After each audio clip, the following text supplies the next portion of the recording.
was once bled upon the holy seal of Ishriol, and so became the king of the exalted stronghold. And he knew with a certainty there was a sickness in his gut what would follow, how Minoroicus would figure evermore in a usurper's discourse and declaration, how possibilities mentioned would become, in the fullness of months and years, promises sworn, how Ishtarabinth would one day awaken of fief, of Golgothorath. Sorwheel had fairly swooned for incredulity, listening as he did with a composite soul. What disaster, what catastrophe could warrant degradation so outrageous as this? To beg scraps from the palm of the vile, lick the hands that tortured and murdered their wives, their daughters, to fall as cannibals upon honor and glory. "Outrage!" he barked from hunched shoulders. "They are the vile!" Oineral seized his shoulder, drew him to a halt. "Name yourself, son of Harwheel. Take possession of what you think." "They are the vile!" the Horse King cried. "How? How could any forgetting be so profound?" "All forgetting is so profound," the Siku replied. They passed from the observances into the pit proper, where the corridors were expansive and the ceilings oppressive. The peerings were few and far between, but for some reason the gloom embalmed more than it exposed. Guttural hymns floated from the galleries about them, a solemn chorus singing from the holy Juurl. The stones seemed dulcet, as bright as teeth for the polish of trailing hands. Bestiaries adorned the walls, ancient totems from days even the great pit of years could not reckon. The engravings were more shallow, the figures rendered as large as the surfaces that bore them, a welcome reprieve from the incessant assault of detail. Sorwheel could recognize the creatures easily enough: bear, mastodon, eagle, lion, but each had been rendered as if occupying all positions at once, crouching, leaping, running, so that they seemed curious kinds of suns, their torsos become discs, their many limbs the emanations of light. "Serwa, Moyingus, what will happen to them?" It frightened him, the way her name pinched his throat for speaking. "They will be apportioned." Somehow he knew what that meant. "Divided as spoils." "Yes." "To be loved," the youth said, at once horrified and surprised. "Then murdered." "Yes." "You must do something." "The aged coddle me," Oineral said. "Make grand gesture of all the strife I am spared. At least some ember of them, they proclaim, shall glow long into the black. But for all their fatuous celebration, I am despised just the same. Thus the bitter irony of my curse, son of Harwheel. I am the greatest shame my kinning has known, a reclusive scribe among grasping heroes, and yet only I recall the distinction between honor and corruption." The Injori Ishroy rolled his head about, his chin, as if facts could seize throats. "Only I can remember what shame is."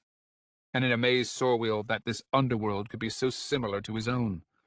Men forever ornamented their words with more words, claiming to be moved by compassion, eloquence, and reason, when in sooth the station of the speaker was their only care.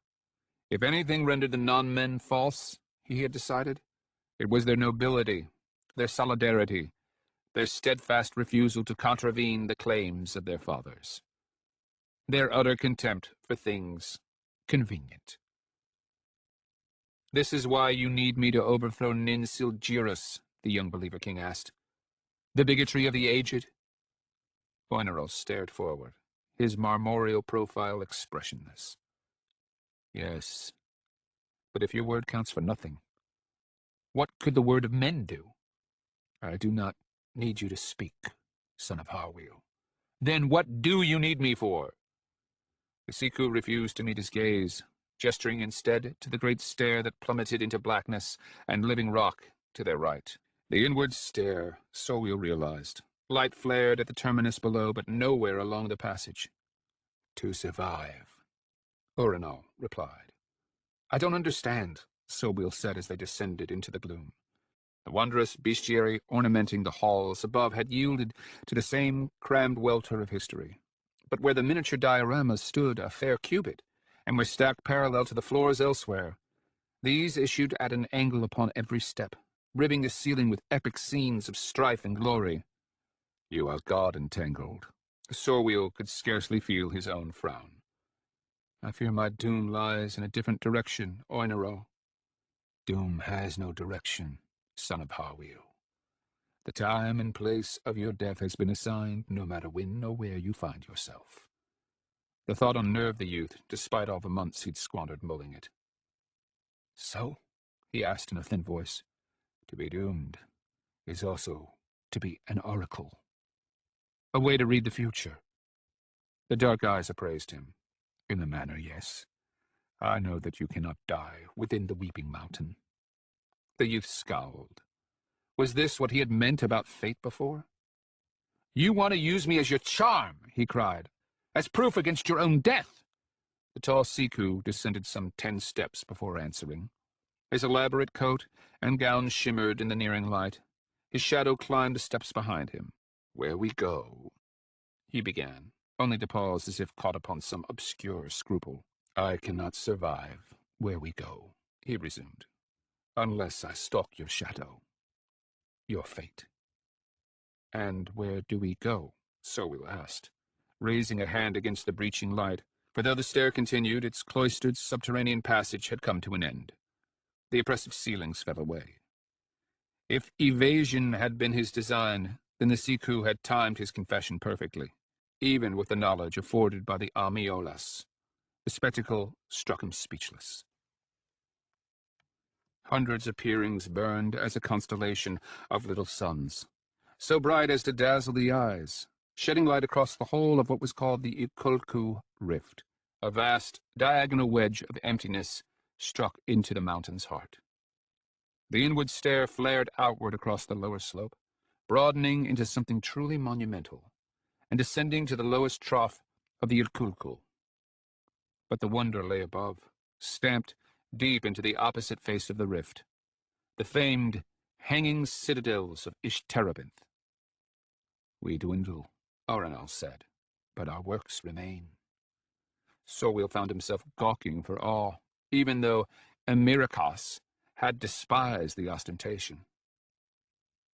The opposite depths of the mountains, Sorwheel knew, were riddled with the palatial complexes of the Injori Ishroi, a maze of underworld manors, all opening onto the hanging face of the Irkulku, forming a great and eclectic ceiling, one possessing numberless embrasures, dozens of colonnades and terraces, a veritable scarp of gilded and graven structure. A labyrinth of iron platforms subtended it all, hanging like nets pinned to a fisherman's ceiling, descending in stages, conjoining all of the strongholds.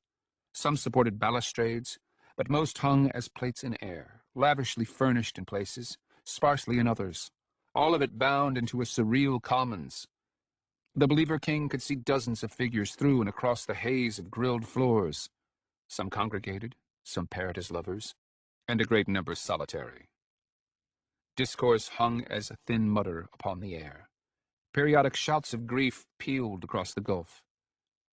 Behold, Oinerolf said, his tone bitter and bent, me Penial's famed hidden heaven. The sky beneath the mountain, Sorwheel replied in awe. I remember. He looked to his Siku, not quite credulous of his certainty. I remember singing, he said, fumbling between thoughts and images not his own. I remember the peerings ablaze, the horns pealing morning bright, and the whole rift booming with sacred song. Aye, Oinerol had said, turning his head away. The Ishroi and the indentured would congregate across the sky beneath, Sorwheel continued, and they would sing from the Hippina. Mostly, yes, for that was the favorite of the wives and children, and it seemed he could hear it, the holy chorus, at once thunderous and sweet, magical for the seamless compounding of hearts and voices, passion struck from the mire of the flesh, raised to the mystic purity of the ecstasis. He found himself looking from side to side, across the expanse of the inward stair, noticing for the first time the small mounds of debris scattered across its entirety. We would vanish into our songs, he said, glimpsing things some other soul had seen. and the Mwama. They would assemble on these very steps and weep for the beauty of their masters. So we'll turn to the ancient Siku. They worshipped us then, adored the hand that whipped them, as they do now, Oinarol said darkly, as they are bred. And the singing? The soul had once been Sorweel asked. Has song fled the mountain, my brother? The Siku paused upon one of the strange small piles of debris. He chipped his boot against the fibrous mass, expelling something that clattered down the steps at an angle, before and below Sorweel. The bull of a human skull. The song has fled the mountain, the ghoul said. The gloom was such that only forms could be discerned at any distance. Anasarimber Serwa knew him by the wary scruple of his passage, how he never followed quite the same path to where she hung.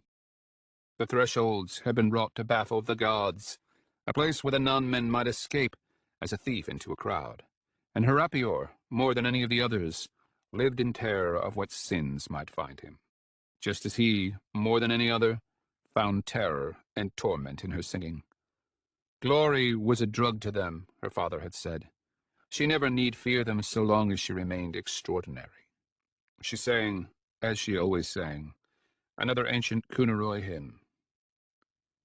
My wife Miranku would sing thus, the Lord Torturer said, as she prepared my kit for battle. He had paused just outside the penultimate threshold. Now he grimaced for crossing, stood riven in her presence. That very song, that very way. He raised and lowered his left hand, blinked 2 tears from his eyes. In her voice, wrath clawed his expression.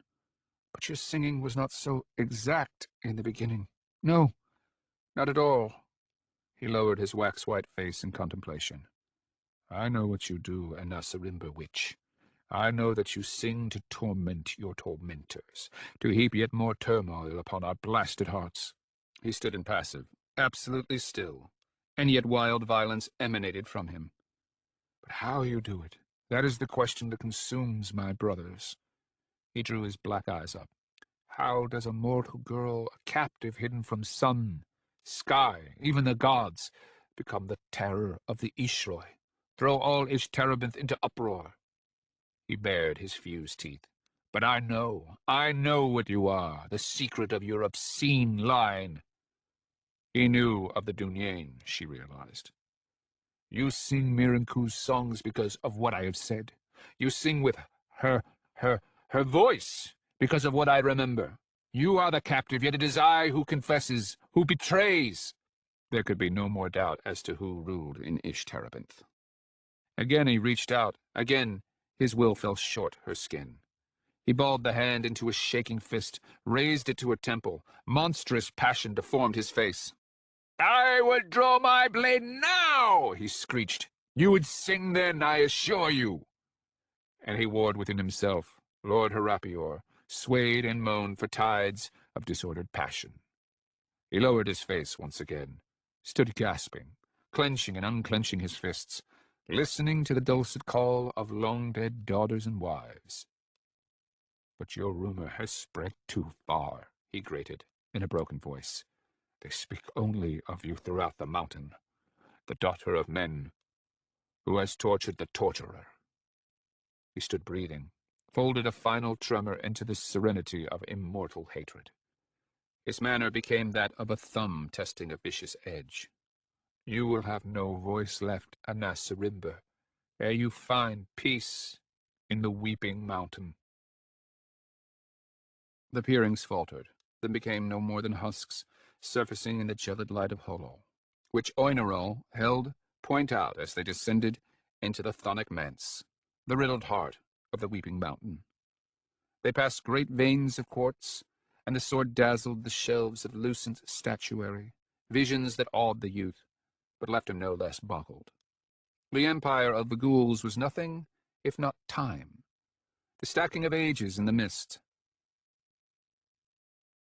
But what could walls sheathed in miraculous simulacra provide eyes that could not see? The ghouls had chiseled their souls into the walls for naught. They had remade the mountain in their image for naught. They had presumed they could render the spirit material, make of it something hard as stone. All for naught. The deeper Oinerall lastborn led Sorweel, the more pageants heaped upon the walls shouted tragic vanity. If his human portion was baffled, the inhuman portion was appalled. The thought of his brothers huddled as aggrieved misers over their dwindling hoard of memories. It was the penance of the besotted. Souls bent on the vindication of suffering, the proof of persecution that would seal their claim against fate.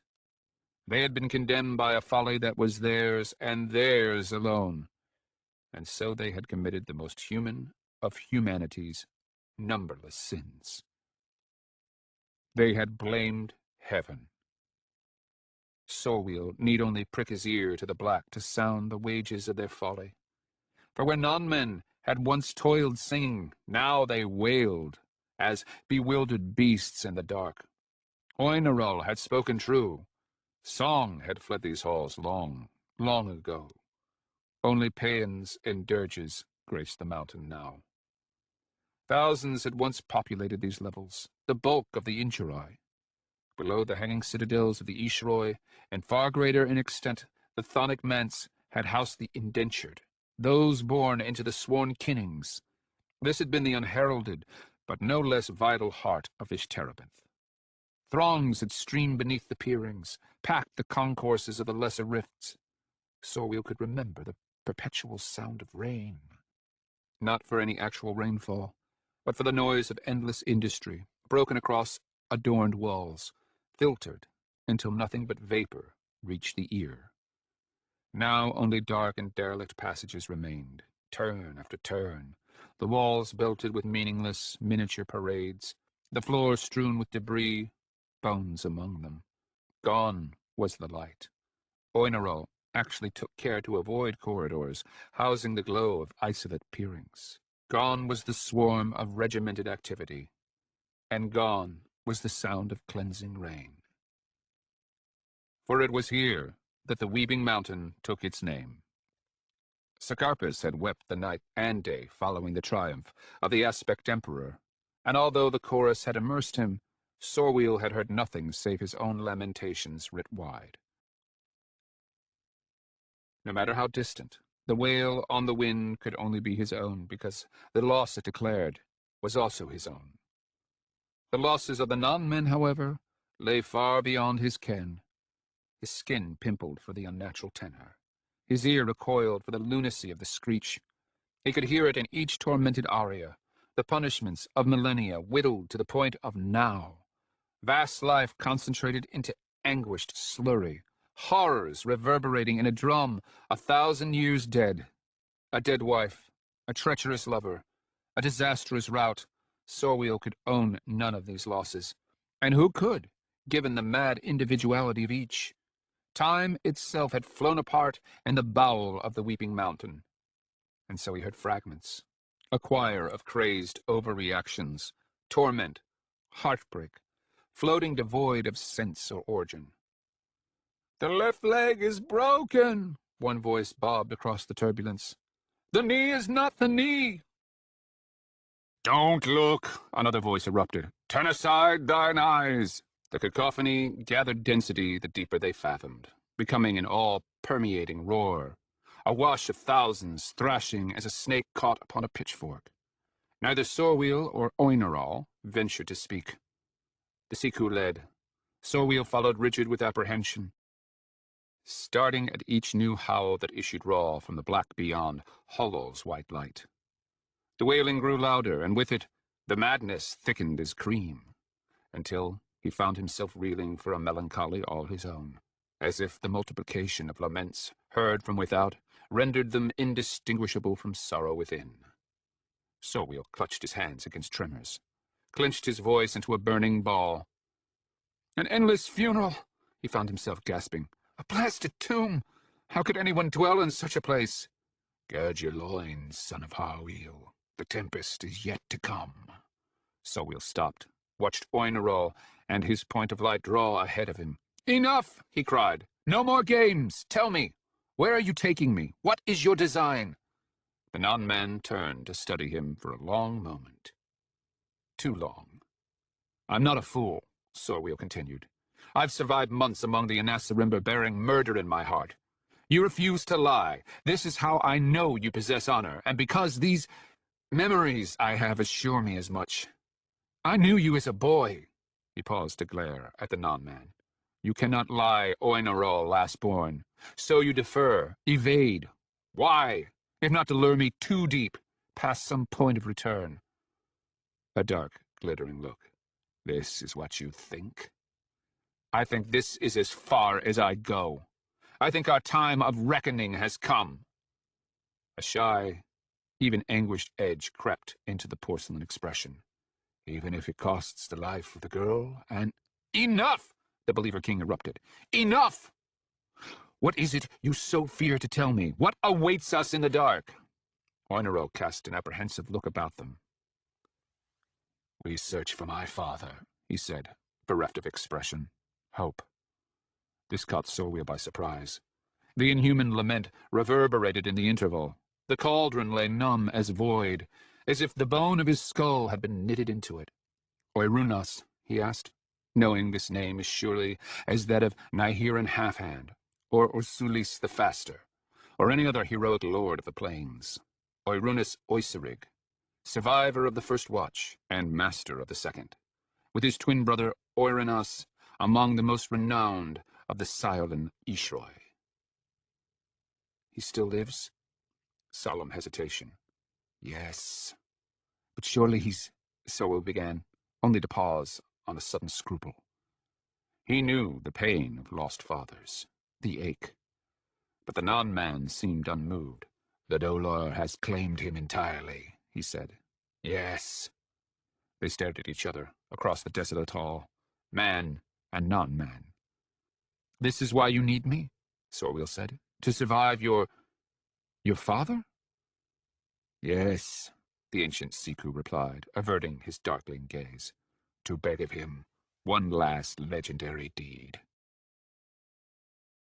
So they walked, man and non-man, buried, wandering the entombed heart of Ishterebinth, the weeping mountain, encased, enveloped by graven lattices of glory and orgiastic excess, trampled by bootless meaning, otiose hope.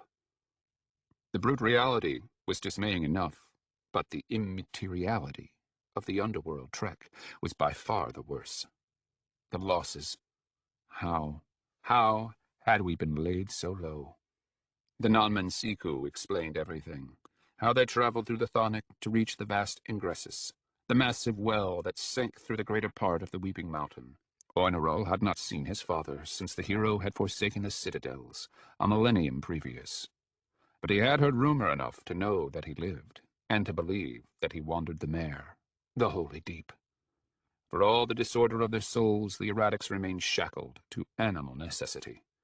This was why Sorwheel and Oinerol had so far only heard them, why the lamentations had remained before them. Save for a few, the wayward congregated about the ingressus, where they scavenged what food they could. The caterwaul waxed. Oinerol flinched at the first sound of the clacking, stone hammering stone. He paused, stood white and rigid in Hollow's light, listening to the noise repeat as relentlessly as a wheel. Clack, clack, clack. Time is short, he finally called. We must run! He seized Sorwheel by the arm, drew him into the black passage before them, into the immured cacophony. What? The Believer King cried, stumbling after him. What is it? The boatman comes, Oinerol replied, breaking into a trot while holding the luminous point of Hollow out before them.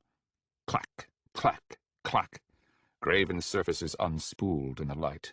They crossed a reception hall of some kind, one reduced to scorched rack for fire or sorcery. In a sweep of shadows, Sorwheel glimpsed a nude figure huddled amid the debris. So we take the hall? He asked, not quite fathoming. Another nude figure in the black, this one standing, pounding its face into the dull-sized imagery before him. Sorwheel saw a whole panel roll beneath the light, the figure smashed like teeth from jaws, the remaining roots smeared with blood. Run! The non-man cried over his shoulder. A hair-raising screech. The light struck two filth-smeared figures, locked upon the soiled floor, strangling, each striving to rape or murder the other. Sorwheel's boot cracked through a ribcage, and he pitched forward to the ground, realized that what he had assumed ash and dust was in fact excrement. He glimpsed movement in the blackness, the shine of shrunk scalps. The gloom howled. Oinerol stooped to assist him. His light seemed to pick out random images of horror. "Cousin!" Sorwheel shouted, a cry punched from him by horror and incredulity. "This cannot be!" But the wailing had conquered all heights of sound. They stood in the wormery, he realized, where famed silks of the Injornius were manufactured for the kings of lands as distant as Sheer and Chironeus. The ingressus was close, very close. A wretch stepped out of the howling blackness and fell upon Oinerol's Nymal-armored knee. His ribs inked in shadow, so famished as to resemble a sronk in body as well as mien. The Siku turned in revulsion and horror, struck the piteous soul upon the brow with holol. Clack, clack, clack. Figures tossed in the greater gloom about them. They ran about a great mound of ruin. Some brick structure toppled. A portcullis jutted from the shattered blocks. 9 black iron teeth pointed as pitchfork over a shoulder, each adorned in severed non-man heads in various stages of decay. Oinerol cast his gaze about, then gestured for Sorwheel to climb. He followed the Siku into the ruin's summit. The horde's screech resonating within the unholy cauldron. Holol's radiant point shed a chiaroscuro of shadows across the floors beneath them. Pallid figures leapt into existence in the interstices of light. Ghouls become larval with grief, wailing, rocking, slapping awful across their cheeks and skulls.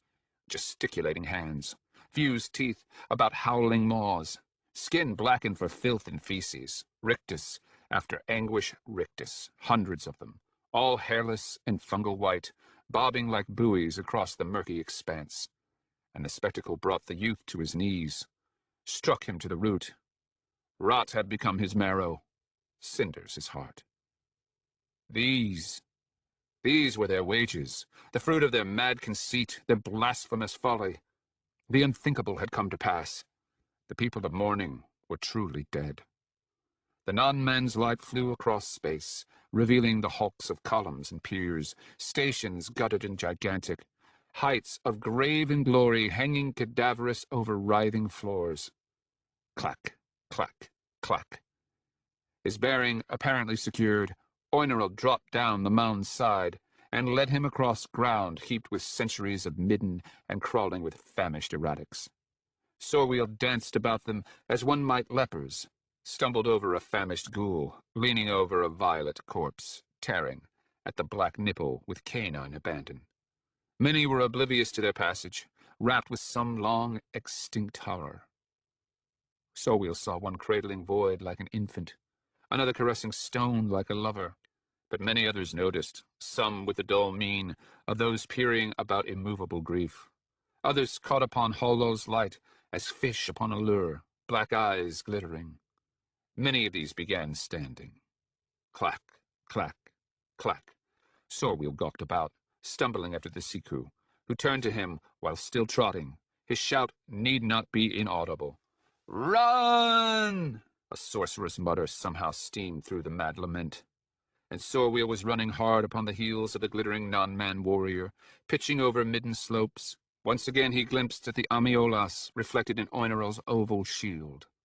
Once again he glimpsed the spectral horror of a Mirakas gazing back upon him, and the Believer King stopped amid a clutch of groveling wretches, astonished and appalled.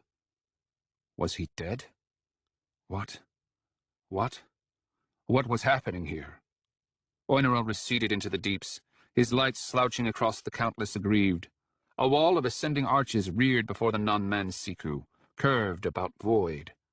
His mail coats glittered like something out of legend. A shadow fell across the young Believer King. What happened? A blood-red light sparked behind him, and he whirled about, recalling the sorceress singing. He saw dozens of erratics, naked and rag-bound, staggering over and through their brothers while bounding as wild apes toward him. He saw a figure gowned in rags a fair distance behind, his mouth and eyes flaring white, a piercing crimson bolus scribbling between his upraised hands. There was a crack like thunder. Something happened he could not quite fathom, let alone describe. Something like light blowing the blood from all the intervening bodies. A warble passed through the screaming chorus. Hot fluid slapped across him. Somehow, Oinarol had him in an iron clasp and was drawing him backward. Clack, clack, clack. "Hell!" he screamed at the Siku. "I'm in hell!" But the ghoul could not hear him. Chapter 10. Dagliash.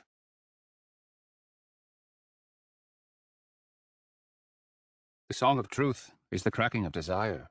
Only when men weep do they know. Canticles 6:6, the Chronicle of the Tusk. Give them dirt, and they will multiply. Aorsi proverb. Late summer, 20 New Imperial Year, 4132, Year of the Tusk, High Illawar. Harsunk. The fish knife. That was what the Aorsic Knights chieftain called the River Sursa. For this was what the waterway resembled, especially when glimpsed from the rampart heights of Dagliash in the glare of evening. A long thin blade of silver cutting the lifeless wastes of a Gongaria from the spare Erangel plains.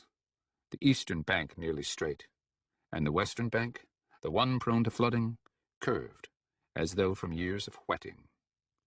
Fish was also the belittling cognomen the ancient Aorsi had used for the Sarank, their version of skinnies. The fish, the war-bitten would say, must first jump the knife. They spoke the way all warlike men speak, filled with bluff and hatred, saying only what was injurious to their foe, deriding, as they should, all that was lethal and true. In their simple and dangerous hearts, the River Sursa was always theirs, always the instrument of men. But in truth, the Harsunk possessed two deadly edges. Since the days of Nanor Ukerja, the blood of innumerable men had mucked her banks, souls lost in battles whose names were carved on cracked and buried stone. Chronicles told of bloated bodies jamming the river's throat, of great rotting sheets that skinned the waters for days, even weeks, before decay and the relentless current finally delivered them to the gullet of the misty sea. The Harsunk was as apt to be defended as crossed, to run red as purple. If it is our knife, now Coyote asks his cocksure generals in the Coyoteid, then why have we raised Dagliash to watch over it? Indeed, it would be the wrong edge that would prove the most keen in the end. The no-god would end the millennial dispute. Dagliash would be wrecked. All the bardic metaphors, the generational meanings, the midnight tales of dread and glory would burn with the cities of the High Norserai. The River Sursa, to the extent it was referred to at all, became the Chogias, what the Sarank had named it in their obscene tongue. 2,000 years would pass ere men breathed meaning into its spare aspect once again. 2,000 years would the knife wait for the great ordeal to dare its ancient and murderous edges. The ordealmen trudged onward, crossing the vast swamp the horde had made of the river Migmarsa, so passing from High Illawar into Yinwal, from the land scarcely mentioned in the holy sagas to one mentioned as much as any other. The horde continued its withdrawal, gathering and retreating before the shining hosts. The great smoke that had concealed it, the dust of 1,000,000 stamping feet, thinned as the ground became stonier, so that it seemed the horizon steamed more than billowed before the pursuing horsemen. At times they could even glimpse the beasts, pale masses seething, multiplied until they matted the contours of the land. Hillocks and knolls overrun, vales choked, distances plumbed, encompassed. Everywhere, great masses shifting and sloughing, as if the very world molted. Men gazed stupefied, neither fearing nor wondering, for most lacked the means to truly comprehend what they witnessed. They knew only that they were dwarfed, little more than insignificant specks in the thrall of jealous enormities. Their lives, they understood, mattered only in their sum.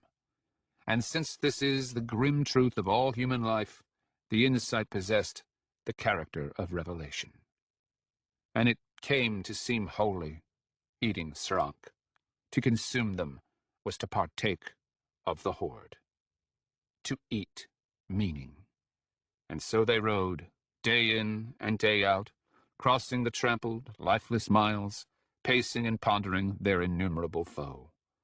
They watched the schoolmen stride the low sky, a necklace of brilliant lights strung across the horizon. Their gazes danced from flash to flicker, point to burning point. Some took to watching the way the lights steeped and burnished the pluming veils above. Some watched the obscene thousands perishing below, mites engulfed in sweeping fire. Periodically, they turned in their saddles to study the columns of the great Ordeal, the assemblies glittering in the high sunlight. The visions made fanatics of them all.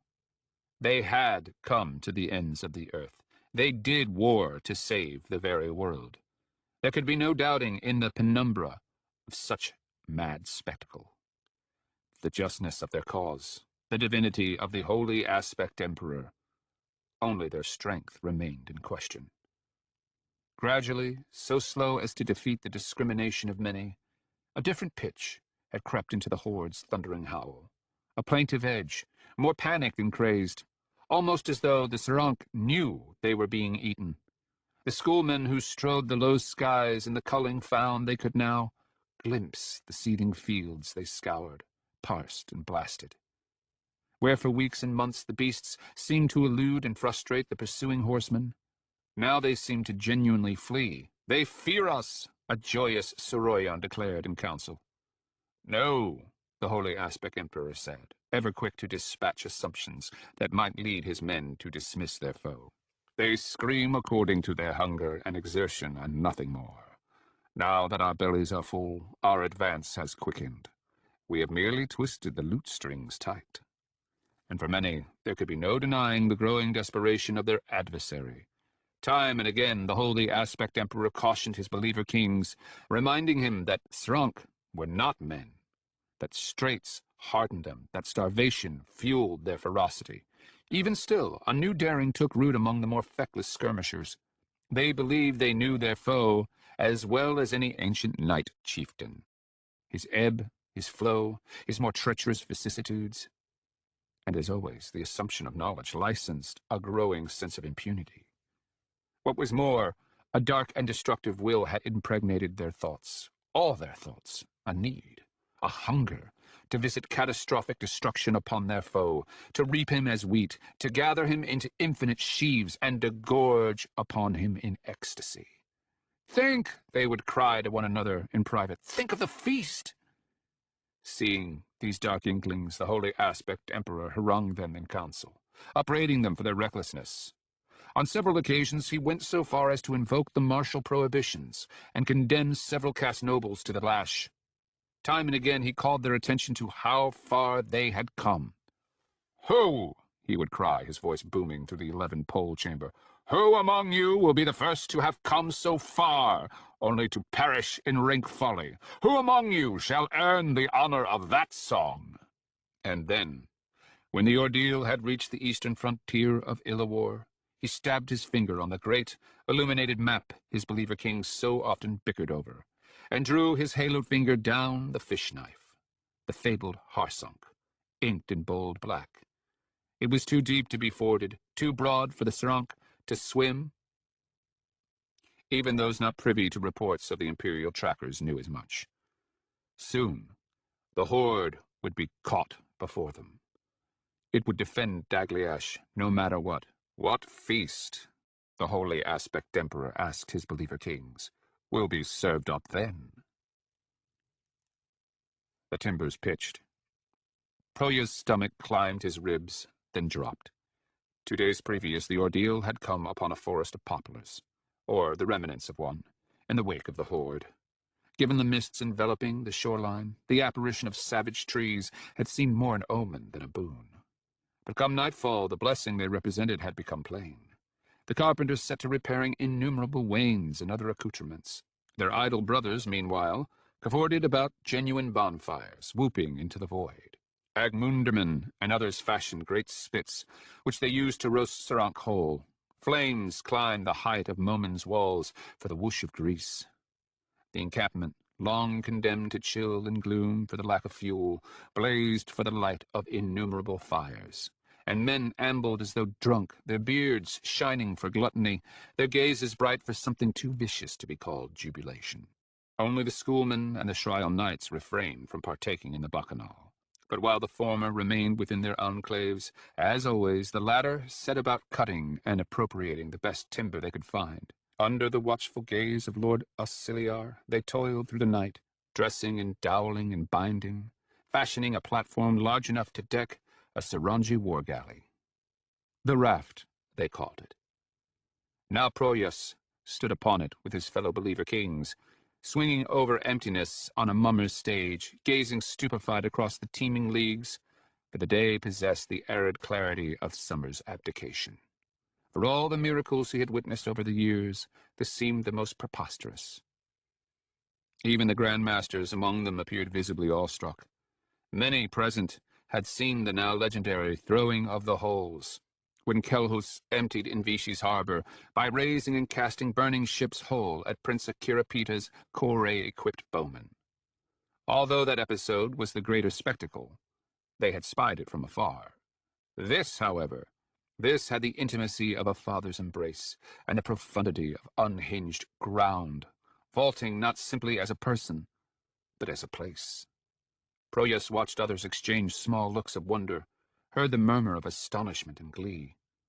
Kuras Nantilla, who stood next to him, clutched his arm as if to say, "See? See?" But Nirse Proyas saw only the power and nothing of the proof. Small commiserations, like Nantilla's grasp, simply recalled the consolation lost and the rank turmoil gained, the knowledge that he was no longer Zaudunyani, even though he belonged to them all the same. These men who had been his brothers were now gulls, fools bent on suffering for their delusions. And so his heart was broken, even as it bounced on a string of giddy drops and steep aerial turns. Out of instinct, he aspired to the blank mien and manner that is the refuge of all lost souls in public. But melancholy possesses a spite all its own, and seeks to reveal itself regardless of what the soul wills. Kelhus brought the raft about. Yinwal fell away, and the Naliost bobbed across the whole of the horizon. The angle of the sunlight also changed, and Proyas turned, startled to find himself standing in another shadow. It was Saubon, his hand upon the rail. The Galioth loomed before him, standing so as to shield him from the others. "Dower befits our terrible station," the man muttered under his breath, "but not tears." Proyas averted his face, pawed away the wetness. His eyes had felt muddy, but then they always felt muddy of late. For a heartbeat he stood as one broken, utterly abject in Saubon's alarmed gaze. Then he found it. The old arrogant posture, the mien and stance of a great man possessing warrant both temporal and divine, the most profound assurance known to men. He communicated his gratitude to Saubon with a lingering look. What was happening? The encampment blurred as cobbles beneath a carriage. Thousands clotted the battered land, all of them crying out, creating a roar that was scooped by the velocity of their passage overhead. To a soul they shouted out, bellowed in praise and adulation of their false prophet, dark and pale and sunburned faces, mouths pitting beards, thickets of axes and spears and swords threshing into oblivion. And then, in a heartbeat, it was all gone, a commotion fading to vapor behind them. The racing ground snapped asunder, and the raft hurtled out over the turbulent plate of the Nilios Sea. At the fore of the raft, Kelhus stood facing backwards, facing them, his eyes sparkling brilliance even in the direct sun. He held his arms out low to his side as if balancing upon a beam. He alone neither swayed nor stumbled, but rather leaned and straightened as one with the timber deck. The golden discs about his hands could only be glimpsed intermittently. The halo about his head, not at all. The wind whisked his hair into a golden snarl, tugged his silk robes into ancient skin, innumerable creases and lobes fluttering across the white gleam of the sun. Who? Who was this man who had conquered so wide, so deep, Timbers groaned as they tilted toward the west. A new distance rose up and around his godlike silhouette. The disheveled bulk of the Urachus, or what they could see of the mountains through the tailings of the shroud. The raft lurched toward them, toward Dagliash. Who was Anasarimber Kelhus? Had Akamian been right about him all along? Hanging no higher than a carrack's mast, they could feel the Neliost on their skin, taste the ghost of brine and spray.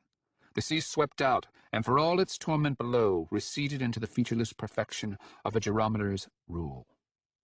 The coastline lay to their right, as did the horde. Dragged south by the prevailing winds, the shroud extended miles out to sea. It seemed a thing painted, immense strokes of ochre and dun daubed across the northern horizon. The shores in advance of the Ordeal were barren.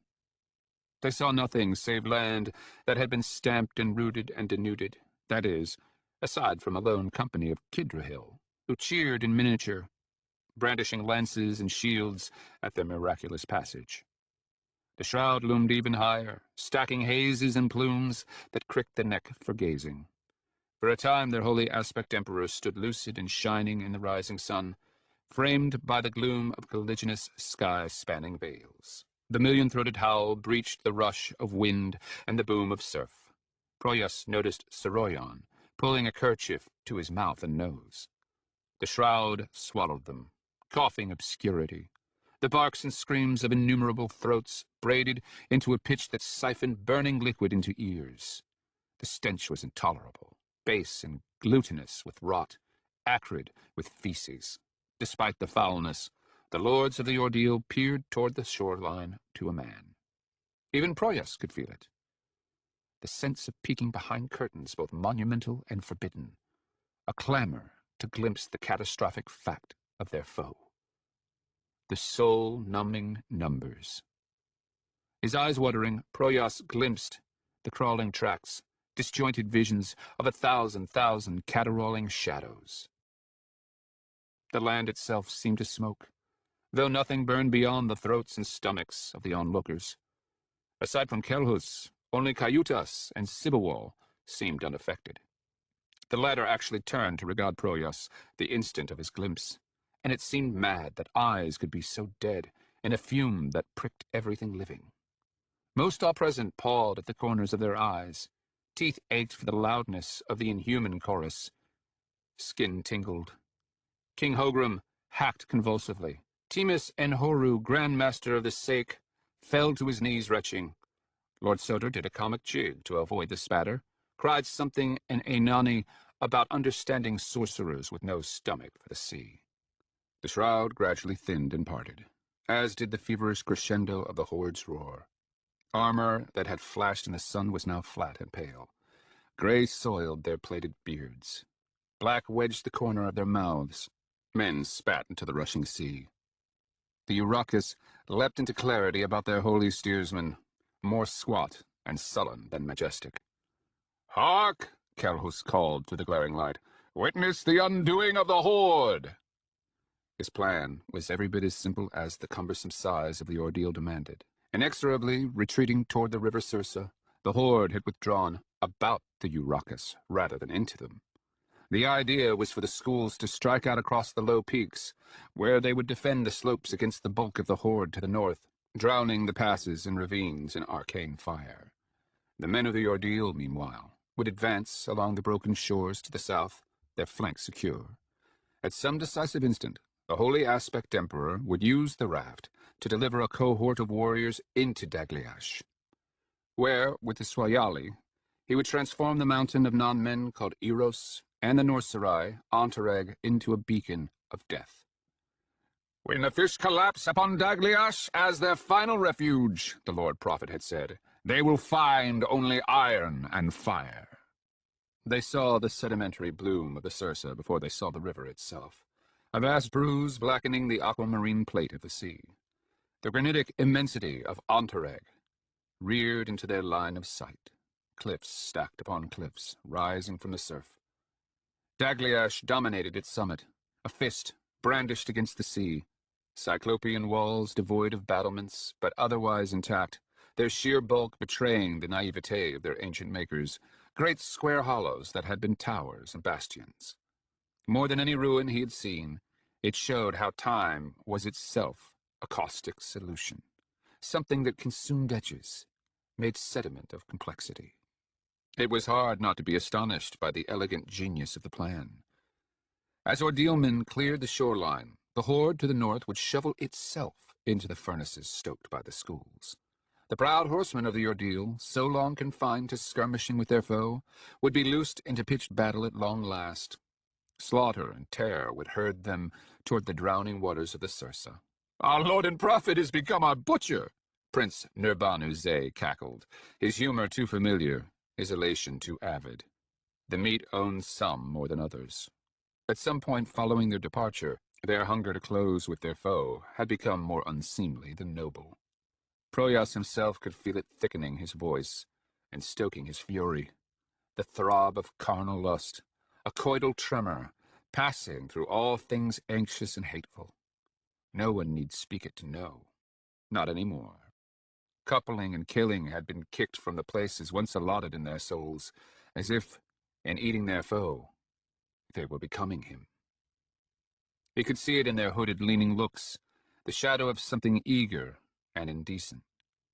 Coithus Narnal, Sauban's older brother, the king of Galioth, scanned the heights, his mouth open like a witless dog.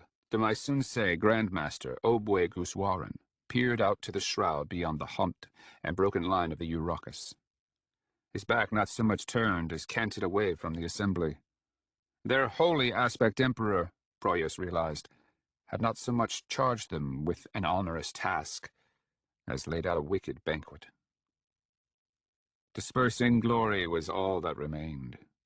"Lord and prophet," Proyas cried, shocked by the near sob that cracked his voice, "I beg of you, yield the glory of Dagliash to me." The assembled lords and grandmasters made no secret of their surprise. In all their years vying for the holy aspect emperor's favor, not once had Proyas thrown his lot in with theirs. Sabon scowled openly. Kelhus, however, continued hurtling backward into the vista without acknowledging him. The raft slowed as it approached the ancient fortress, climbing in stages to match the height of the cliffs. Surf crashed and hissed below. The scarps framed him, details dropping as the raft ascended. The halos about his hands were clearly visible against the watercolor darks, like the ghosts of gold foil. "Thus far our foe has naught but nettled us," Kelhus declared to his believer kings, his eyes blind for luminous meaning, light gazing into infinity. "Even Ursulor was but a gambit for them, a trifle wagered with little expectation. Were it not for our arrogance, our dissension, Rapatha would be here with us now." "Lord and prophet," Proyas cried, "I beg you, please." This earned him curious looks from Caiudus and Apparen's Saccharies, not to mention an elbow from Sauban. Others, like Nurbanu Soter and Hringa Vukielt, merely acknowledged his infraction with frowns. "Dagliash is where they will fight," Kellis continued, ignoring his infelicity. "Where the unholy council will try to gore rather than bleed our great ordeal." It's peculiar, the way the truancy of an act can command the soul that wills it, the way men sometimes throw more effort behind their errors rather than retreat from them. If wrong cannot be made right, at least it can be made real. What did it matter, the honor of Dagliash, if disgrace was the toll of attaining it? And yet, never in his life had Proyas so needed a thing, or so it seemed, hanging above the hulking ruins. "Here it was," Kelhus said. "The non-men first saw the Inku Holoinus, cut open the sky. Here it was the Inkoroi committed the first of their ghastly and numberless crimes." The raft now circled the fortress, wafting sideways, so that the gutted bastions remained square to the holy aspect emperor's back. Clots of black armored srank streamed from various orifices, mobbing the walls. "Viri, great among the non-men mansions, lies dead beneath the foundations of these walls, the underworld fastness of Ninjanjin. The very ground is chambered, riddled as an infested stump." "Please!" the believer king of Kunraya heard himself cry, hoarse and plaintive. After all I've given! You owe me this. The holy aspect emperor of the three seas finally turned to regard him, chips of sun glaring from his eyes. Hitherto, the consort could not move in force against us, he said. They could only wait, use the horde and their cunning to bleed us.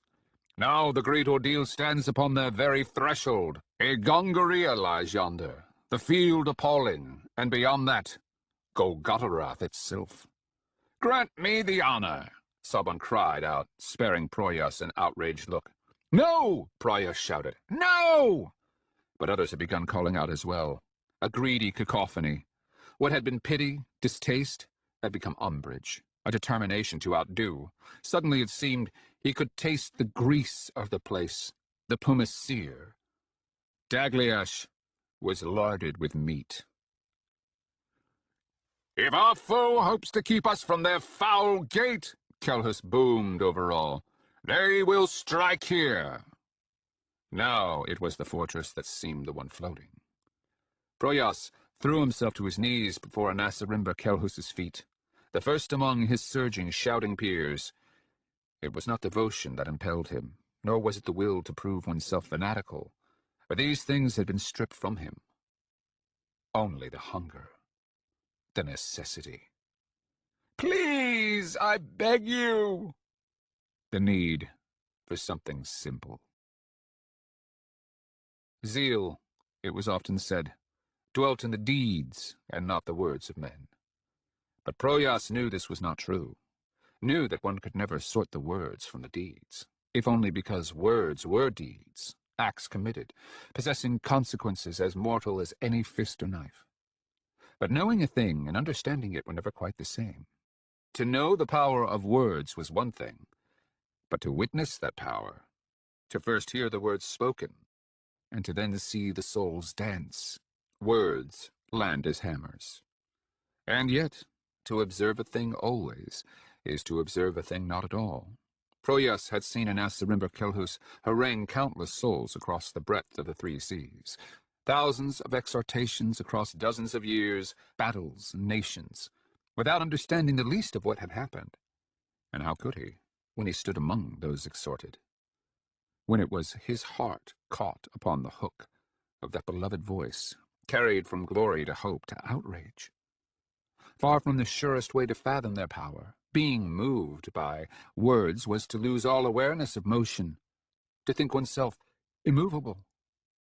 So he witnessed what he had seen countless times for the first time. Anasarimber Kelhus addressing the host of hosts, not as warrior prophet, or even aspect emperor, but as Dunyain, the most astonishing fraud the world had ever known, whetting souls already too keen to be called sane.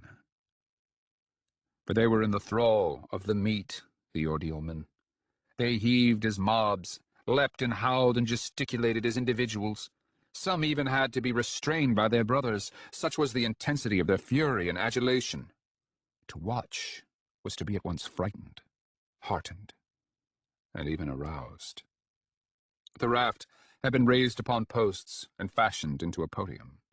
The lords of the ordeal stood assembled upon it, decked in whatever regalia that remained to them. Their myriad nations swallowed all visible creation about them. Heads become beads, become grains of sand, all crying out in lust.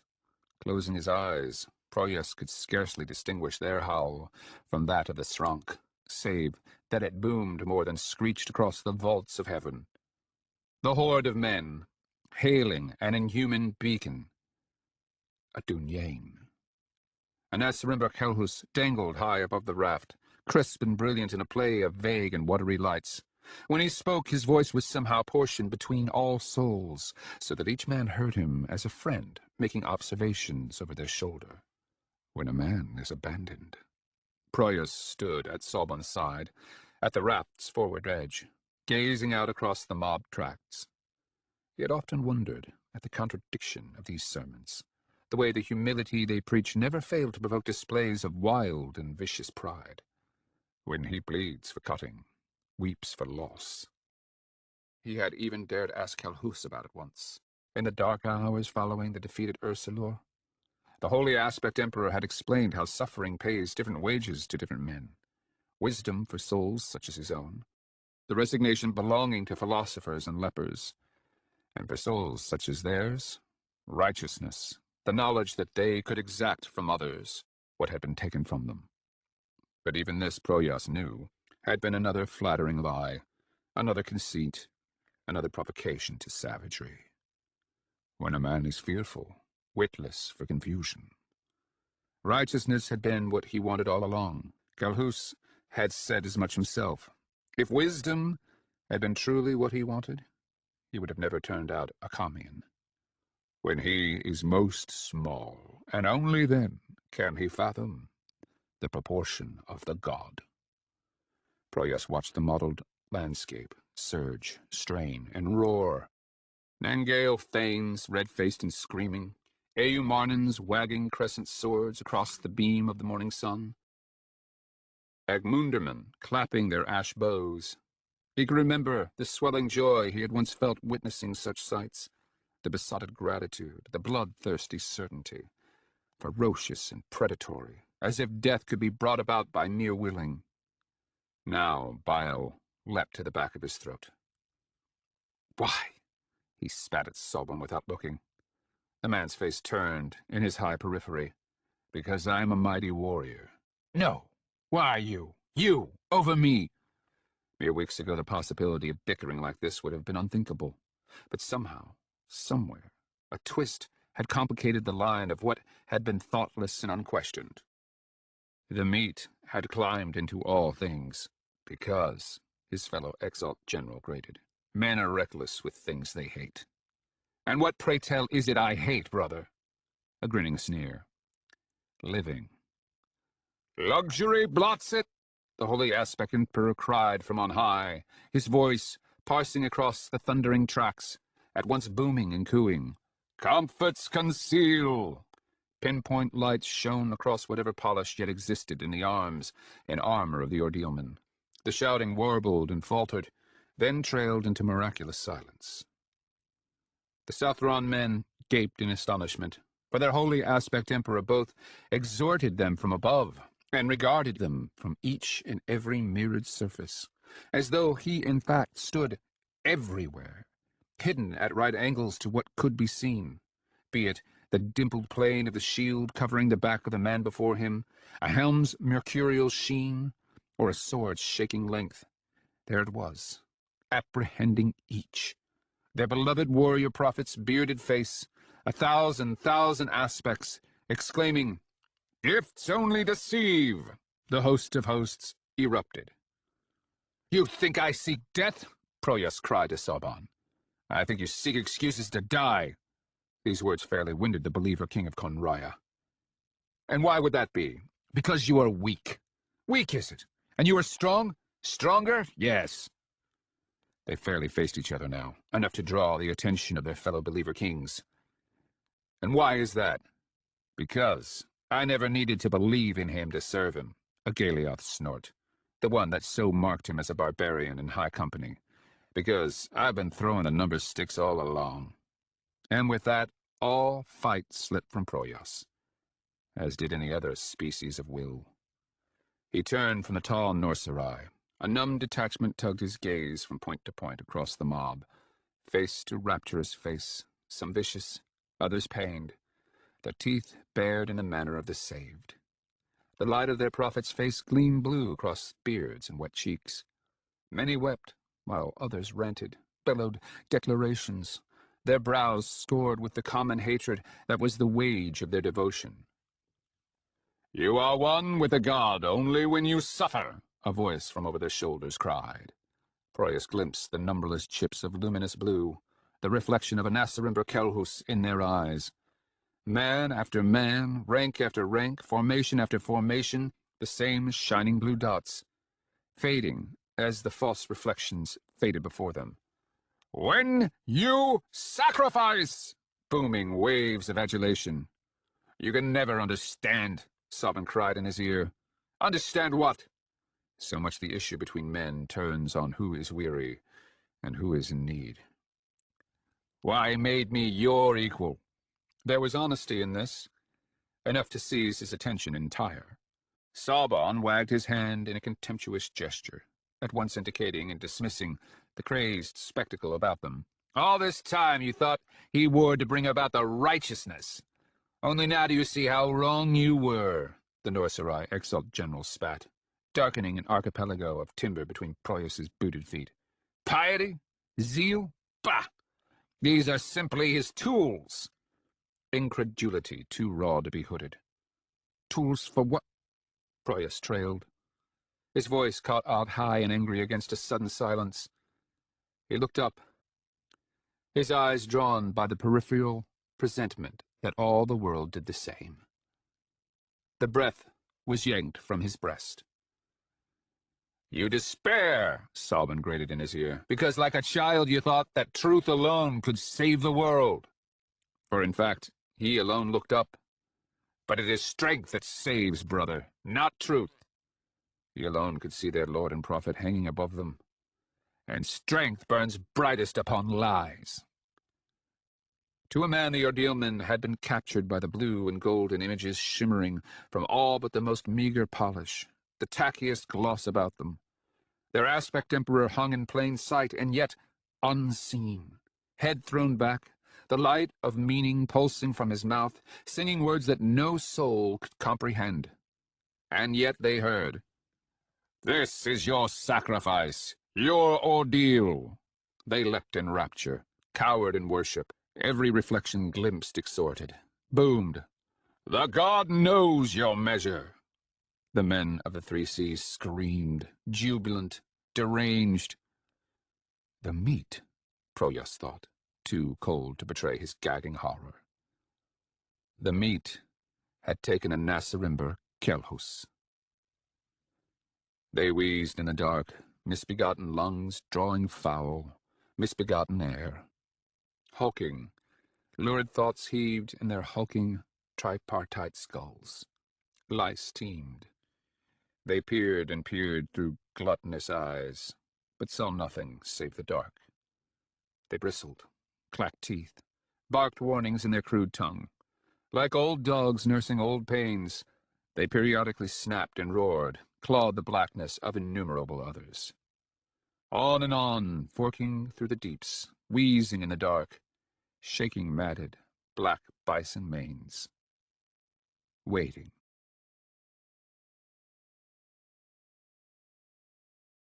Chapter 11.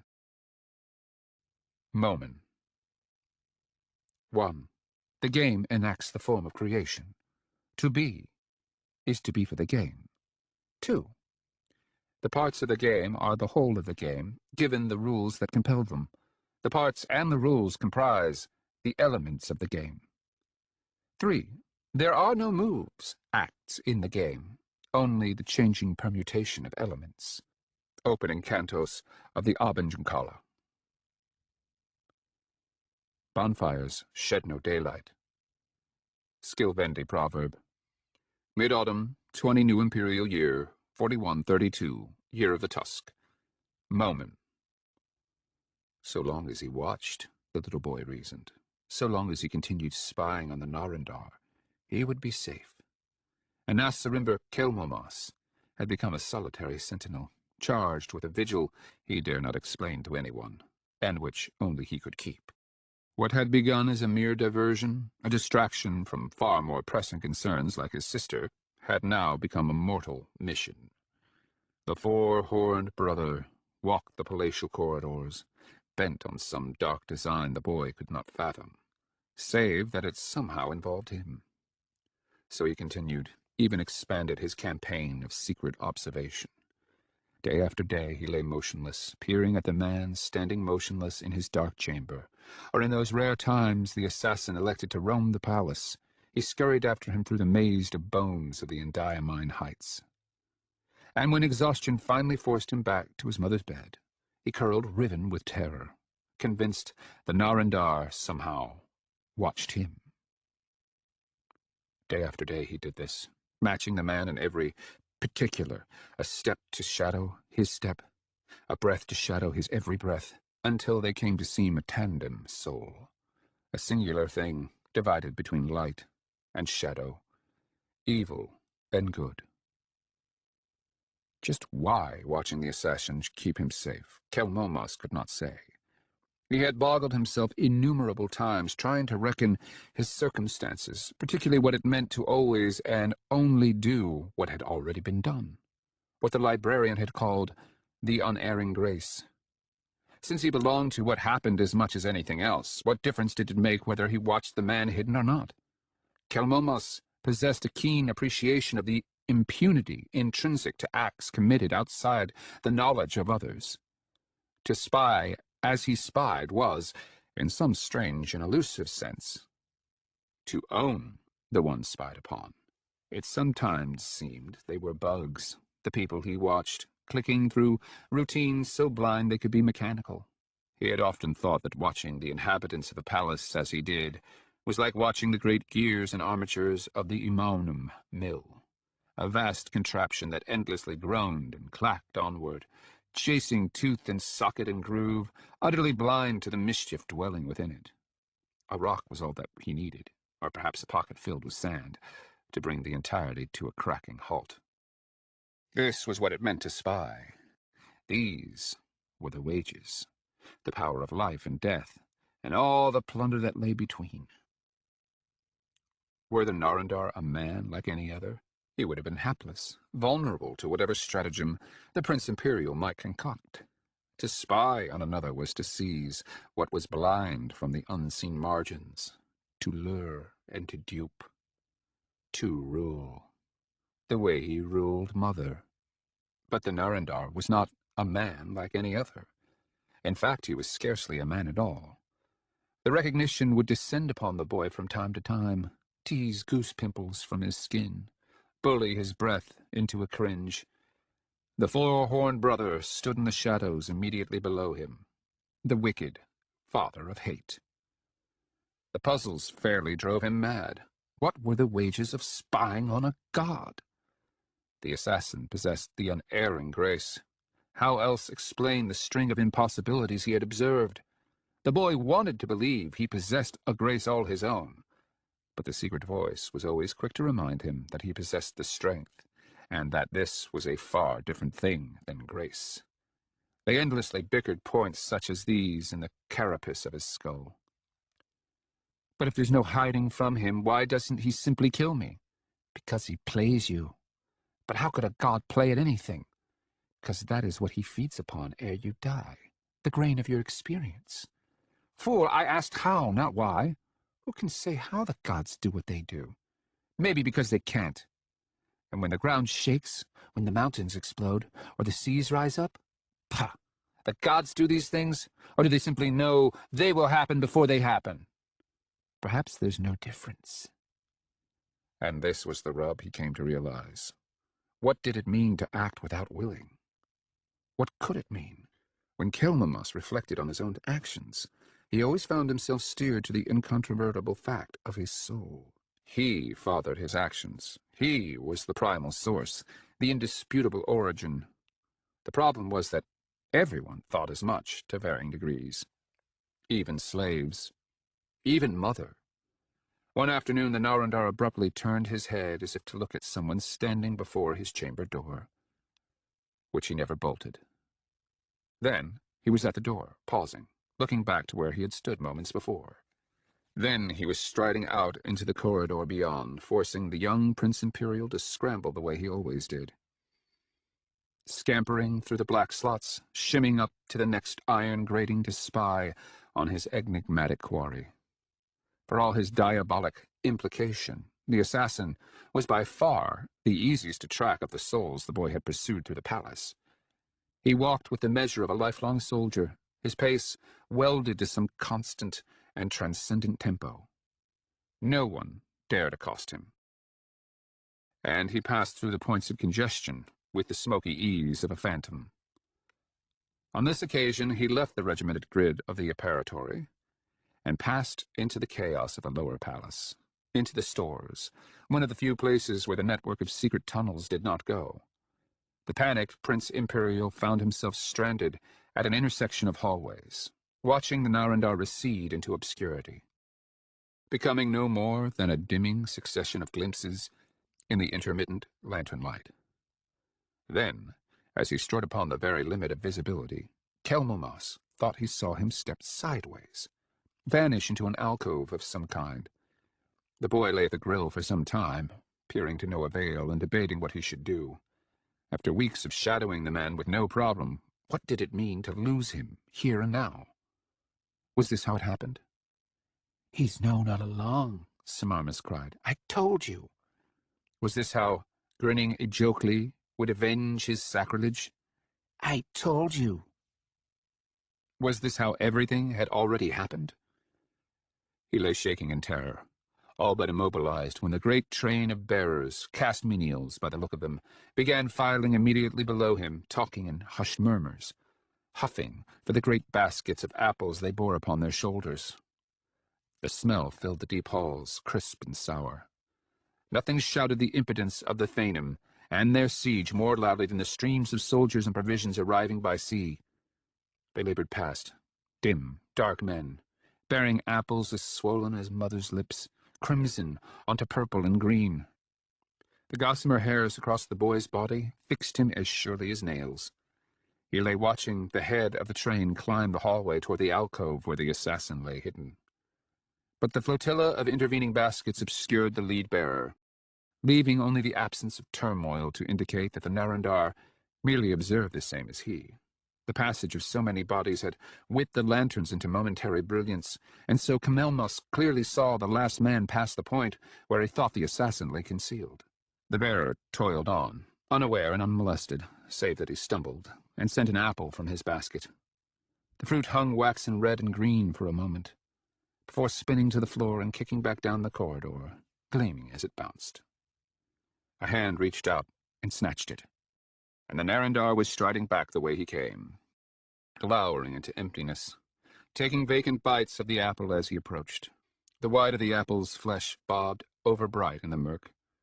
Kelmomas lay as stiff as a dead cat. He did not breathe for the entirety of the assassin's transit. Only at that moment did he truly understand the dread proportion of his circumstance. Everything has already happened. The young Prince Imperial took to hand-wringing in his mother's chambers that night. Even Mother, for all her preoccupation, glimpsed his agitation through the veneer he typically wore to court her adoration. "There's no cause to fear," she said, sitting next to him on the bed, cupping his cheek and pulling his head to her bosom. "I told you, remember? I killed their water-bearer. Me." Hands on either shoulder, she pressed him back to display her marveling smile. "Your mother killed the last Kisharum." She had wanted him to clap his hands and cheer, and perhaps he would have, were it not for the swollen urge to chew out her tongue. There was so much he had to teach her. "Now they have no hope of overcoming our walls, sweetling. We grow fat, fed by the sea, while the whole empire rallies across the 3 seas. The Nile was a great fool. He thought he would reveal our weakness, but in sooth he has only shown the savages who would rule in our stead." Kelmomas had heard it all before, of course. How father, for all the demands he made of the provinces, smashed no idols. But the boy had never considered the Thanem an actual threat. If anything, he had come to see them as allies in his war against his sister, and imbecilic ones at that. The only fear they instilled was the fear they would simply melt away, for the day they decamped was also the day his hag-cunt's sister would betray him. Theli. Even if Mother refused to believe her at first, sooner or later, she would. Despite her peculiarities, despite her inability to emote, let alone love, the Liapa was the one soul Mother trusted above all others. Kelmomas could feel his body retreat into a weeping cage for pondering the consequences. It was too much. Too much. Necessity impaled him. Necessity piled upon mad necessity. Never, it seemed, not even in the darkest of the dark cannibal days following an Uncle Holy's coup, had he been so oppressed, so maliciously and monstrously abused. Even his mother had become an affliction, taking Theli's word over his. There was so much father had failed to teach her, There was so much she had yet to learn. Poston Terrace deserted. Esmenet leaned against the balustrade, her eyes closed to the evening glare, her face alive to the mellow heat. The last of her exiled ministers and their operati had dissolved into the solution of the city. Nagar Rao, perhaps sensing her humor, had withdrawn with all the slaves in tow. She had even kicked off her slippers so she might savor the dwindling day through the soles of her bare feet. Only her encausty remained, discreet and motionless sentinels, men who would die as Coxey's Antheril had died, to keep her safe. And it seemed miraculous what she had accomplished. Would that she understood any of it. Rehearsing events she had found simply made them more baffling. But word of these atrocities and miracles, overthrowing Maithenet, killing the last Kisharam, had spread, sparking an even more profound wonder. The minstrels were singing of her. The Casmenials had shrugged away the Yatwirian foment and were claiming her as their own. The Zaudunyani across the three seas now made her their example, a testimony of the divinity of their cause. Pamphlets were distributed. Numberless blessed tablets were stamped and fired with her name. She became Esmenet Aramot, Esmenet Unbroken, Mother of the Empire. "The dogs besiege our mother," Fernursa had told her the other morning. "This is what they cry in the street. Our mother is in peril, our mother. They pull their hair and beat their breasts for you." The water, it seemed, had burned away whatever reserve of arrogance Fernursa had possessed with his arm. Her master of spies, she had come to realize, was the kind of man who gave in proportion to his sacrifice. This was likely why Kelhus had chosen him to serve her. The more Fernursa lost in her name, the more he would commit to her next throw. The same night she discovered that he had sent an array of palm-sized tablets, different blessings, to her apartments. Years ago, seeing her face upon what the faithful called silver embresses, and the apostates shining harlots, had left her numb, devoid of shame or pride. But she wept for seeing these crude plates, for seeing her name wedged as something prized, something holy, something unconquerable. And how could she not, when she was a harlot in a land that held them accursed? A Sunni whore, no less, a bright beacon of the thousand temples' hypocrisy. How could she be anything but broken? In the history she had read, the authors always attributed events to will, if not that belonging to the principles, then to the 100. The stories were stories of power. Caprice was something she always had to read into accounts. The great Casidas, of course, was the sole exception. As a one-time galley slave, he understood both sides of power, and so possessed a keen eye for the conceits of the powerful. His Annals of Cannae had knotted her innards night after night for this very reason. Casidas understood the truth of power in times of strife, how history was a blind thresher. He himself described it as a perpetual battle fought in the pitch of an eternal night, shadowy men hacking at hints in the gloom, and all too often, she would never forget the phrase, reaping their beloved. Esmenet also understood the sordid tangle of immunity and vulnerability that comes with power, well enough to be interminably stranded upon their divide. She was no fool. She had lost too much to trust to any consequence, let alone her ability to command the hearts of men. The name of the mob may now be hers, but the woman they invoke simply did not exist.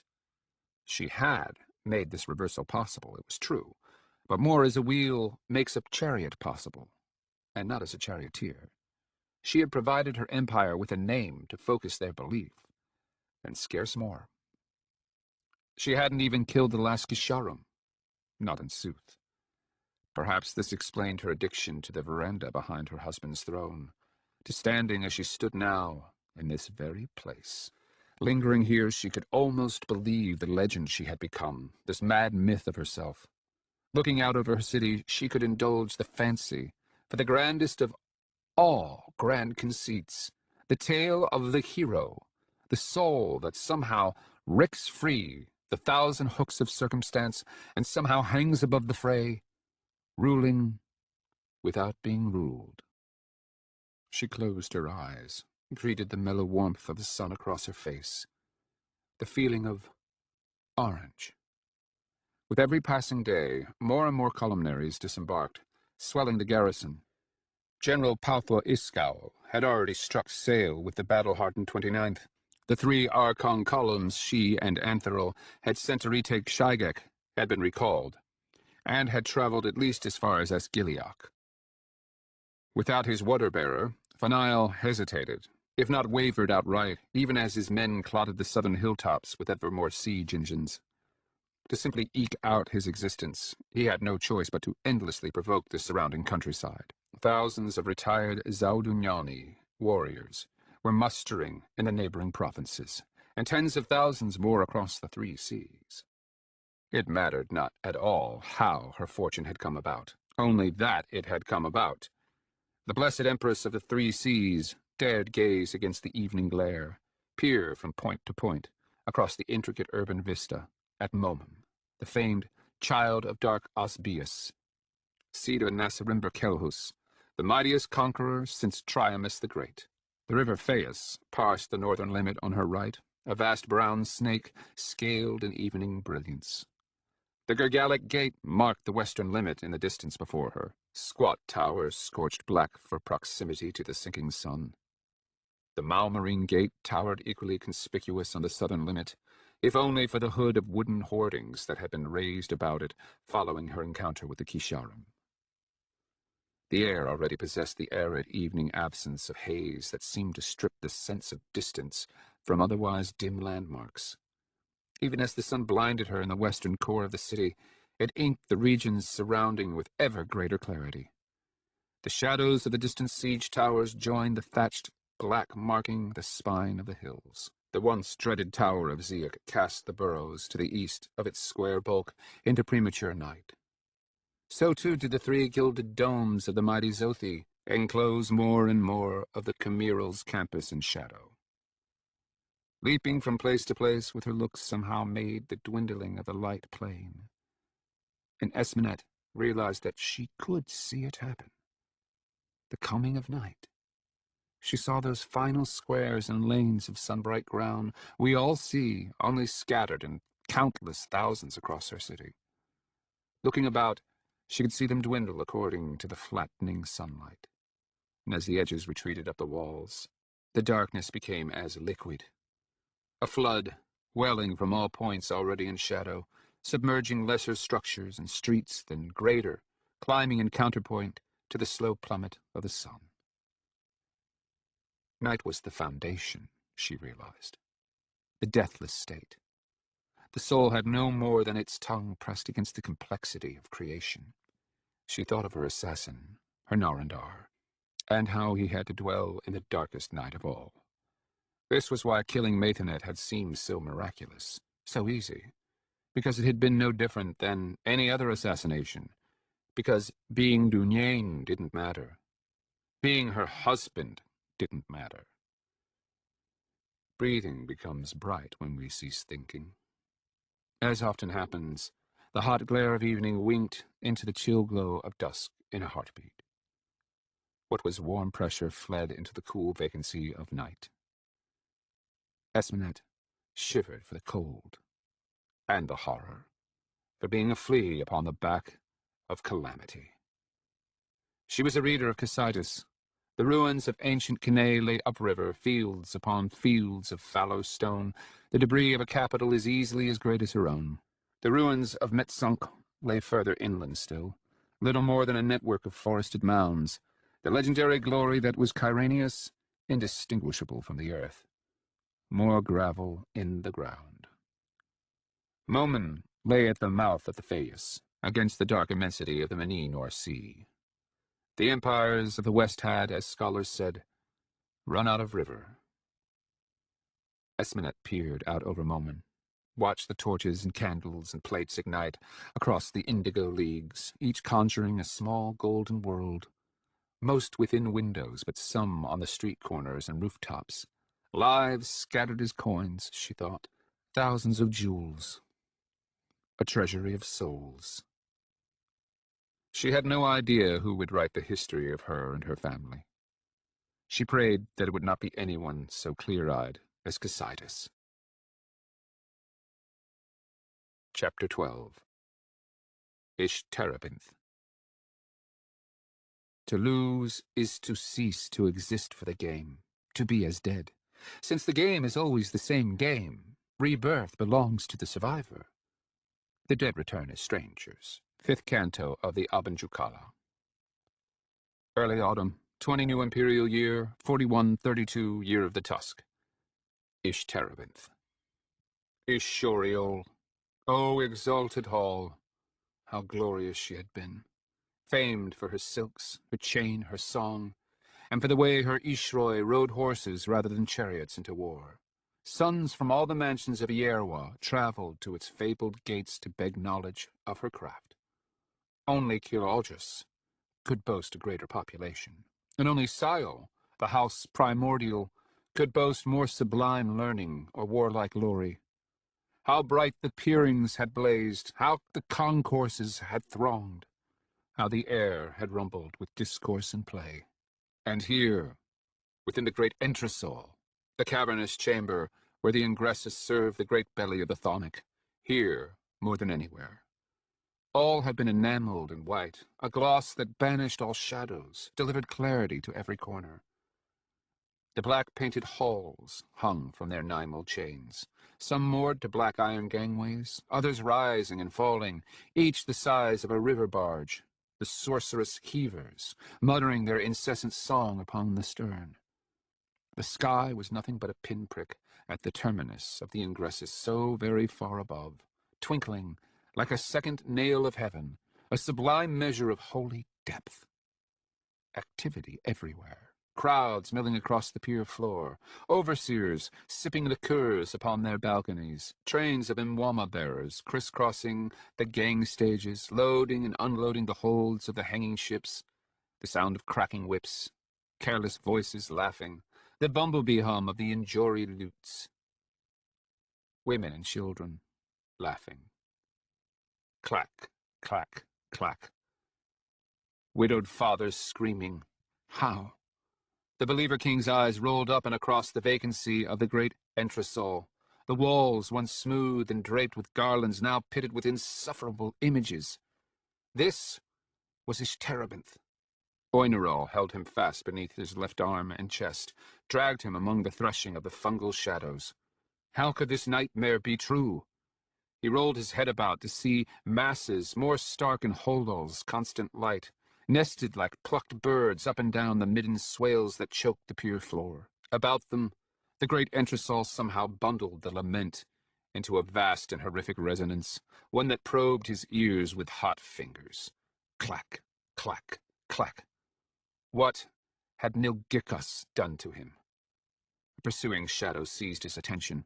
Sorwheel turned and saw a lurching figure. Saw him, Mu Meorn, walking not more than a pace from his dragging heels. Naked, emaciated.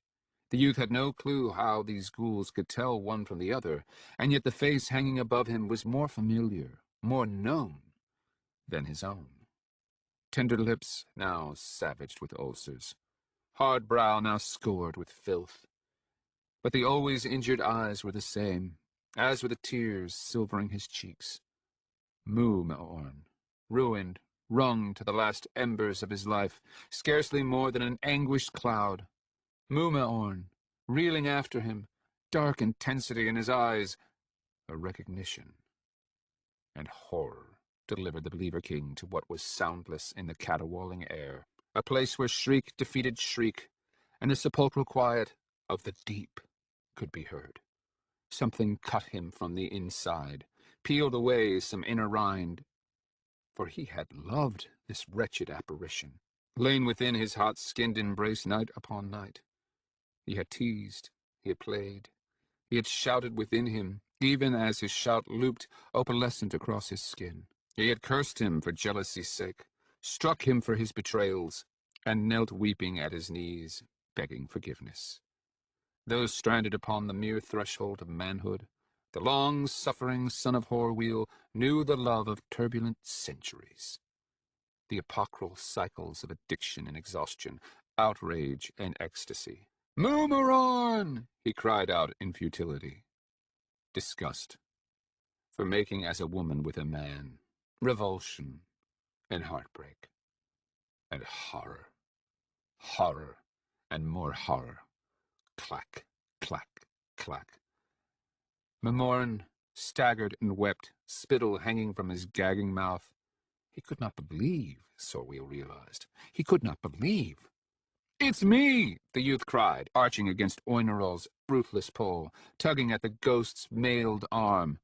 But all at once Moomaron stumbled, crumpled, about the lewd filth of his groin, and then folded as a rug beneath the ghoulish figures vying behind him. Vanished underfoot.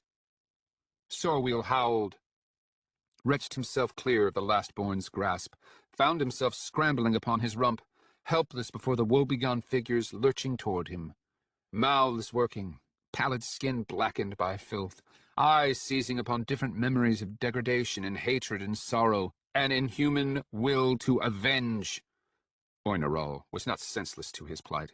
Holo appeared above the Believer King, a wick of silver bearing a point of blazing radiance, and the cadaverous throng recoiled before it, raised arms in warding, blinked against the points of white pricking their eyes, an assembly of shrieking dead. "Moomaron!" Oinerol, lastborn, stepped about him, drove the wretches stumbling back with his light. Sorweel crawled back as a crab over the offal, frantically peering between pallid and battered shins for sign of his lover. His left hand dropped into emptiness. He fell back, nearly pitched into the abyss, pursuing his arm. He rolled about instead, ribs bruising upon the drop, found himself gazing into the voided bowel of the mountain, into the ink obscurity of the holy deep.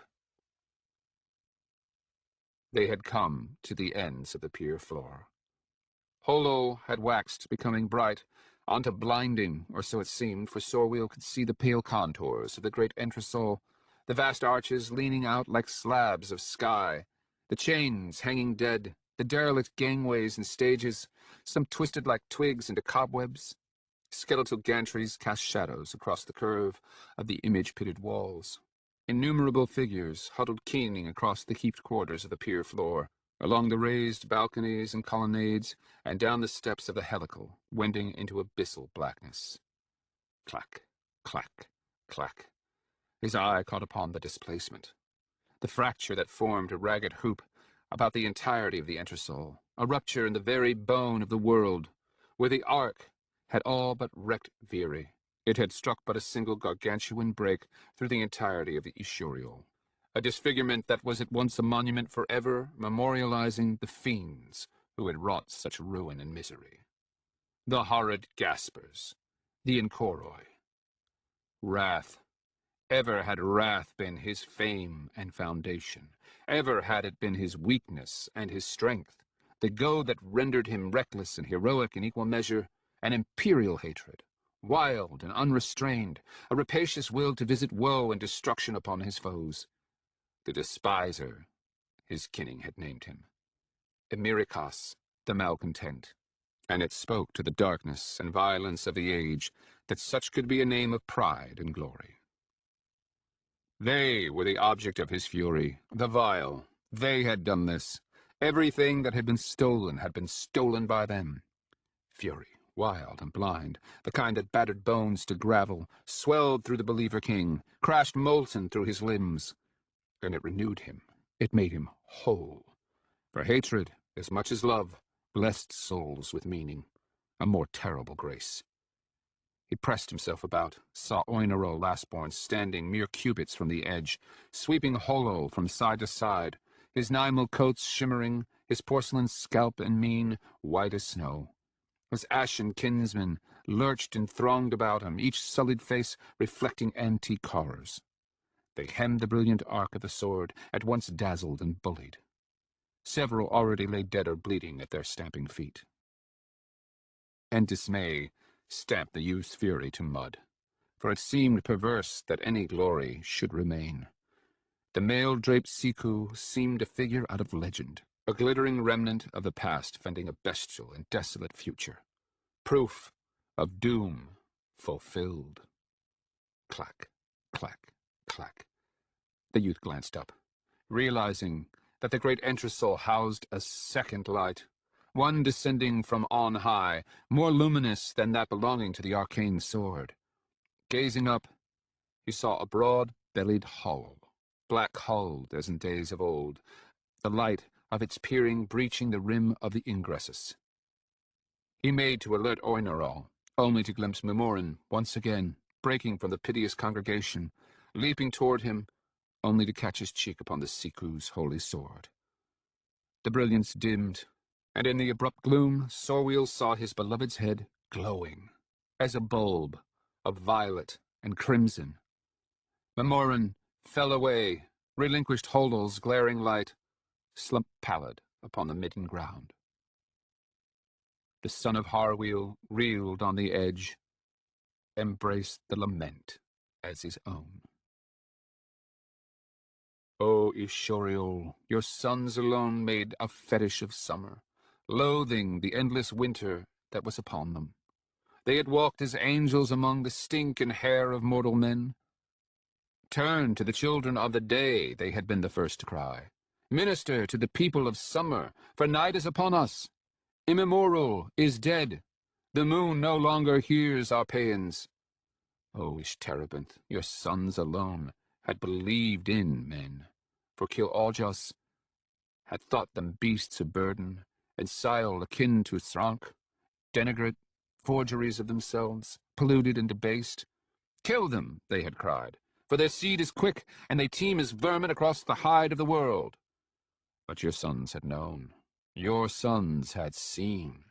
If not men, what other vessel might bear the nectar of their learning, the song of their doomed race?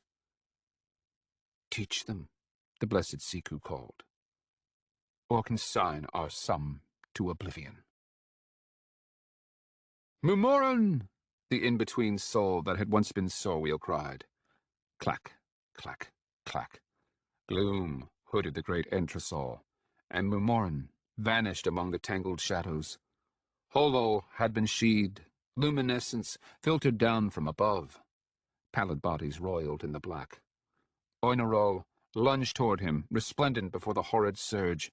He leapt into him, tackled him about the breast. The youth glimpsed the hall, bulbous black, framed by ceilings stark with illumination. They sailed past the floor, and emptiness pulled them down and away. They plummeted, weightless. Oinerol's arm yanked him gallows hard, held him dangling as they somehow swung out over the cavernous void. The holy deep. He choked for want of wind. He made to cry out, but for which madness he did not know. Oinerol had somehow managed to wrap his free arm about one of the phalonymal chains. Now they swung on a giddy ellipse. The lunatic depths of the great entresol howled about them. Clack, clack, clack.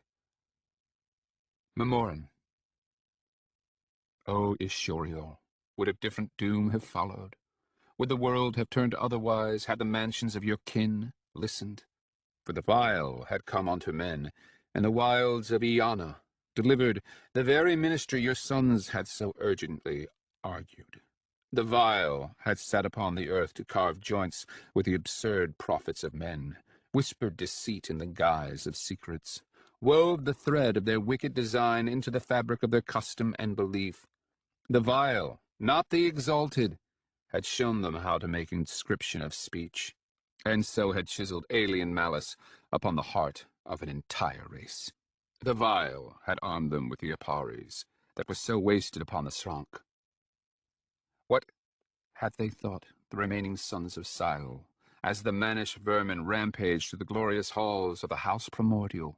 What had they thought, the remaining sons of Kil-Aljas, when they retired from the fields of Majorial and barred the gates of their mansion? What had they thought of this last great insult, this final atrocity inflicted by their conquered foe? Had they seen error, or just more injustice? And so the lust to teach was rekindled among your sons, O Ishoriel, A second folly. A tutelage of the bright to undo the tutelage of the vile, the first Siku declared to your great king. And Ketangira, Deep-seer, more than any other, made glister of his treachery, saying unto Nilgikas, let me make a ministry of the wisdom we have purchased with our doom, for among them are souls as wise as our own. I is foolish, and is terrified of damnation. Oblivion on a swing. Clack, clack, clack. So Wheel hung limp, the rim of the cauldron biting his breastbone, shuddering only to weep for his lover and his race. All was black below.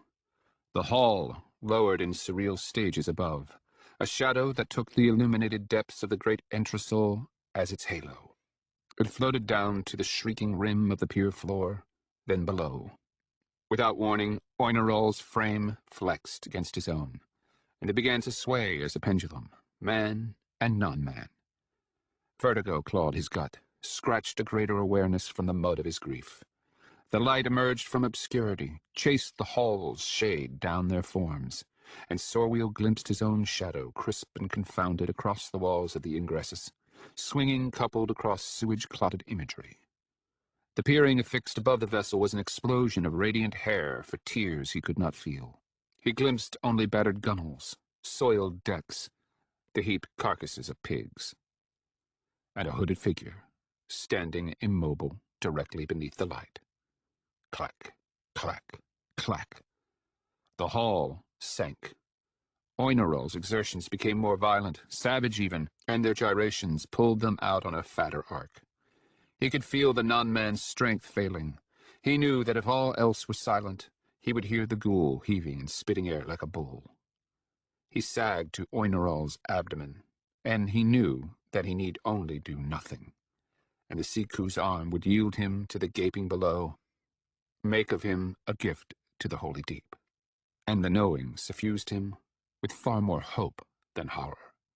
Release me. His breast slipped from Oinerol's clasp. Return me to your bosom, mother. But the Siku managed to catch his left arm. He swung out limp on the chain's arc. The way is too hard. He felt, rather than heard, the non-man scream above him. Your son is too weak. And he could feel what was about to happen, feel himself cartwheeling through blackness, clipping the sides as a doll cast down a well. He could feel the fatal plummet that was release. A bird blasted up out of the blackness, its great white wings thrashing, the yellow knife of its beak aimed at heaven. The peering etched it in clean light above. A stork, a miraculous vision of life. Sorwheel seized Oinerol's wrist, out of brute reflex more than resolution. He swung wide and, kicking over the void, the great entresol resonated with bottled screams. The iron band of the non-man's grip vanished. He toppled, flew into the peering, as though into the sun, missed it by a breath of an arm, crashed into the stacked carcasses. He rolled the planks of sodden wood, looked about wildly. Clack, clack, clack. Every surface seemed to glow for the brilliance of the peering. Oinerol lay riven on his back, upon a bed of butchered animals, convulsing arms and legs out, mouth wide and gaping. His nymal coats blazed as water beneath morning sunlight. His eyes fluttered. Emiricus pondered killing him for what he had done. You wear a prison house upon your head, mortal. But Sorwheel found his gaze drawn to the other, the night-cloaked figure that stood directly beneath the peering, for the mouth of the hood now regarded them. The boatman regarded them, his mouth working as though reciting words to his song. Clack, clack, clack. An emaciated hand drew back the cowl, and the son of Harwheel was amazed. The peering flashed across bare white scalp, and the eyes watched from the shadow of hairless brows. The boatman was a non-man. The fact of this emanated from him. Yet he was ancient, his cheeks creased, his sockets pouched as infirm breasts. Mortality pursed the whole of his hard, cruel mien. He stared as one who searches for relatives of those he hates. Clack, clack, clack, and the hall went down. The boatman, his blasted skin luminous in the light, had not ceased staring at them, singing all the while. The lament subsided in imperceptible degrees, became less and less distinct from the endless boom of falling waters, more and more haunting, an appalling backdrop for the growl of boatmen's song. O Seol, dark is the harbor of your womb. A lion has arisen, and your children hide. A dragon has descended, and your children flee. O Seol, O barren house primordial. So we squatted upon our haunches, bathed our arms in the black water. We swore oaths of hatred against them. We spurned our prayers, and the emptiness that ate them. It was an ancient song, and obscure. It sawed on the ears, the heart, bearing more the strain of melancholy than the substance, and yet possessed of unnerving passion all the same. Clack, clack, clack. What was near was all too bright, enough to make a scowl of the merest inward glance. Halos hung about every surface, be it bitten wood, links of iron, or porcine swales. The boatman seemed even more a horror, given how deeply the light inked his senescence in shadow. So Sorwheel and Oinerol found their eyes driven outward to the walls of the ingressus, where distance and graven image had declawed the peering light. The walls climbed about them, hoop after hoop of reliefs carved at least a forearm deep, slowly climbing into oblivion above the resolving from oblivion below. They remained silent long after the dwindling of the lament above had permitted easy speech. Each stared out from their portion of the bark's stern, disbelieving what had just happened. Sorwheel leaned blank against the gunwale, listening to the clatter of machinery, the creak of links and joists about the grisly load. The hull descended on a great Nymal chain. Two great iron wheels revolved at its heart, purchasing length from above by consuming slack from below. Gears locked into the wheels released a mighty hammer against an iron anvil, generating the rhythmic crack that had punctured the lament above. The noise itself was difficult to describe, save that it was sharp enough to wince ears, and somehow left the taste of metal upon the tongue. Given the dread nature of their descent, it seemed alarming and horrifying, a drawing of attention in a place where only those as soundless as shadows could hope to survive. Clack, clack, clack. Iron bars jutted from points short the prow and stern, converging upon a black iron collar that pinched the chain between two smaller wheels above, a stabilizing device of some kind. The peering hung from this, a radiance too bright to possess detail, and directly beneath it, the hale and yet withered non-man stared and sang. O Seol, what love hath thou remaining? What fury hath thou loosed? What destruction? We, who know the ground, plot in its bones, prepare to grapple the endless, eating sky. The boatman, Sorwheel, at last ventured to Oinerol. He had no wish to speak of what had happened, and neither did he wish to be alone with thoughts that were not his own. I don't remember him. The Amiolas knows him, the Siku replied, without turning. A violet stain lay upon his cheek. A swatch of dried blood curved like a flower petal. The youth recoiled from thoughts of Mumiorn, the violence of a grief that was not his own. They were always a long-lived race, the Siku continued, and he was ancient ere Ninjanjin returned. A wonder even ere Sil first tempted his nephew, the tyrant of Seol. The inoculation did not work for any of the aged save him. Moram Hira, Sorwheel gasped, in a realization that confounded him. The legendary father of orphans, as famed as any among the exalted, Moram Hira, the violent uncle of Kujara Kimwa, who had cut short the verse of innumerable lives back in the luxurious days before the Ark, when mansion yet warred against mansion. Yes, Oinerol said, the most ancient warrior. So decrepit. How has he come to look like this? So human. The inoculation worked, but not entirely, since no disease can claim him. He is deathless, but not ageless. The Siku glanced at the darkness below. Aye, but how could he? The youth trailed in confusion. His knowledge seemed a book whose spine had unraveled, or worse, two books, All he had was sheaves scattered and heaped, facts and episodes. With his every knowing, it seemed, he became more disordered, not less, as if every page pulled open was another page torn. How has he escaped the Dolo? Oinerol said, guessing his question.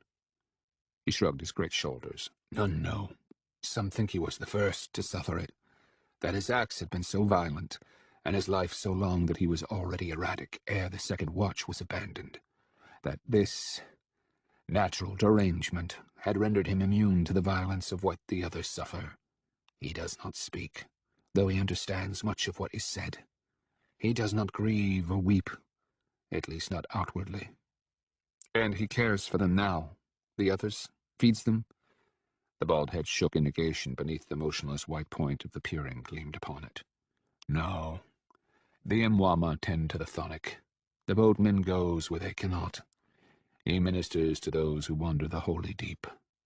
Clack, clack, clack. Like your father, Oirinus. Oinerol, with several heartbeats in replying. He contemplates a fathoming each day, every day, he said. What was once a holy pilgrimage before the Thonic was abandoned. Some say he does penance for all those he killed before the coming of the Vile. What do you say? The Siku turned to him, daring the ethereal visage of a Mirakas, Sorweel now knew. His visage.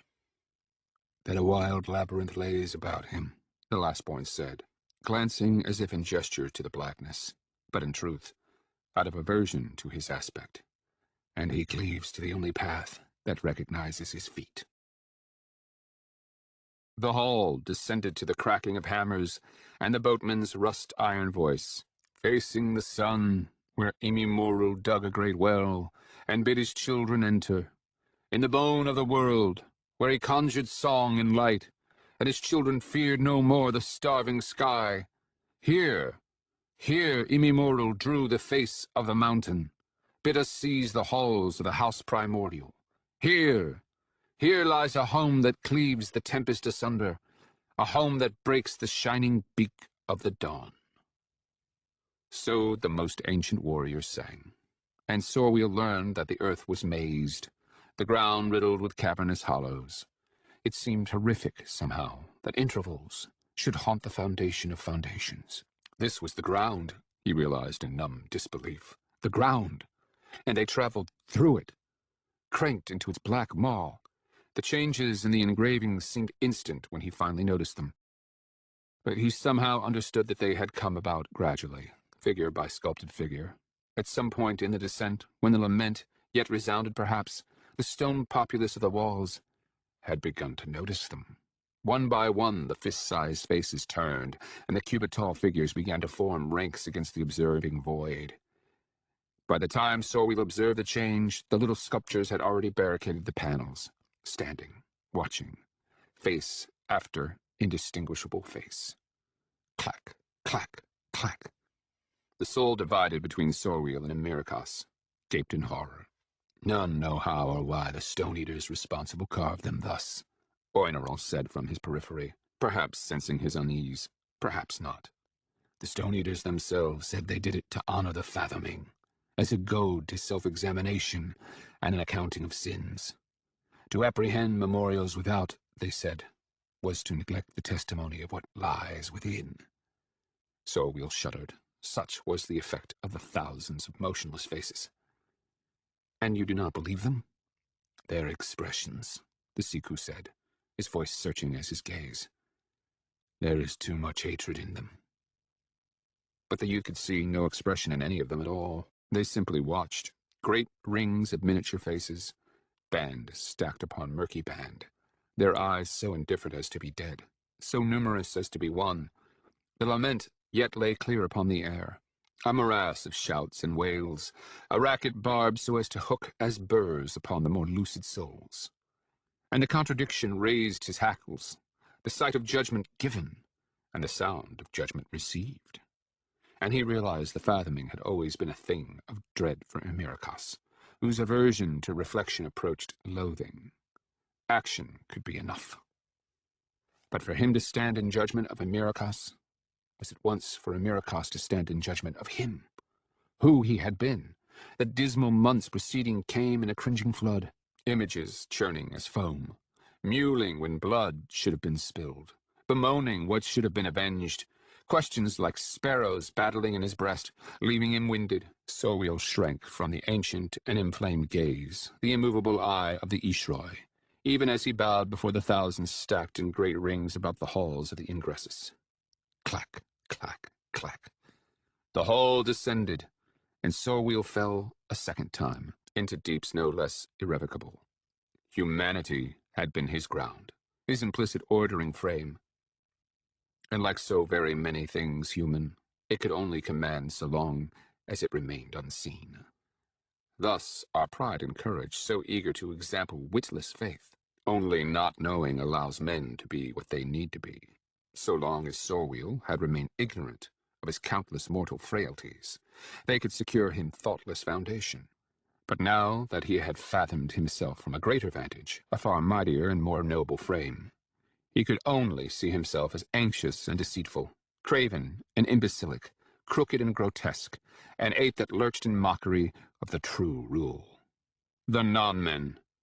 Lions fled, and there they rested content, and they placed yokes upon the groaning Imwama, who placed yokes upon the braying beasts, and brought forth abundance for the sons of Seol.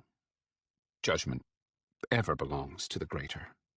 He saw himself the way the Injori Ishroy saw men in days of ancient old, as strutting beasts, by turns devious and absurd, rotting even as they lived, shouting boasts from atop their barrow graves. Weed or flower, it did not matter, for their time was too short to count anything but the dregs of glory. Henceforth, his would always be a miscreant life. And so the last of the boy left to the son of Harweel died in the Weeping Mountain. The walls of the umbilicus had been dyed black to make stark the gilded halos about his head and hands. Perhaps no soul in the Empire aside from herself and her elder brothers knew this. And if I should fail, what then, father? His presence had dwarfed for intensity more than dimension. His look passed through her the way it always has. Twin cables strung taut across the interval that was her soul. Spend your final breath on prayer. She became real, kneeling before him like this, just as she had as a little girl. Always. For me? For everything. Clack, clack, clack. The lament gradually faded into the boom of waters. They continued sinking, a vacant bulb of illumination dropping into viscous black.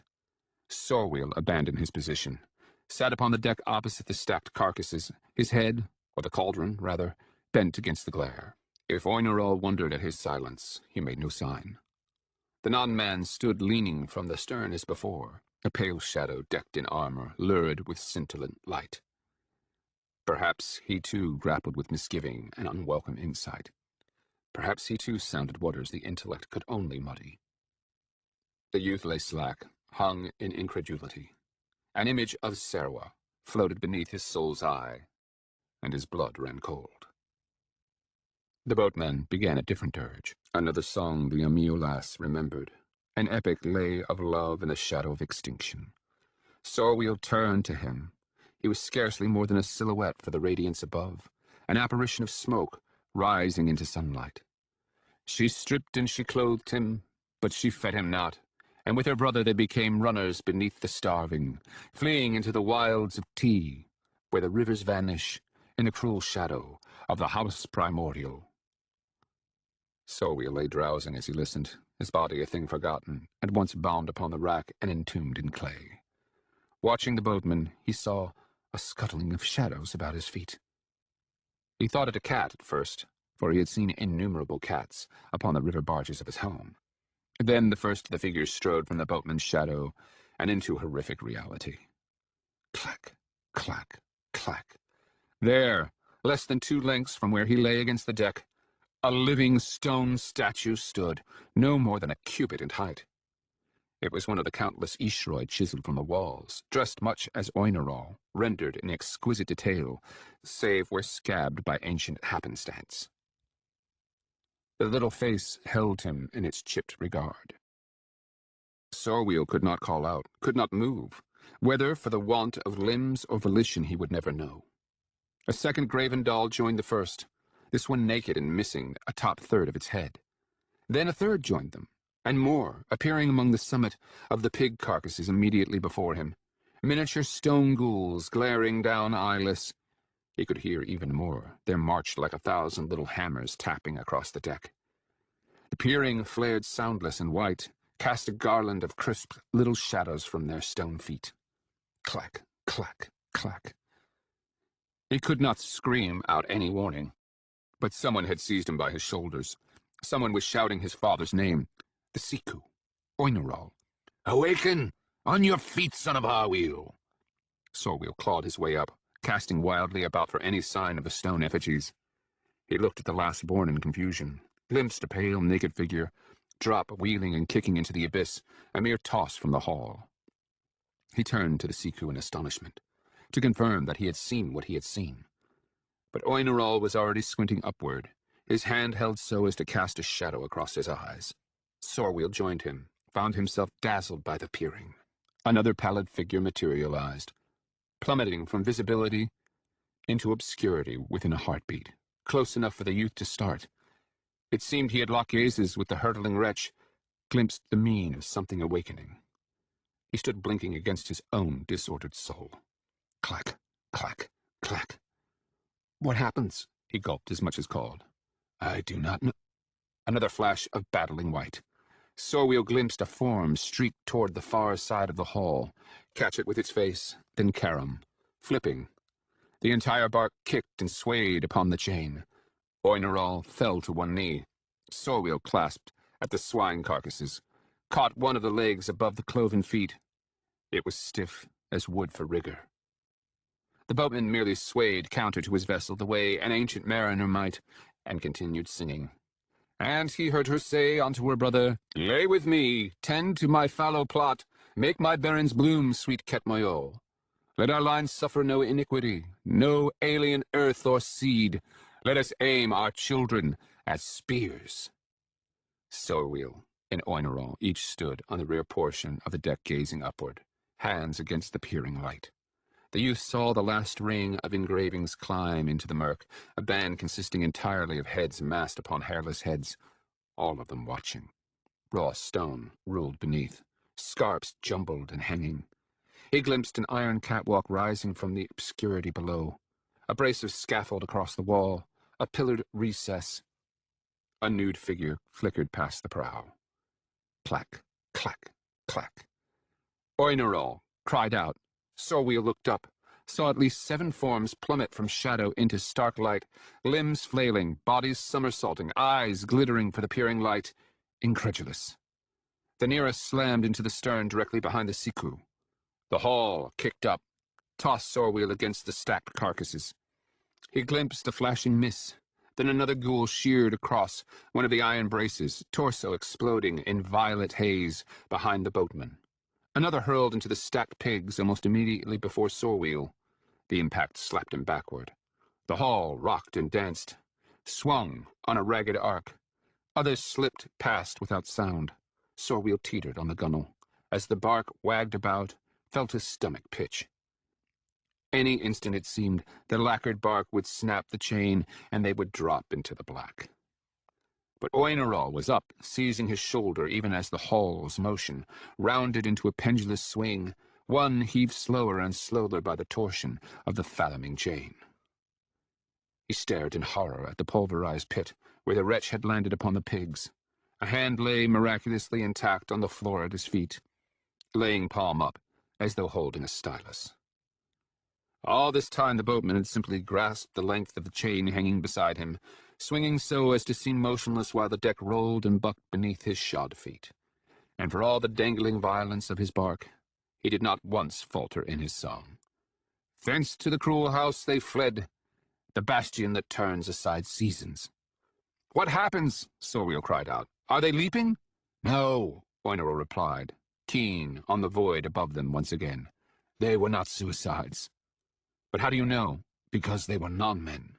"What? Non-men can surrender dignity but not life?" "All dignity, and more," the ghoul cried, His face twisted into something nearly frantic with grief. "We would all be dead. Ishtarabinth would be naught but a mouldering tomb, were suicide something our nature permitted." Clack, clack, clack. Sowiel stood glaring, his limbs stuffed with straw, his heart still hammering. To think he had bemoaned the madness of the quest with Serwa and Moengus. So if they didn't leap, then what? He paused, realizing the dread alternative. Were they thrown? Oinor glanced at him sharply, then resumed staring upward, the swales of his face shining with the radiance of the peering. Were they thrown? Sowiel pressed. Could Ninsil Jirus somehow know what we attempt? Oinor remained silent, avoiding his gaze as ever. "We have reached Kurnaimel," he finally said, in semblance of resolution. "The great mine of Ishoriol." A grimace marred his chiseled mien. "We shall reach the Mere soon." The false believer king turned from him in dismay. Grace, the Siku had said. He would save himself by stalking his blessed shadow, by following the path that Yatwer had marked for the son of Harwil, the boy doomed to murder the Aspect Emperor. But what grace could be found in a pit so deep, amid horrors so sordid and appalling? If anything, he owed his life to Oinerol, not otherwise. The hall hammer resounded through the black, its cracked rag for echoing across the fractured surfaces, now soaring above them, counting out the unrelenting beat of the boatman's ancient song. And far from the starving, in the deepest of the deep, they brought forth their accursed spear. Kujara Kimwa, a soul ever aimed at this, our desolation, for they had lain together, brother and sister, in mockery of Sonos and Ulysses. The incest song of Linkiru, Sowiel realized, a version he, or the soul he had become, had never heard, one bearing the warp of the future, of doom come true. The non-man apocalypse, a whole race locked in the lightless depths, wailing for losses, raging against bargains sealed in bygone ages, souls drifting from defeat to folly to tragedy, ever more at sea, ever more removed from the shores of the now. Soon the last of the intact would succumb to the dolor. The Mwama would abandon them. The last of the peerings would wink out, and silence and blackness would rule the vacant heart of Ishtarabinth. The mountain would cease weeping. And Sowiel understood, seized the fact that outran most all men until ruin at last ran them down. The end will have out. The non-men, for all their staggering age, were no more immortal than their engravings. Despite all their pious might and ingenuity, the ages had laid waste to their domination, had made smoke of their breathtaking splendor. They were the stronger race, the wiser, and yet doom and degradation had claimed them. The wolves had fallen. What hope was there for mongrel dogs, such as men? And upon a single forgotten breath, the ancient grudges of the Amiolas and the perplexing facts of the great ordeal came together. He had a sense of being taken up, of being aimed anew, turned toward a reality as gritty and as grim as truth. There was no deception here. Oinerol did not dissemble. Ishtarabinth was not some absurd pantomime. The end was not some daring fancy, a way to pass impiety off as courage. It was simply inevitable. And so it came to pass that the son of Harwil apprehended the horizon of a new and terrifying world from the very bowel of the mansion, one where the unholy consult was real, the extinction of men was nigh, and the Anasarimber Kelos was the only hope, the one true savior of men. A world where the fraction that the Dread Mother could see had blinded her to the fraction she could not. A world where he could love Anasarimber Serwa. He need only survive and escape this mad and vicious place. Flee, for all hope had fled the Weeping Mountain. Other than Lord Harapior, she did not know any of the Nymal armored non-men who came for her. But she knew from their looks that they had heard of her, who she was, and what she had done. There was lust in their darkling gazes, but curiosity and apprehension too. They placed a sack over her head, one woven of injori silk, as soft as rose petals across her cheeks and forehead. Her body they left uncovered, save for shackles of iron about her ankles and wrists, and a Kuyan variant of the agonic collar welded about her neck. They did not speak, and she did not resist. But the hatred she had incited in the Lord Torturer was too profound to be ruled. "Sing for us," Harapior growled. "Sing for us, witch. Scald our hearts with your foul impersonations." She did not oblige him, but not out of spite, for she cared nothing for the ghoul. She did not sing simply because the watch she had sung for had come and gone. The next song would command fire and ruin.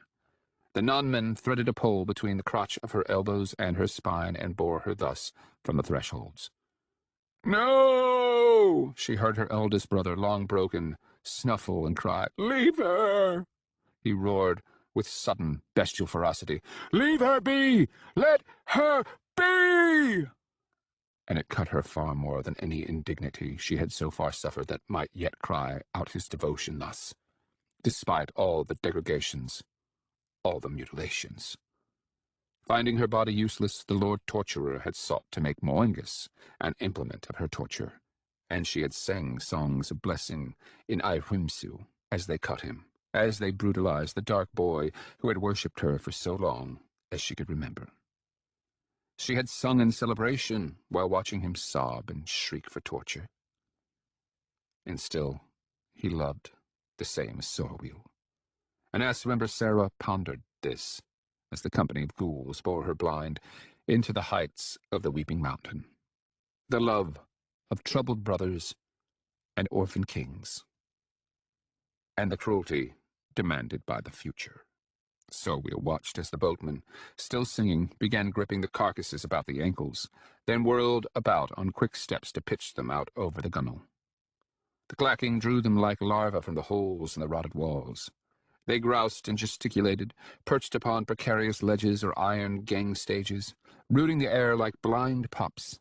As wretched as those above had been, these were far worse, emaciated, ulcerated, adorned with scabs, clad in nothing but raiments of filth, their knees and palms as black as Zoronga's shoulders, their scalps as jaundiced as human bone. The pallor of each had been scuffed from blackened skin in a manner peculiar to each, lending ornamental distinction to what misery had ground to meal otherwise.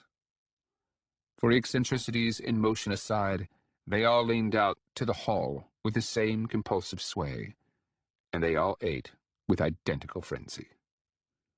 These mines had been the glory of Ishtarabinth, what brought embassies from all other mansions to reside within their mountain. For Nimel, the famed silver of the Nonman, more doughty than steel, as soft and warm as cotton against the skin, had ever been the great obsession of their race. Once the vast ingresses had thronged with halls laden with ore, bound for the furnaces and smithies of the Thonic above. Peerings had burned. Enwama had teemed about iron walks and platforms, cringing beneath the harsh cries and cracking whips of their immortal overseers. And now this perversity. "These are the reduced," Oinerl said, "and 1,000 years hence this is what will become of those who yet survive in the Thonic above." The youth bit back on abhorrence, said only, "They do not weep. What we call the gloom has fallen upon them. Centuries of reliving memories wear them to dust. The clarity of the horror endured is leached until nothing but a dark fog remains, an obscurity that is their souls." He paused, as though struck by some novel implication. "Yet another living hell," Sorwheel cried in incredulous retort. "Your boatman performs no mercy, casting swine to them? It's obscene, allowing such misery to persist. A man would just let them die." The Siku stiffened at the rail. He turned from the congregation wagging across the pitched stone to regard the apparition where Sorwheel's face should lie. "And what of the hells?" he asked. The question surprised the youth. "What of them?" Oinerl shrugged. "We have spurned your infernal gods, and we have sinned." "Pah!" the youth spat. What do we care for gods? But the hells, we do care for them. The paths to oblivion are few, as tight as the arrow's notch, and Melitus would say. Tell me, son of Harwheel, who is to decide when these wretches should hazard damnation? Sorwheel stood dumbstruck. Oinerol looked away, glanced about the limits of the peering's light, from the ghastly forms level to them, to those rendering and gorging above. The most wasted souls are the eldest, he continued, the most tragic, the friends and rivals of the one who feeds them. The boatman knows, mortal. Even the gloom is blessed interval compared to what awaits. Understanding cracked the youth's heart. Knowing this world could countenance such misery at all, let alone as a lesser evil, it deadened him, hammered blunt, yet another inner edge. Clack, clack, clack. Their descent did not slow, nor did the boatman relent in his grisly toil. To preserve the balance of the vessel, he drew from the forward and rear spates equally, forcing the Siku and his ward to retreat to the blood-greased stern. The unending succession, the most ancient warrior hurled wooden bodies out on what seemed impossible arcs given their bulk. His accuracy was likewise miraculous. Time and again Sorwheel thought a carcass would spin short, only to watch it skid into sudden bloodless immobility upon the very lip. Both watched mesmerized, the throwing and the feeding, listening to the boatman's effort lunge, and the release through his voice as he sang, "Let this song as unguent flow, fly as sunlight upon virginal snow. Sing, breath, sing, declare our dissolution, as the horned hands of men, how we raised 1,000 sticks of light against them, how our heroes waded into their clamor, until our dying buzzed as flies in our ears. Sing, declare golden seals smashing, the breaking of the mountain most holy, and our long exile beneath the starving, and how our brothers embraced us upon the iron shoulder of Injor. Flow, make such perfume as might be made from ruin and an hour." And Sorwheel found himself gazing at Oinerol, the last of the Siku, and pondering the will that might make peace with a race so artless and so rapacious as man. The boatman sang the Lay of Little Teeth, the recounting of Sile's fall in the first of the great migrations of men from Iana. The Amiolas knew well the bitter toll of those years, how darkness had crawled across the great, vacant empire of the mansions, how the men multiplied and multiplied, forever encroaching and invading, sacking mansion after mansion, hunting the false men to extinction, through all the world save here, the last refuge remaining, Ishtarabinth. And there was no end to them, for endless were the Aenites, endless and accursed. Strong was their hatred, reckless were their heroes, mad to prove a trifle of life, and cunning was their claim. So far as their teeth, so too were their thoughts both little and sharp. The hall continued clacking relentlessly downward. The reduced dwindled in number, until no more forms pulled from the tunnel-pocked walls. The boatman resumed his station beneath the piering, his eyes lost to the shadow of his brows, his forehead and cheeks white and scrotal, his mouth working about the intonations of another ancient old song. The hall seemed transformed for the suspension of so many swine carcasses. The spates now piled no higher than the knee, so that the whole of the bark could be assayed from stern to prow in a single glance.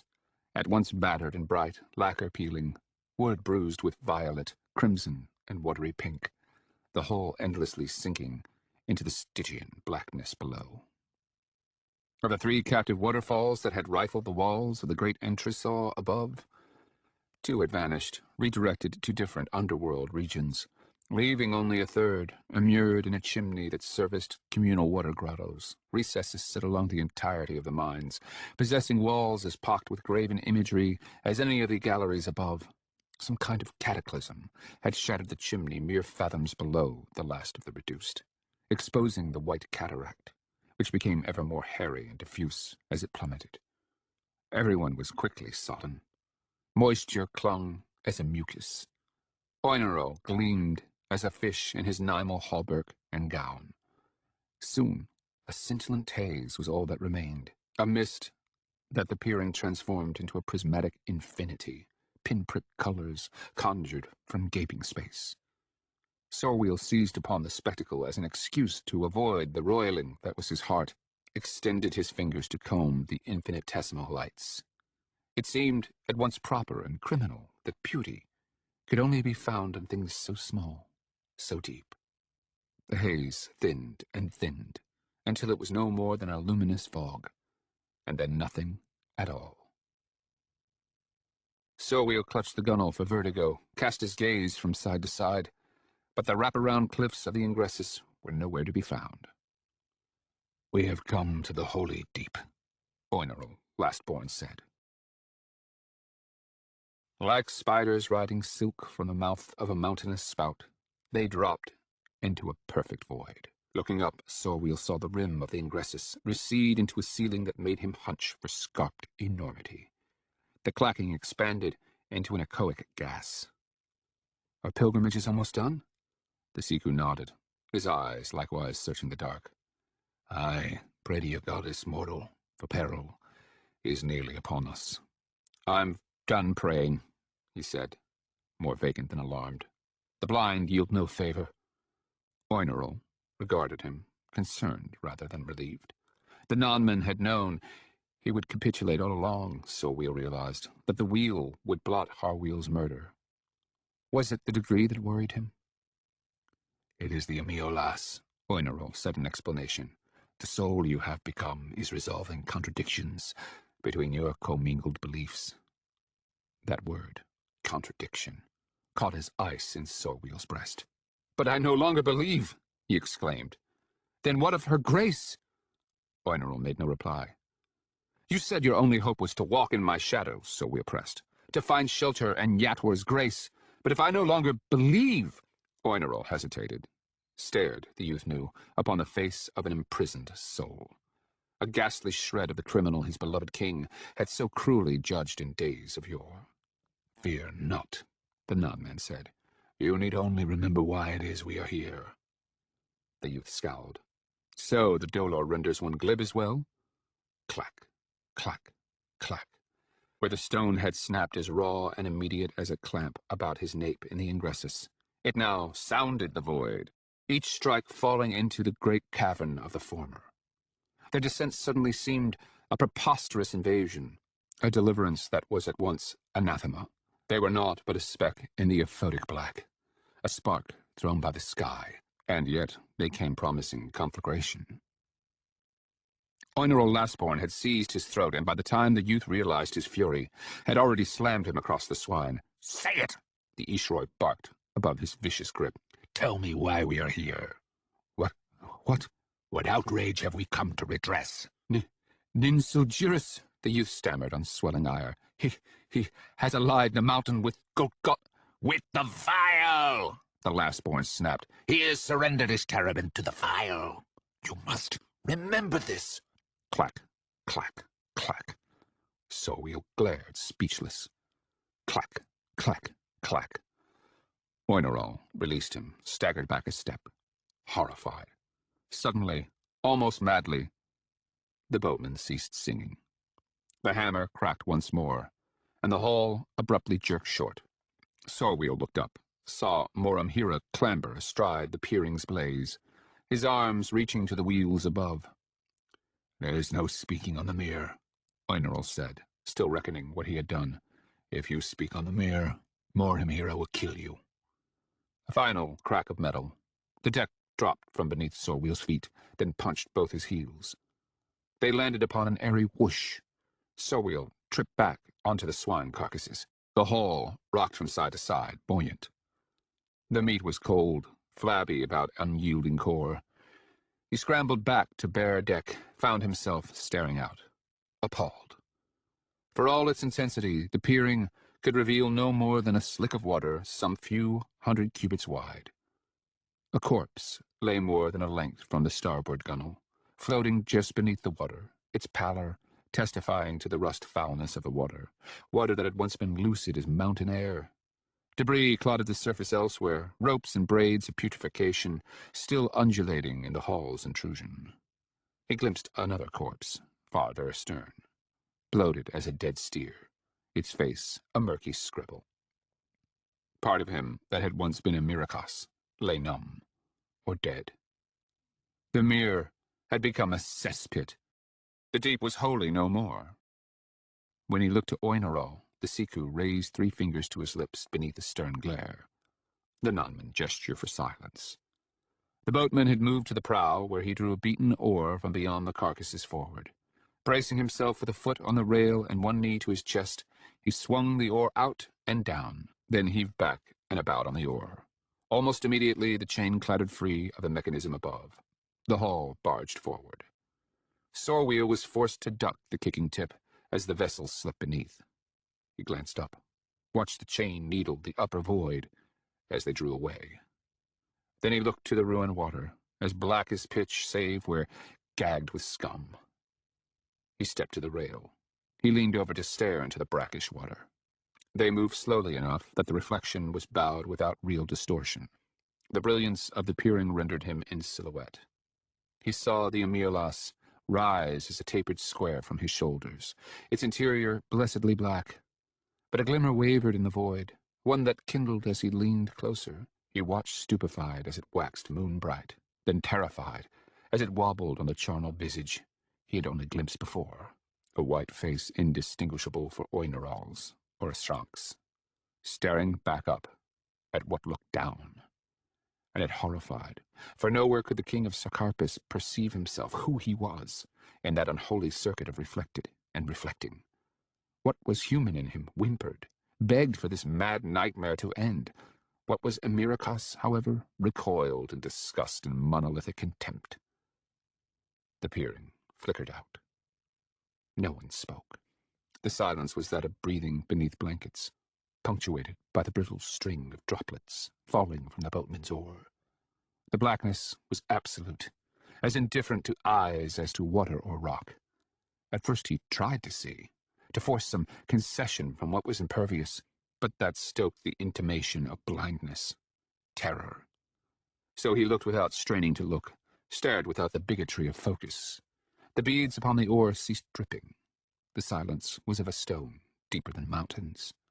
And in that darkness he saw the darkness that is the fundament of all things, the shadow within the light, the darkness that doths and dons men as masks, that always claws outward and never in. Oblivion.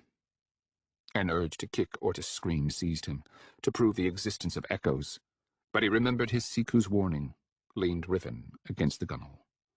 The peering flooded back to fierce life, and the sewer that was the mere lay revealed about them once again, a glitter of greasy, swollen things, his hood heaped about his shoulders. Morim Hira stood gazing and scowling at the brilliance, aglow like an angel against the black mire beyond, his eyes sparkling as a sorcerer's might. He too had been surprised. The ancient non-man resumed paddling the hull forward, his back pulling into a broad V with every alternating stroke. Sorwheel found himself returning to the mirroring waters, drawn by some strange will to gratify horror, not simply to regard the horrid aspect, but to see through its eyes. But the armored Siku clapped a long hand upon his shoulder, drew him around. Whatever rebuke his gaze held faltered the instant he looked into the cauldron. The boatman toiled just over his shoulder, and glancing at him, Sorwheel saw a band of grey resolve from the far forward limit of the peering's light. A strand, a stagnant beach, climbed from the blackness, the sand white and grey, the waterline black with viscous coagulum. He followed the light's expanding margin, watched the tracts of sand unfurl, shadows shrinking into countless dimples.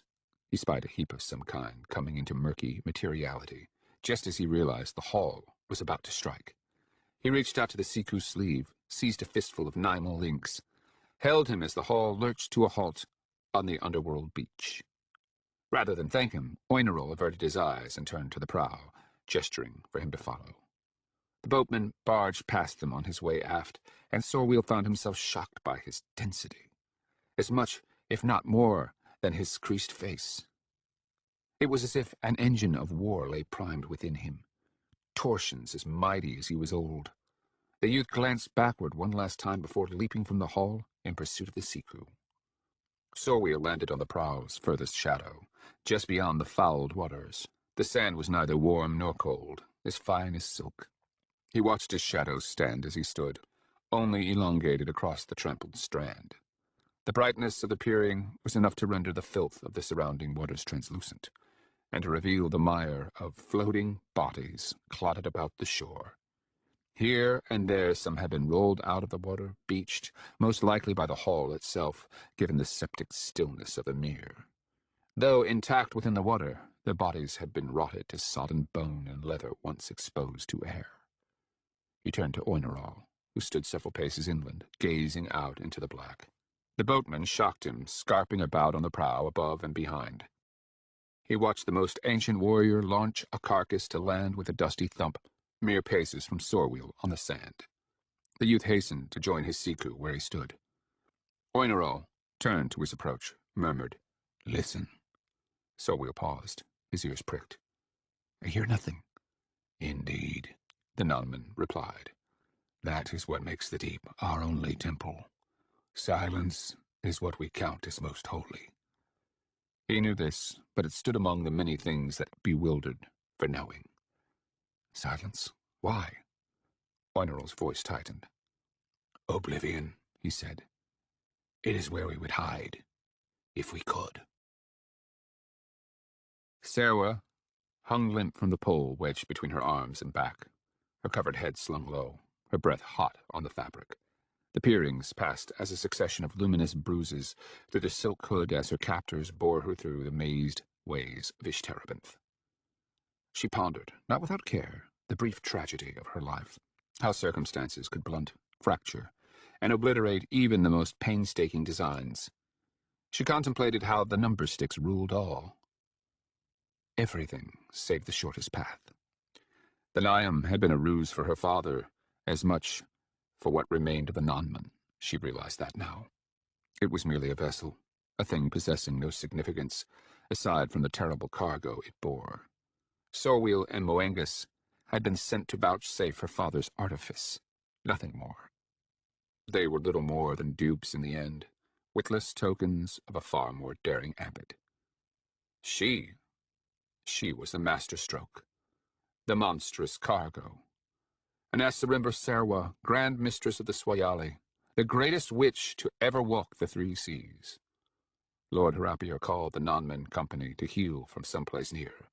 The sack was whisked from her head. She found herself blinking against raw brilliance. They were still in a corridor, she noted, with no little alarm. A grand one, to be sure, but a corridor, nevertheless. The upper luminal, she reckoned. The Lord Torturer crouched before her, his waxen features close enough to nip. Wrath splashed his agony across his face. In a single motion he raised his right fist and struck the left side of her face. "From the king under the summit," he growled. "He asked that I drive down your price." She glared at him, left eye fluttering for tears. He raised a hand to her throat, scratched the ensorcelled metal about her neck instead. Her agonic collar. "Emolitus himself wrought this," he said. "No one has tested it has survived." His glittering black look faded for a heartbeat, straying into thoughts both awful and inscrutable. "You would die were you to shed the least light of meaning, certainly. To suppose otherwise would be to blaspheme the artisan." He swallowed, his gaze roaming down the points of her breasts and beyond. The great pupils once again locked upon her own. "But then I know you are Dunyain. I know that every blunted edge you bear conceals a poisoned pin." He sighed, in mockery. "I was a fool for thinking that knowledge could make me your master. So now I'm suspicious beyond all reason. I obsess, wondering where I might find the poisoned pin. And I ask, what will my king do when he at last lays eyes on you? What would any soul do when presented a famed songbird as a gift?" He sneered. "Of course, he would bid it sing." He seized the back of her head, jammed the silken sack deep into her mouth and throat. She gagged and convulsed as someone human might. His eyes gleamed for satisfaction. "No voice," he said. "No poison pin." The gods were wolves baying beyond the ageless gates of death, gluttonous and all-powerful. The non-men, the progeny of Immorial, would deny them the leathery meat of their souls. Such was their pride. So where men asked how they might live so as to become prized pets in heaven, they asked how they might live so as to die invisible, to plummet beyond the outside and vanish into the deepest deep.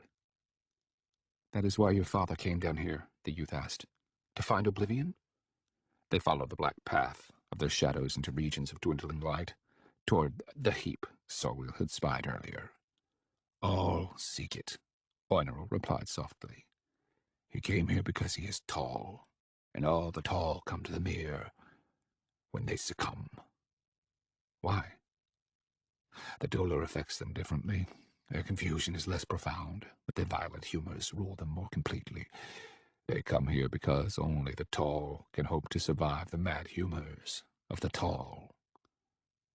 They crossed into a debris field on the verge of the hall's failing light, an accumulation of thousands upon thousands of bones strewn and piled across the sands. Sorwell initially assumed they all belonged to pigs, but the sight of two black sockets staring up from the sand informed him otherwise. A skull the size of his torso. "Then how do you know your father yet lives?" he murmured to his Siku. For the first time the youth noticed the pale luminance upon the ground before him, and him alone. The Amiolas, he realized, because only Kyogli the mountain could throw him from his feet. The non-man strode ahead to scrutinize the heap. The great skull Sorwell had noticed earlier sparked a second bolt of terror as the last-born stepped around it. The pate climbed as high as his nimal-gowned knee. Sorwell shrugged against rising hackles, threw glances across what little he could see. The non-man stepped around the heap the way one might a corpse found in a field. Obscurities resolved in crisp features as Sorwell hastened to follow. The cauldron's funereal light waxed more horrific with every step. A great hauberk comprised the body of the heap, laying folded across the curve of a shield immense enough to deck half the hall. A helm large as a Saglander barrel crowned the bulk, intricacies dimpling a hide of dust. A sword as long as he was tall, a full Syolan cubit, jutted from the sand immediately behind it, as though it were a cairn or grave. The youth gave the whole a wide berth, thinking this was how a hero's discarded armor might seem to a toddler or a cat. He glanced back to the hall beneath the radiant peering, saw the boatman casting swine, his existence a tireless sliver in the angle he occupied relative to the light. He watched a carcass slap onto the heap, glimpsed the snout jiggle in the bright. He noted the parallel bird tracks he and Oinerl had inked walking from the shore. Suddenly the monstrous gait that had trampled the strands surrounding became plain. Everywhere pits had been stamped like fuzzy memories in the sand, elephantine impressions.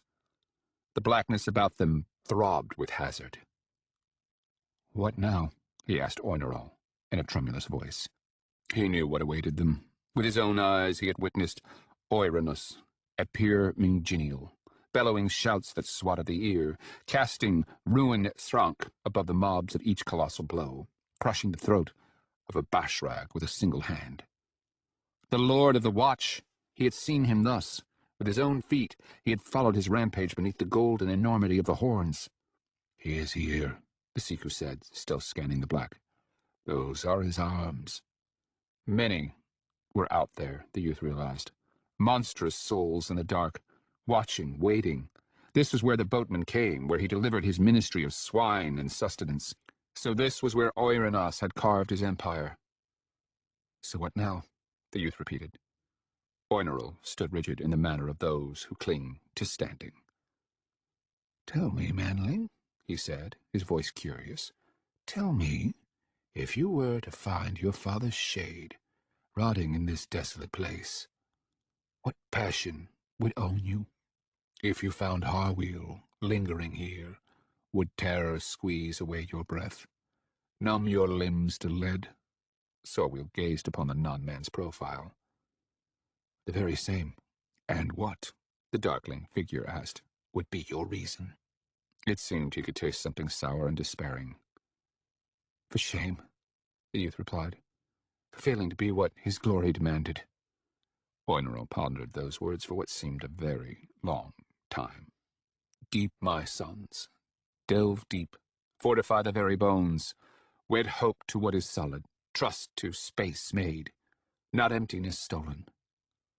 The non-man drew Holo at last, waved it as a glowing revelation across the bleak regions before them. Pins of light carved the strands sterile white, uncovered bones and more bones, cracked and splintered, tossed through the pale sand. Holding the arcane blade before him, the non-man set off into the black. Silver shimmered among his chainmail rim as he dwindled. Sorwheel hastened to follow on legs that seemed braided from straw. What would he do, were it his father hidden in the black before them? Would he rush forward, cast himself sobbing at his feet, beg for an undeserved forgiveness? Or would he flee as fast as his legs could carry, flee the truth of the holy deep? Would he even still love Harwheel, the wise and strong king of the lonely city?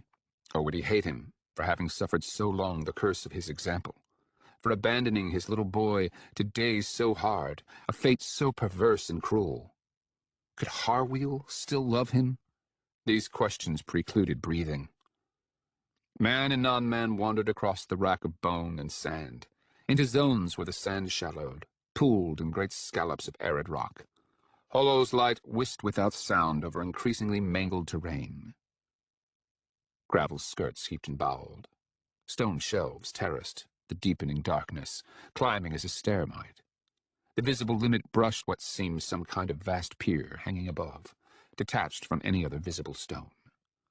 Oinerl Lastborn halted him with a restraining hand.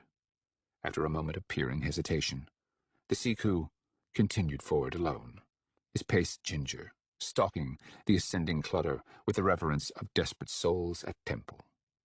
Just what he stalked eluded the youth for 30 heartbeats or more. A joint of stone reared from the foot of the shelves, angled so as to conceal the line dividing what breathed from what did not. Thus did the famed lord of the second watch seem to be an extension of these, the deepest roots of the weeping mountain. The ancient hero lay naked with his head bowed to his chest. He seemed to slumber, but his posture, reclined with his wan, wide shoulders bent upright against unseen rock, warned otherwise. Oinerl came about a mound of gravel, then followed a low defilade toward the hulking form. 10,000 shadows swung on the whim of Holo's pinpoint light, some as small as palms, others long as night. The sum of existence swung upon his every step. The stony string of the boatman's voice fell silent. Oinerl paused just beyond the defilade, a scintillant beacon amid the dreck and gnawed desolation. Silence smothered all inkling of distance. His father lay some 30 paces before him on a second of the scallop shelves, wreathed in shadow, his enormous frame motionless against his horn of rock, his face inscrutable. Fear scorched Sorwheel's breast. The Siku dared call out, "Mighty Oranos, Lord of the Watch!" The massive outline did not move. For the first time, Sorwheel noticed stacked skulls, walls of them, arrayed like macabre fortifications along each of the ascending shelves of stone. Pig skulls in their thousands, snouts drawn out ragged, as if belonging to a creature far more fearsome. When had fathers become dragons? "It is me, Oinerl Lastborn, your son by the fair Ulikara." He swayed, Holo, back and forth, causing the surrounding horde of shadows to kneel and stand, and then kneel once again. Sorwheel fairly lost his balance, feared he might swoon. "I know," the hulking form rumbled. "I know who you are." Oinerl stood rigid. "You're lucid?" Silence, so utter as to make wet skin of souls and razors to the least sound. "My disorder," the profile growled in a tone so deep as to knock heartbeats, "springs from but a single question." The silhouette shifted. Stone cracked in unseen sockets, a face as broad as shoulders bobbed into Holo's light, its lines twisted like a ship's rigging for wrath. "Why do you soil my gaze now?" Sorwheel retreated a step, then another as the hero leapt onto the stone stage below. His countenance was wroth, broad in the manner of the Holka. Gore made a pit of his mouth, so that he looked a creature whose jaws lay outside its flesh. His musculature was clawed in veins, striate for hunger. His stature was so great as to make a statuette of his son. "Nilgikas!" Oinar Lastborn cried beneath the looming presence. "Nilgikas! Ha!" The blow was swift, the force absurd. Oinar was swatted more than 10 cubits, his body bouncing like a withered tuber from the rock face back across the slope of the gravel mound. Somehow, impossible as it seemed, he had managed to hold on to Holo, the famed breath-taker. Sorwheel could see its radiant point bobbing just over the Siku's right thigh, blackening his twitching profile. The light etched the nude white colossus that was his father, raving above him. "Weak!" thundered across the mirror. The son of Harwheel stood transfixed. How could I not love something as weak and beautiful? The luminous tip of Holo had slipped behind the Siku's leg. Its first warble pinned his heart nonetheless. How could a father not love such a son as should be slain? It flickered in a series of low pulses, each outlining the Siku with the rack of deeper regions, each depicting the Lord of the Watch, hairless and pendulous across stages of murderous outrage. Such a son! Sudden blackness, always surprised, whether anticipated or not. Distant obscurity became near. Blackness leapt, and the white-skinned furor of Oinaros, raging over his dying son, died with his son. Holo had not slipped Oinaros's grasp. He had slipped from it. Somehow the son of Harwheel knew this with granitic certainty. The hall's fierce peering yet burned behind, but he stood upon its extinction.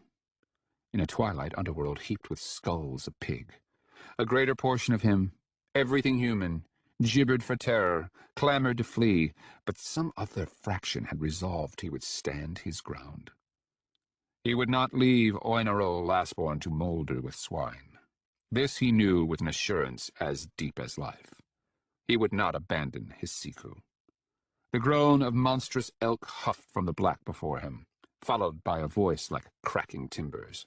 My son. Silence. Sorwheel strained for some glimpse. Anything. But all he could see was the luminance that fell from his false face, a spectral pool of surfaces brazed with faint detail. A sob burst upon the dark, raw, plucked with mucus, so near as to make the youth retreat a step. My son! The great lungs screamed. The peering flickered as before, and in a moment of madness it seemed the entirety of existence hung upon the black as lights upon smoke. Then he found himself nowhere, stranded in a vast nothing. The world had shrunk to that swatch illuminated by his accursed face. The silence rumbled as a tempest, one that could blow through ground. The youth found himself whirling about, searching for the direction of the hall.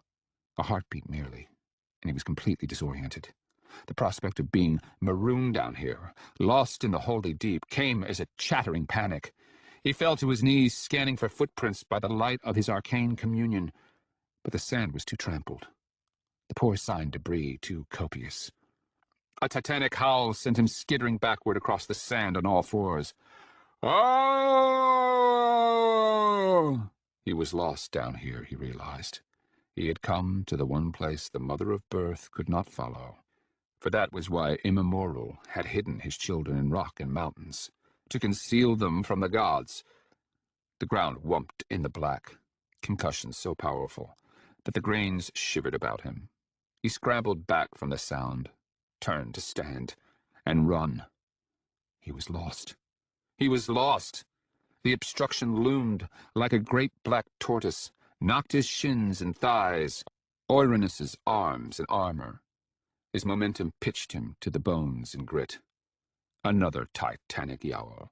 I have murdered him, brother. Murdered my own son. The blackness roared in its wake, thrummed with intimations of hovering, hanging doom. The light of the Emiolas, he realized. scrambling across dimpled sand to find refuge behind the non-man hero's great, empty helm. The Aeolus was what would kill him. Across the mere's every shore, the ghastly visage of Amiracus was the only thing visible. He was the lone silver lure in the deep, jigged and dandled by his own frantic efforts, no less. Sowiel cringed behind the helm, found his eye drawn to the sullen hint of polish beneath the dust. In spite of himself, he drew a sleeve across the obese curve, and saw the luminous apparition that was his own aspect, staring from the shining frame of the Aeolus. He gawked at the reflection, dumbfounded. Mother. He saw his mother, the wan beauty she possessed in his most sunlit memories. He recoiled, scrambled back until blackness had obliterated it, and found himself marooned nowhere once again, his heart hammering, his thoughts grasping thoughts, like a children's finger game. "What happens, brother?" boomed hoarse from the dark. From across the desolate underworld strand, the boatman's voice scrawled the guttural intonations of a new song. They did hoist Anarlu's head high, and poured down its blood as fire, and the ground gave forth many sons, 99 who were as gods, and so bid their fathers be as sons. Sowiel dared stand. He whirled about, aching to hear, to locate the direction, but the Aeolus baffled the sound the way it baffled his other senses. Great Ouranos, Lord of the Watch, leaned from blackness into materiality immediately before him. Sowiel tripped backward to the sand and bones, and the gargantuan form followed. Massive fists pummeled the strand to either side of his head, elephantine arms pumping, pounding. "No!" cracked the smothered deep. The colossal face blotted the blackness, a pallid aspect as broad as a columnary shield.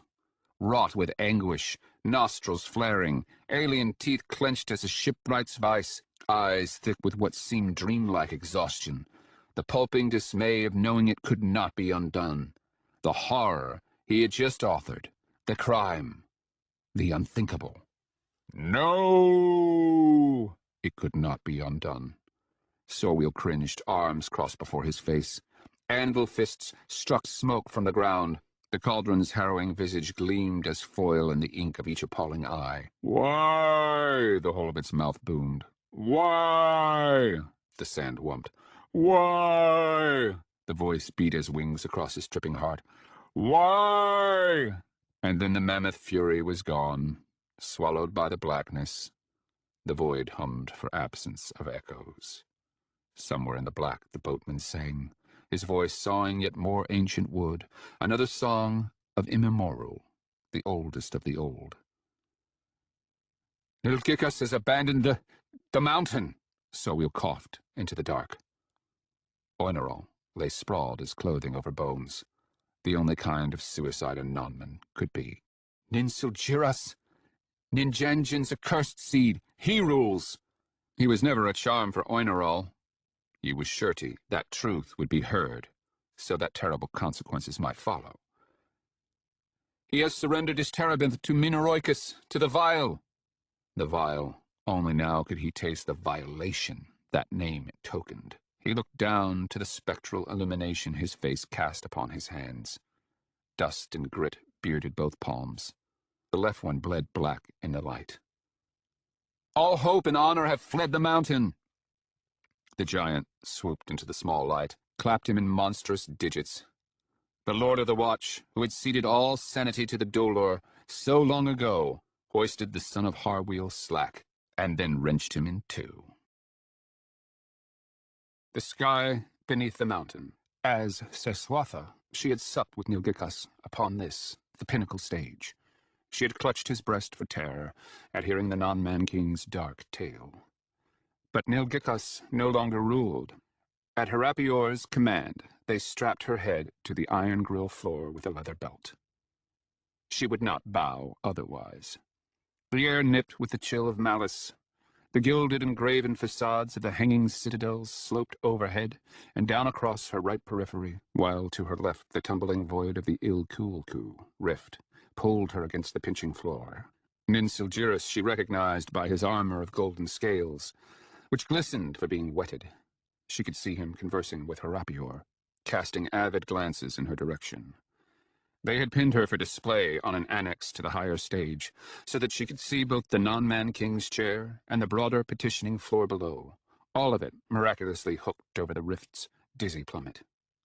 Some 100 or more Ishroi and Kuya stood congregated on the lower platform, each gowned in splendor, each an effete image of manly perfection.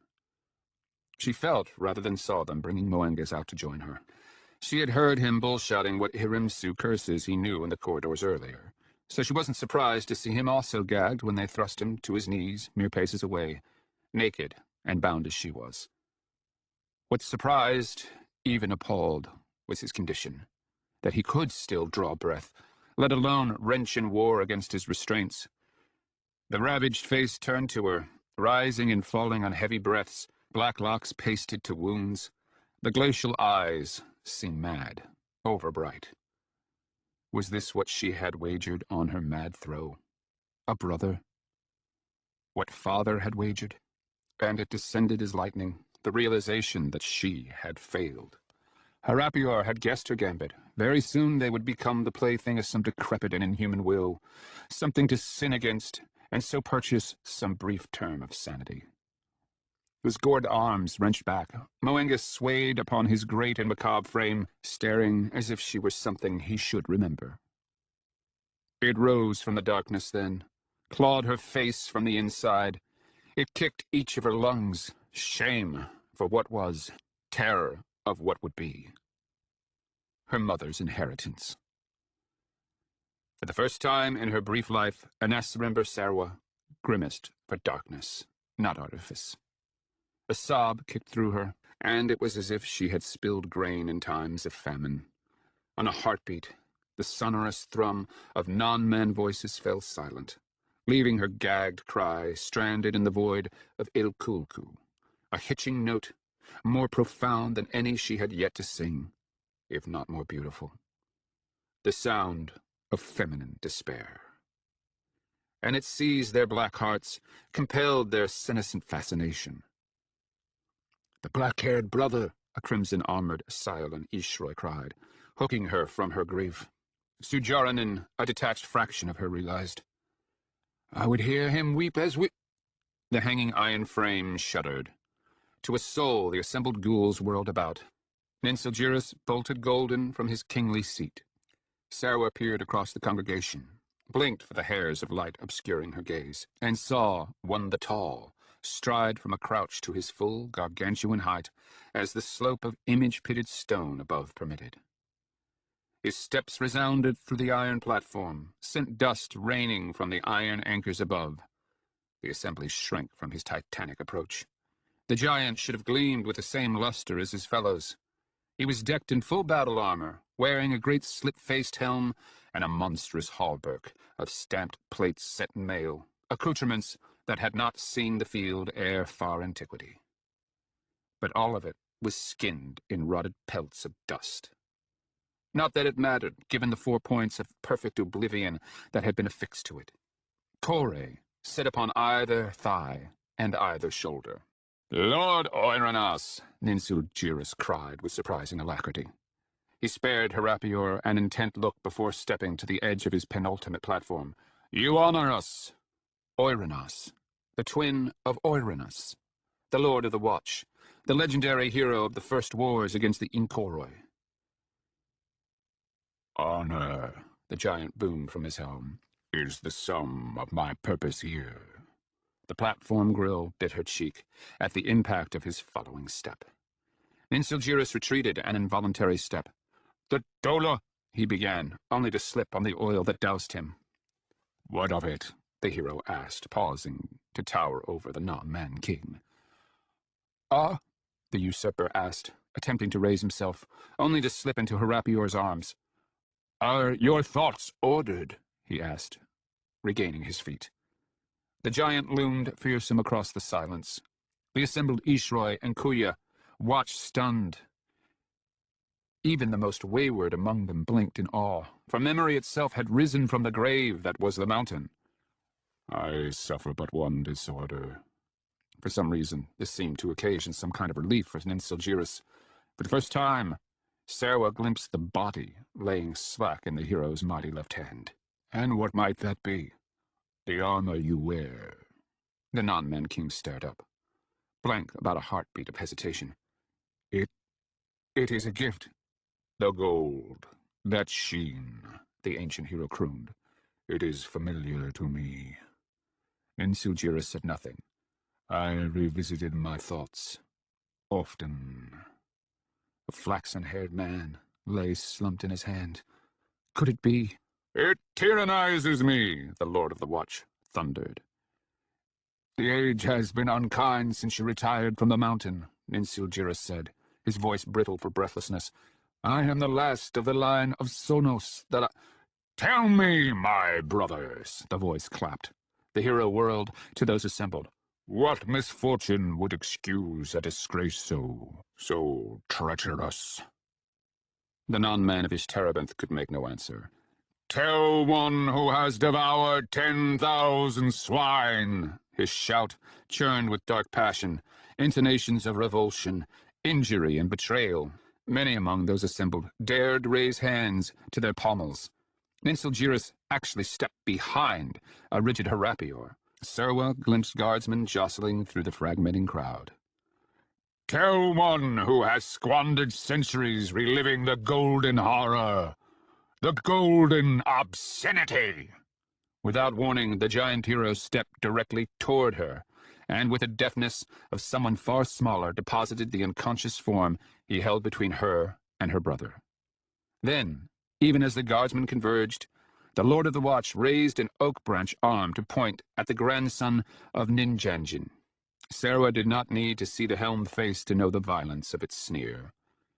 Tell me, Lord Oiranus bellowed, how the vile have come to rule the mountain. The accusation boomed across the gaping Ilkulku. An interval the hero used to draw his monstrous sword, Imirsiol.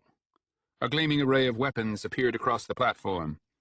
Herapior's eyes flared with radiant meaning, but the giant swung his immense blade up across the ceiling, shattering a legion of graven figures, sending debris raining and sparks tapping across the oil-drenched non-man king. The first flames were ghostly. Ninsulgiris hooted and began slapping in panic regardless. The sheen across the golden scales caught. The non-man king burst as a torch, began screaming like a live, braised lamb. Herapior rushed to assist him, but flame caught upon the scalps adorning his neck. He paused to beat at his neck and chest, and was cloven in twain by the legendary Hammer of Sile. So it ends, the Lord of the Watch roared over the shouting clamor, and he laughed and wept both. Ninsulgiris thrashed and screamed. The Sagomantic gold blackened. And from regions unknown, a single point of nothingness swung on an arc, a core cast at her, she realized. But she could not move. She could only track its nearing course against a field of heaving, scissoring motion. It bounced across the grill immediately before her, clattered through a wagging groove directly toward her face. Oblivion, promising oblivion. A concussion racked the platform, and, somewhere, an anchor snapped, and the whole dropped, tilted her to the left. The core chipped to a halt a mere cubit from her face. She followed the fingers, clasped about the emptiness of a thing, and saw Sorwheel. His face bloodied for flayed skin, his blue eyes fluttering as he strained to focus upon her.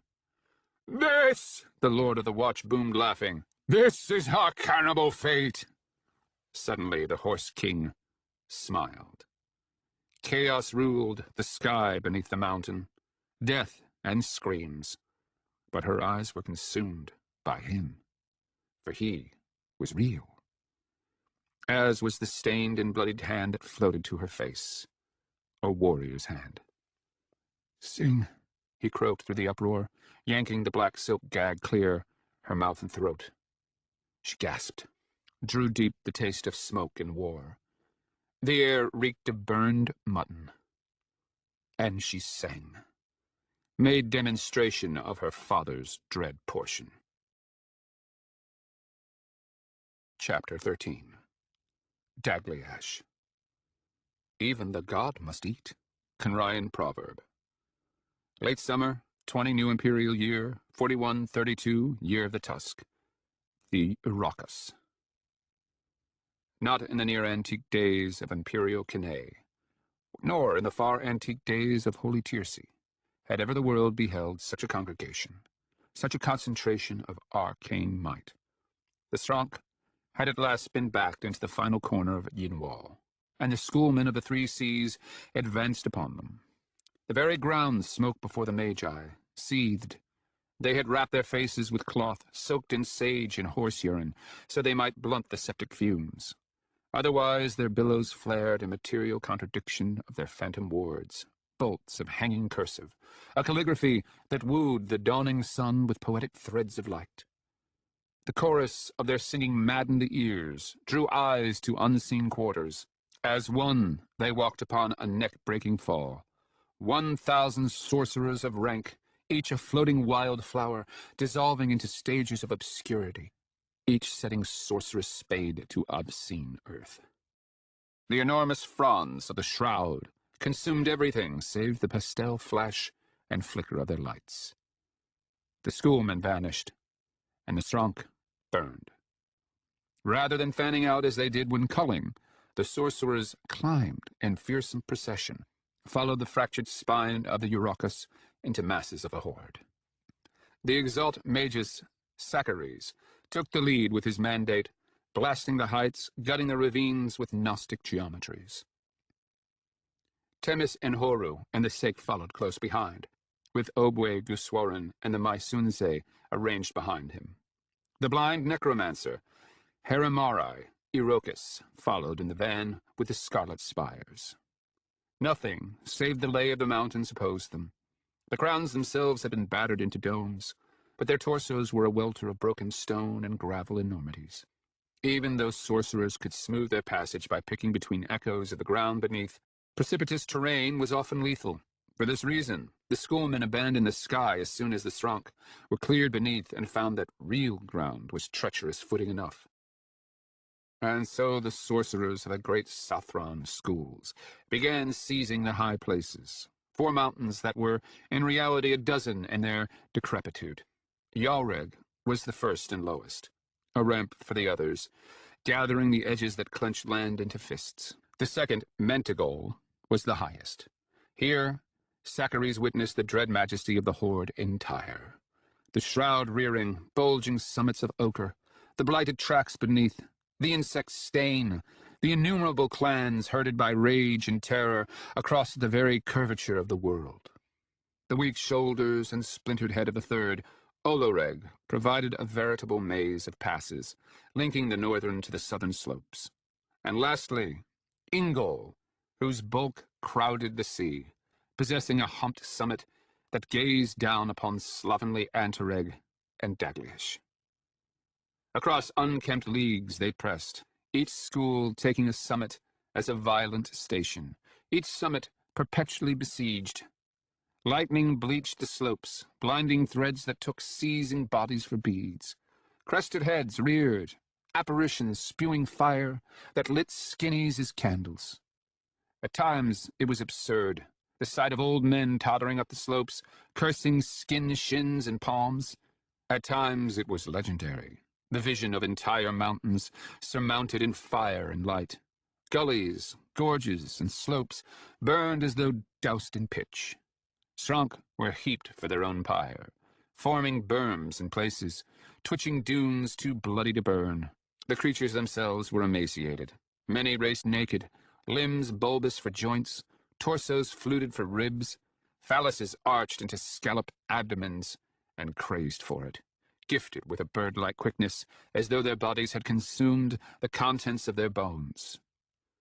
Many schoolmen endured the terror of whole bands bounding through the catastrophes they wrought, falling directly upon their wards, hacking like crazed monkeys. But the pallid creatures always relented, fleeing whatever direction safely afforded. And the horde, possessing only the brute intelligence of mobs and herds, milled upon the foundations of the Urocus, drawn in ever greater concentrations by the promise of rutting murder, but cowed by displays of arcane destruction above. The schoolmen garrisoned the passages and established eyries upon each of the summits, impromptu camps where the sorcerers could tend to their injured and recoup their strength. None could hear a mundane word, even when shouted into hands and ear. A cacophony of sorcerous cries never ceased to knot the freakish din, but otherwise nothing human could be heard. The mountains were wrested from the horde one by one. The scarlet schoolmen defended the bull-skull summit of Yalreg, watched in horror as the putrid masses overran their only path of retreat. The Maisunse occupied the greater heights of Mentigol adjacent, their numbers thin for assisting their anagogic confreres. The Imperial Sake held the ruined archipelago of Scarps that was Olereg. They, more than any others, found themselves continuously embattled.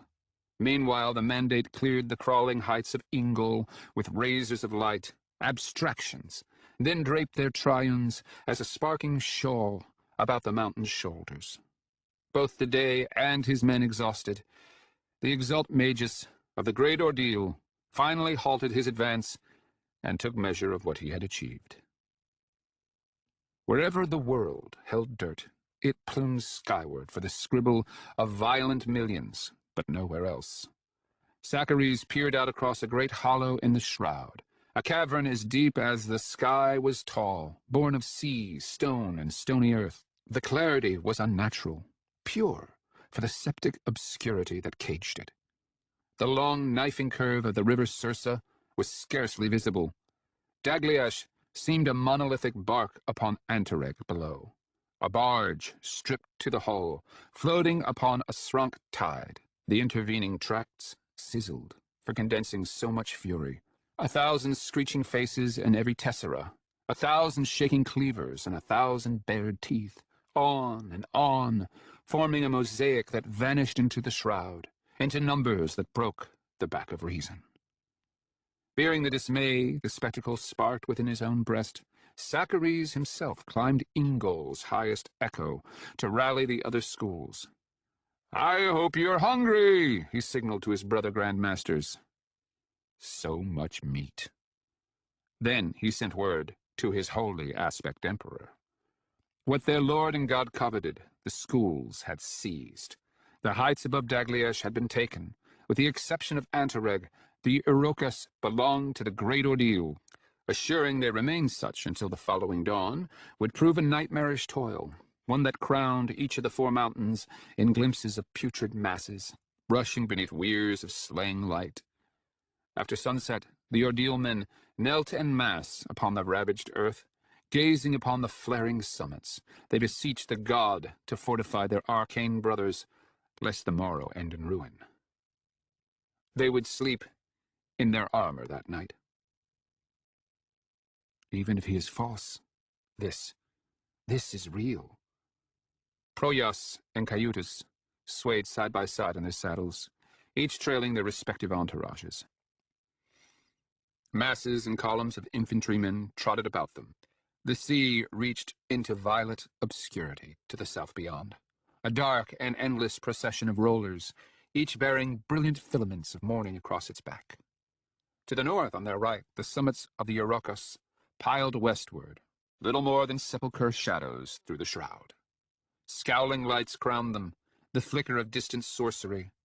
A great river of men, arms, and banners flooded across everything between, the booted glory of the 3 seas, hastening with a vitality born of the meat into the jaws of more meat. This has to be real. "What ails you, uncle?" Proyas gazed long and hard at his lord and prophet's remarkable son, then looked away wordlessly.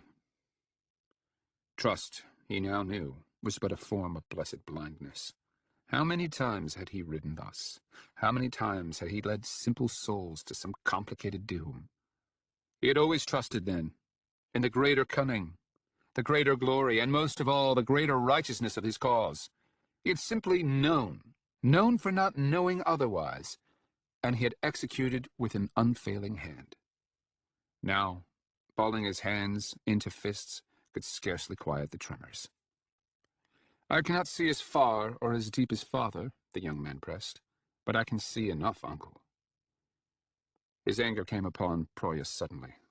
"The fact that you accompany me says enough," he snapped in reply. Caius did not so much look at him as observe. "You think father has lost faith in you?" The exalt general averted his gaze. He could feel Caius watch him, his eyes lucid and amused. "You fear you have lost faith in father."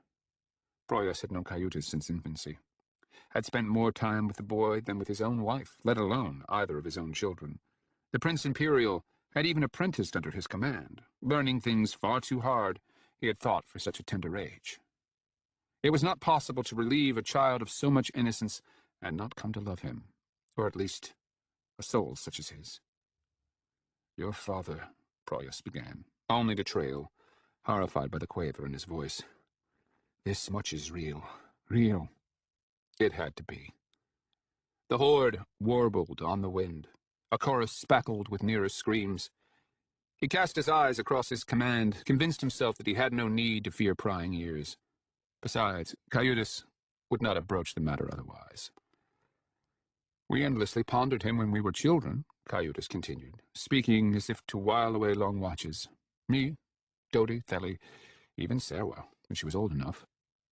How we debated, and how could we not, when he loomed so large, and we saw him so little?" The man fluttered his eyes in response to Proyas's manic glare. "Father this," he said, wagging his head in a boyish sing-song. "Father that, father, father, father, father." Proyas felt a smirk crack the numb planks of his face. There had always been an ease to Caius, a kind of impervious assurance. Nothing troubled him, ever. And this, the very thing that made loving him so effortless, was also the thing that made it seem, on occasion at least, that he would vanish like a coin if you turned him on his side. "And what are your scholarly conclusions?" Proyas asked. Caius groaned, shrugged. "We could never agree. For years we argued. We considered everything, even heretical possibilities." The long face seemed to curse about the thought. "Dunyain." "Did you ever think to ask him?" Proyas said. Here he was, leading the flower of a faith he no longer believed into the jaws of a battle that the poets would recount for the ages. And he found himself pinned breathless to a childhood anecdote. What was happening to him? "Ask, father?" Caius laughed. "Sweet Sejanus, no. In a sense, though, we have no need to. He could see the debate in us. Whenever we dined with him, he would make some declaration that managed to contradict whatever theory we had happened to fancy at the time. How it would drive Moengus wild." In some ways, the young man's resemblance to his father made the differences that much more stark. In other ways, Proyas shuddered for sudden memories of his last encounter with Kelhus. He found his gaze shying from the Nymel-draped image of the Prince Imperial. Lest he see. "Of course, it was Theli who figured it all out," Caius continued. "She realized that we could not solve father because he did not exist. That father was, in point of fact, no one at all." A cold tongue licked the exalt general's spine. "What do you mean?" Caius appeared to scrutinize the climbing shroud. "It sounds like blasphemous nonsense, I know, but I assure you it isn't anything but." The blue eyes turned to appraise him, wet and iridescent. "Look, the thing to always remember about father, uncle, is that he is always and only what he needs to be. And that need is as ephemeral as men are ephemeral, and as capricious as the world is capricious. He is what circumstances make of him. Only his end binds his myriad incarnations together. Only his mission prevents his soul from dissolving into the mad foam of what happens." Speech is impossible without breath, so Proyas clung to his pommel, without reply. With the ordeal in his periphery, it seemed they floated in the wreckage of a great flood. The rumble of sorcerous dispensations poked through the growing wail. Both of them peered at the grim shadow of the Eurocus, saw the flutter of rose luminance through the bowel of the black and ochre shroud. "Did you devils ever ponder the truth of me?" The Prince Imperial graced him with a wicked grin. "I fear you've only just become interesting." "Of course. One never need ponder what one trusted." "You dwell on your grievances," Caius added after a moment, a pale approximation of his father. "You're dismayed because you've learnt that father isn't what he claimed to be. But you've simply made the discovery that Theli made, only without the benefit of her unerring sense of fashion.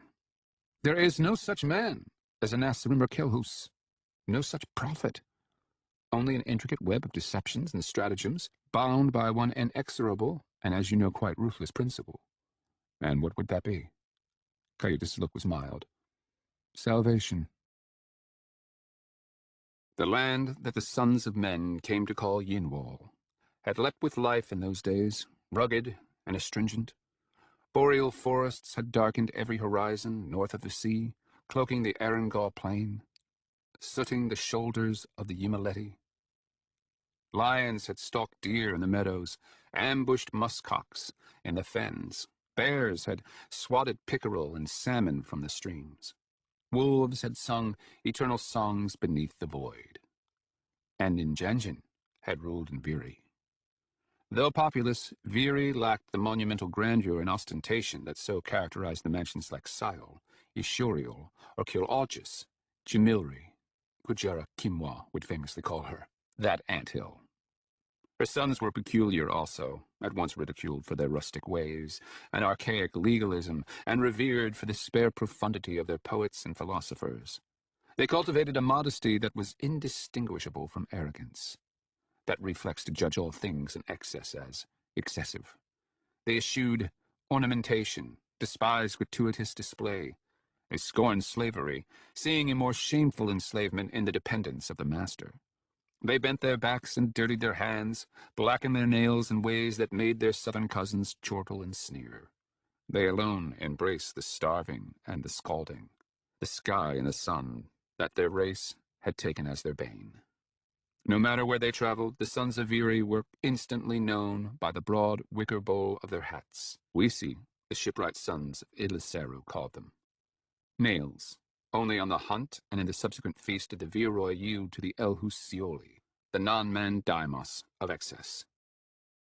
Their expeditions were things of song and legend, so much so that Husielt, the dark hunter, was said to hunt them from time to time. The hoar pelt, the great white bear skin of the non-man kings of Viri wore in a crown's stead, was held to be a gift of the jealous and mercurial god. Ninjanjin's astrologers had spied Imburl, the star that men call the nail of heaven, long before it waxed. But they had no forewarning of the calamity to come 3 years following.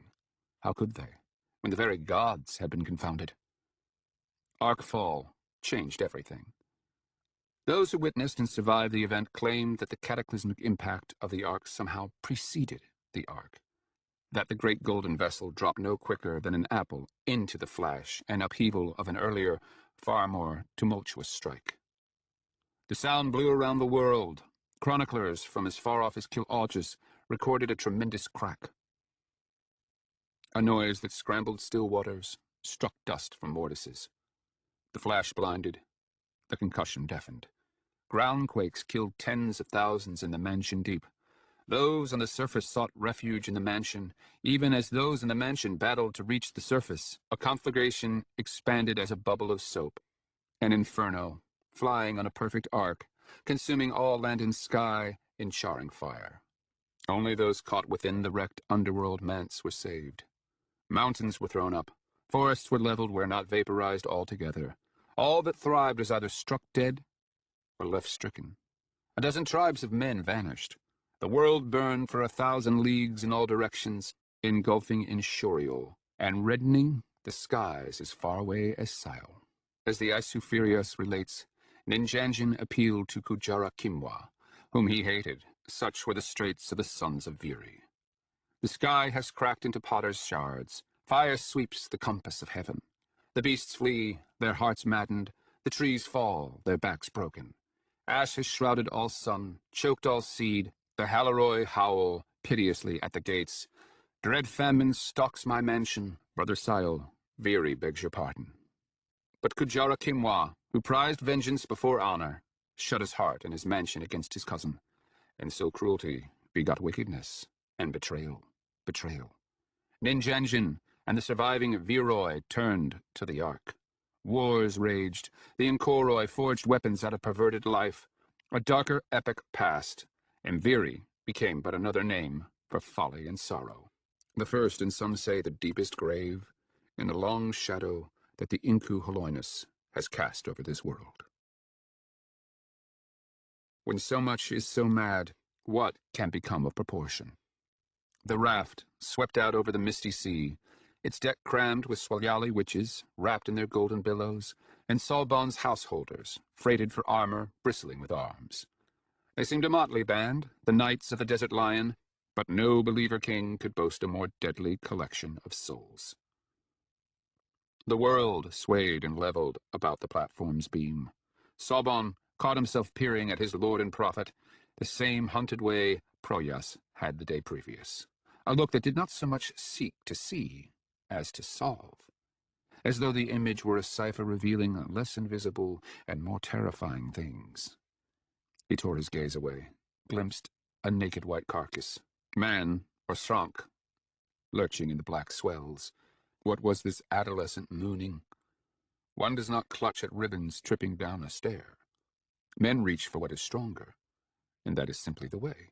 They flail for what is slow and great to better brace themselves against madness of the small and quick. Proyas had been overthrown for the same reason the sight of the horde so offended the heart, for want of something greater that was not insane. A meaning so vast as to be empty, so slow as to be dead. A frame.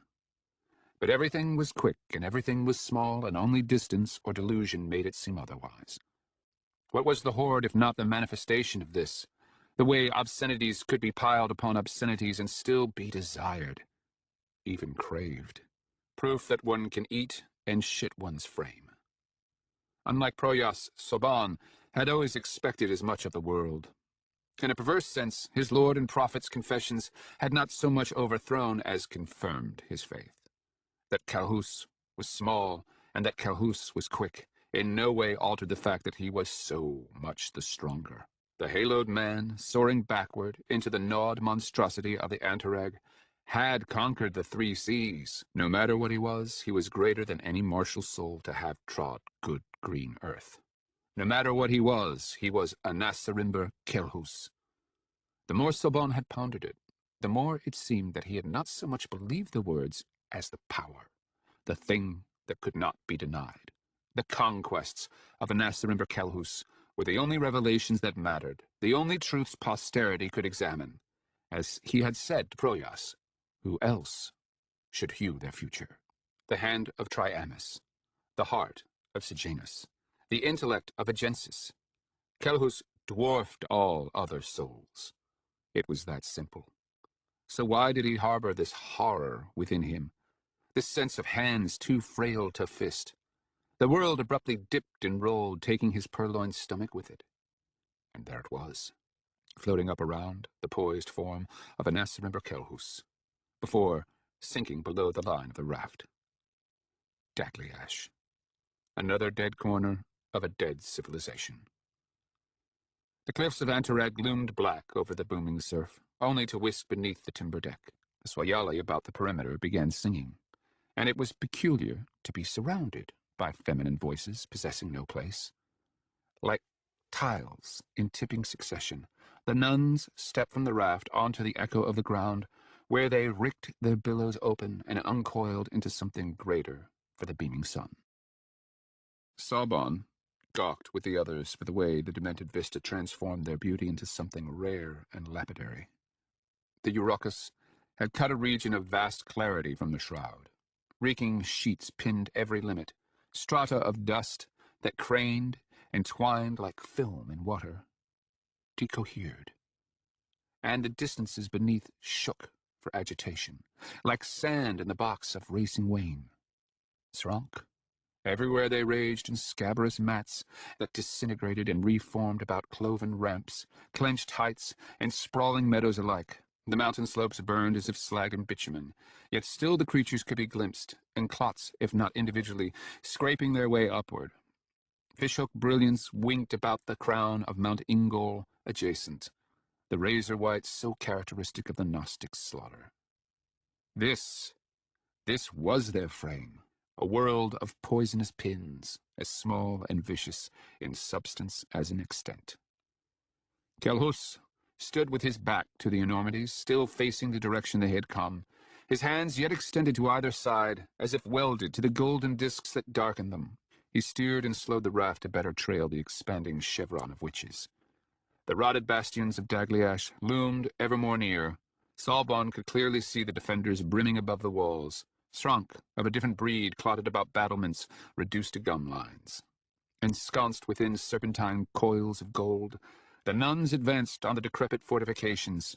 More than 80 gilded wildflowers thrown wide, their keening high and feminine, perforated the suffocating thunder.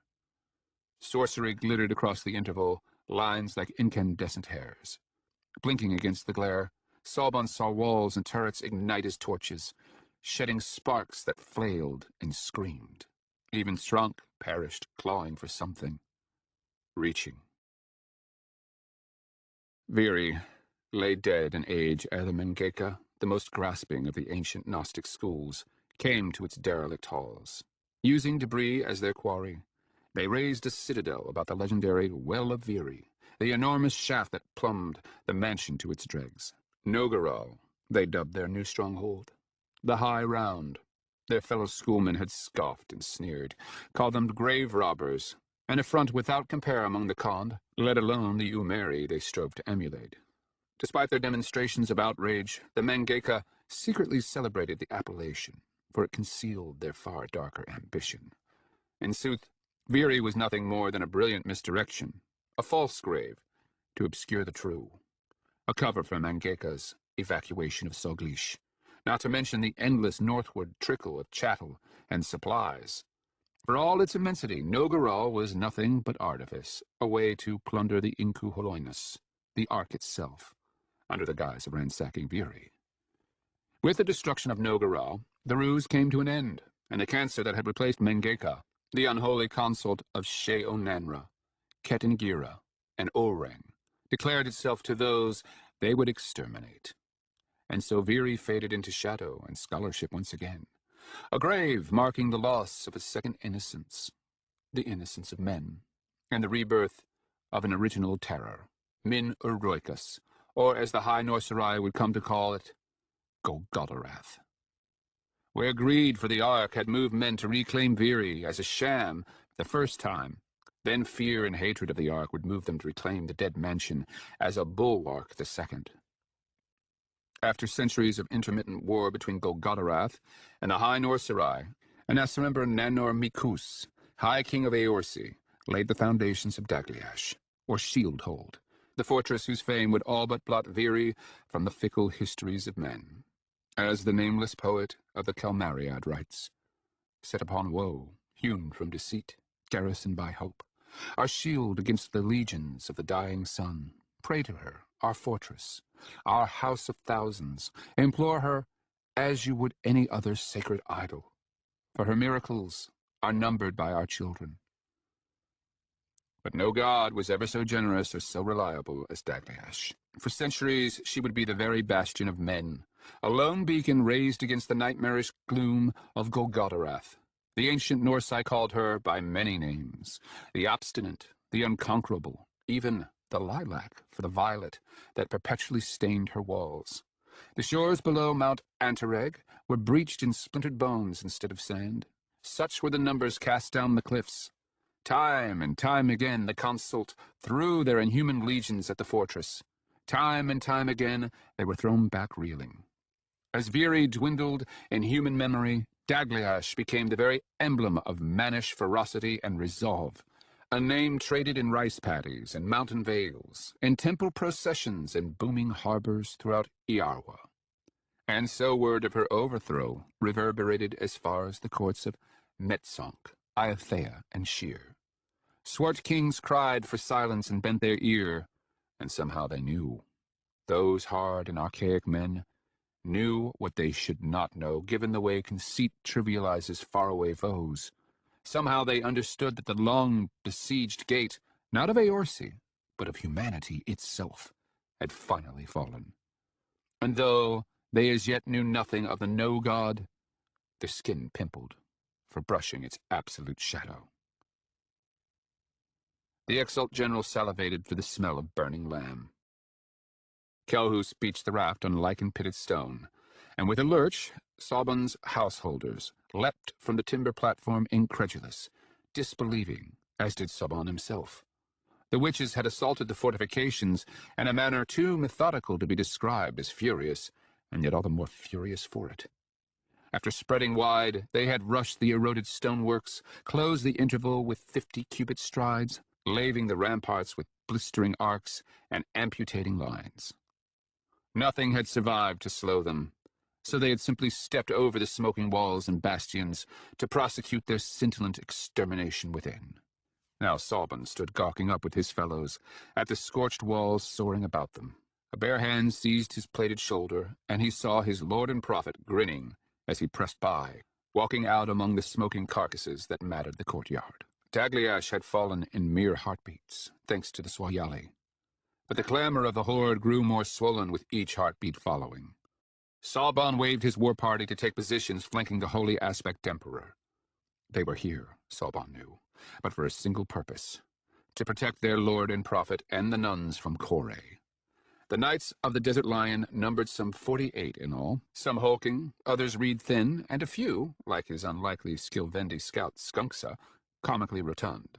Sabon had spent more than 15 years assembling them, plucking only the most ferocious souls from those serving him through the Unification Wars. Soldiers of the rank need only see his entourage to know that merit, as opposed to bloodline, could raise them, give a life to the right sort of man, Sabon had learned, and that man would wager that life no matter what the throw. They had set ground in the Riberal, an area that had once housed the fortress's famed workshops, but had been reduced to mounds of debris and gravel. The ruins of the Kiworo, the great redoubt of Dagliash, soared dark above the glowing form of the Aspect Emperor. As with the outermost ramparts, the Cyclopean works lay hunched as though beneath sheets, summits and heights sucked round by the ages. Sabon kicked over one of the inhuman defenders, the Urstrank, so oft mentioned in the holy sagas. The thing seemed identical to any other Srank, save its stature and the uniform nature of its weapon and armor. He peered at the twin horns branded into the thing's cheek, the mark of its wicked masters. He wondered what the scarred tissue would taste like, braised over a low fire. He shook the thought away, kicked his Emoti sword-bearer, Mapiro, for crouching to scoop grease he might lick from his fingers. He waved the rest of his household forward, and despite his earlier misapprehensions, found himself grinning an almost forgotten grin, savoring the anxious tingle of old. It had been too long since he had commanded from the thick of peril rather than the hazy limit. Death was a beast he had known well in his youth, a wolfish possibility that had taken innumerable forms, exploiting every moment of weakness, every hasty oversight, striking down soul after unfortunate soul, but somehow always coming to heal for him. Yes, this was where he belonged. This was his temple. His groin thick for the promise of mayhem, he trotted to where his lord and prophet stood among the smoking dead. The most senior of the Swayali cohort, a sturdy Sepaloran woman named Gwanwa, stepped down from the heights to join them, hastily gathering her billows into an aureate bundle before her. Soot greased her temple and cheek. "No Kore!" Gwanwa cried, over the rising clamor of the horde. She gazed at her Holy Aspect Emperor's profile, with an odd mixture of adoration and worry. Sabon grasped the significance immediately. If you lack the resources to hold a strong place, you crippled or destroyed it, lest it serve your enemy. The fact that Dagliash still stood meant that it still served. "The Kore are below us," Calhus said, drawing his gaze up across the enormous walls of the citadel. Sabon noticed the decapitants askew against his white felt thigh, black mouths working. Gwanwa looked to the ground between the gnarled infantry boots, shodding her feet. She could not feel the trinkets, the Exalt General realized. "So they've reopened Viri?" she called. "A trap!" Sabon snapped in dawning worry. "You need to flee this place, god of men!" The Aspect Emperor turned in what seemed an aimless scrutiny. He reached out to either side, fingers held wide, as if flattened across the discs of phantom gold. Beyond the walls, across the slopes, the Srank were coalescing about their intrusion. The roar piled even louder, stunning the ear, and prodding the heart with the assurance of something titanic and impending. Sorcerous singing fluted through the air, unintelligible yet filled with dread import, like a secret whispered in unwilling ears. The nuns had begun shoring the decrepit fortifications. The horde was coming.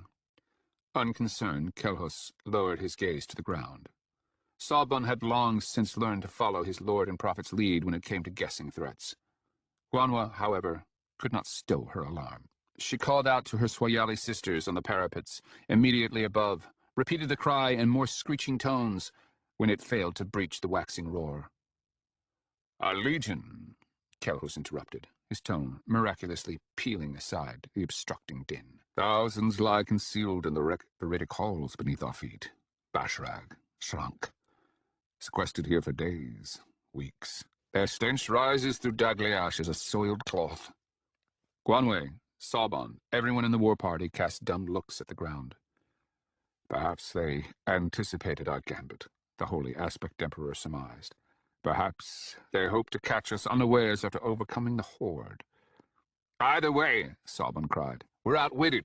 Lightning cracked from elsewhere in the fortress. It seemed all the witches were singing now. "We need only bar their exit," Kelhus said. Guanwei hollered something, but a reply did not so much as dimple the hellish chorus. But Sabon knew her question for his own. How does one barricade the ground? The Holy Aspect Emperor of the Three Seas smiled in grim reassurance. "We've set plough to the field," he said in reply to her unheard question. The din had swallowed all mundane voices save his own. "We make the ground anew." They wheezed and croaked in the dark, stamped and shuffled. They had been fashioned from the muck of life, the filth, and the offal.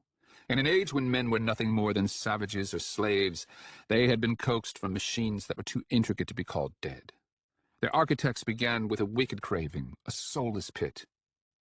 About this they spun grotesqueries of flesh and bone, elephantine limbs and cauldron skulls. They exulted in their revulsion, for they alone could see the beauty in all things. And they understood the power that was flesh, how it need only be loosed, like a fish in a foreign stream, to bring all prior life crashing to its knees. Wheezing, mucus snapping like lute strings, the stench of countless defecations. They hid where such monstrosities always hid, in the deeper cracks of the world, waiting for the inevitable moment of horror, the one that swallows us all, ere the end. The Bashrag waited with the impatience of the soulless. Little more than dim cunning glittered in their eyes. Bottomless hunger. Vaka, the Ordealman began calling the Lord Chieftain of the Sepulore. Sibawal Vaka. The cavalrymen of the Kidrahill dubbed him thus, after a form of archaic Canaan shield that took its name in turn from scraped oyster shells. Other skirmishers quickly followed suit, until all those who dared the septic hem of the shroud referred to him as such. One need only witness Sibawal and his horse thanes ride against the skinnies to understand the aptness of the moniker. The infantrymen had heard the name and the attendant tales, of course, and to a man they believed the stories. But they could not understand. Not truly. Not yet. Even as the schools secured their eyries across the Euracus, the great ordeal had assembled into a massive column along the north shore of the Misty Sea. They began marching before dawn the day following, a procession city broad and nation deep, hugging the northern shore, tilting ever more as the land ramped between Euracus and the Neliost. The sun boiled from the misty rim of the sea, dazzled the massed formations, transformed them into a river of silvered flotsam, great rafts of armor and arms, flashing so bright as to pale the arcane diadems the schools had slung about the mountains. Horns clawed what sky they could beneath the ascending roar of the horde. To a man, they broke into a brisk trot, more than 150,000 righteous and violent souls. They laughed for the vigor of their pace, raised their hearts in the fist of their voices, and thundered. Fields twinkled for shaking weapons. Their inhuman foe shrank from their approach, yielded the boards of Mount Yareg, the first of the Euracus. The shroud thinned above, and the great cleft of clarity wrought by the mountains became visible. The host of hosts cried out in triumph once again, knowing the horde had been halved, that the greater portion lay to the north of the Euracus, trapped by lethal weirs of the schoolmen, and that the lesser lay before them, backed against Dagliash in the sea. And they laughed, playing monsters who had cornered children. The foremost among them could clearly spy their inhuman foe, seething, scabrous sheets of white from the shoulders of Manticore, reeling from threads of arterial light to the mountain's hip, spitting and stamping in bestial indecision to the drowning strand. The Ordeal men continued their surge, encompassing the flanged hinter of Yaureg. The Scarlet Magi, who had held the orbitals above the cliffs, joined their brothers defending the mountain's northern faces. More horns scratched the sky, scarcely audible. The horde's collective shriek now tapped a nail in every ear. Not one of the trotting Zaudunyani heeded the cry. Indeed, their pace quickened, if anything. Men panted, but more for exhilaration than for want of wind. They coughed and cackled. They followed the mailed backs bouncing before them, tramped across the polluted swamps that had once been brooks, skidded into gullies, then hauled themselves out. The soil had been shallow enough to be torn away as flesh from deeper stone. Here, more than anywhere else, the Ordealmen could see the ground as a carcass, as the remains of something eaten. Again and again the horns raked trowels across the high din, but the men of the circumfix would suffer no impediment to their rush. Instead, the Sepulore, the solitary horsemen in their midst, galloped out to advance their glittering, land-spanning flood, following none other than Sibuo Vaca. It seemed ceremonial at first, more a suicidal demonstration of conviction than a stratagem. Less than 1,000 of the blond horsemen had survived Riolith. They floated as loose strands across the intervening wastes, threads too fine to be bound into anything formidable. Beyond them, the cancerous enormity of the horde infested the whole of the land, from the mountains to the sea, every glimpse churning, fizzing with homicidal fury. An unseemly glee animated the souls of the watching Ordealmen. The mad horsemen would be hacked into oblivion, and the masses cheered, bawled in tens of thousands, celebrating not their destruction, but the sacrifice of their haunted brothers. None could imagine a more fitting way to begin a scripture or feast. Lines galloped across the ragged contours. High to the right, Sibuo and his doomed riders could see the great gorge where Yaoreg's shattered mandible rose from Mantigore's chalk waste, the points of dipping light upon the rim, and the incendiary blossoms they vomited into the slots surging below. But they had eyes only for the obscenities raving before them. There is a point in all battle where gazes meet, where them becomes you, and lives are honed to an edge. Some say it is the most decisive, that it is here, before a single blow has landed, that adversaries deem who lives and who dies. Some think it a temple, the last interval before the terrible clamor of Gilgal, the mad racket of war.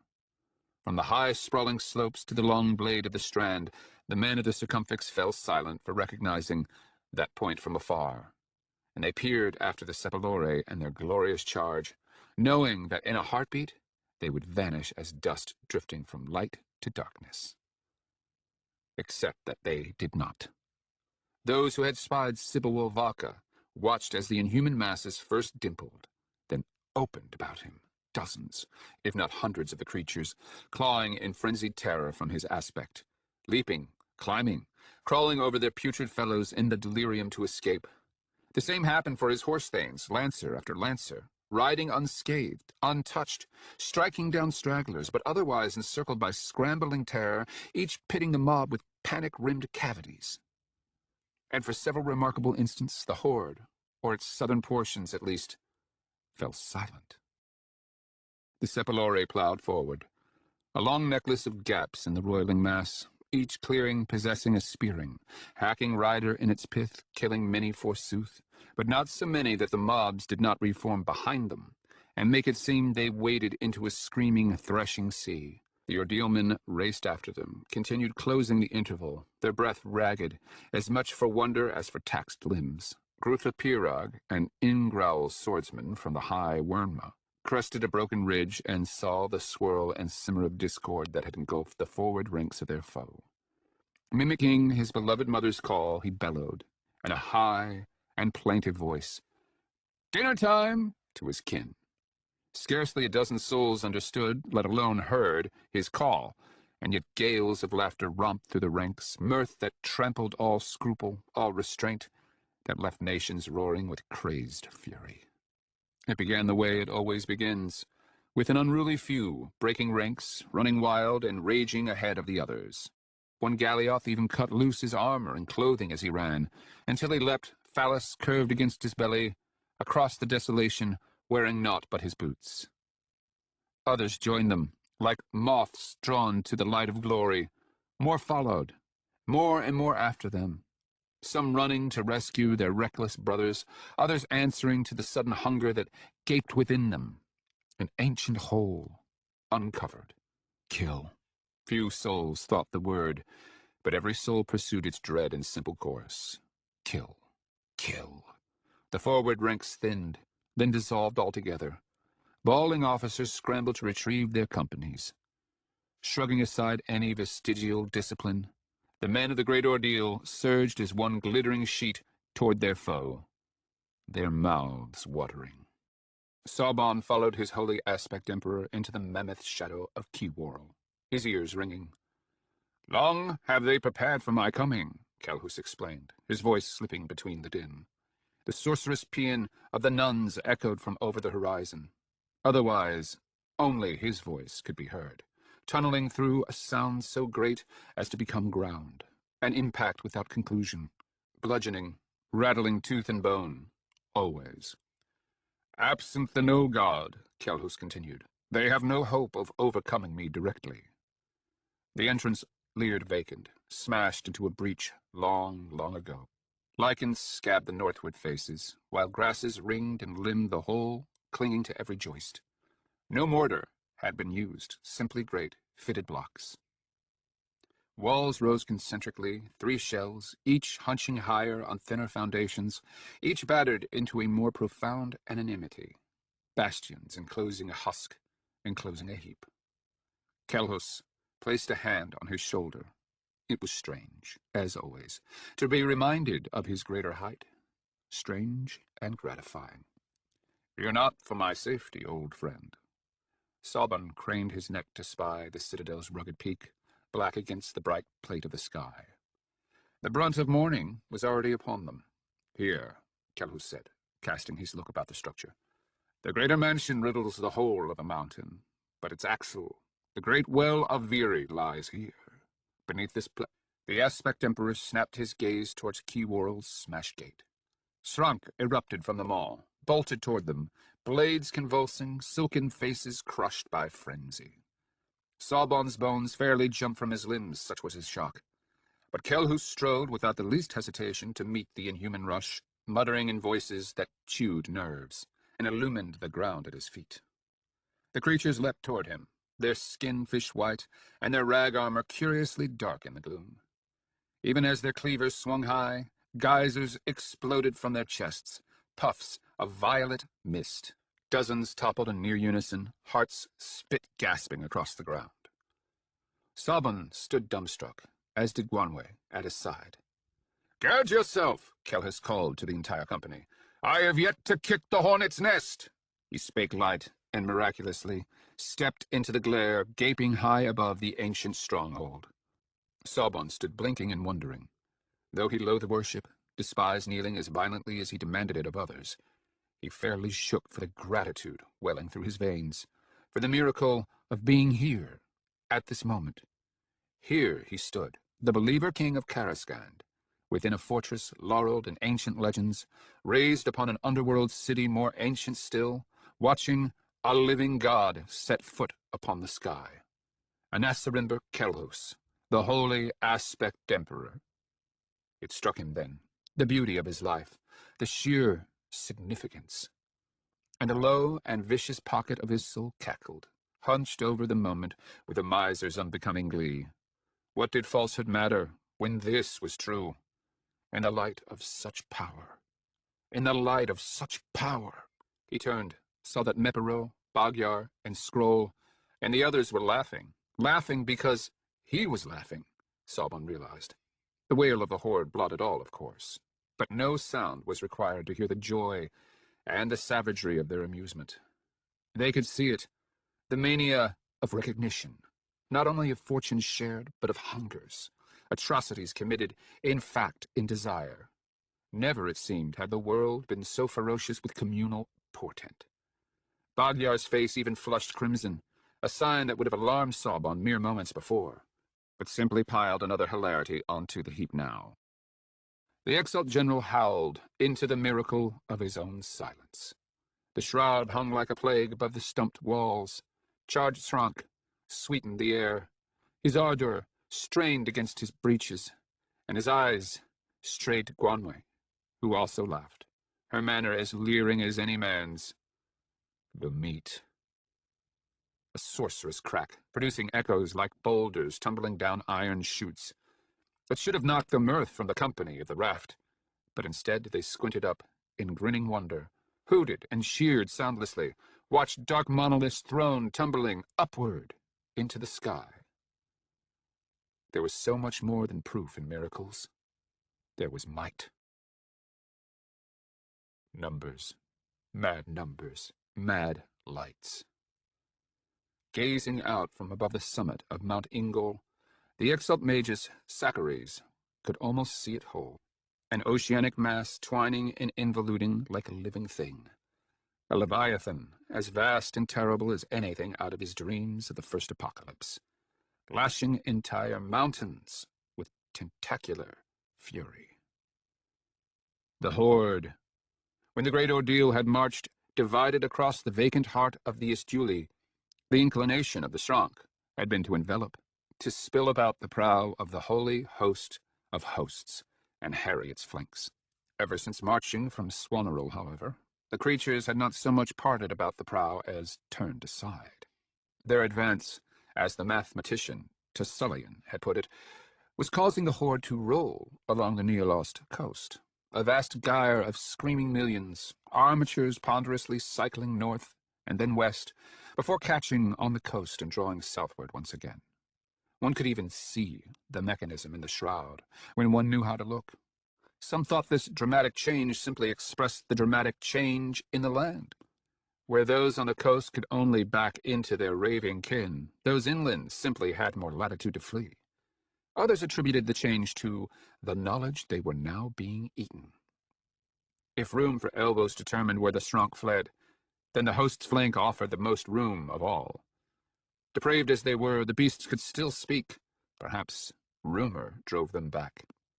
Terror of larding the gullets of men. Though this transformation had rendered the great ordeal's advance far less perilous, it served to remind all that the simplicity of the Srank in no way made them predictable, any more than intellect made men unpredictable. The horde must lay its belly upon your fire, the holy aspect emperor had told him 2 nights previous. If it chases any other danger, if it begins moving east, the day will go hard for the ordeal. So the exalt magus had studied more than battled, standing upon the highest echo Ingol offered. Age had yet to dull his eyes, so he peered for the most part, conjuring distance-bloating lenses only to resolve ambiguities. He watched the horde swarm and coalesce as far as the sepulchral curtains of the shroud allowed. And given the time he had spent culling, he could even reckon the migratory immensities that lay beyond. With guesses and glimpses, he tracked the far northern horn, curling back upon the river Sursa like a slow-twisting nail. More importantly, he saw the masses to the east fall inward, then fold into the great black bolus that blotted the Erengar plain immediately below the mountains. And he rejoiced in the knowledge that the Srank, at least, had followed his savior's bidding, unlike the men. They were as reapers in the field, the blonde-braided sons of Sepulor.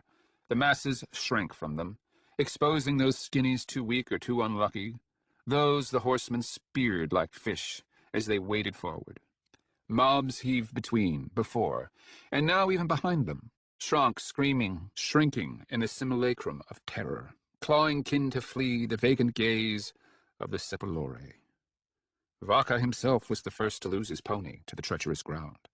He went down with his mount, slapped as a palm from a slack wrist, and for an instant the pocket about him lost its rind of inhuman panic. Slicked in violet, the Lord Chieftain pulled himself from the ground, his head down and helmless, his flaxen hair swaying in tangled sheets. Wrack lay about his feet, his lamed pony kicked and bucked across the ground behind. His nymal corselet shimmered pristine in the sunlight. His eyes, when he revealed them, did not so much pinpoint the near as absorb the distance. Tails of hair formed a cage about his brow, scribbled nonsense against his beard. Without expression, he drew his father's broadsword and sprinted into the pale skin surge to escape his terrible aspect. The shadow of Rielith.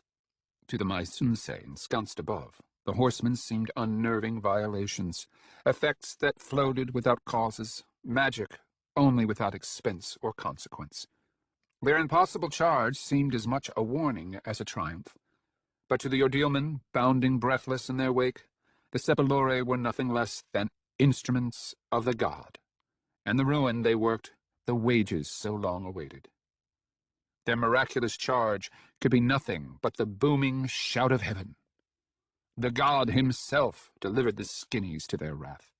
The cloven ramps grew more steep about Mount Mantigal, which, in addition to looming taller, crowded closer to the misty sea. Whether one stood high or below, everything could be seen.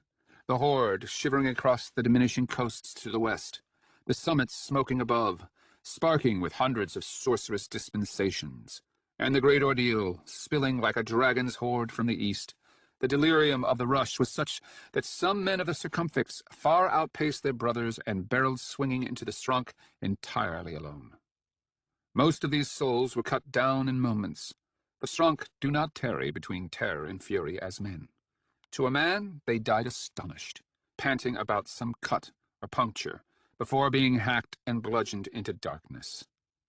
Death came swirling down. The sons of men fell upon the pale obscenities, first in bellowing flurries, then in mass, faces red with exertion and fury, loins swollen. The Strunk answered fury with fury, but the shining men bayed and raged and hammered like souls possessed, spittle flying from ranting mouths. Melee engulfed the beam of the coast, a great twining ribbon that was more butchery than battle. A grunting, roaring clatter. Shields cracked, blades shattered, warding hands rolled like spiders. The Ordealmen speared slots in crude armor, stamped heads, shouldered Strunks screaming to the ground. They bellowed in exultation, cast looping violet into clean morning blue. The Southron men fell into threshing lines. What resolve the Strunk possessed evaporated before them. Oiled eyes rolled, fused teeth gnashed. Vicious to kill became vicious to flee. Clan heaved against clan, and witless panic embroiled those regions caught between the Sepulchre and the invincible thousands that followed. Men hollered for triumph, hacked their way into the frenzied mobs, lopping, stabbing, pulping what was wicked and soulless. Tempests of sorcerous light consumed the skinnies that bolted for the heights of Mantigal. Surf bowled those fleeing into the sea, drowned the creatures in mats, threw them broken upon the rocks, rolled them onto the strand. Vaca and his Sepulchre continued striding into the screaming tracts, sowing the disarray that would be reaped as millet and wheat behind them. Here and there, in pockets scattered across the fray, the most base plundered their twitching foe, gorged on raw meat, lapped violet blood as dogs in the gutters of some massacre. The judges would execute only those they found coupling with the carcasses. The schoolmen defended the very sky, or so it seemed. Never had the world witnessed such a battle. A string of 1,000 men, the once accursed few, defending mountain ramparts against the lunatic assault of 1,000 Strunk. As the creatures buckled beneath the Ordealmen on the coasts, the multitudes that blackened the Erangel plain assailed the ramparts of the Urarchus with fury and numbers that dwarfed anything the schoolmen had hitherto seen. It was as if the creatures somehow knew the straits of their inhuman brothers to the south, understood the destruction they could wreak, falling upon the unsuspecting Ordealmen from above. Trions hung singing above the passes, on ledges overlooking skewed slopes and high mountain trails. The most daring took positions endlessly pelted with black arrows. With their billows unfurled, they seemed flowers set upon high-heaved stone. Others orchestrated their butchery from more remote vantages, their billows bound. And on, and on. The leprous mobs surged beneath, shrieking outrage as they leapt and clambered, clawed and slavered. Up to this point, the Southron Magi had left the steepest cliffs and precipices undefended. Now they discovered the obscenities scaling them, clinging to the plummets like swarms of frigid bees. One neck and two backs were broken in the rush to plug these precarious breaches. Other stations were left undermanned. Two more arcane souls were lost for brute vertigo. Missteps made for the illusion of grounds moving. Shrunk stormed the gorges and the crevices, crept through the fractures, scrabbled over bulbous slopes. Conflagration enveloped it all, skeins of lightning, cords of decapitating light. Clan after clan surged up, through and between the stacked heights, only to vanish, consumed in squalls of radiance. The exalt mages suffered no illusions. The Ordealmen's rank disorder on the coasts below meant the consequences of failure were absolute. Sachares had been at Ursulor, survived the heartbreak. He knew what would happen should the Stronk win through. He had garrisoned each of the mountains according to estimations of a peril that refused to remain fixed. He initially held fast on Ingol, dispatching what mandate schoolmen he could spare according to necessity. Olereg, which was more the ruins of a mountain than a mountain, proved the greatest trial. He even removed his eyrie to Mantagol, so he might attend to the perpetually threatened mountain from a better vantage. With his own eyes he saw the blind cunning of the horde, how it shrank westward across the Erangel, funneling vigorous thousands into the smashed mouth of Olereg, their greatest point of vulnerability. Soon, fully half of the mandate found itself positioned across the broken summit with Inhoru and his imperial sake. Crimson billows hung next to black. The glitter of Gnostic abstractions threaded the baleful incandescence of the Anagogus. Dragonheads vomited fire between the sweep of Kuroi looms. Clouds of arrows, ineffectual against wards, chipped and clattered across bare stone or quilled gravel inclines. Entire scarps teetered out into the void, crumbled into blood-slicked avalanches. Light greeted the ascending tide, sliced and consumed, pierced and exploded. Whole fields of gibbering obscenities perished, each figure a shining combustion. The schoolmen of the Three Seas cried out between their exertions, laughing, cackling. Weariness had addled them. They were at once children burning insects with lenses, stomping them in chortling fury, and old men coughing sorcerous words, hunched like lechers about illicit visions of destruction. Something crazed and ragged climbed into their cacophonous singing, a licentious barbarity that contradicted their exhaustion. The most taxed would be relieved, allowed to recline for a time upon their eyries, where they found water for their throats and salve for their burns. They found themselves gazing across the hanging voids at their brothers, fire-spitting motes suspended about neighboring summits. They breathed deep the tainted air, closed their eyes, saw the sparking of mad after-images. They listened to cants they knew through the shrieking din, the whoosh and crack of sorceries both ancient and deadly.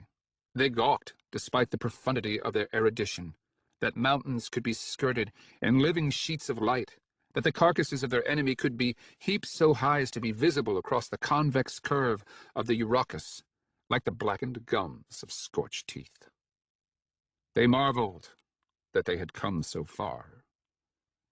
A mandate schoolman named Noon would be the first to see it, gazing out from the eerie Sachares had abandoned upon Ingol. Even as a boy, Nume had taken pride in the sharpness of his eyes. He had dreamed of becoming an archer, ere the mandate had spirited him away. He waved to his fellows for confirmation, pointed out over the festering distance, but they could only see that something rode the skies high above the roiling plate of the horde. A sorcerous lens would claw all of them to their feet.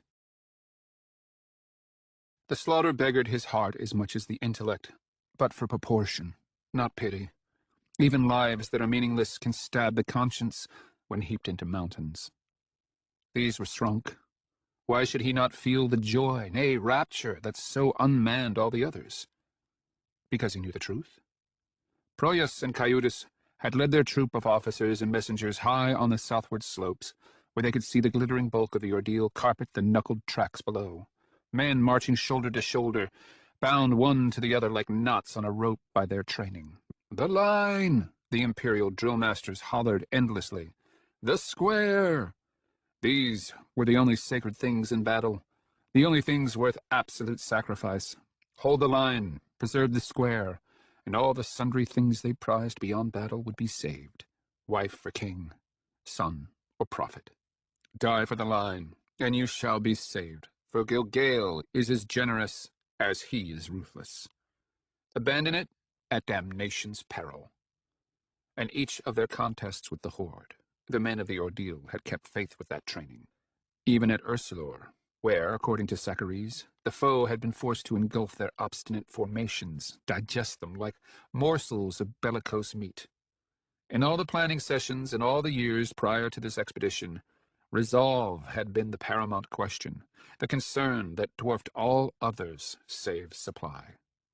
They had read and reread the holy sagas, pored through what fragments of ancient chronicle had survived, even studied the mandate accounts of Seswatha's dreams, trying to understand how it was nation after far antique nation had succumbed to Mog Faral. Resolve, not cunning, not arcane might. Apart from the whorish caprice of happenstance, luck, only resolve, discipline, had sorted those who had survived from those who had perished. The very thing that had vanished before Proyas's horrified eyes. It had been like watching a painting made of wax cast into some fire. A great canvas of formations, phalanxes, perfect, save for the terrain beneath, sagging, weeping, then sloughing into oily disarray. Time and again he had gestured, for no human shout could be heard, for the horns to be sounded, for the advance to be halted. He was gesticulating like a madman ere Caiudus had clasped his left forearm. And it stung, the degree to which he saw Kelhus, in the Prince Imperial's admonishing look. The reminder that nothing blinds a man to the future more than outrage at what is past. The realization that he had become one of those requiring such reminders.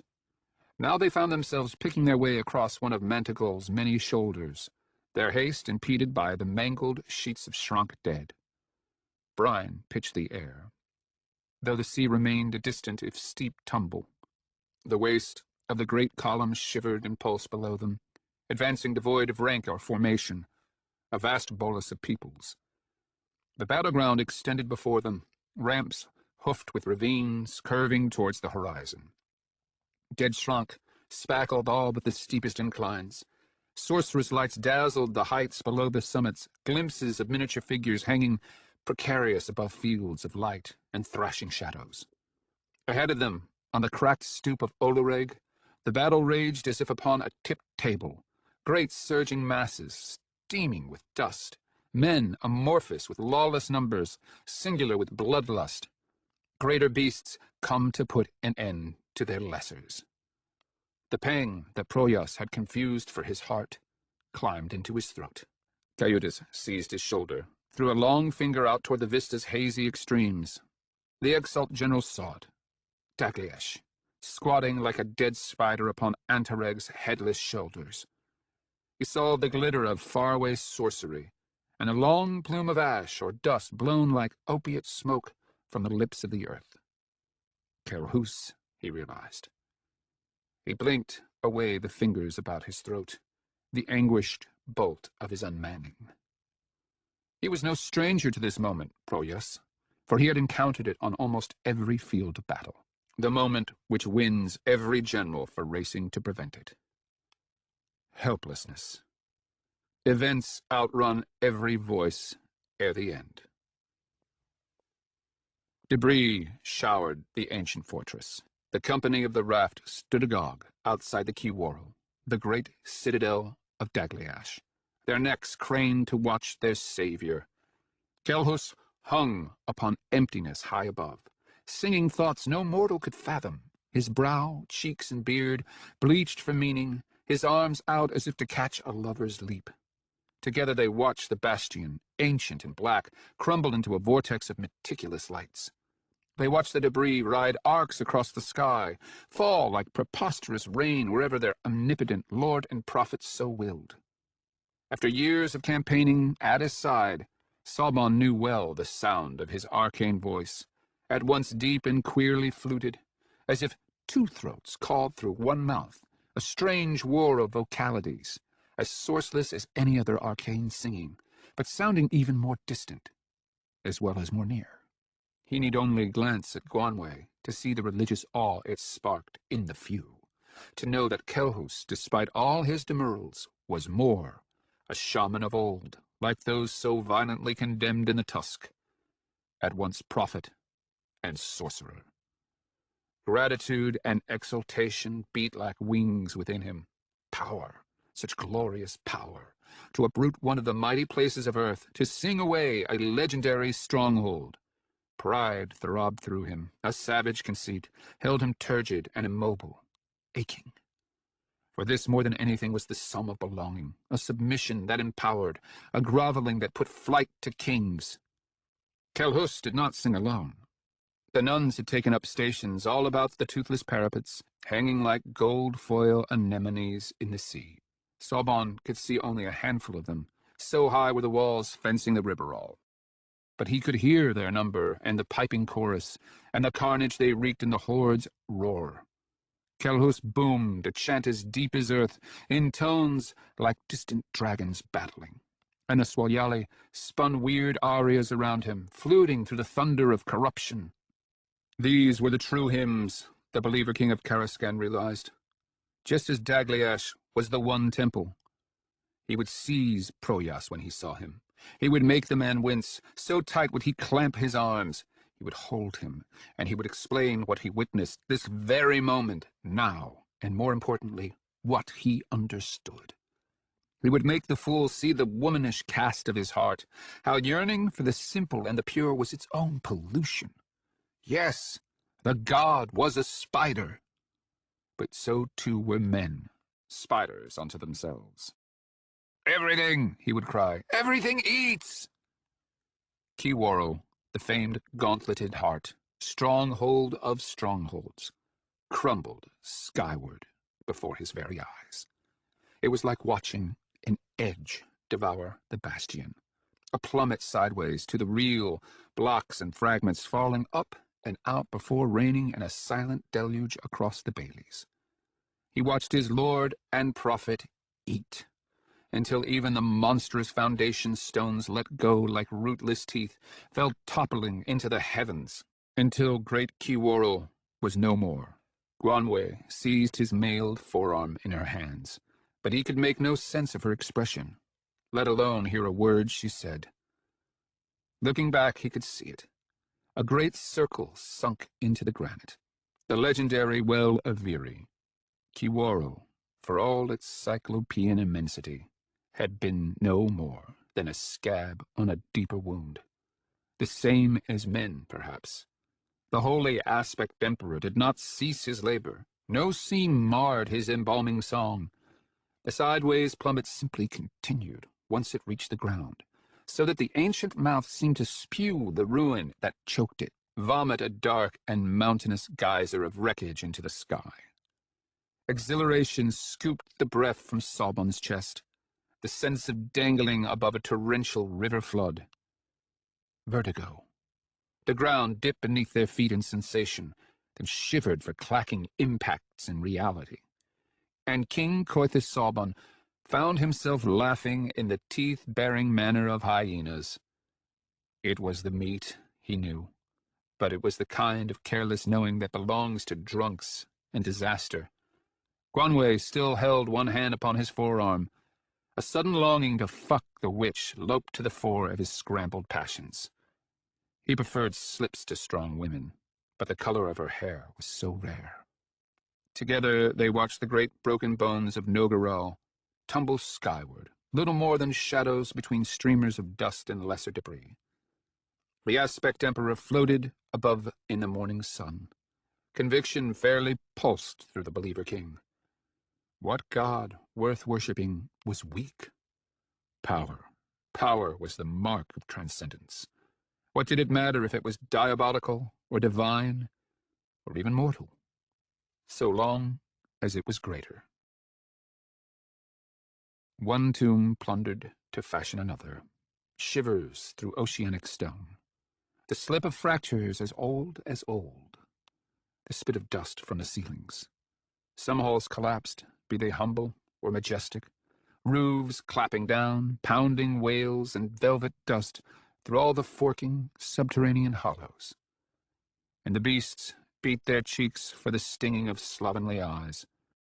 The mulish barks of the dying set them baying in their thousands, strung and clotted through the vein deep. Anguish and outrage popping through sputum, the bellowing of elephantine lungs. Where were the old fathers? It sailed across the ochre glow, tracing circles over the violent pitch of the Erangel. A vision that crippled thought, exhaled numbness as smoke through gut and limbs. Sacharies stood riven before his sorcerous lens, incredulous despite all that he had seen, and horrified for everything he had dreamed. The image dipped and dwindled, swung around to slowly bloat into clarity once again, dark and ragged, claws slack and twitching, scabrous wings hooked about unseen winds. A sight that made old scars itch and sting. And in Koroi, the bone of the greater skull plane through intestinal skin, the lesser skull nested within its flared mandible. Evil Aurung, the horde general of old. It could be none other. Like any vulture, he wallowed in the sky, kiting upon gusts. It was more than abhorrent. His mere appearance panicked, somehow did not so much set skin as bones crawling. There was something, a corruption in its pallor, perhaps, or an uncanniness of movement, manner, something that sickened for witnessing, unnerved for eluding clean human sensibility. The monstrosity peered down upon the gruesome multitudes when gliding northward, appraising the inscrutable, but as he swung to the south, he turned to the ramparts of the Eurocus, to the corpses belching black smoke, to the wink of murderous lights, and to Sacharies high upon Manticore. The Inkoroi even-mouthed words in derision. The Exalt Magus should have signaled his lord and prophet. He and the other lords of the Ordeal had spent watches discussing this very contingency. The great Ordeal's gravest peril, they had decided, lay in the deployment of the schools. Once scattered across the Eurocus, there they must remain, lest the horde descend upon the Ordeal's nude flank and drive it into the sea. This meant the consult, who could never hope to match the sorcerous might of the schools otherwise, could ignore them outright, throw their cunning or their might at some other weakness. And as Sacharies himself had seen at Ursulor, a single breach was all that utter ruin required. They will come, Kelhus had warned. They will not abandon such might as the horde manifests to our design. The Holy Consult will intervene. At long last, my brothers, you will vie with our foe in the flesh, grapple with the cause that moves you. Words that had balled hearts as fists. At least it had then. Now, Sacharies needed only turn on his heel to see Dagliash, to see his lord and prophet shining white from an exhaust of black ruin. He could have informed him, or any of his peers for that matter, in multiple ways. But he did not. For all his power and erudition, he was a man of the circumfix, the same as any other. And like other men, he had the sense of regions, the passage of places and powers. Home had dwindled in his intellect, becoming little more than a muffled spark, ink upon a page. For the longest time they had marched across the interval between, twilight regions that recognized no power save brutality.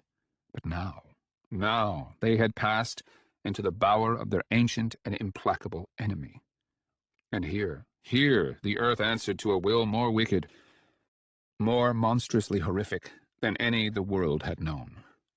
The great Ordeal stood upon the very threshold of Golgotharath, the outermost gate, and like other men of the circumfix, a wildness had been kindled within Sachares, a darkening of what was awake.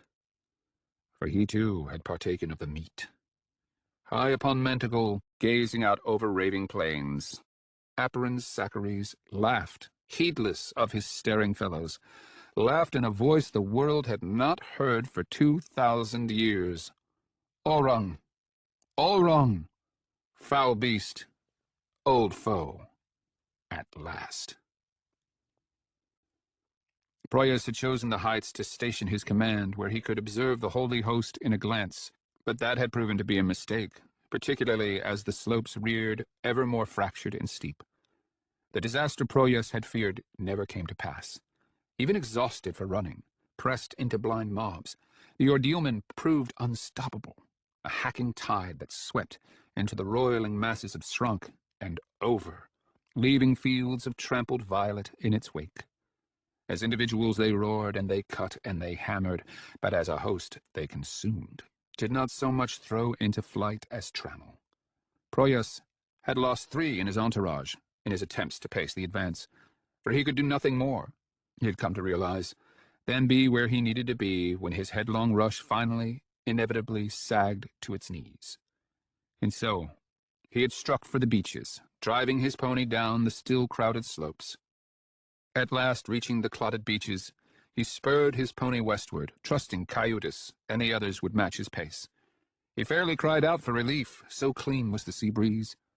But the sea itself was as soiled as could be, the breakers flapping with shining limbs, the retreating waters glinting black in silver sunlight, revealing its violet tincture in tidal pools. Shrunk, bobbed, and bumped, knotted the waters like coagulum. The surf heaved carcasses into crashing gyres of slick skin and fatted foam. The sight was almost narcotic, drowned faces rising from the blur, breaching the gleam, the waves rolling and dumping, dragging and engulfing, rolling and dumping. Narrow lozenges of beach had been cleared by the shrugging waters, allowing Proyas's sturdy little steed to chop unhindered across the sand flats, leaping the embroidery of dead along the line of the tide. Fingers of wind combed his beard, and something began galloping within him. Rising about him, as though upon a vast bowl, the sons of men butchered the sons of Ninjanjin across the cracked shoulders of the Urachus. And Asarim Berkelhos was no more than a spark in the distance, immobile as a navigator's star, a knife too thin to be seen, piercing the jetting deep. The exalt magus stepped from one height to another, felt his belly swing from his throat for the way the ground dropped into churning leagues before him. He descended the stairs of the mountain, following Manticore's many echoes. He ignored his floating brothers, threaded their ministries of light and death. Then he was striding beyond them, a dozen cubits in a step, over the heaps and mats of smoking dead, around gorges choked with flesh and char. So did the Grand Master of the Mandate come down from his mountain, a marble of solitary light treading over dark and ravenous tracts, pearl scalps, gesticulating limbs, masticating rage. They scratched at his image, screamed their outrage, disgorged numberless arrows and javelins, so that for those watching horrified from the mountains, he seemed a lodestone, sucking up filings in black, bristling clouds. But Sachares felt no alarm, nor did he enjoy the glee that comes with impunity, the wonder of passing uncut through an assembly of hated foes. A kind of solace hummed through his bones instead, the easy breathing of those who awake with no cares outstanding. Some day it would be thus, a dwindling fraction of his soul realized. Some day one man, one survivor, would wander out alone into a world of smoke and soulless fury. And so he dwindled into the pestilential expanse. So he walked into the threshing depths of the horde. A lonely figure, a beacon of precious light. Be they the sons of cruel old Eryet, or his fellow-believer kings, Sabon had always stood apart from his brothers. For as long as he could remember, he had never been capable of belonging, at least not the way other men, such as Proyas, seemed capable. His curse was not the curse of the awkward or fearful, who shied away from camaraderie for the way others punished lack of grace. Nor was it the curse of the learned, who knew too much to allow ignorance to close the interval between disparate hearts. Even less was it the curse of the desperate, who reached and reached only to find backs turned against them. No, his was the curse of the proud, the overweening. He was no bombast. He did not, as that wretch Ecuri Confas had done, gloat between his every breath. No, he had been born with a calling, a desire that unmoored all others, that anchored his very being. What he sought cast no reflection in polished silver. Greatness for him had always been something he would conquer. He had wept when Calhus had told him as much on the plains of Sekhareb. "I have raised you above others," the Lord Prophet said, "because of what you are. A man who could never quite worship another." All this time, bowing his head in prayers he could never speak, standing solemn for ceremonies he could scarcely bear, let alone celebrate. Murdering hundreds, thousands in the name of a faith he found more expedient than compelling. Only to fall to his knees truly now, here, Nod Dagliash as his temple, the scraping horde as his choir, worshipping, choking for brimming passions. What kind of perversity was this? Who discovered worship only after their prophet declared himself false? It was the meat, almost certainly. But he did not care. He could not care, not with Anasarimber Kelhus standing astride the sky, brilliant for booming meaning, drawing out the entrails of the earth, eviscerating a mountain. The maker of grounds. The well of Viri was now as deep as Kiworo had been high, deeper. Its mouth had been smashed and cratered, but below this rim it became a cylindrical pit, its sides ornamented in totemic reliefs that seemed too spare and shallow to belong to the non-men. Arms out and head thrown back, the holy aspect emperor compelled the pit, evacuated the deep. The ruins of Nogarau dropped skyward, tumbling to the plume's summit, falling outward, riding chutes that no eye could see. Ruin crashed about the walls and towers of Dagliash, a cyclopean downpour that pelted and heaped. The debris seemed tossed like half-coppers to beggars, with only the merest concern where it landed. But such was not the case. A legion lay concealed in the consumptive depths, and their holy aspect emperor entombed them, shut them in, made the ground anew. The consult. What cunning could they hope to devise? What trickery or deceit? The urge to communicate his joy seized him, and he turned to his household. His Holka, spear-bearer, Bagyar, was roaring soundlessly to the others, his face shining crimson, the fearsome color of the flush. The company of the raft stood scattered around the riverau, exchanging looks and staring agog at their lord and prophet atop his tower of sky-tumbling ruin. His angular shield-bearer, Ooster Scroll, was the lone defector. Ever odd, he stood with his shoulders square to the spectre of Ingol, heaving over the northern eastern wall, with only his face turned to the pluming ejecta.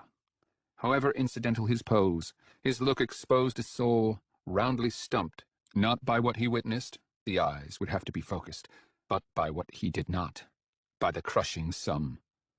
The crimson-skinned Holka stood gesticulating before the upward torrent, his great fists balled and trembling, his shoulders as broad as the Swayale were tall.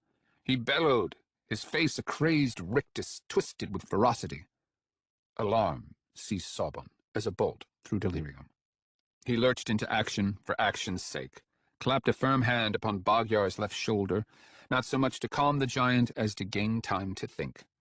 The red-bearded Holka whirled violently, throwing spittle. He stood for a breathing instant, monstrous and looming, eyes pinned too wide to see anything but murder. Only the horde could be heard. "Master yourself!" Sabon roared at his spear-bearer, only to find himself crashing backward.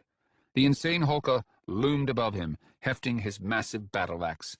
Incredulous, Sabon realized he was about to die. Light flashed in his periphery, low and brilliant. Then the Bashrag were upon them. Rather than kill him, Magyar saved him instead, leaping over his prostrate length into the misbegotten assault.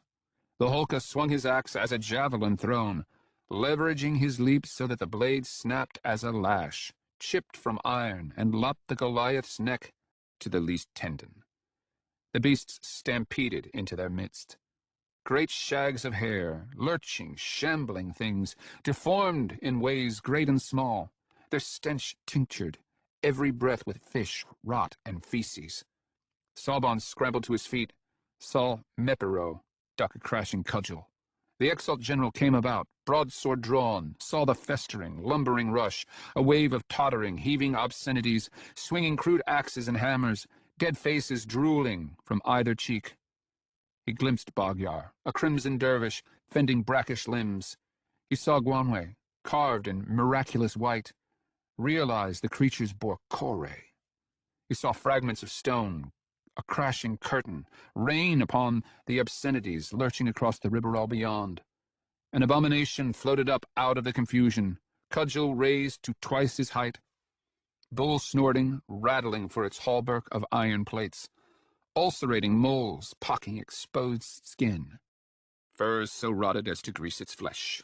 A senescence of motion declared the depravity of its composition. Sawbone danced about the descending hammer, hacked the monstrosity high on the arm, a blow that would have amputated a human limb, but merely severed one of the Bashrag's trinity of bones. The fetid Goliath squealed, crouched in a roar, struck out wildly. Sawbone ducked, heard the tink of pitted iron against his helm, and found himself laughing, shouting, "Good!" He thrust the point of his broadsword into its mangled knee, danced spinning from a second frenzied strike. He clove one of the mucoid faces upon its cheek, leaping forward as it staggered back, bearing the shrieking beast down, cleaving adulterine flesh. "I'm tired of eating chicken." He whirled, roaring for the impiety of his wit. The knights of a desert lion chopped at what seemed a copse of nightmarish trees about him. Sabon glimpsed scroll, turned too late to a dropping cudgel, vanished beneath it, even as Magyar's battle-axe struck the miscreant's basin skull. The thing pedaled backward, tripped into the well, only to be caught tumbling in the upward deluge. A glint caught Sabon's eye. That was when he first saw it, falling skyward from the gut of the well, gleaming and intact in the helter of debris. A golden coffer. The Erngel crawled with shimmering multitudes, a foul pulver that matted all that could be seen. What had appeared a morass of indeterminate horrors now pricked with the glitter of eyes and teeth, fingers that could be counted, mauls and cleavers shaking like epileptic suns. Above it all, Orang hung black and ragged, a flake of ash hooked high on brown winds. Apparin Saccharies pulled the knot on his menna sash, loosed his billows, which opened into a blood-red flower, curlicues for petals, bellied and hooked like the irises so prized in sheer. The Lord Librarian was free. Seswatha walked the ways of the present, bearing ancient totems of doom. He gave voice to his heart-cracking fury, diagrammed the distance with sun's silver brilliance, the ninth Merotic. His crimson billows glowed like colored glass set before the sun. The Inkaroy's wards luminesced for the impact of the abstraction, nothing more. The alien abomination laughed with the lungs of the horde. "Aurung," the Sohonk Grand Master thundered, "I call upon thee. I demand a disputation, as in days of old." And at last the monstrosity dared swoop low. "The days are new Chigra." His passage sparked rapture in the swarms of Sronk below, an ejaculatory wake. "And far shorter than the old." The horde general banked on a tangent to the wind, turned north and west as if on the arc of a great invisible wheel. The standards of the clans jerked and heaved above oceans of crushed white faces. "Orang!" Saccharies cried out to the receding image. his face crimped in anguish, dreaming and not dreaming. The wretched multitude screamed in derision, their limbs spitting like muck beneath torrential rain. The holy aspect emperor ceased singing. The soaring wreckage instantly slowed, then slumped crashing back into the throat of the well, leaving only the smoky apparition of the geyser. The vibration of fracturing immensities faded.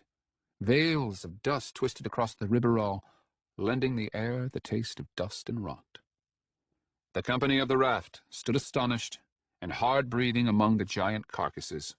Though several of their brothers floundered upon the ground, they had eyes only for his lord and prophet, who floated above them at the height of flying gulls or geese. Holding the golden coffer suspended just beyond the reach of his haloed hands, he came to ground on the well's western limit.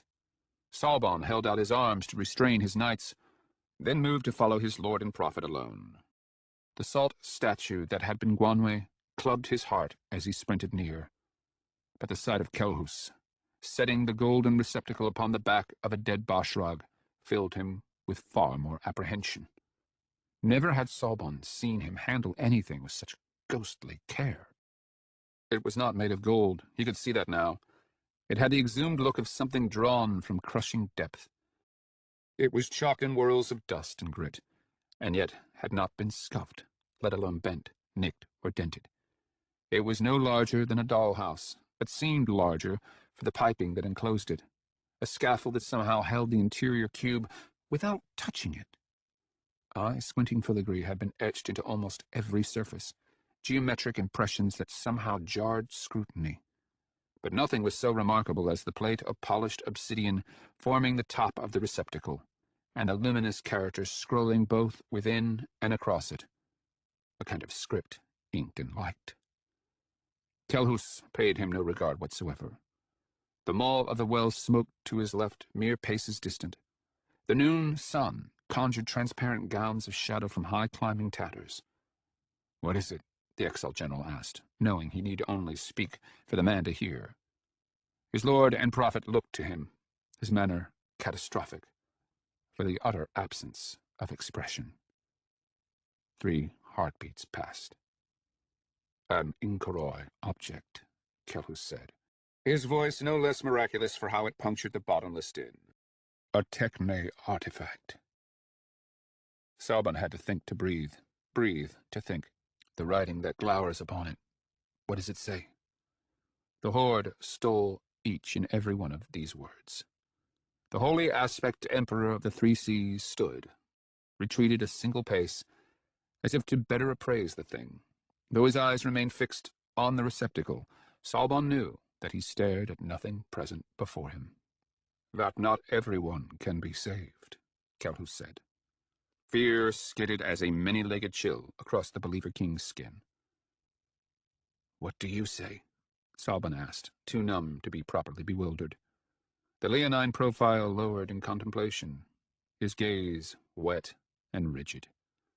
The nuns continued singing from points about the ancient perimeter, continued weaving meaning into patterns of murderous radiance. The ink of fat-fueled fires now scribbled above the crest of every wall. Dagliash was their mountain, the most perilous, eerie of them all. His savior turned to him, smiled what might have been counted as an apology, had they played number sticks. "This is a good thing." Kelhus glanced at the coffer, and the intricate threads racing across it one final time. Light speared from his mouth. The hood was yanked from the lanterns in his eyes. His shout, when it came, concussed. Salbon fell back, threw up arms against the blazing aspect that spake it. The walls spat dust from every slot and seam. "Flee!" Salbon gawked in horror. Bagyar was already hauling him to his feet, screaming without sound. The holy aspect emperor stepped in the empty air above the riverol, his mouth a pit of white brilliance in his beard, his voice booming from nowhere, or at least no place in creation. "Sons of men, hark!" Cracking the horde's wail. "Set aside your fury!" Silencing it. "Flee!" There was no echo, for it had shouted into each soul as a sock, and it seemed that Salbon could only exhale. that the power to draw air had been wrested from his lungs. No, a thought called through him.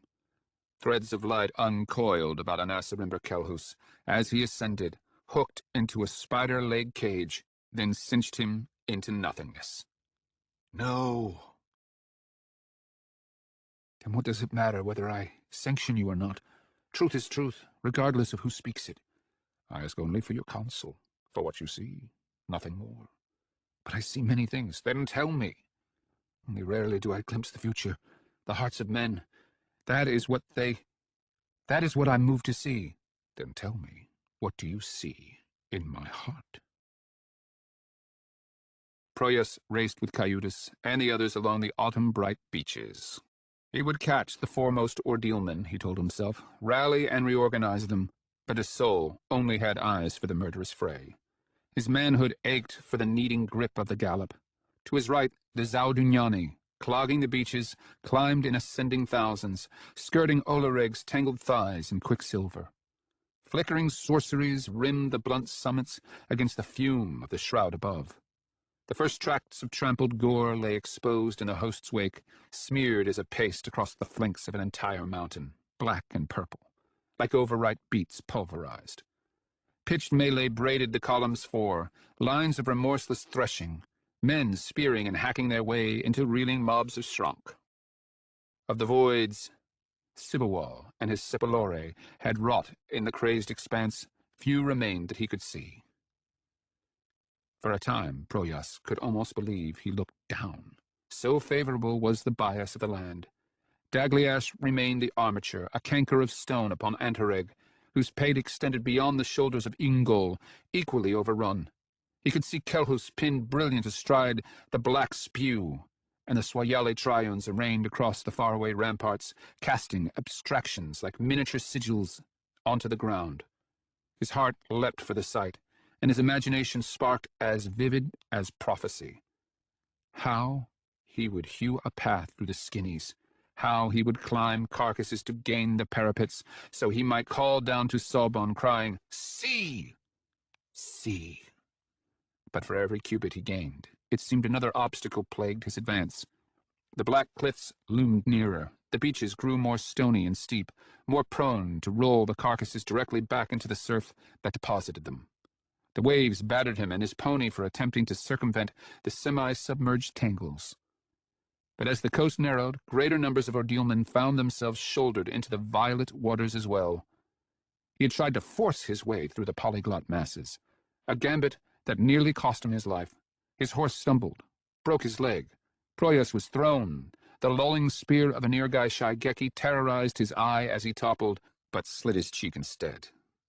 Black water swallowed him. Brine pinched his lips, ignited the cut on his cheek.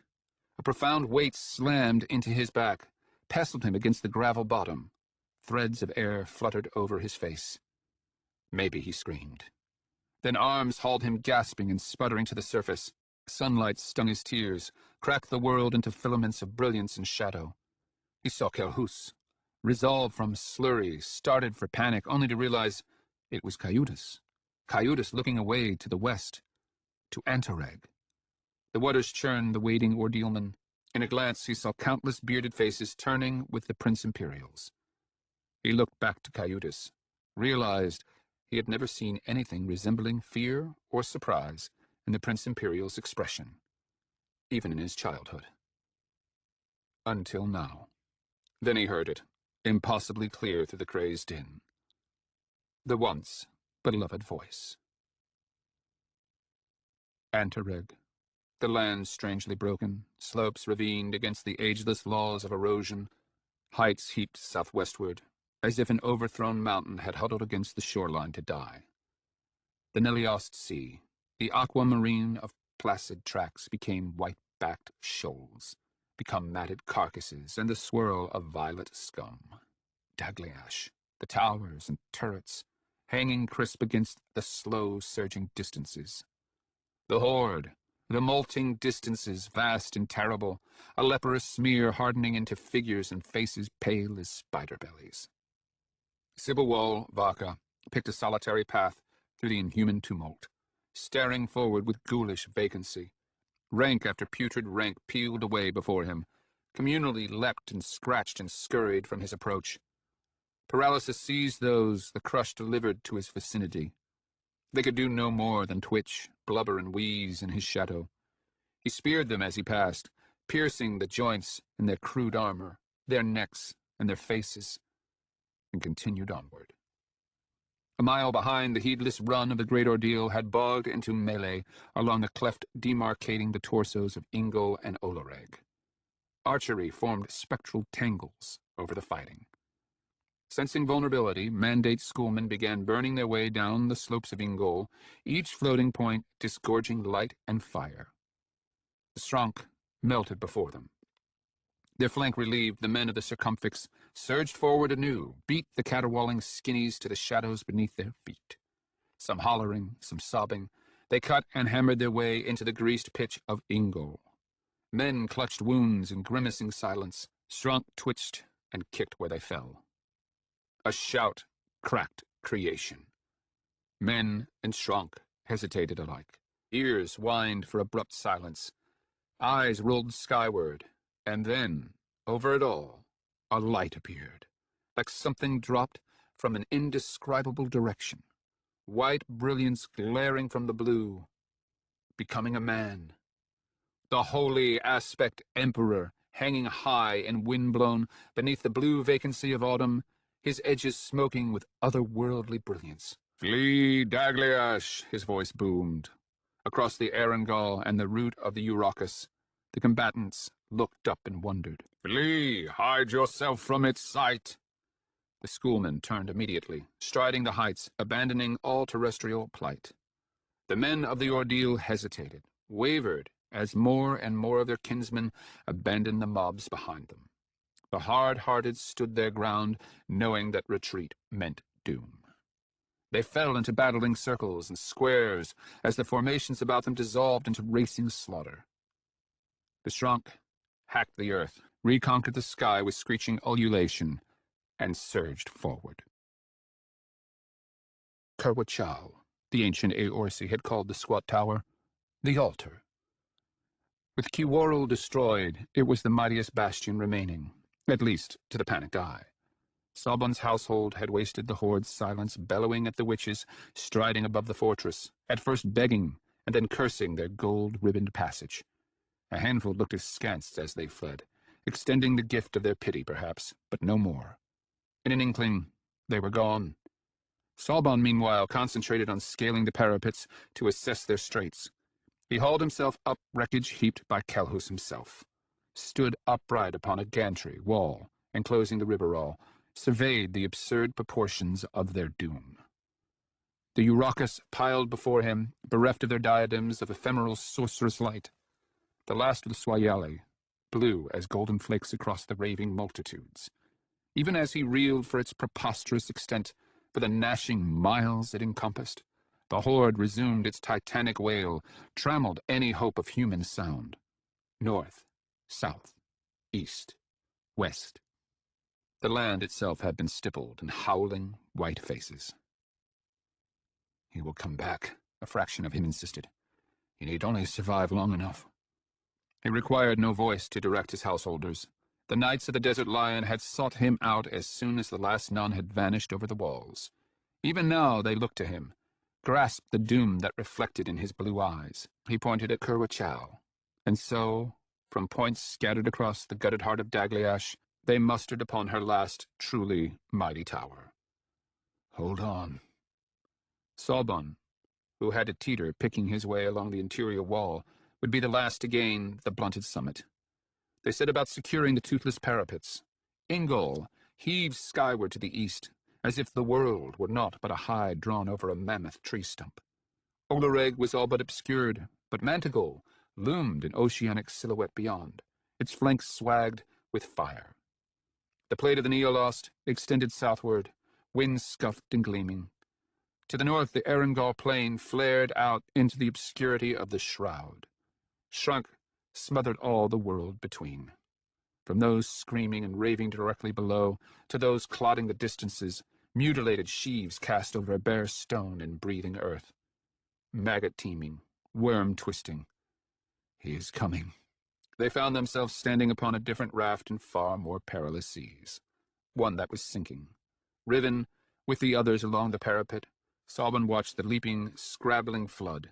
His breath had become a rope of frayed hemp, drawn to and fro, something that sawed at his heart. Swinging and bounding, the creatures swamped the outermost defenses, bloomed in the baileys, gushed through the ruined inner gates. Sabon suffered the peculiar, dislocated sense of horror that comes with watching doom unfold at a distance. A cavernous knowledge, a recognition like a whole. He will return. They could see the witches recede over the screeching tracts, like golden wildflowers for their billows. They could see him sparking into existence upon the peaks, or at the points above the sun-scaled coast. They could hear his dread exhortations. Dagliash was engulfed in scribbling activity. Everywhere he looked, he spied Srank scaling the rotted mortises as quick and limber as adolescent boys. He watched the inhuman masses fan loping across the riverroll, saw Guanwei's salt effigy vanish into a fist of rutting fingers. He even glimpsed Bashrag, lurching from the gutted pit where Kiwarl had stood, the well of Viri. The surge all but swallowed the unearthly golden glint of the receptacle. The very ground was rotted, infested. Please, how could I not believe you? Sabon turned to see Baghyar leaning perilously out on the ledge, screaming in audible outrage, hammering his chest, his face nearly as crimson as his beard. Spittle winked in the sunlight. You know my heart better than I. Like an apple core tossed upon an ant nest, Dagliash crawled, shrunk, filing, mobbing, thronging, closing upon Kurwachao from all squares of the compass. Black arrows already pelted them. Several of his men wrested blocks from the battlements to send clacking down upon those climbing the tower's thighs. The Holka made a show of rubbing a large stone against his mail-clad rump, then hurling it viciously at the skinnies flying atop the very wall Sabon had used to reach Kurwachao. 3 were felled, and instantly the whole company cheered as if at number sticks. And the exalt general saw, with a profundity that fairly throttled him, death. He understood. Death. He had fathomed the enormity of the gift he had been given. Praise him, he cried, laughing to men who could not hear him, only to believe. Hail our holy aspect emperor! Death comes. Death always comes, but it is meted in so many ways. Few as glorious as this. And his company, the company of the raft, saw with him the impossible light of their Lord and Prophet, leapt from look to look, heart to heart. They laughed and cheered, even though all the world bristled and screamed, even as the first of their number slumped to his knees, an arrow in his eye. Praise! Praise him! The Shrank came scratching up, throwing themselves over the parapets. Hail Anasarimber Kelhus! Death came swirling down. Sabon hacked against the onslaught, shattered wagging cleavers, cracked black helms. For a brief time it seemed easy, hewing and chopping the snarling faces as they crested the battlements. They seemed invulnerable upon their bastion, casting Shrunk like screaming cats from the heights. The rain of black arrows killed as many, if not more, of the obscenities. 38 souls remained to the company. They arrayed themselves about the altar circuit according to necessity, a line that was drawn thinner as increasing numbers of Shrunk shinnied various quarters of the tower. Kurwachao was soon engulfed in crawling skirts of Shrunk, and it became little more than an octagonal shaft jutting from the seething assemblage. The creatures surmounted the parapets from all directions. The defenders were forced to close their line into a besieged circle, each man separated by paces from his gasping brother. Sabon continued crying out the name of his lord and prophet, but whether to rally or beseech, he did not know. None could hear him, not in the rotted throat of the horde. The name had become something empty, a reflex born of outrage and horror, and all the other darknesses that came before. There was his company, little more than shadows that stood battling shadows that crawled or leapt. The world had imploded otherwise, become a bladder sucked tight about the points of life and murder. The tip of his Nymal broadsword plunged and plummeted, slicing fish belly skin, puncturing cheeks, shattering teeth. Arrows tinked from his helm, clattered from his ancient Cunoroy hauberk. He kicked the decayed masonry before him, sent a section tipping out, locked gazes with one of the clinging obscenities. Eyes like black marbles in sockets of oil, an expression like silk crushed in a fist, a sneering, spitting frenzy, leaning out and out into the scabrous distances, then dropping on a sheer, slipping, vanishing. Fate begrudged him any respite or momentary exultation. More obscenities clambered over the lip, like human-faced lice they teemed. His blade swooped and struck, notching pitted iron, loosing strings and sheets of violet from maiden-pale skin. "Calhouse!" he bellowed. "Calhouse! Calhouse! Calhouse!" But his breath became more and more difficult, something he had to yank burning from the bottom of his lungs. Clutching agony seized his left arm. He faltered. Mepero groveled on his belly nearby, a javelin staking his back. Something resounded through his bones. A blow to the head. The ground swung vertical, slapped his cheek for his presumption. "Calhouse!" He pushed himself to his knees, despite the mountain across his shoulders. He saw Magyar, a red-skinned fury upon the parapet, 1 foot upon the battlements, his mouth watering blood, a javelin jutting from his mail-armored shoulder. The Holka held his left arm extended to the heavens, a nude shrunk impaled through the jaw upon a broken sword, shaking over the abyss, erect even in its instant of death. Its right arm carried his great battle-axe down, delivering gore and ruin to the pale beasts thronging about him.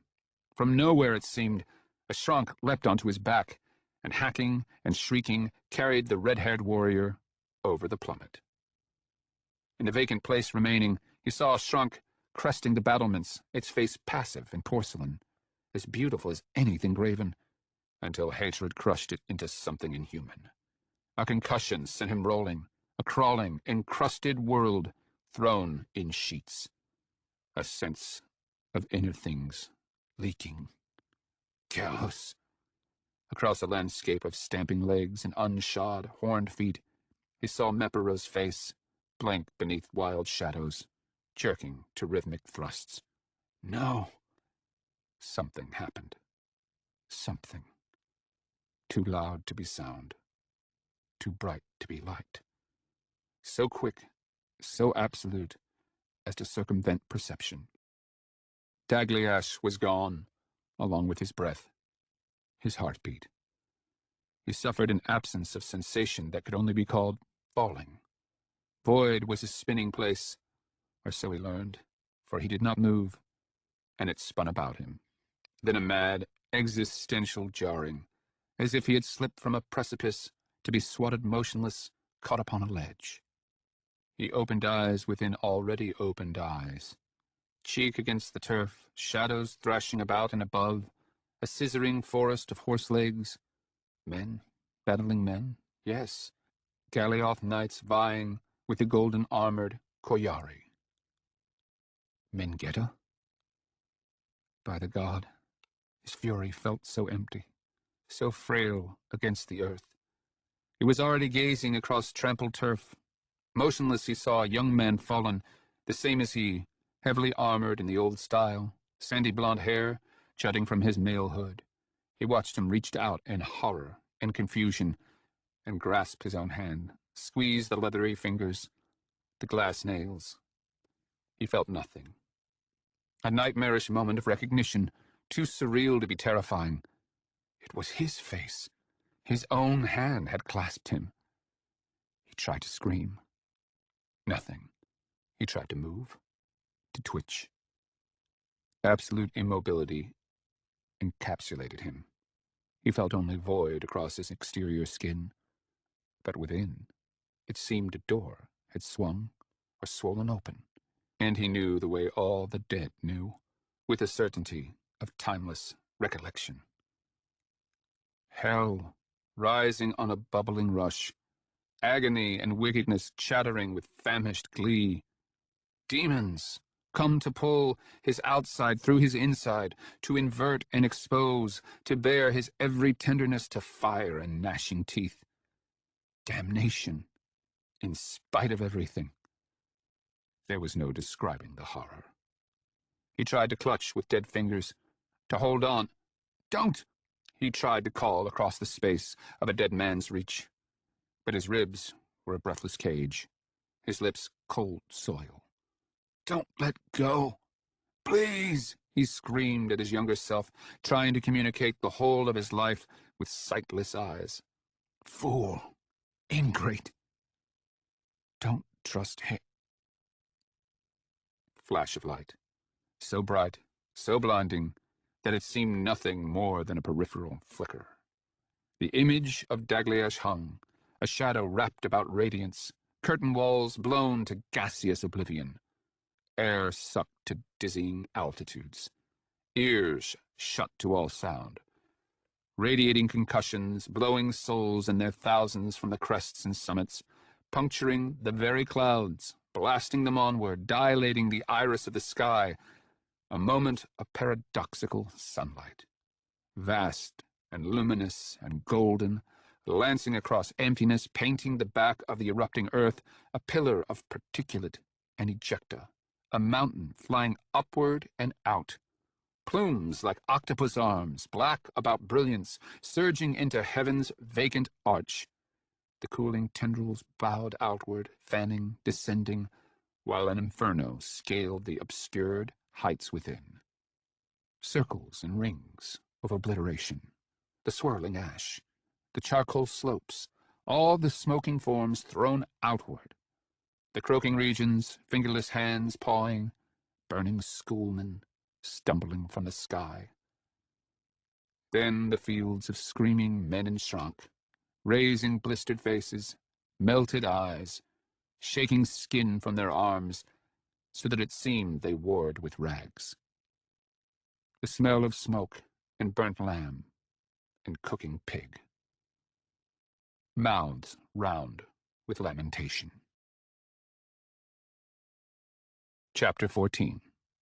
The Demoa Mountains. To be a man is to take the frame of a man as firmament, to be immovable unto oneself.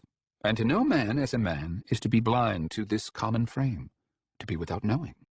Thus is knowing the corruption of being, and so learn what it is to be a man, is to cease to be a man. Treatise on Disruption, Anonymous. Early autumn, 20 New Imperial Year, 4132, Year of the Tusk. The Demoa Mountains. Ishuol destroyed. His father rediscovered. The doctrine utterly overthrown. This was a study like no other. The mountain wind fluted through as much as across the survivor's skin. Slices, incisions, sickle-shaped and puckered, intersecting, even as scarring bore scars. Had his memory not been perfect, he could have used his body as a map, a cipher. Every desperate stand, every vicious encounter, his trial had been carved into the very meat of him, the residue of 1,000 shortest paths, decisions without number. He had become a hieroglyph, a living indication of things both invisible and profound. No matter how bright the sun burned, darkness surrounded him. No matter how deep the distance, slavering beasts encircled him. No matter how peaceful the bird song, how quiet the jack pine and high stone. Cutting edges whistled in the black, points gutted the near emptiness. Cuts and cuts and cuts and cuts and cuts. He had become a walking word, the only one that mattered now that Ishuol was gone. Survival. He and the boy followed the old man and the woman, their ears pricked to the brief exchanges between them. Lexicons were expanded. Grammars were considered and revised. They correlated tones and expressions, and began milking ever more meaning from the raw sounds. They ascended slopes, followed the switchback paths, laboring through high-altitude shadows. By some fluke of their approach, the sun breached the mountain along the line of the glacier, so that all the world seemed dazzled. They climbed toward the fields of hanging shimmer. Shriekers bubbled up through the black. The survivor blinked, flinched. The boy observed. Cuts and cuts and cuts. Despite their apparent infirmity, the world-born couple scarcely paused for respite. They climbed with alacrity, trotted with relentless wind, so much so that the boy was taxed on occasion. It was the substance, the survivor realized, the drug they administered with an exchange of fingertips. It deepened their lungs as much as it quickened their wits and their limbs. Another mystery, more promising than the others. The ink of knowledge blots on the page. The couple understood what they were, but only in rough approximation. Their concepts could only touch, never grasp, the principles of the Dunyain. They lacked the required precision. But as partial and incomplete as their understanding was, they nevertheless assumed that they knew everything they needed to know, and so were safe, or at least shielded from the refugees. They could no more fathom their straits than a crow could read. They would succumb. The survivor need only aim his soul, and they would succumb. Eventually. The woman's madness was naught but a complication. The old man's hatred and knowledge were even less so. They would succumb, he quickly realized, the way the world had succumbed to his father. They dwelt in worlds pocked and limbed and partitioned with darkness they could not see. The unity of things, they thought, was something hidden beneath, a vast analogue to the false unity of their souls. And so they assumed they, at least, stood apart, believing that it belonged to souls to hang themselves by their own hair. They did not understand how cause nested within cause, how all that was real and mundane transpired across a singular plane, the after forever following upon the before. So they thought words were the sole avenue of conquering souls, that they could, through vigilance and a willful refusal to believe, guard this gate and so keep their souls safe. They could not see what they could not see, and so were blind to the way they became mere moments in a greater mechanism in the presence of a Dunyain.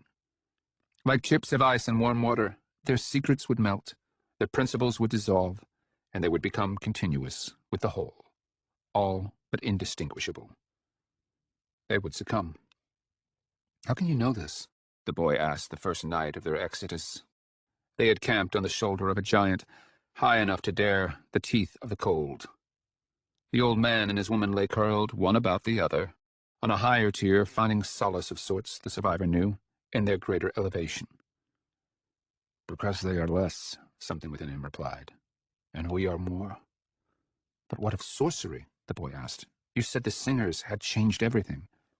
"True," the cause within said. As cause, it was also effect, selected from a chattering cacophony of causes. As it passed, another was selected to be voiced, a lone survivor of inner savagery. The soul was nothing more than congeries of brutalized survivors. "The doctrine is incomplete." "So how can you know?" the cause nearby pressed. "Because the doctrine yet rules the meat of the world," yet another survivor said. "And because," the one following added, "they succumbed to my father." Yet another cause monitored this process of selection, the sorting of living and spoken from the dead and unvoiced, ever alert for evidence of madness. Nothing. "So what will you do?" "When they succumb," a survivor added. "That depends on the manner of their capitulation," the cause within replied. "How do you mean?" the cause nearby asked. And the monitor happened upon a wan flare of solace, a mad survivor, rooted in murk. They had always been a single engine, this place and the boy, from the day they had fled into the thousand halls.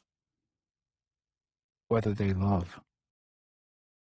Cuts and cuts and cuts. The woman, Maimara, stalked ahead of the old man, Akamian, leading the small party with a haste born of fury.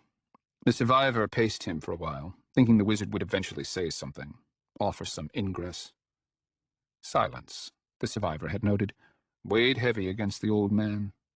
But he said nothing, though his motion and demeanor shouted with an awareness of the survivor's proximity, one that dwindled as the laborious watches wore on.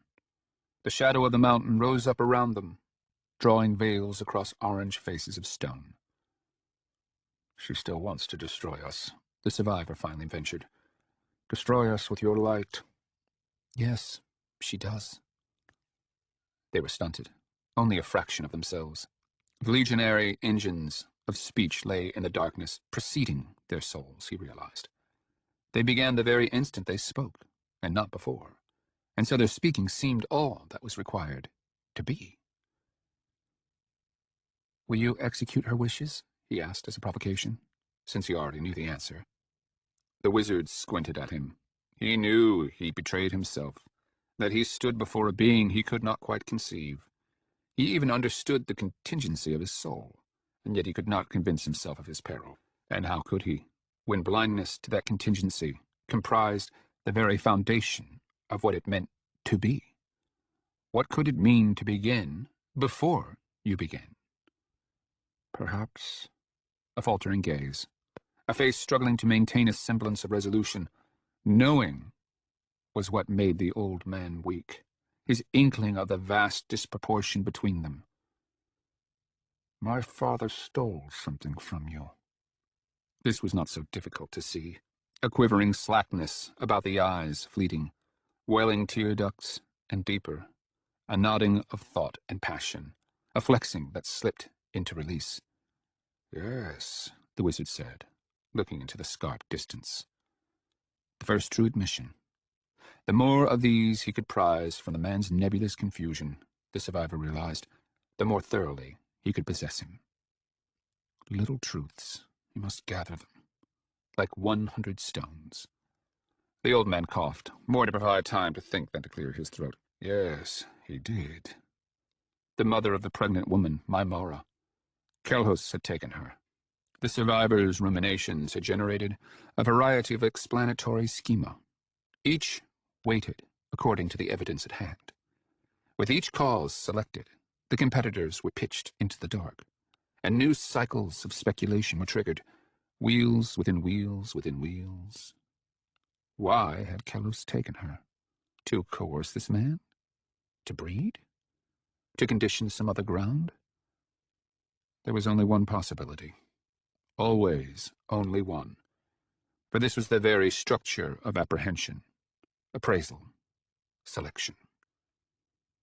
Slaughter. That second night they camped upon a knoll that swelled from the long wandering ridgeline they had followed for a better part of the afternoon. Balance seemed especially precarious. Dusk had thinned the already emaciated air, lending fingernails to the encircling soar and plummet. Void leered, tugged with the lurch of vertigo. Across the emptiness, the sun flared with geometric precision, sliding the chill wind, tanning the surrounding peaks with gold and spangled vermilion. The scuff of boots across stone and gravel pricked the ear. Still more than a watch remained before nightfall. The pregnant woman demanded, through a commune, that the survivor run down one of the mountain goats they had spied on the broken slopes below. This had already become a custom of hers, making demands of the two Dunyain. He killed the animal with a single stone. When he returned, he found the boy plying the old man with questions while Maimara watched uncomprehending. She was troubled, the survivor could see, by the ease with which the boy had donned and doffed the terror he had feigned the previous day. When privacy afforded, he would remind him not to exchange his tools so quickly. They sat on the hunched spine of the world, watching the flames slick the carcass with grease and sizzle. The discomfort of the woman and the old man was palpable. Such was the madness of sharing fire and dinner with those they would murder. Their quest had been long, fraught with death and deprivation, and they had yet to realize what their losses demanded of them, let alone the significance of their present situation. Possibilities besieged them. The survivor could see them flinching from errant thoughts, misgivings, horrors. They lacked the insight to clearly distinguish between various courses of action, let alone the foresight to map them into the future. They lacked the discipline to resist seizing upon whatever fragments the darkness of their greater souls offered up to them. The survivor realized he could, given time, make these decisions for them. They were that frail, But his study was far from complete. He remained ignorant of all save the grossest details regarding their lives, let alone the world from which they hailed. What was more, the logos that bound and articulated their thoughts yet eluded him. Associations, he had come to realize, determined the movement of their souls. Relations of resemblance in place of reasons. Until he learned the inner language that drove the outer, the grammar and the lexicon of their souls, he could do little more than shove their thoughts in brute directions. Perhaps that was all that he needed, at this juncture at least. He turned to the old man. "Have you discussed—" "The Viso Cow Fairy," the pregnant woman interrupted. She often watched him with predatory distrust, so perhaps this was why he had overlooked the transformation that had crawled into her face. The old man turned to her, his frown of disapproval vanishing into anxious recognition, an expression he had come to know well. Akamian did not so much fear the woman, the survivor realized. He feared her knowledge. Or was it the source? The old wizard turned back, his heart racing against the blankness of his face. "She says that she sees the truth of you," he said, licking his lips. He could hear her sparrow thrum of his old man heart, smell the pinch of his sudden old man apprehension. "And what is that?" "Numb," the survivor realized. His lips were numb. "Evil." "She is misled by my skin," the survivor replied, assuming that for souls so primitive, visual abomination would imply spiritual. But he saw his error even before the old man shook his head. The sorcerer turned to her, translated. The hilarity in her eyes was genuine but momentary. She did not even trust his ignorance. Her suspicion of him and the boy ran so deep. But there was something else as well, crabbing her expression, throttling her thought, a visceral reaction to what she saw. What had fooled him into thinking she found his aspect revolting? "Spira," she said. "Spira fagrina." He required no interpretation. "Look. Look into my face." "She wants you to gaze into her face," the old wizard said, a sudden fascination hooking his voice.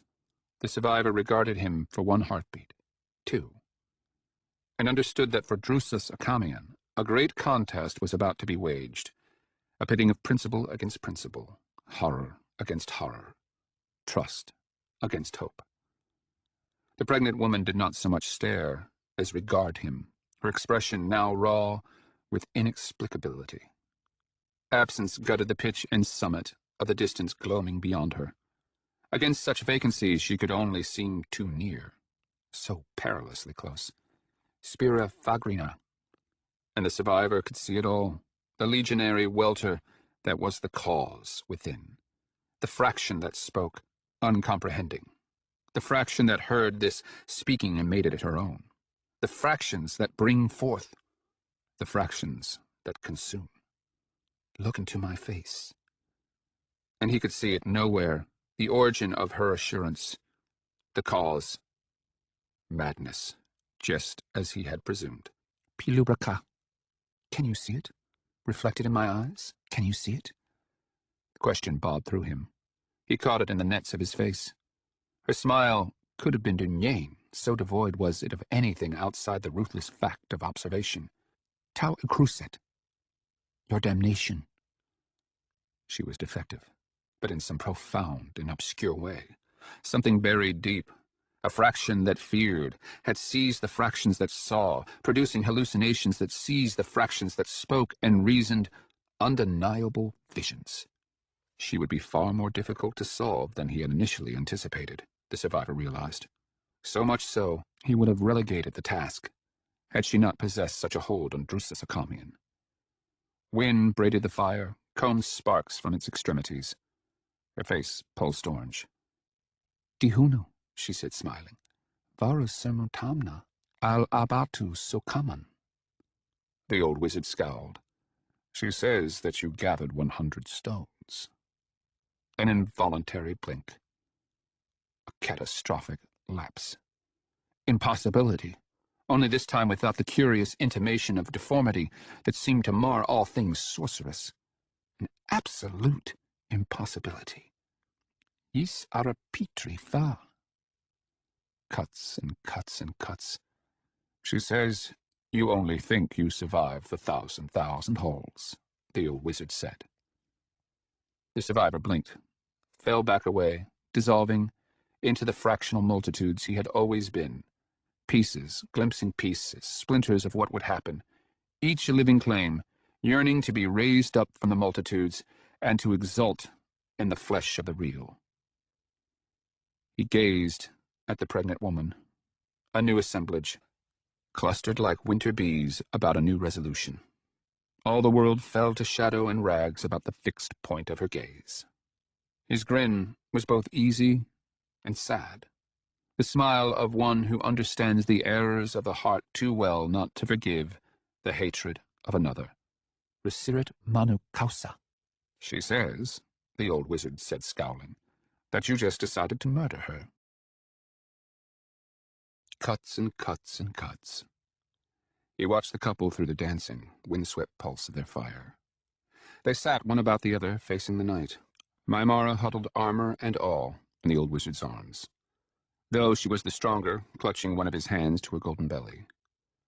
Akamian stared out, his bearded profile daubed in orange, his gaze baffled by the wonder beneath his palm. The all that was the future. Wolves barked and bickered and crooned, yelping cacophonies that were paired into long solitary wails. Only predators dared call out to the void of night, beasts that were never eaten. Until this evening, he had not imagined the void could answer, that it harbored entities every bit as predatory. More. How did she know? The boy whispered in the dark. Only cause could affect knowledge. The world, a fraction replied, possesses directions the Dunyain could not fathom. He was known, he who had confounded his elders with his gifts. She had looked upon him and had sounded him to his dregs. But how? Shadows roiled in the darkness. The survivor turned away from the wavering image of Mymara and Akamian. Emerged the boy within the vast apparatus of his scrutiny. He reached out, curved his palm about the arc of the boy's cheek. A fraction peered at the scarred, puckered skin against smooth. The soul is many, another fraction said. And the world is one, the boy replied, perplexed, for this catechism had been among the first he had learned. The survivor let slip his hand, turned to resume his scrutiny of the couple. But I don't understand, the small voice pressed from his periphery. Always so open, the boy, so trusting. Cause measures the distance between things, one fraction said, while another continued scrutinizing the couple. This is why the strength of Dunyain has always lain in grasping the shortest path. But for her to know about the stones, the boy said, what possible path could deliver that knowledge? The fraction that listened nodded. None, whispered the fraction that spoke. The fraction that watched presided over the labor of yet others, whisking scenarios of act and consequence, all of them involving the death of the pregnant woman. By simply announcing his intent, she had disastrously complicated its execution. But what does that mean? The boy asked. Cuts and cuts and cuts. That the world, a voice began, is one in every respect. Fractions mewled and screamed in the dark. What are you saying? Something, the desperation hidden in the fluting striations of the boy's voice perhaps, suspended in the numberless labors dividing his soul. Why? A fraction asked. Why begin plotting her death before comprehending the ground of what had transpired? The survivor pinned the boy with this regard. That all of this has somehow already happened. The old man moaned in his sleep, cried out. The pregnant woman stirred from his side, yanked herself upright in the bleary alarm. She made no move to rouse him, electing to hang at his side instead, her face drawn with exhaustion. She had grown accustomed to these momentary, nocturnal vigils, thoughts freighted with the sloth of unconsciousness. She laid a hand upon the old wizard's breast, a reflex born of thoughtless intimacy. A palm, like an ear held against his heart. The old man grew still, The fire had wheezed into oblivion. The encircling night howled with wind, altitude, and gaping emptiness. The heavens illumined all. Nothing sensible cued the sudden look she shot in the Dunyane's direction. She was blind again, a fact made clear by the swarming indications of fear and indecision. Fully human. She locked eyes with the fraction watching. The world is one, a fraction recalled, a fraction saying. The boy? She turned away from its scrutiny, resumed her position at the wizard's side. The fraction watched her eyes sort through the infinity yawning above. 17 heartbeats passed. Then, with a kind of grim fury, she clutched her blanket to her chin and rolled to her side. This, too, one fraction whispered to the others, has already happened. The wind thrummed and roiled, rushed in invisible cataracts about the hanging heights. The survivor rolled onto his back. She says a fraction whispered in the old man's voice, and that you gathered 100 stones. How could such a thing be known? Sorcery, another fraction realized. Sorcery was the least among the Dunyane's many oversights. Long had he pondered the singers and their cataclysmic song.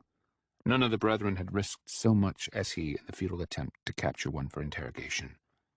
An errant fraction glimpsed lightning and thunder and the labyrinthine black. Why? Why would the world-born founders of the Dunyane deny their children knowledge of something so significant as sorcery? What could motivate dooming their progeny to millennial ignorance? Perhaps some paths were too short.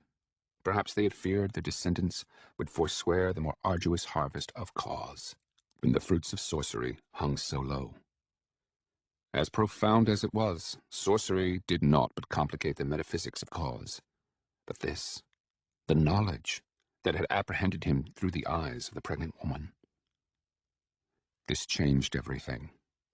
Even now, as he gazed without sight into the oceanic cavity of night, a fraction retrieved her image, and he relived the impossibility of her gaze, of a scrutiny utterly unconstrained by the incestuous caprice of here and now. A look unbound by time and place. A look from everywhere and nowhere. And he knew there existed a place without paths of any kind, without differences. An absolute place. Cuts and cuts and cuts. The four of them ascended ways slung across the face of the heavens. Falls, some sloped and tumbling, others abyssal, framed every glance they shared. Summits dizzied the sky about them. Great cleavages of rocks thrust towering into the high blue. Thin air taxed their lungs and limbs. It haunts us, a fraction said to the old wizard. An apprehensive squint. The darkness that comes before thought and soul, another fraction explained. The man's face seemed a piece with the mountains, a dark miniature. I did plot her murder, a fraction resumed. These words took the old man aback, according to their design. By beginning with a cryptic utterance, he had engaged the old wizard's curiosity and attention, as well as provided a foil of obscurity for the clarity of his subsequent confession. And now, do you still wish her dead? He needed Drusus Acamian to listen. No matter what I answered, you will not believe me. Trust was a habit for these people. If he spoke enough truth, his voice would become true. Sounds like a dilemma, the old singer said. A luminous look. Smiles only called attention to the survivor's grotesquerie. It need not be. Acamian cast a worried glance at the pregnant woman several paces above. They toiled up the shoulder of a mountain, following a ravine of larger stones and boulders set into what were otherwise gravel slopes. Dislodged stones clacked down in their wake, gaining speed and kicking out onto the surrounding ramps, where they triggered small cascades of gravel, skirts woven of incalculable threads. The old man had just resolved to ignore him, the survivor knew. As much as you distrust me, you trust her a sight more. The shadow of some bird plummeted across the slopes. So? Truth. Tell her, the mutilated son of an Asarimber Kelhus said, to gaze upon me while I speak. Honesty was the way in. And why should I do that? The shortest path. Because my father stole your wife. Cause. Cause was but the skin, the skein. A scab on the knuckle of the boy's left index finger, already ancient for 3 days' healing. The small mole to the left of the pregnant woman's chin, the one that vanished those rare times she smiled. The swelling joints in the old wizard's hands, and the ache that he tested without awareness, again and again, flexing and relaxing his fingers, flexing and relaxing. Each of these had origins and destinations. Each of these things caused and have been caused. They were points that knotted the shag of the past and fanned into a hollow future. But he knew them only insofar as they were his origin, his past. He knew not the scrape that had wounded the boy's finger, the defect that marred the woman's skin, or the malady that afflicted the old wizard's hands. He was bound to the skin of these things, the skein. All else was darkness. After generations of training and breeding for Logos, the Dunyain could do no more than pierce the skin, cut and cut and cut. They could only lick the blood of knowledge. They could never hope to drink so deep as the woman had the evening previous. They could not so much as raise the cup, let alone drain it. The Dunyain, seeing only the skin of cause, the pulsing webs, had assumed that cause was everything, that it occupied the whole of darkness. But they had been fools, thinking that darkness, even in this meager aspect, could be seen. For all their penetration, they are every bit as abject before their ignorance as beasts, let alone world-born men. A different blood throbbed through the infinite black, one that bled from all points equally. He need only look at the pregnant woman to see it now, scarcely perceptible, like the stain of dawn on the longest watch of the night, or the first flutter of sickness. They descended a broad pasture, their heads bobbing as the headlong fall pulled their steps downward. She walked below, wild for the pelts draped about her shoulders, boyish for the shortness of her hair. Unlike the old wizard or even the boy, whose paths wandered like bumblebees, she walked with the assurance of one who followed a track, both ancient and habitual. Her every step trod conditioned ground. She did not know this knowing, of course, which is what made it so much more remarkable, even miraculous. She bore an assurance that was not her own. And how could it be? How could anything bottomless be owned, let alone fathomed, by a soul so finite, so frail? She says, a fraction whispered from the dark, that you intend to murder her. Tell her, another whispered, to gaze upon me while I speak. The boy drew his crabbed hand across a throng of goldenrod, and the survivor felt the tickle of embroidered petals across his own palm, as did something greater, incomprehensibly greater. Absolute. Pick any point in space. It does not matter which.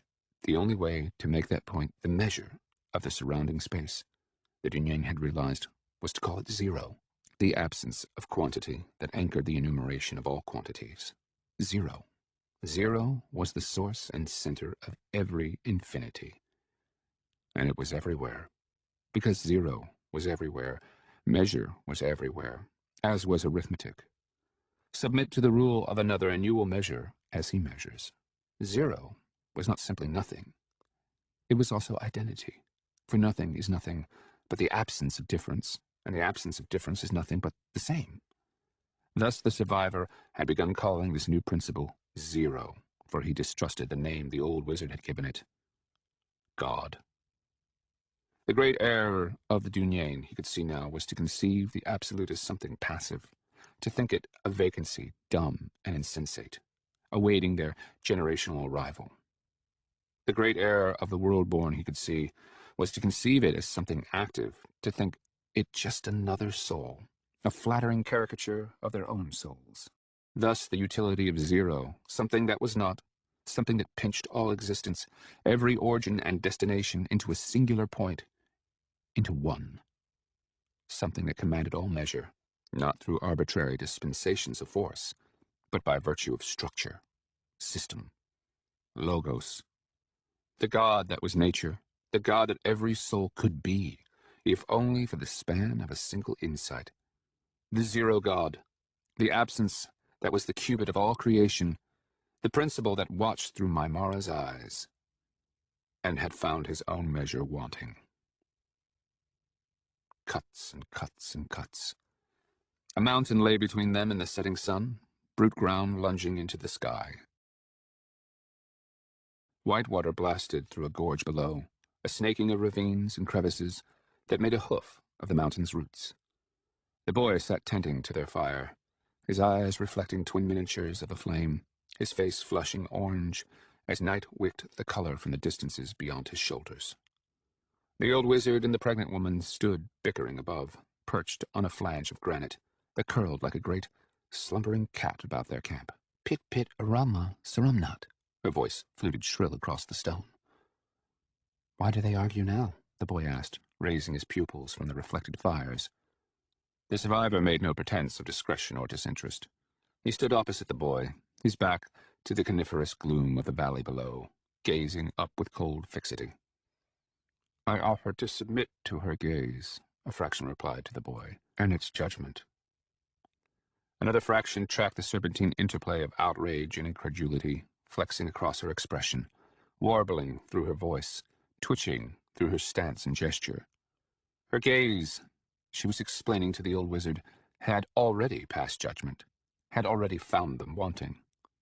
And she balks? The boy asked. They have suffered too much to trust anything we offer them, even our capitulation. Rama Kapu, the woman cried, sweeping wide the blade of her right hand. Once again, stumped by the violence of her ingenuity, the old wizard stammered in reply. He was losing this contest. I can hear them, the survivor cried, his tone modulated to provoke communal alarm.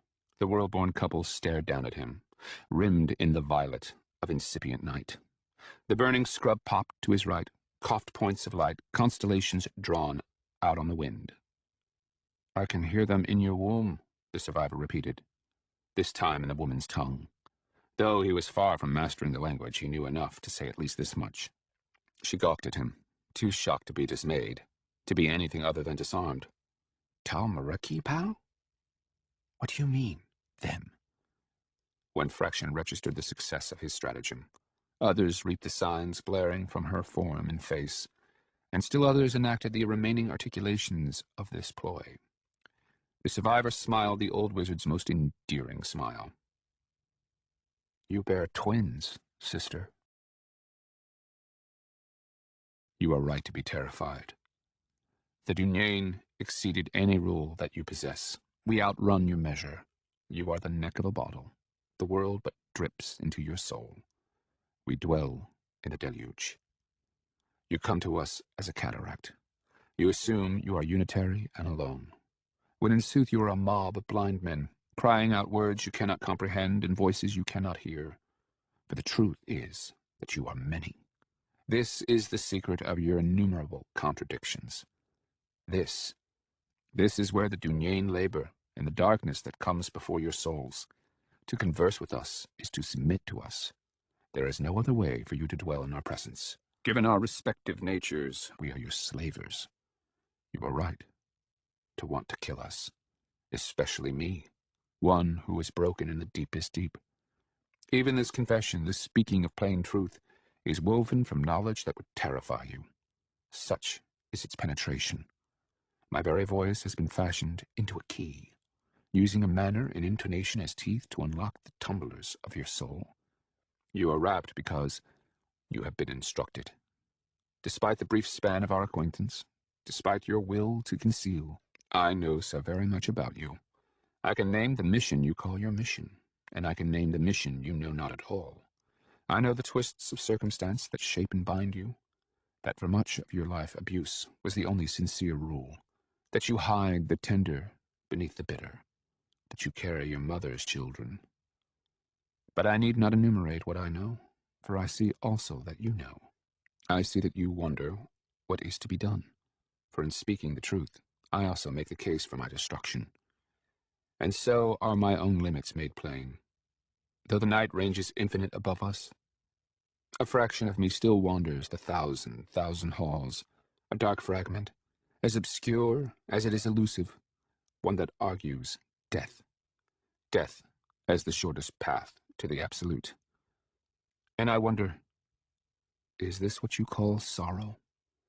Thus are the limits of the Dunyain made visible, also. For the desire that burns so bright within you has been stamped into the merest embers within us, bred into insignificance with the passing of generations, leaving but one hunger, one flame, one mover to yoke the legion within. A single mission. This, sister, this is why I bare my throat to the blade of your judgment. This is why I would make myself your slave.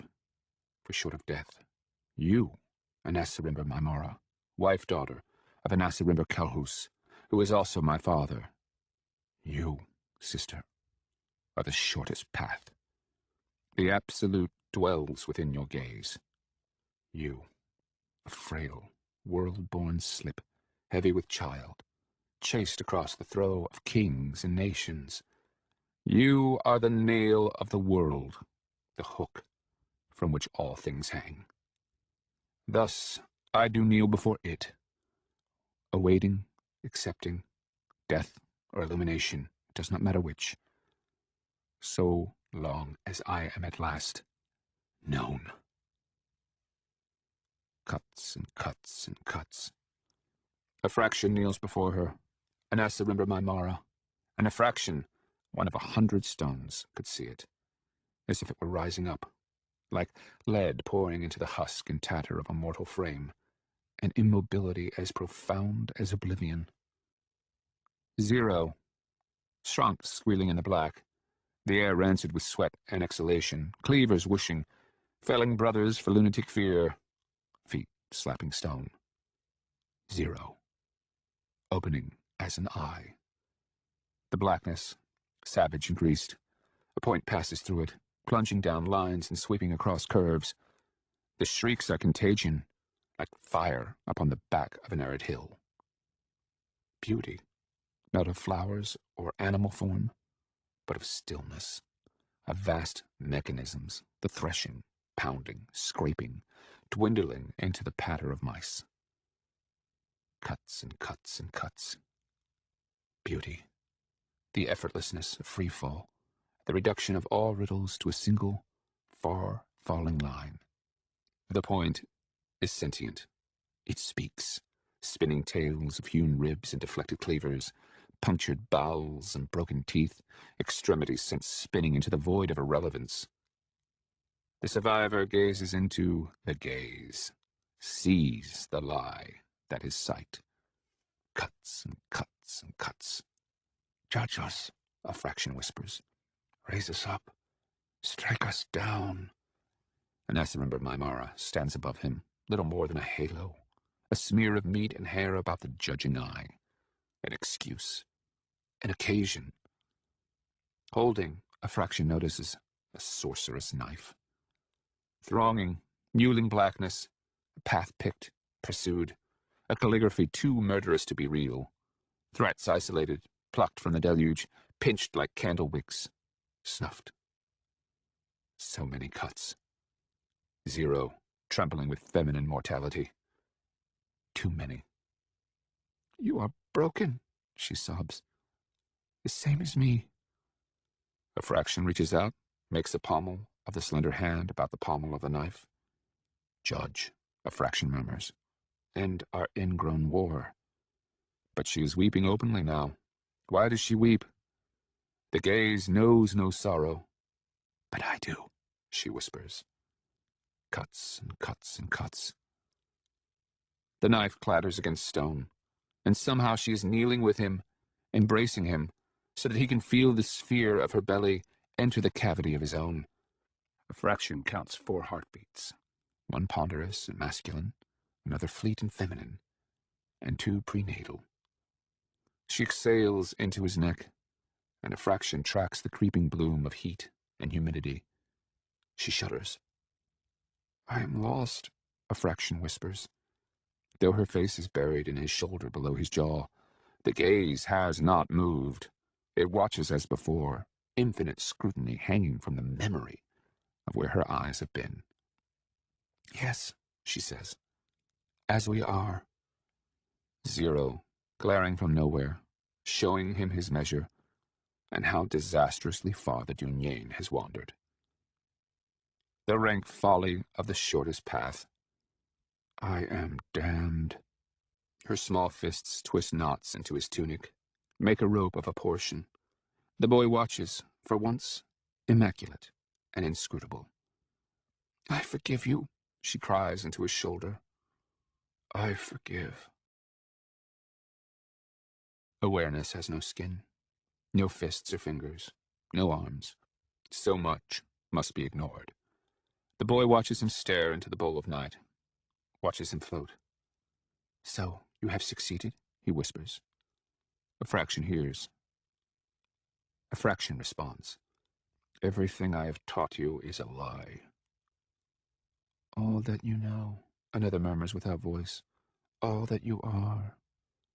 And another. And another.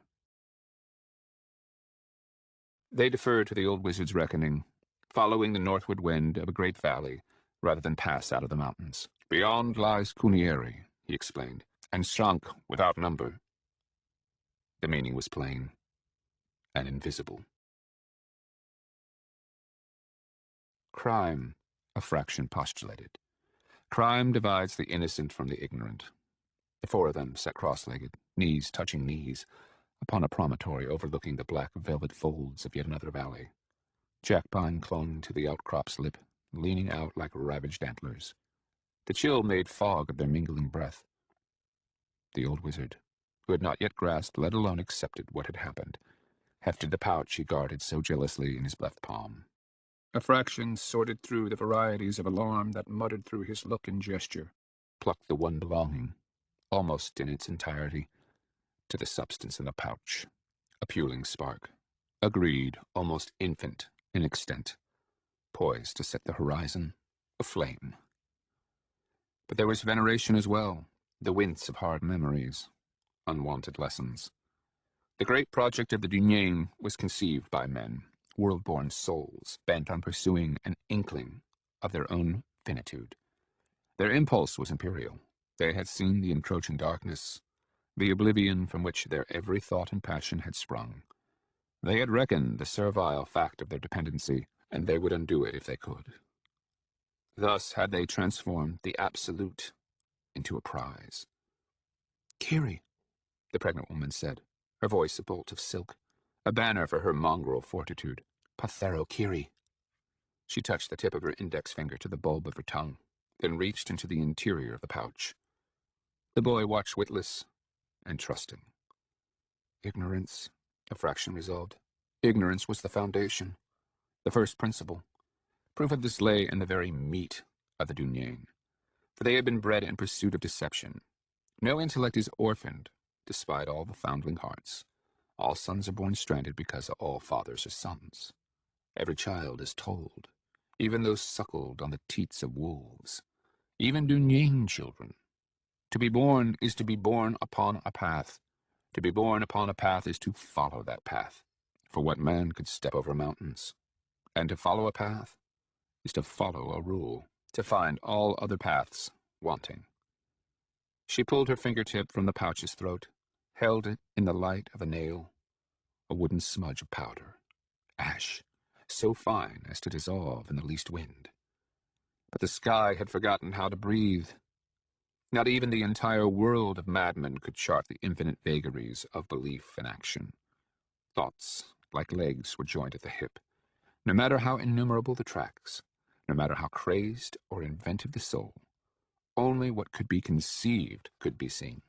Logos, as they called it, the principle that bound step to step, that yoked what could be aimless to the scruple of some determinate destination. And this had been the greatest of the Dunyain's follies, the slavish compliance to reason, for this was what had shackled them to the abject ignorance of their forefathers. Logos. "What is it?" the boy asked. "Not for you," the old wizard snapped, with more vehemence than he intended, a fraction noted.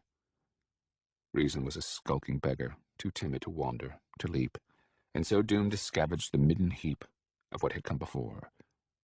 Logos. They had called it light, only to find themselves blinded.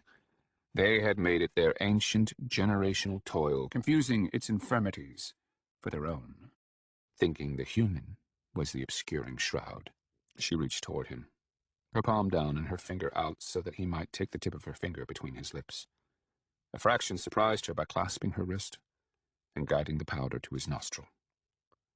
The inhalation was quick, sharp enough to make the old wizard flinch. And as Sarimba Maimara pulled her finger back, frowned in marveling surprise. Ingestion delays onset, a fraction explained. This way.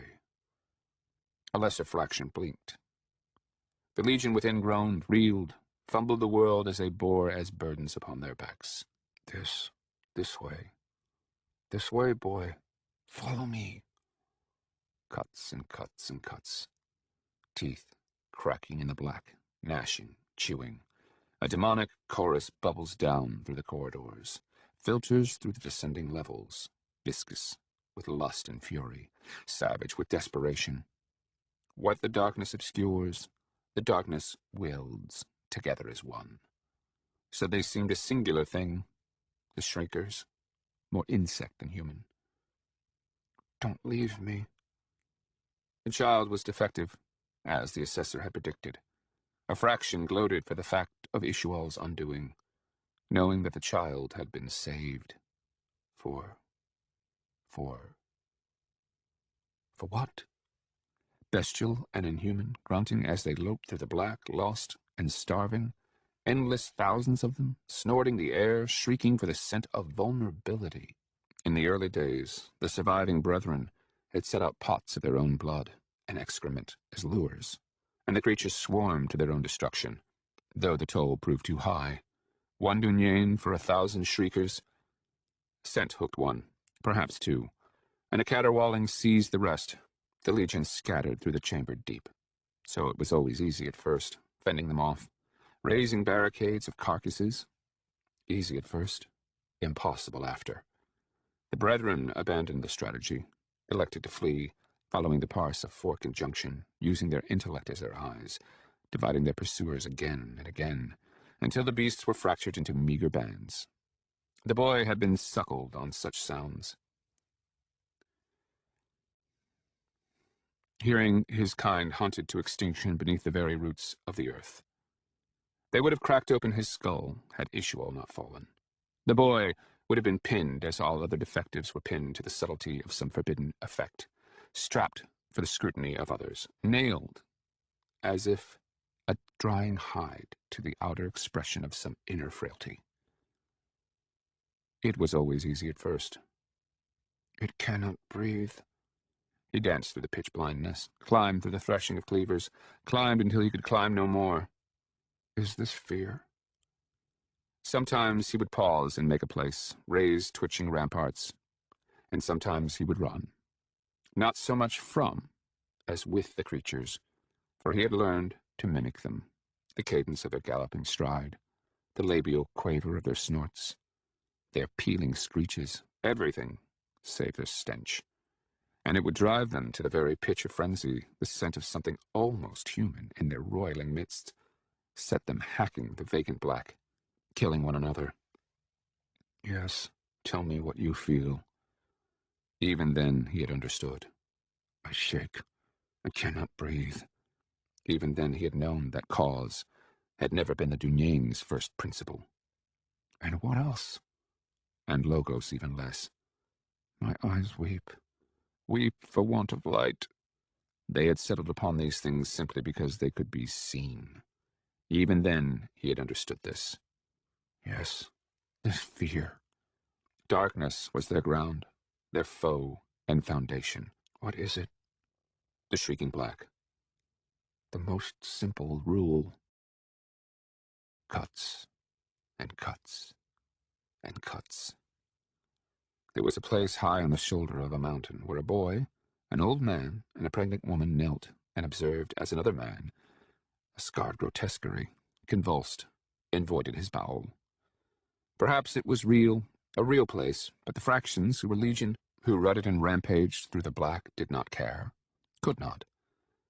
Too many cuts, too many divisions of skin. Run was a rule.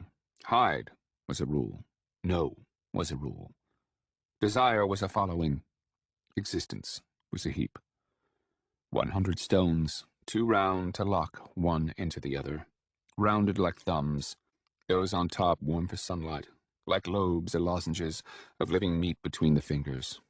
Those below chill, like the lips of the dead, eyes scanning the coniferous gloom, isolating the ink of avian shadows. 100 throws. Arms snapping, sleeve popping, hand flicking, a buzzing line, comprehended more in the after-image than seen, spearing through the seams between branches. 99 birds struck dead, numerous sparrows, doves, and more crows than anything else, 2 falcons, a stork, and 3 vultures. Killing, a fraction explains to the wondering boy, killing connects me to what I am. And what are you? The survivor, another fraction replies, and yet another registers the network of scar tissue across his face, the tug and tension of unnatural compromises. The heaper of the dead. There was more horror than concern in their faces when his eyes fluttered open. The boy especially. The survivor drew a sleeve across his hideousness, looked to him, his son. The legion within howled and clamored, stamped and spit. Only now did he understand. Ignorance. Only ignorance had sealed the interval between them. Only blindness, the willful idiocy that was world-born love. A fraction relives the flight of the brethren before the thunderous onslaught of the singers. Dunyain leaping before billowing geometries of light, fleeing into the maze gut of the world, hunted by stone-cracking words, utterances, the violation of everything they held to be true. Dunyain, do not panic. Dunyain, do not reel, broken and bewildered. And yet he had found himself in the nursery, without thought, scooping up this very babe, without thought, the one that smelled of him, of an Asarimber, the most promising of the 12 germs. He clutched this wailing burden to his breast, this impediment, without thought, as if it were no less a fraction of his own soul, a part that wandered. 0. The difference that is not a difference. 0 made 1. He had survived. He, the one burdened, the one tasked, the one who refused to eliminate the interval between him and his son. The fractions of the Dunyain had been sorted, and he, the least able, the most encumbered, had been the one selected, the survivor. He who had refused to know, who had embraced the darkness that comes before. The boy clutches his tunic with both hands, hale and halved. He cannot help himself. He is defective. And so it was with the absolute surrender, forfeiture, loss. At last he understood what made these things holy. Loss was advantage. Blindness was insight. Revelation. At last he could see it. The sideways step that gave lie to Logos. 0. 0 made 1. The eye watches, approves. He gestures to the boy, who obediently comes to him. He does not speak for a time, electing instead to gaze across the crumpled condensations of earth, dark beneath the silvering arch of the sky. They have finally come to the end of the mountainous throw and steep, the terminus of tyrannical ground. The trackless forests below were just that, trackless, demanding judgment, decision, for being so permissive. Only one scarp remains, one last perilous descent. The wind is warm, with the dank rot that promises life, with the taste of surging green. It will be better there. What is it? Things, he murmurs to the panorama, are simple. The madness worsens. He looks back to the boy. Yes. He draws the 100th stone from the waist of his tunic. This is yours now. The boy, the most blessed fraction, looks to him in alarm. He would deny the interval between them if he could. He cannot. The survivor stands, begins sprinting. He marvels at the magic that joins will to flexing limbs. A cry, spoken in a tongue that even animals know. The survivor does not so much move as the ground runs out, but the leap, yes, that is his. That is his. As is the yawning plummet, the drop, into the most empty arms. So quickly, the events that transform us slip. So quickly. The face, cut into all expressions, all faces, eyes gazing wet from mutilation, fixed upon something that runs as he runs, a place he can only pursue, never reach, unless he leaps. The eye understood, even if the woman did not. Akamian could see the Dunyane's body about 30 cubits below, a motionless swatch of skin and fabric, draining crimson across fractured stone. He struggled to breathe. It seemed impossible that a being so formidable, so unnerving, could break so easily. "Sweet Sergio," he cried, retreating from the dizzy edge. I told you not to give any to him." Maimara knelt beside the crab-clawed boy, held his blank face against her breast. A hand splayed across his scalp. "Told who?" she snapped, glaring. It belonged to her infuriating genius, the ability to condemn one instant and then console the next. The old wizard grabbed his beard in frustration and fury. What was happening? When had this damaged girl, this waif, become a prophet of the tusk? She began rocking the boy, who continued gazing at nothing from nowhere, witless. Akamian cursed under his breath, turned from her glare, understanding, in a turbulent, horrified way, that the futility of arguing with her had become the futility of arguing with the god. He wanted nothing more than to call her on the rank contradiction of mourning a death she had clamored for mere days previous. But all that he could do was fume instead, and shake. The wisdom, as always, came after, and with it the wonder. The eye had always been a source of worry, ever since learning of it. But now it had become a terror. There was her knowledge, for one. He could scarcely look at her without seeing the fact of his damnation in her look, the sluggish blank of someone racked with guilt and pity for another. Between a woman's scorn and her truth, the look of the latter was by far the most unmanning. There was the monolithic immobility of her judgment, for another, the bottomless certitude that he had once attributed to impending motherhood. It was pondering this that he gained some purchase on his newfound fear. Before coming to Ishual, he had lacked any measure external to his exasperation, and so had the luxury of attributing her rigidity to obstinance or some other defective character.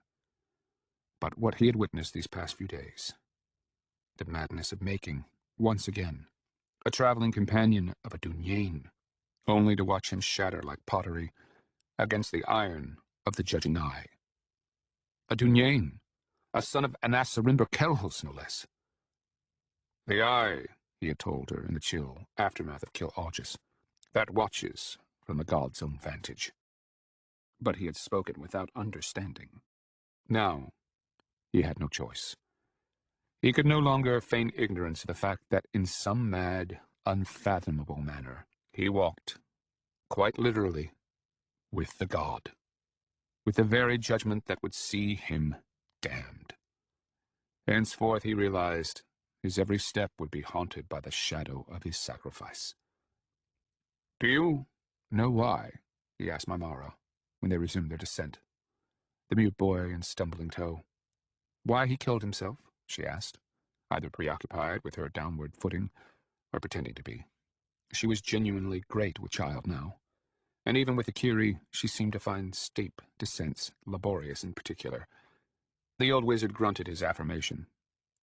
"Because the god demanded it," she offered after several huffing moments. "No," he said. "What were his reasons?" Maimara graced him with a fleeting glance, shrugged. "Do they matter?" "Where do we go?" the boy interrupted from above and behind them, his shake inflected with Maimara's Anon Ibur. That way, the startled sorcerer replied, nodding to the north. What did a Dunyin child feel, he wondered, in the watches following his father's death? The world ends that way, boy. He hung upon that final word, gawking. Maimara followed his scowl to the horizon, the cerulean haze. The three of them stood transfixed, gazed with numb incomprehension. The forests of Kunieri swept out from the crumpled gumline of the Demoa Mountains, green-daubed across ancient and trackless black. Several heartbeats passed before Akamian, cursing his failing eyes, conjured a sorcerous lens, and they saw it. An impossibility painted across an impossibility. A vast plume, spewing its fell inwards, outward, and upward, far above the reach of mountain or even cloud. Like a noxious shadow of a toadstool, bulging to the arch of heaven, drawn across the curve of the very world. Chapter 15. The River Sursa. No bravery is possible in hell, and in heaven none is needed. Only heroes wholly belong to this world. Korakalis, 9 songs heroic. Late summer, 20 new imperial year, 4132, year of the Tusk, the Urarkas. The monstrous plumes sailed into dissolution above the sea. It seemed hell itself had taken Dagliash. Sakaris greeted Proyas upon the summit of Mentigol, his manner blank with incredulity. The Eyrie resembled a scene embroidered across some heroic tapestry. Survivors milling in the aftermath of catastrophe, damaged souls who would have been illustrious were it not for the toll exacted. This was what men did in the wake of disaster, be it the loss of battle, the death of a loved one, or anything that knocked their lives from the pins of workaday assumption. They communed, if not with words, then with looks, or simple breathing. Turning from the mute exalt magus, Proyas gazed out over what seemed perfect circles of obliteration. Rings burnt into the very frame of Urarkas, flung outward across the floodplains. The earth itself burned where Dagliash had stood. Pelts of viscous smoke streamed upward, as if an upside-down world dangled its innards in ashen skies. The ground about this boiling center had been burnt to chalk and obsidian. The first of the visible dead began some distance away. Fields of char, little more than stumped torsos that became recognizable as remains in the shelter of ravines or depressions, which were choked with dead like gutters with rotted leaves. Farther still, near the rutted foundations of Olereg, he glimpsed survivors crawling or shambling across otherwise lifeless slopes. Naked souls stumbling, hands out. A gongaria burned beyond the far shore, smoking like sodden rags thrown over a fire. The river Sursa spilled black as ink into the sea. Great clots of Srank clotted its course, rafts of interlocked carcasses, bumping and rolling, like scum across the surface of a sewer. This, at least, relaxed one of the many fists clenched within Proyas's breast. The ordeal had suffered, certainly, but the horde was no more. Cataclysm. Lights that scratch blind, cracks that swat deaf, concussions that slap hale bodies into pulp and mist. Cataclysm shows men the truth of their pitiful proportion, how their pulse hangs upon the sufferance of more monstrous things. If Golgothorath had such weapons or allies, what did it matter? The zeal of men. Proyas turned to the blanched faces about him, his dismay plain. No one seemed capable of asking the obvious. "Has anyone seen him?" he called, sorting between them with his gaze. Not a soul answered. "Anyone!" he cried, his voice cracking. I saw him," a feminine voice stammered. "Moments, but an eye fluttering wince, before it happened." One of the Swayali regarded him teetering, her gowns burnt to a fleeted husk, her once luxurious hair scorched to a shag. Somehow he knew she would not live out the night. He was warning us, telling us to... Coughs battered her, spilling blood as bright as poppies across her chin. And since, Proyas snapped, looking from face to face, has anyone seen him since... He raised a slack hand to the mountainous plume behind him. Not a soul among them possessed words for what they had witnessed. Dread silence. Someone in the periphery of the small crowd began sobbing. A twist in the wind swept the summit with the reek of ash and copper filings. No, a small voice whispered within him. Proyas swayed, took a numb step to recover, then fairly swooned for vertigo. For more than his balance seemed to swing off the hooks and fly. Hopes, nations.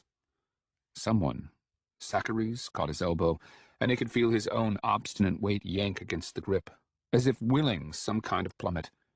But the hand that held him was too strong, impossibly and thoughtlessly strong, like the clasp of a father retrieving his son from peril. "I am here," the glorious voice murmured. And Proyas looked up into the beloved eyes of his holy aspect emperor. A tattered chorus scratched the gaping spaces. Gratitude and relief punched from stomach and lungs. In his periphery, Proyas saw the others fall to their faces, and for an endless heartbeat, he longed only to join them, to fall and weep, to release the horror whose silent claws had so girdled his heart.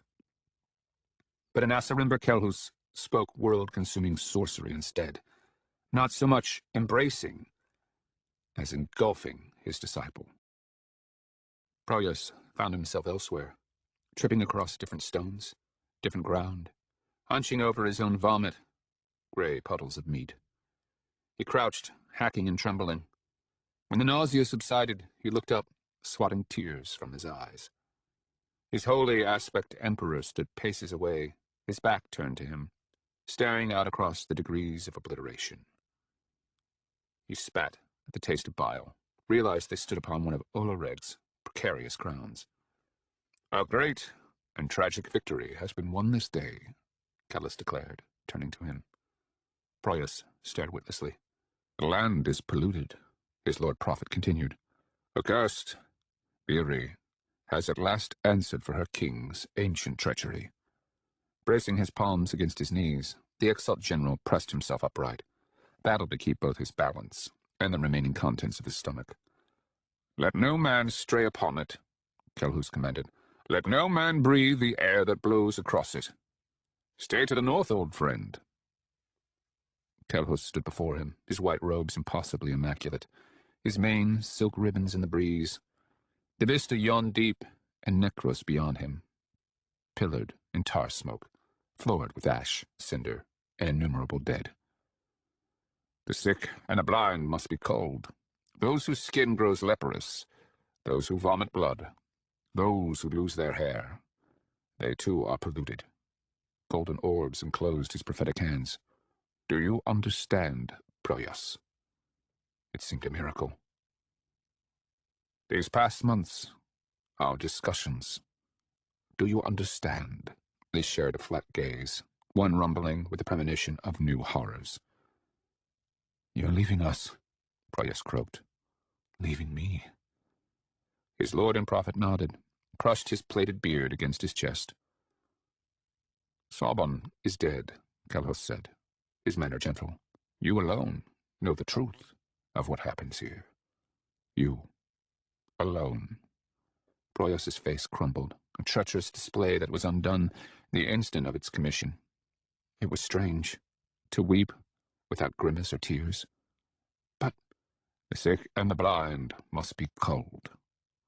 You are weak, I know. You need the surety of the divine, but will only suffer so long as you are denied it. But no matter how much you lament, the greater Proyas remains strong."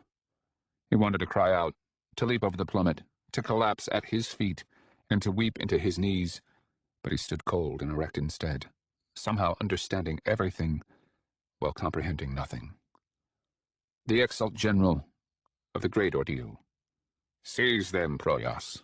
Bring the host to heel with whip and sword.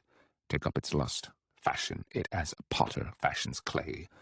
Consuming the shrunk has transformed its zeal into a living fire, one that only violence and victims can cajole and appease." What was happening? What was he saying? "Something," must be eaten. Do you understand me? I think you, Proyas, you alone. You must make decisions that no believer could. The king of Gunraya's eyes clouded with tears, and he turned to him, his lord and prophet, only to find the place where he had stood vacant. The holy aspect emperor of the three seas was nowhere to be found. Proyas picked his way down alone, another naked soul stumbling. Word spread, but the simple fact that Proyas had seized the initiative, that he genuinely seemed to know what had to be done, assured obedience. He forbade passage anywhere near Antareg. He delegated the organization of a mass lazaret on the south side of Eurocus, dispatched word confining anyone suffering blindness, burns, or sickness of any kind to its miserable precincts. The remainder of the ordeal marched through the night, sometimes clearing, sometimes climbing the scorched carcasses that clotted Olvareg's smashed teeth. He drafted dozens of mandati and swayali to cast bars of heaven to illume their course.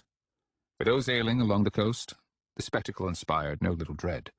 The sight of their brothers carpeting the shoulders of the mountain, filing beneath haphazard pillars of brilliance, mobbing the passes in their haste to rejoin the Ordeal's horsemen on the Erangel plain. They abandon us!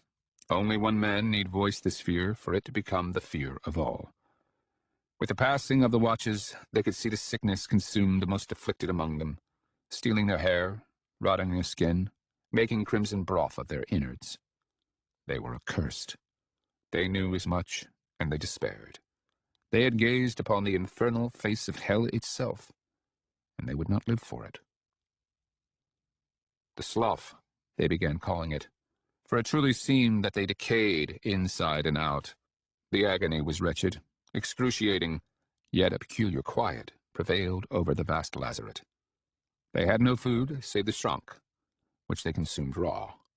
They had no shelter, no blankets, no physicians, only their faith and small patches of miserable earth crowded against what seemed the ends of it. The relatively healthy set about clearing the innumerable shrunk dead. Many of the sickest had simply crawled across the tangled masses, making cots of corpses.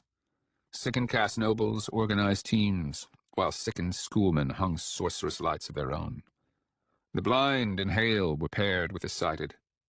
Soon Shrunk fairly rained down the scarps, crumpling and cartwheeling. So they toiled as their brothers fled. Hoga Hagrim, believer king of Setidon, assumed moral and temporal command of the impromptu host. It was as much a coup as anything else, with the fealty of potential competitors demanded at sword point. More than a dozen dissenters were murdered and thrown from the cliffs with the Shrunk. Most, however, embraced his makeshift rule, thinking that all would be sorted out with the imminent return of their lord and prophet. The survivors, sickened or otherwise, were already calling what had happened the Great Scald by this point.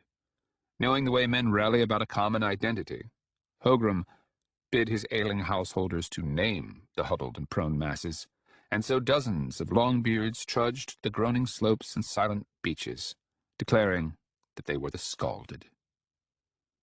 So was a second ordeal born that night, a host of those who could scarcely hope to survive the morrow, let alone save it. Black clouds piled in echelon across the northwestern horizon, and the sickest, those coughing and vomiting blood, lay staring in glazed wonder for the way the dark giants swallowed the constellations. The front soon formed a low, roiling ceiling above the mountainous stages of the Eurocus. The rain was not long in following. Men shivered and steamed. Some roared and rejoiced, while others bent their heads too weary to care. Among the sickened on the shoreline, some wept for relief, thinking they might be cleansed, while those losing their skin began howling and shrieking in agony. Raindrops had become acid. Torrential sheets chased the slopes, flooding the ravines and gorges, rolling the dead down, draining black into the heaving sea. Muck and misery ruled the shores. The mouths of the dead were filled as cups. An eerie quiet ruled the high and low places come the following morning.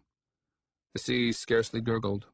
Chill morning mists broke out about the heights and drained from the ravines, revealing at every stage the crazed proportion of death and destruction. Dead burred the bridges, matted the slopes, their limbs hooked for rigor, their mouths grinning for spite of the living. Crows and gulls feasted, the black feather and the white, their ancient feud forgotten for the largesse. The passes of Olereg lay empty, inked for the dark of morning shadow. The eyries abandoned, the summits lay barren beneath the sky. Few among the scalded were surprised. They had lived, as all civilized men had lived, with pestilence their whole lives. The sick were always left behind. That was simply the way. So they sat in solemn resignation, too aggrieved to be aggrieved by the thought of their plight. They sucked shallow breaths, perpetually braced against the sting. They passed their innards as vomit, and awful. They gasped misery. Some bickered, some railed and accused, but most gazed out across the sea, wondering at all the horizons that lay between them and their wives and children. Those blinded by the scald smelled and listened, marveled that air could take on the substance of water, that purity and pollution could be tasted, or that they could hear the scarps before them, hear the sound of falling and the fluted pulse of the surf below. They raised their faces to the eastern warmth, wondered what they could see with their skin, that no man could be blind to the sun so long as he could feel. Some wept, and to a man they understood their toil was at an end. Sibawal Valka sat motionless for the entirety of the night and the morning, his skin weeping, his flaxen hair tugged from his scalp strand by strand, drawn like spiderwebs out over the sea. When Proyas and his entourage appeared on the shoulders of Olereg, he turned his head and stared, watched the exalt general descend to meet King Hagrum, the self-proclaimed lord of the scalded. Without a word of explanation, Sibawal Te Nurwal stood and began stalking the cliff face, his eyes pinned upon some indeterminate point to the west. His surviving kinsmen joined him, and others joined him, souls clawing free from the torpor of doom. Soon, pestilential masses were teetering to their feet, not out of curiosity or alarm, or even less duty, but because their brothers so stood, so stumbled, because they too were scalded. Sibawal picked his way down to the carcass-littered beaches, apparently unaware of the growing thousands in his tow. Had the sea possessed even a fraction of its native violence, his path would have been barred, but it remained miraculously calm, placid enough to see the bloom of cadaverous oils across its surface, a shimmering film of violet and yellow. He waded eastward, mapping oleaginous worlds across the water with his passage, aqueous coastlines curling into bewilderment and oblivion. And all those able, some 20,000 anguished souls, labored after him. The tracks of floating dead rose and fell with the rhythm of deep sleeping children. Water slurped and suckled the vertical stone. The great scald had shattered Antareg's seaward faces, laying on piers of ruin. Sibawal waded between blasted enormities, dwarfed between incisors of rock as great as Momin's towers. Forever staring west, he traced the seaward limit of the mountain's thighs to the mouth of the river Sursa. All those able followed, a great, wallowing column. He stood motionless for a time at the river mouth, gazing across the slow-twisting rafts of shrunk dead, out to the line of the far shore, a Gongaria. The fields appalling.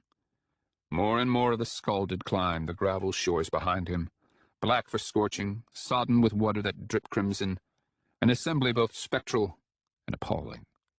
Never had the world witnessed a multitude more wretched, souls with hanging skin, weeping burns and ulcerations, naked backsides clotted with excrement and blood. Their hair fell into the wind, creating a haze of black and gold filaments that was drawn out over the sea. No less than 100 souls perished during the ensuing vigil. Not a man among them knew what it was they were doing, only that it was proper, the thing demanded. The sun crawled down from its meridian, sank low enough to match the gaze of the wasted Sepulauran chieftain prince. Incredulous, the scalded watched as the dead that had rolled out to sea began drifting back, funneled into the river mouth even as those upstream continued bumping south. The tides were rising. The learned among them murmured. The tides that flooded the Niliost with brine had stalled the effluence of the river Circe, the way they had since time immemorial. The waters became cloudy and viscous with decay. More and more dead shrunk were rolled from the deeps, clotting and tangling, forming a macabre plate that spanned the whole of the river mouth. Here and there a glimpse of hair shocked the lithe porpoise tangle. Sibawal stepped upon the waterlogged carcasses. He lurched and stumbled like a toddler, but nevertheless began crossing the great and ghastly expanse, kicking loose clouds of midges and flies like so much sand from a river's bottom. Men wept for watching the dark miracle, and followed. Chapter 16. Momum. It is no accident, they say, that men pray to the gods, and death both. Far better silence than truth. Agensis, Theophysics. 6. The game, as the reenacting of the whole as whole, is cruel to strangers. To lose the game is to take loss as a lover. The 6th canto of the Abendjunkala. Mid-autumn, 20 New Imperial Year, 4132, Year of the Tusk. Momum. The honor of awakening the blessed Empress of the Three Seas fell to ancient Nagarao, the Grand Seneschal. His mother, however, dismissed the pouch-faced eunuch, electing to laze in bed with her darling little boy instead. And so he lay in her embrace, feigning sleep, his back curled into the gentle furnace of her bosom, covertly watching the pastel colors climbing from the frescoes on the walls, the sheets glowing for the morning sun. It never ceased to astound him the way his soul would bob and float in her embrace, a thing ethereal, tethered, and safe. She did not think herself a good mother, Kelmomas knew. She did not think herself a good anything, for that matter, so long and so chill were the shadows thrown by her past. But the terror of failing her damaged son, for how could he not be damaged, given the horrors he had suffered, cut her to the quick like no other fear. The boy seized upon these maternal insecurities without fail, sometimes stoking, other times soothing, always exploiting. He would often complain of being hungry or lonely or sad, anything that might provoke her guilt and indulgence. She was too weak to be a good mother, too distracted. They both knew that. She could only lavish him with affection afterward, always afterward. So regularly did he play the neglected child that now it took effort not to, and he had found himself caught on several occasions, needing to escape, yet playing on her guilt anyway, trusting that her duties would force her to abandon him all the same. But sometimes her fear for her precious son was such that it blotted out all other concerns. Let nations burn, she had once told him, her gaze unnerving for sudden ferocity. This was such a morning. He needed to resume his surveillance of the Narendar, not because he still believed watching the four-horned brother would keep him safe, but because he needed to see just what he did not know. The happening of what happened, he supposed. In earlier days, he would have simply demanded his freedom, uttered something wicked, something cutting, knowing that her shriek or slap, when it came, would grant him license to do almost anything, be it flee, further injure, or feast upon the comic profundity of her remorse. Little boys were supposed to be pompous and hurtful. Something never failed to balk within her when he played the perfect son. This was my Mara's great lesson, ere he had finally driven her away, that the children most flawed were the children most loved. But since Thele had come to him with her threat, an aura of delicacy had poisoned everything he now said. He had become loath to contradict her in the old way, fearing what might happen were his accursed sister to reveal his secrets. It would break Mother no matter what, learning that her beloved son was no different than her husband, that he too possessed the strength she thought accursed and inhuman. So now he played along with her spasms, making of them what he could. He lay soaking in her warmth and fussing adoration, dozing in amniotic serenity, the heat of two bodies clasped between the same silken folds. And yet, more and more, it seemed, he could feel the four-horned brother abiding in the nethers below, like a rat scratching at the backside of his thought. She kissed his ear, whispered that it was morning. She lifted the hands she had clasped, drew it up for a better view. Mothers are prone to inspect their children with the same thoughtless propriety with which they inspect themselves. He at last turned his head toward her, wondered at the paleness of his skin between her brown hands. "This is how you spend your days," she murmured, with faux disapproval. "A Prince Imperial grubbing in the gardens." Suddenly he noticed the black crescents beneath his nails, the faint lines of ingrained dirt. Why her observation should trouble him, he did not know. He regularly smeared himself with soil to convince her of this very thing. "I have fun, Mama." "You are indulged," her voice began, only to trail into vapor, the papyrus whisk of the shears of the still-warm Menino breeze. She bolted upright, calling out for her body slaves. So it was, Kelmomas found himself pouting in a steaming bronze tub, listening to his mother expound upon what he decided were the whorish virtues of cleanliness. The water grayed almost immediately for his filth, but he settled as deep into it as he could, given the freshness of the air. He groused. "The fools have set the tub upon the landing immediately before the unshuttered portico." It was autumn. Mother knelt on a pillow beside him, joking and cajoling. She had dismissed the slaves, searching, he knew, for some dregs of normalcy in the ritual of mother bathing child. Calliope appeared just after she wetted his hair, her mazed, lace-finned gowns zipping as much as swishing.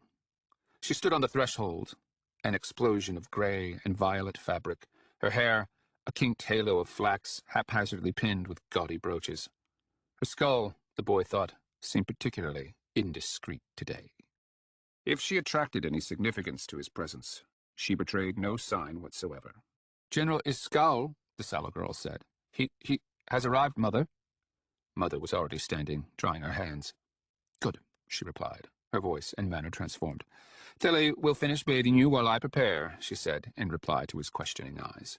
"No!" he began to protest, but his mother was already barging past his sister, calling for her slaves as she hastened to her wardrobe. He sat rigid and dripping, gazing at his approaching sister through wisps of steam. "Iskal has come with the 29th from Galioth," Calliope explained, kneeling on Mother's pillow.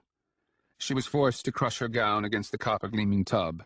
Such was its hooped girth, but despite the obvious amount of effort she had invested in its manufacture, she seemed not to care at all. He could only glare at her. "Not here," the secret voice warned. "Anywhere but here. She has to die sometime." "You have been plotting my murder," his pale sister said, while taking inventory of the soaps and scents arrayed on the floor beside her. You can scarcely ponder anything else." "Why would you assume—" he began protesting, only to have more water dumped over his head.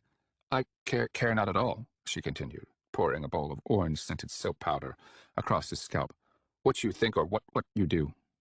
She began kneading it into a lather. Her fingers were neither cruel nor soothing, simply efficient. "I forgot," he replied, resenting every nod of his head. "You don't care about anything." She worked her way from his forehead back along his crown, her fingernails nipping his scalp. "I have many, many cares," she said, "but they are light, like father's. They leave no tracks in the snow." She bundled the hair about the back of his neck, squeezed, and then began working her way forward, this time along the sides of his head, moving toward his temples. "Inrilatus could make you cry," Kilmomas recalled. Her fingers paused, a spasm of some kind plucked at the slack muscles of her face. "I'm surprised you remember." She ceased ministering to his hair, turned back to Mother's accoutrements. "I remember."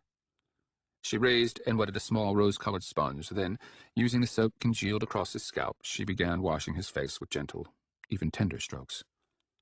"Inrilatus was the strongest of us all," she said, upon a spastic blink. "The most cruel. Stronger than me? Far stronger. Lying bitch." "How so?" He saw too deeply. "Too deeply," the boy repeated. "What kind of answer is that?" Calliope shrugged. "The more you know a soul, the less of a soul it becomes. For Inrilatus, we were little more than beetles, scuttling around and about, blind. So long as we remain blind to those blindnesses, our souls and our worlds remain whole. As soon as we see them, we see that we are nothing more than beetles." Kelmomas looked at her uncomprehendingly. "The more you know a thing," he said, frowning, "the more real it becomes. Only if it was real to begin with." "Pah," he sneered. "And yet you do the very thing he did." "Which is?"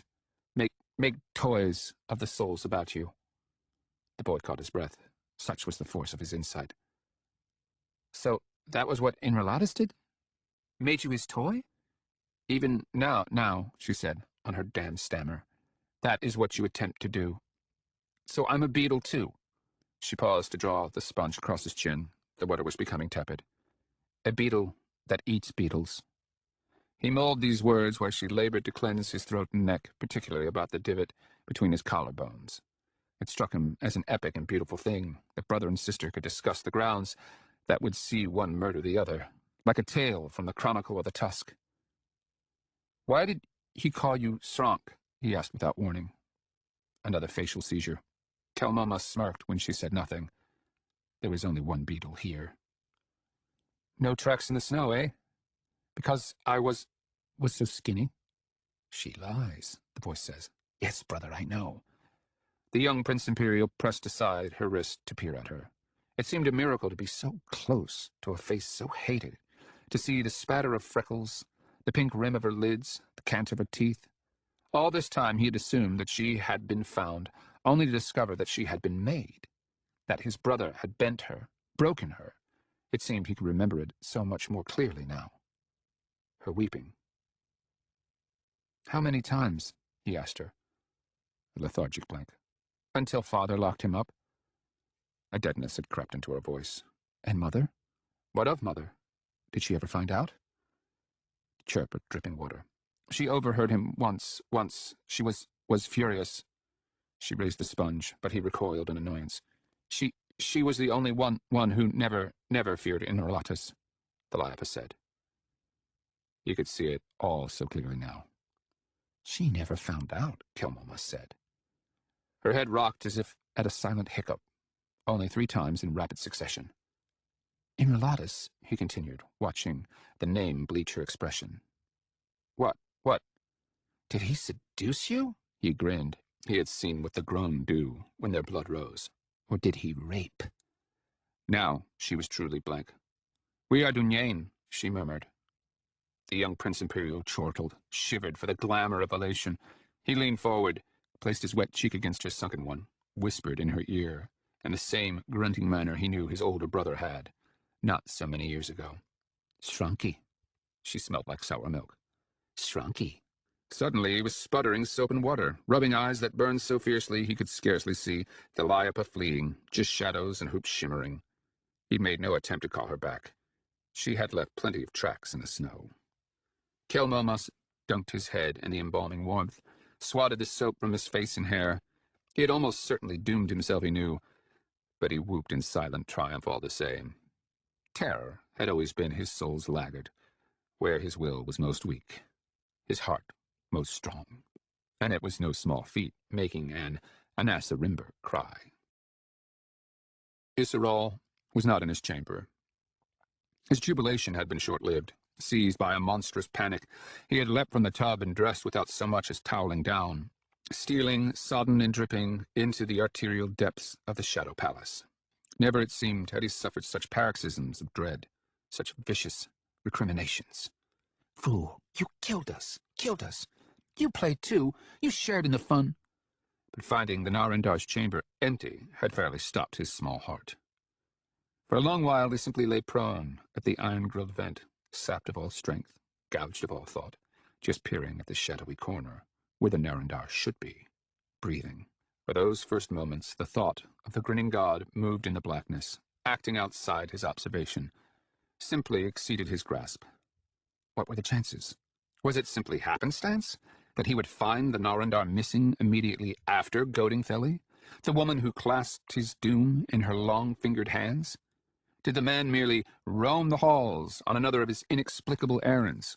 Or had this already happened? And yet again, it defeated him. How could he be freer than free, and yet damned to repeat the memories of the blasted god? Solving was doing, pulling the threads that unraveled the whole, driving skewers into tear ducts. But his every thought, his soul's merest movement, had already happened, which meant he had never solved anything, ever, which meant... He gagged for the impossibility. The hopelessness of the riddle became the hopelessness of his straits.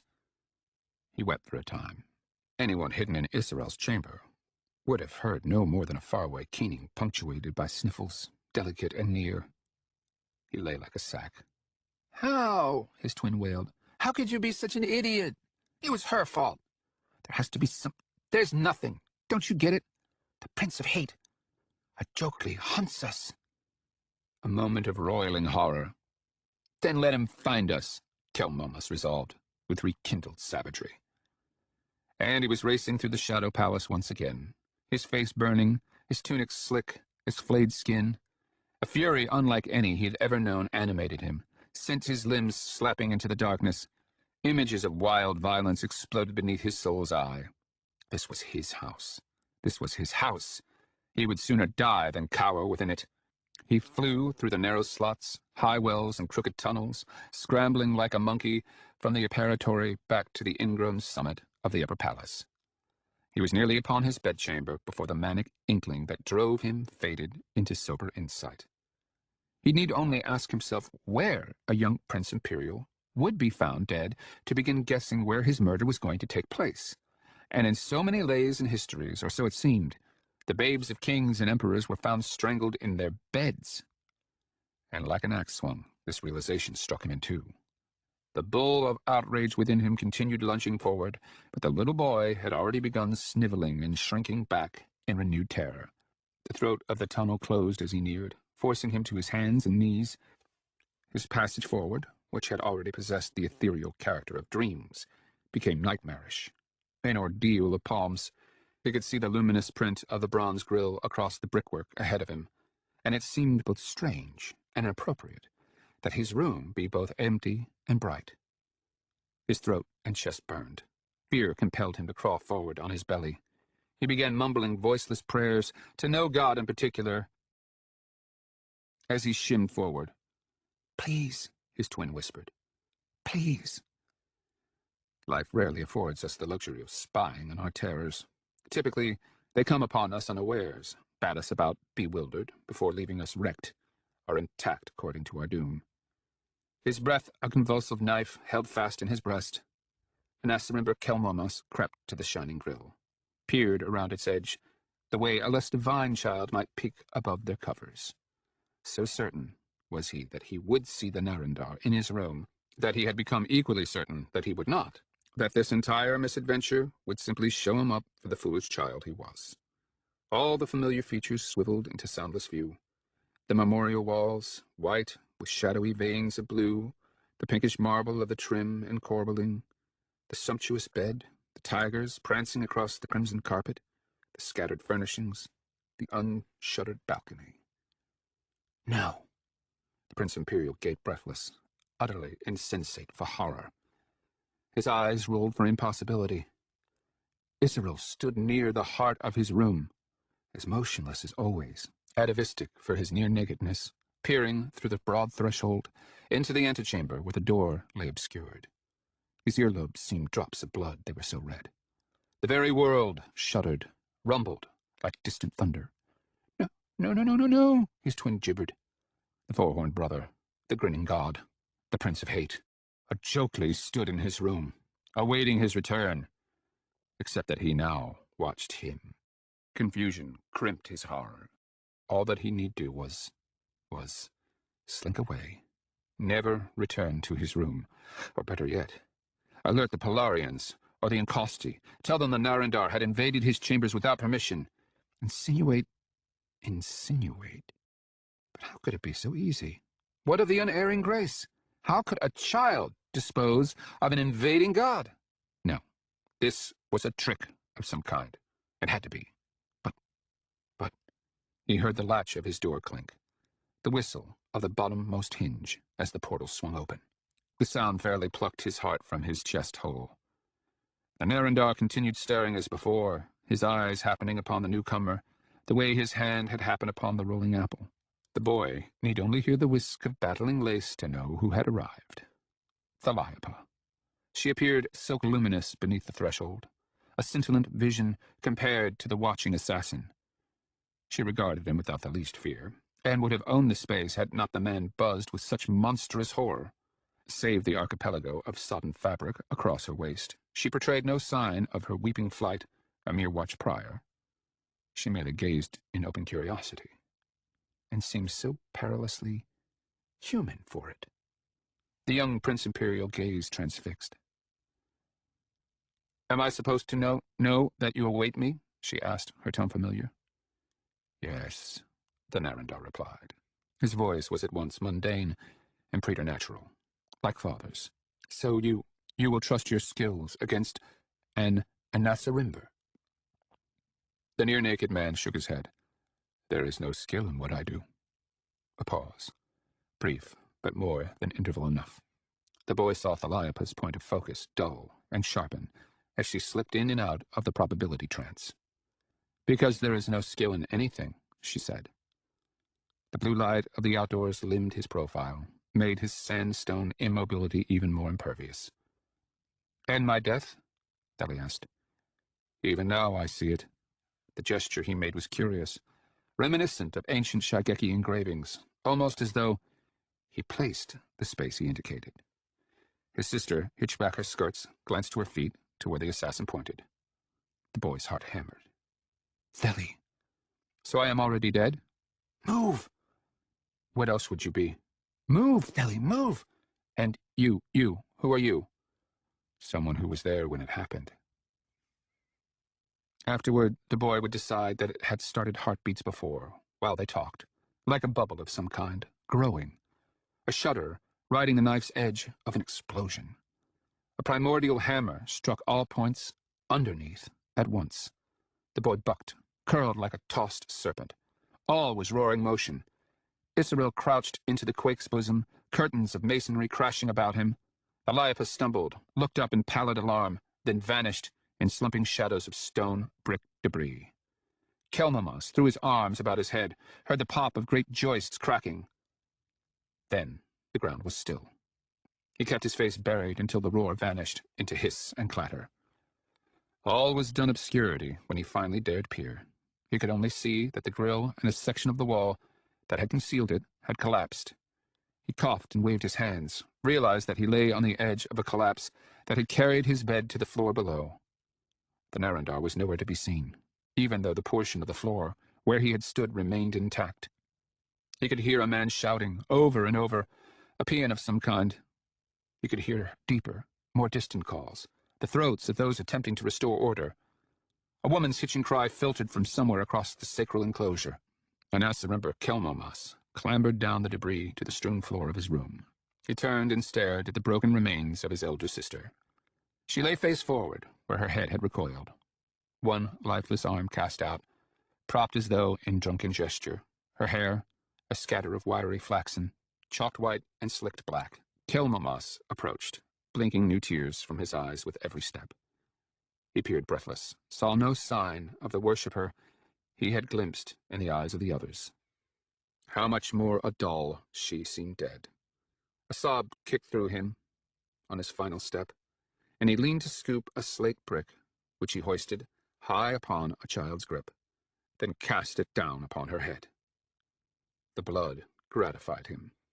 He could tell by looking that she was still hot to the touch. "She's dead!" he wailed on the open wind. "Thali's dead, Mama! Mama!" He cradled his sister's ruined head on his lap, gazed at the collapsed wineskin of her face. He ducked his chin and indulged a gloating smile. "Do you believe?" his twin whispered. "Oh, I believe." The four-horned brother was his friend. "Mama!"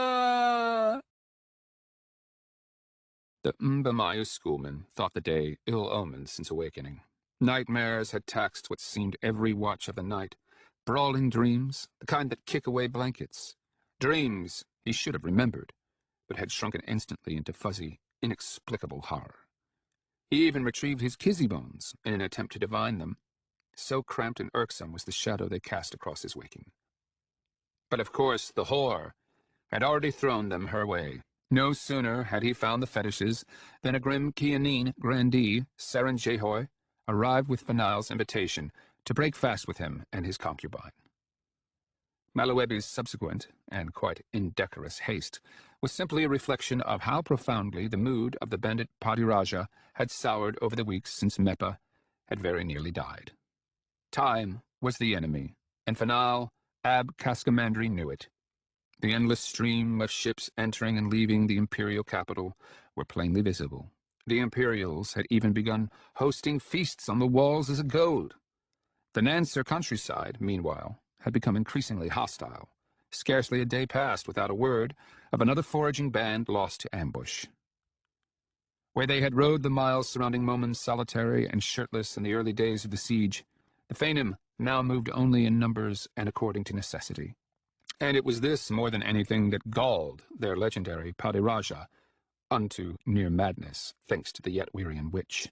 The fact that the idolaters refused to acknowledge their defeat, that the Zawadunyani, for all their wickedness, consistently displayed a heroism that made his desert warriors marvel and fear. The Fainim spoke of it about their fires, the mad resolve of their foe, the impossibility of subduing souls that welcome death and degradation. "What kind of land is this?" Malawebi once overheard a chipped old Karathay chieftain complain, "where women throw themselves as shields for men, where 10 throats are counted as a bargain for one?" The measure of morale, Memgawa had famously written, lay in the proportion of ends to souls. The more the ends diverged and multiplied among the ranks, the less an army could remain an army. The desert horsemen had arrived here possessing a single goal, to lop the head from the imperial dragon. But as the passage of the days gnawed on their numbers, so their ends had gradually multiplied. The thought of alternatives lie on all of their faces now, as surely as it did on Malawebi's own. The premonition of doom had taken root in every heart, none more than that of the Padiraja. And as abused menials were wont to beat their wives and children, so Fanal had begun to evidence his potency in acts of capricious will. Corpses now hung over most of all the main avenues of the encampment, Fainim executed for trifles worth only the lash weeks previous. Desperation glares in all men, but it burns a beacon when it takes a king for tinder. A votive to the dread mother of birth. Curse Lakaro, curse him. The harem, the desert warriors now called their Padiraja's pavilion, and to Malawebi and his alchemist's nose, it reeked of one, the air close, even sodden, with too many exhalations, too much sweat and seed. Satma Nanaferi was in attendance, of course. Royal concubines were confined by Fainim law and Kyanine custom. She sat both too near and too distant, as always, wearing far too much and nowhere near enough, as always. Her mood, which ordinarily swung between stony and label, was every bit as exultant as his was troubled. For the first time, she wore her voluminous hair bound back, lending a severe air to her otherwise pouting fertility. The Mbimayu schoolman did his best not to be snared by her vast black eyes. He appreciated the fare, fowl, cheese, bread, and pepper, the great gift of Nil Namesh. But, as he had feared, the honor of breakfast with the Padiraja quickly degenerated into the honor of being bullied and berated yet again. Fanal had recently abandoned any pretense of diplomacy, resorting instead to more direct tactics, as he generously referred to his tantrums. The Zaumi emissary studiously examined the cracked shell of bread on his plate before him, while Fanal leaned over him, ringed index finger stabbing heavenward, demanding the holy Zaum send him ships, no less. Satna Nanaferi watched the two men as she always watched, sitting with the lazy indiscretion of whores and maidens, those who know either too much or too little to care. A different brand of jubilation animated her look, one unencumbered by sneering. All the world, it seemed, was a gift this day. Who does the great Satakan fear? Fanal was shouting. Malawebi continued inspecting his bread. The brighter Fanal's dread, the more he had begun answering his own questions, to the point of preempting his interlocutors altogether. The Aspect Emperor! He spoke as a man perpetually wounded by the keen edge of his own reason. The Zaumi emissary suffered several such negotiations now, where he need only await the Padiraja to hear his reply. And here we stand, here, before the gates of his capital, All we need are ships, man. Ships! And the Satakan, nay, mighty Zeum himself, never need fear again. Even if I could secure such a thing, Malawebi finally cried in retort, it would take months for... The ground became as planks on water. Fanail toppled into his lap, even as he tipped backward. Together they crashed into a scrambling heap. All was rocking madness, and yet Satma Nanafere somehow stood. Yes, she cried across the nape of the thunder. Your children hear you, mother. The pavilion swayed on a groaning arc. The menagerie of plundered furnishings careened and wagged like shakers. Delicate things chirped for breaking. The Yatwirian witch howled with libidinal laughter. Yes! Yes! Then it was over, replaced with ground eerie for being inert. The Padaraja wasted no courtesy extricating himself from the Zeumi sorcerer. A racket chorus swelled outside, hundreds of men calling out, shouting. Fanail was on his feet and leaping through the flaps of the harem before Malawebi had found so much as his hands and knees. The emissary was several heartbeats collecting himself. Such was the tangle of his Erzu gowns. He glimpsed Nanaferi pirouetting into the shambles of the pavilion interior. The sights, she called out to him from the wreck gloom. The sights you shall see. He fled her chortling ecstasy, barged blinking and squinting into direct sunlight. A baffled assembly of Phanem warriors clotted the avenue. Silence! Fanail was crying, pushing men aside and turning his ear to the northern hillcrests. He threw a hand out. Silence! He turned to the Kyanine nearest him, a grandee named Omirji. Do you hear that? He glanced towards Malawebi, then raked his manic gaze across the others. What are they shouting? What? Creation itself seemed to catch its breath for listening. Malawebi could hear the faraway chorus, but his ears still rang for the quaking, not to mention the madness of the cultic witch. The walls, a nameless young warrior gasped, his frown of concentration blooming into innocent wonder. They say the walls have fallen. Malawebi watched the long-suffering son of Cask Comandry comprehend these words, saw his face crack, wrung by passions greater than most any soul could bear, saw the soundless scream. The god, he croaked upon a shudder. The solitary god. And it was too naked, it seemed, too wet with humanity, to be anything but holy. The whoops and cheers from the hillcrest filled the reverent hollow. Scimitars flashed in the morning glare.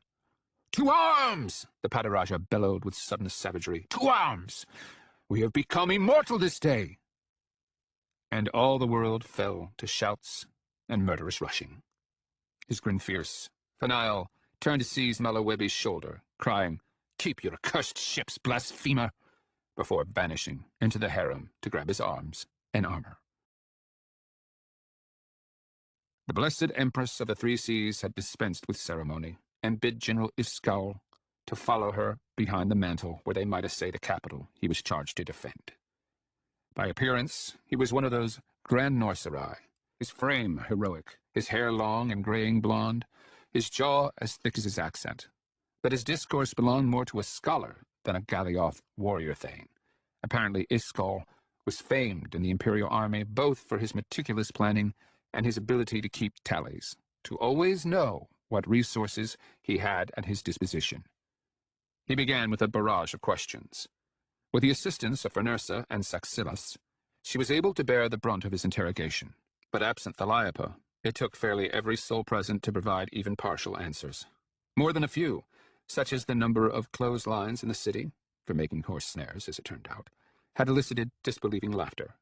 The atmosphere was one of mirth and mutual respect, when she finally cried out, How is it my husband has never brought you here? Because I follow the field, my glory, the man said, and the field has come here. The eloquence of the observation had drawn her gaze out over the hazy intricacies of Momen, and she'd felt that tickle, the way she so often did, of all the heights that lay between her and her people. The ground itself flapped like a blanket, again and again. Existence seized and shuddered. She alone did not fall. The postern terrace pitched like a ship's deck in a tempest, only without the cushion of water. She stood, while the world about her fell shaking. The ground bucked, swatted the soles of her sandals, and yet she stood as if bound to some unseen rigging. For all his poise, General Iscal was pitched like a toddler to his rump. Vernusa fell to his knees, then to his face, for throwing out the arm he no longer possessed. Her exalt captain, Saxilas, made as though to steady her, but simply floated past her, toppling instead.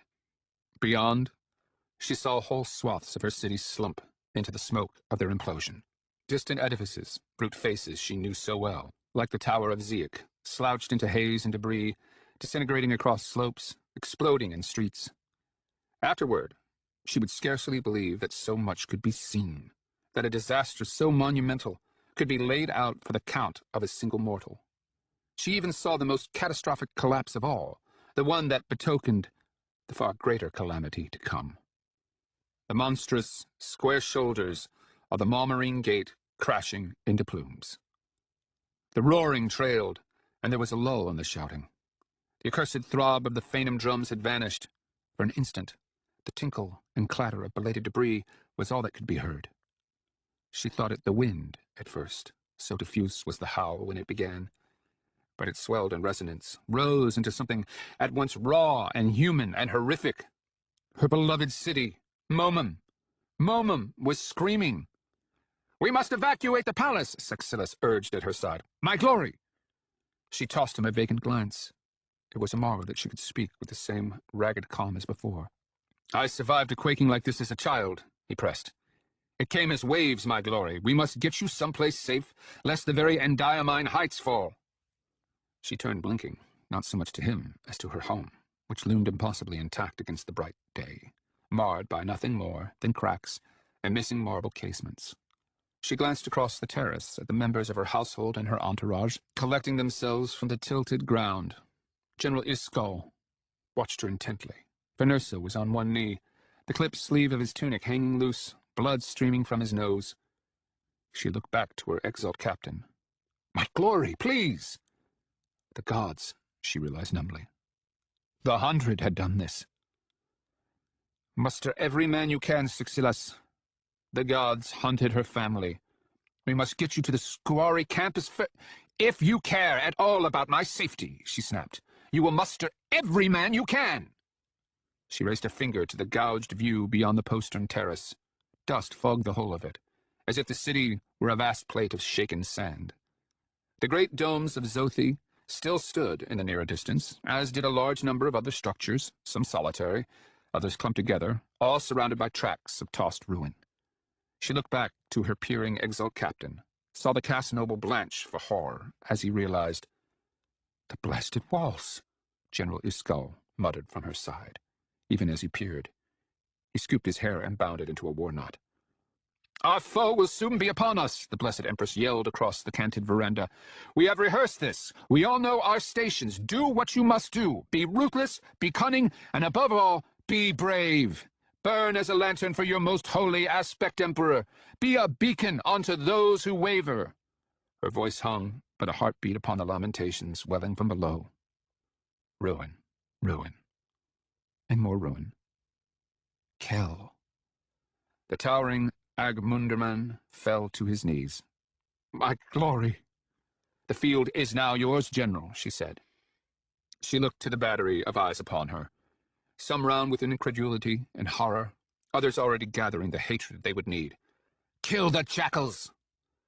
Men broke into a cheer that was both fierce and ragged, but someone began crying, "Look! Look!" in a tone too urgent to be denied.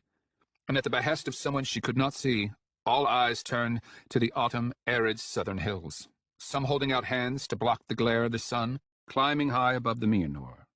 The first dark clots of horsemen had begun clotting across the rim. Hundreds merely, soon to become thousands. "Iscal," she said tightly. "Move!" the general bellowed in a voice trained to crack the din of any battle. Every soldier present made for the gloomy mouth of the imperial audience hall, clearing a berth for Iscal, who trotted to the lead. The other apparati followed suit, a migration of shining hauberks and official gowns that left only some 12 slaves kneeling a double rank on the floor before her, their foreheads to the ceramic tile. Where was Theli? She stood over them, waiting for the terrace to clear. The rising sun threw her shadow across the backs of 4 slaves, 3 clothed, 1 bare. Then she let the second quake loose within her. She turned to her city, her eyes horrified rims, doubled over the sob that stomped her gut. Moment! The brisk Menenorian wind had cleared the dust roiling about the black basalt heights of Zothi, and had exposed the smashed carapaces of the lesser temples surrounding. Theli! What delayed her so?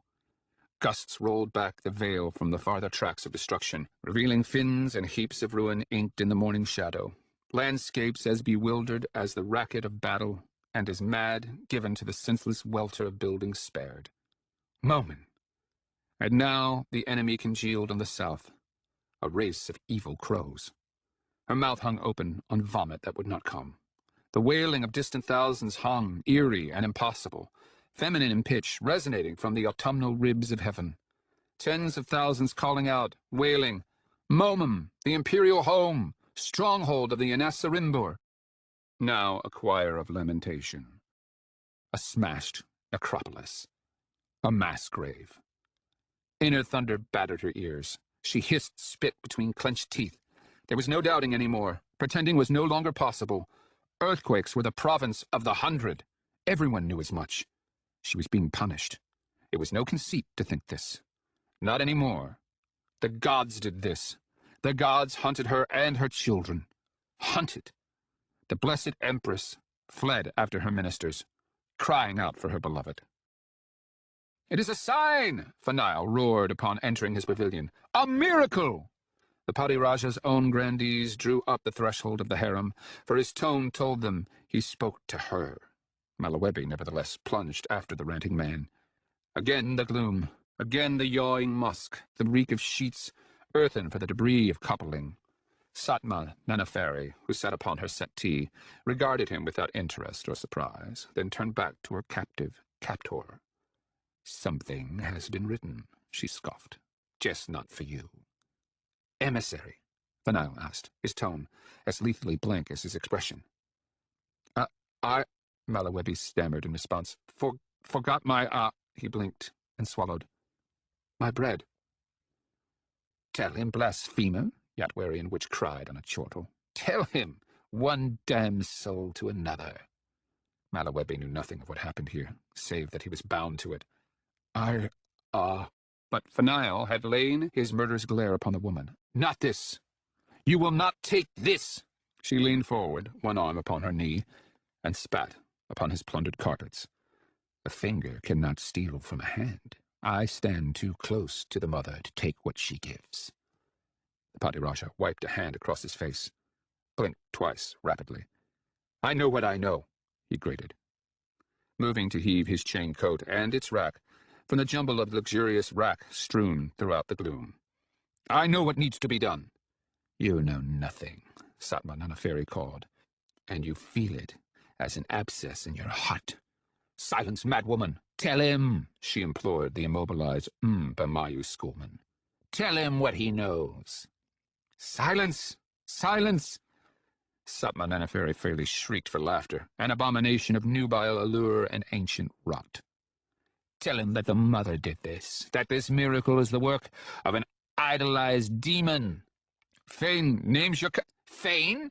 the woman cried, her incredulity so thoughtless, so complete, that feminine timbre simply blotted out all other sound.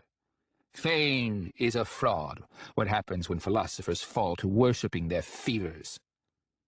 Fanail loomed over her, his face riven, his mustaches hanging about visible teeth, his warrior's hand raised. "The solitary god!" he roared. He wrought this!"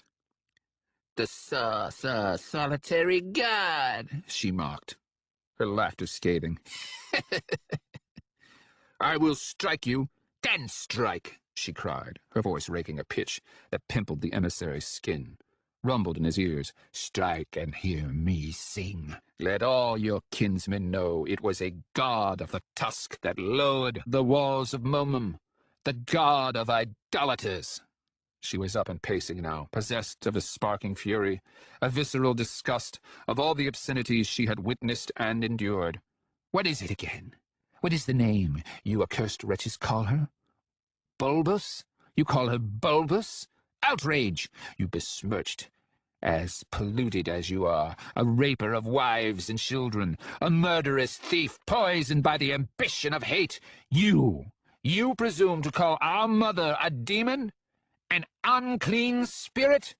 Her eyes round for outrage, she threw out her hands to all the overturned and wrecked plunder. A growl seemed to crackle through the earth beneath their feet.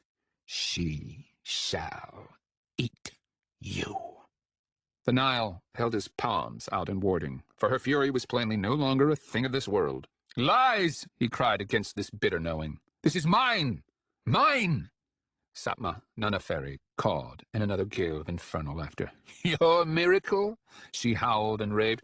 You think the mother bulbous would rack her own earth for the likes of you and your misbegotten race? Hunted in this life, damned in the next. The ancient damsel stamped her foot and spat once again. You are insignificant as you are damned, kindling for a far, far greater fire.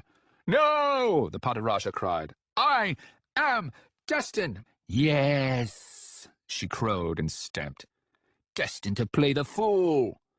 Son of Cascamandri, Malawebi boomed, seeing Fanile seize the pommel of his scimitar.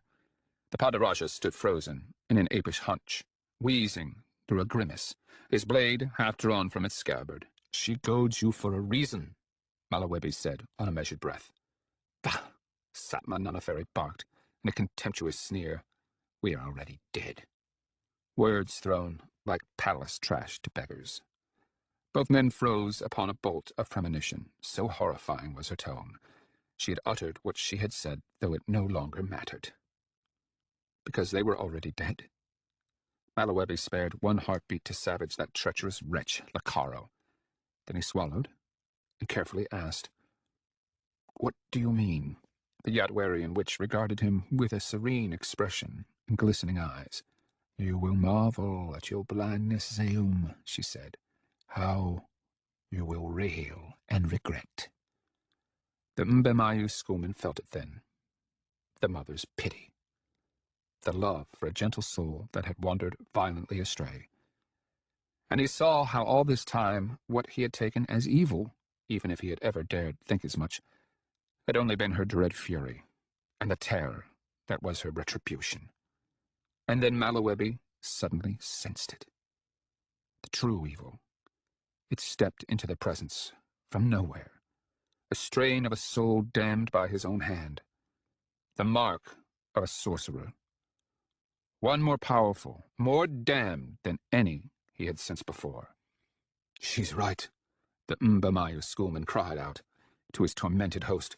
My lord, your Kore, A word was spoken from inside his ear canals, and the back quarter of the pavilion, where Malawebi could feel the Kore in his chest, exploded.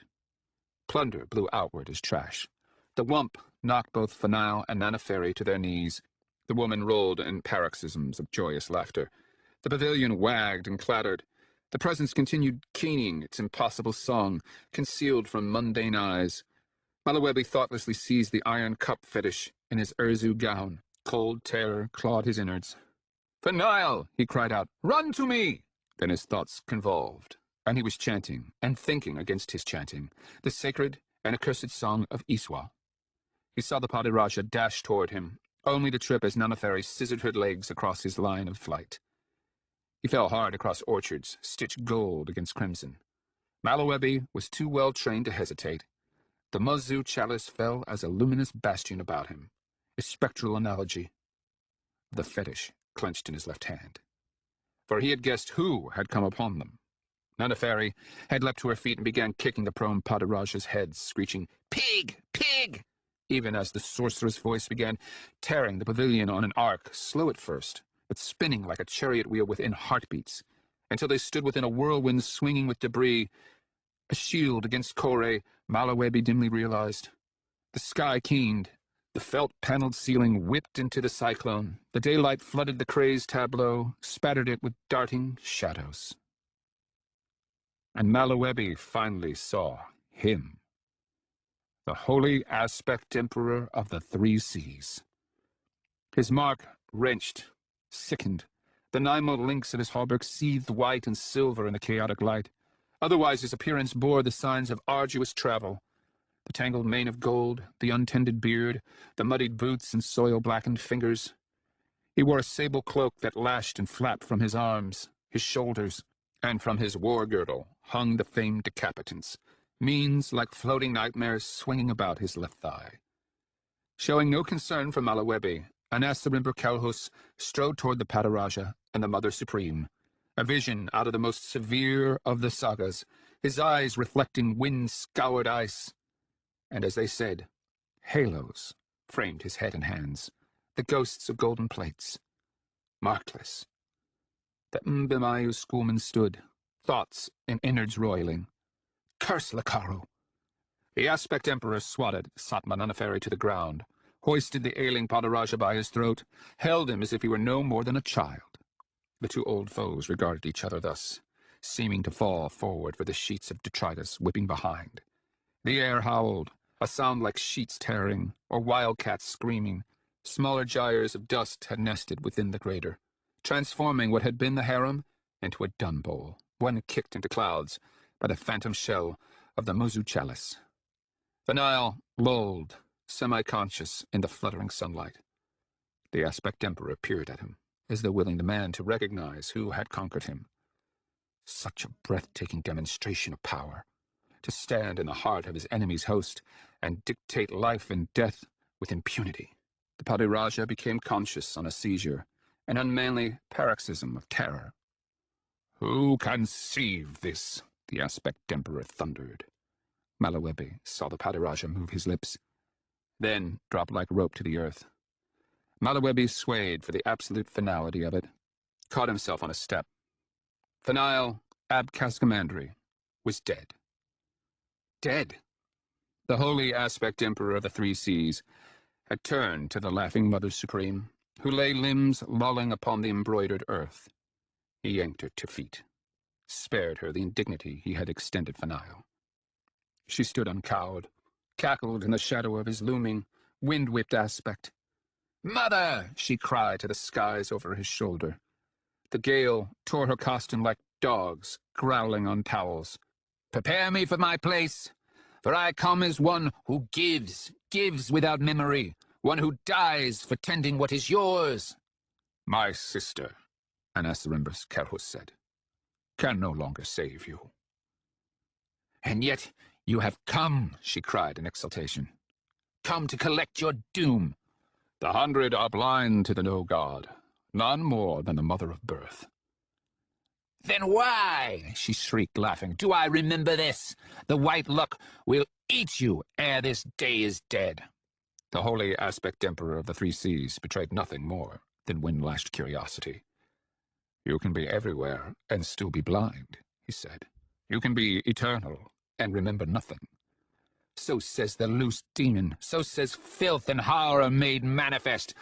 Abyssal hunger." "Even the infinite can be surprised." Anasarimber seized her and spoke in a single motion.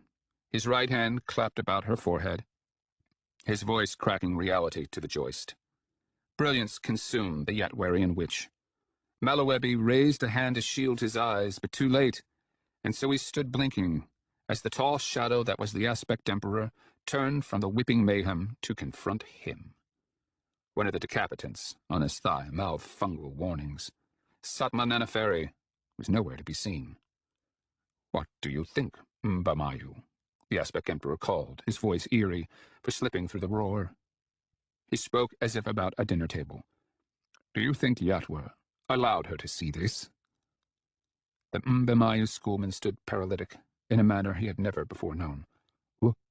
What?" he stammered. Then he heard it, as an eerie intrusion upon the ripping winds. "Mother!" A faraway call. Nearing? Malawebi frowned, looked skyward in a panic, saw Satmananaferi pitching and kicking for the merest instant before her image exploded into pulp across the arc of his Mozu chalice.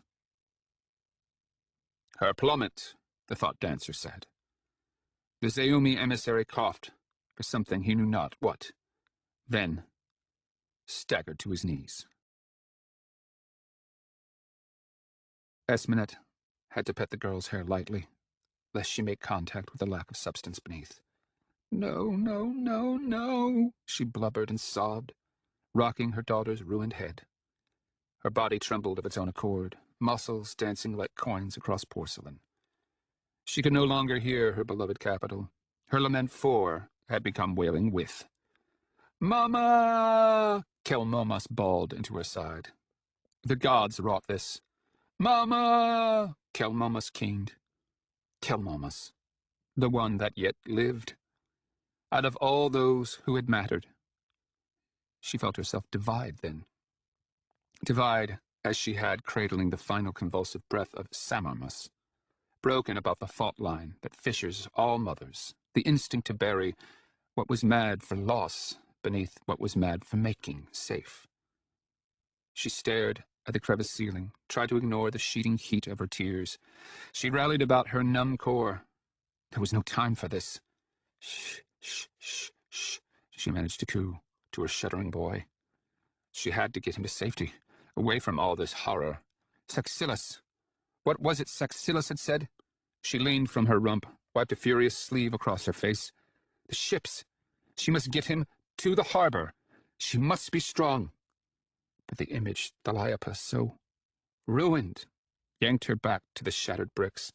"No," she moaned, as though only now happening upon her daughter. "This isn't—" She lowered her eye to the heel of her palm, rubbed at the grit that afflicted her. This isn't—" She shook her head in the groggy manner of drunks.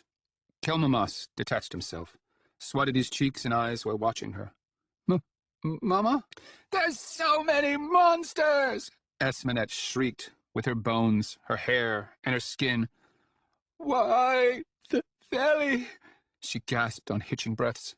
When there are so many monsters." Kelmamas moved to embrace her, but she was already exploding to her feet. "He doesn't even care," she roared into emptiness, her fists balled into either side. "He has no heart to break, no will to weaken, no fury to provoke. Don't you see? You take nothing from him when you take his children. Nothing!" She fell to her knees, gagging, raised a wrist to her mouth. "You only take from me." The palace swung as if upon hooks about her axis, a revolving motley of gleaming splendor and chalk destruction. She thrummed as a string breaking from skin to pit and beyond. All spears were aimed at her, a spite that dwarfed the ages.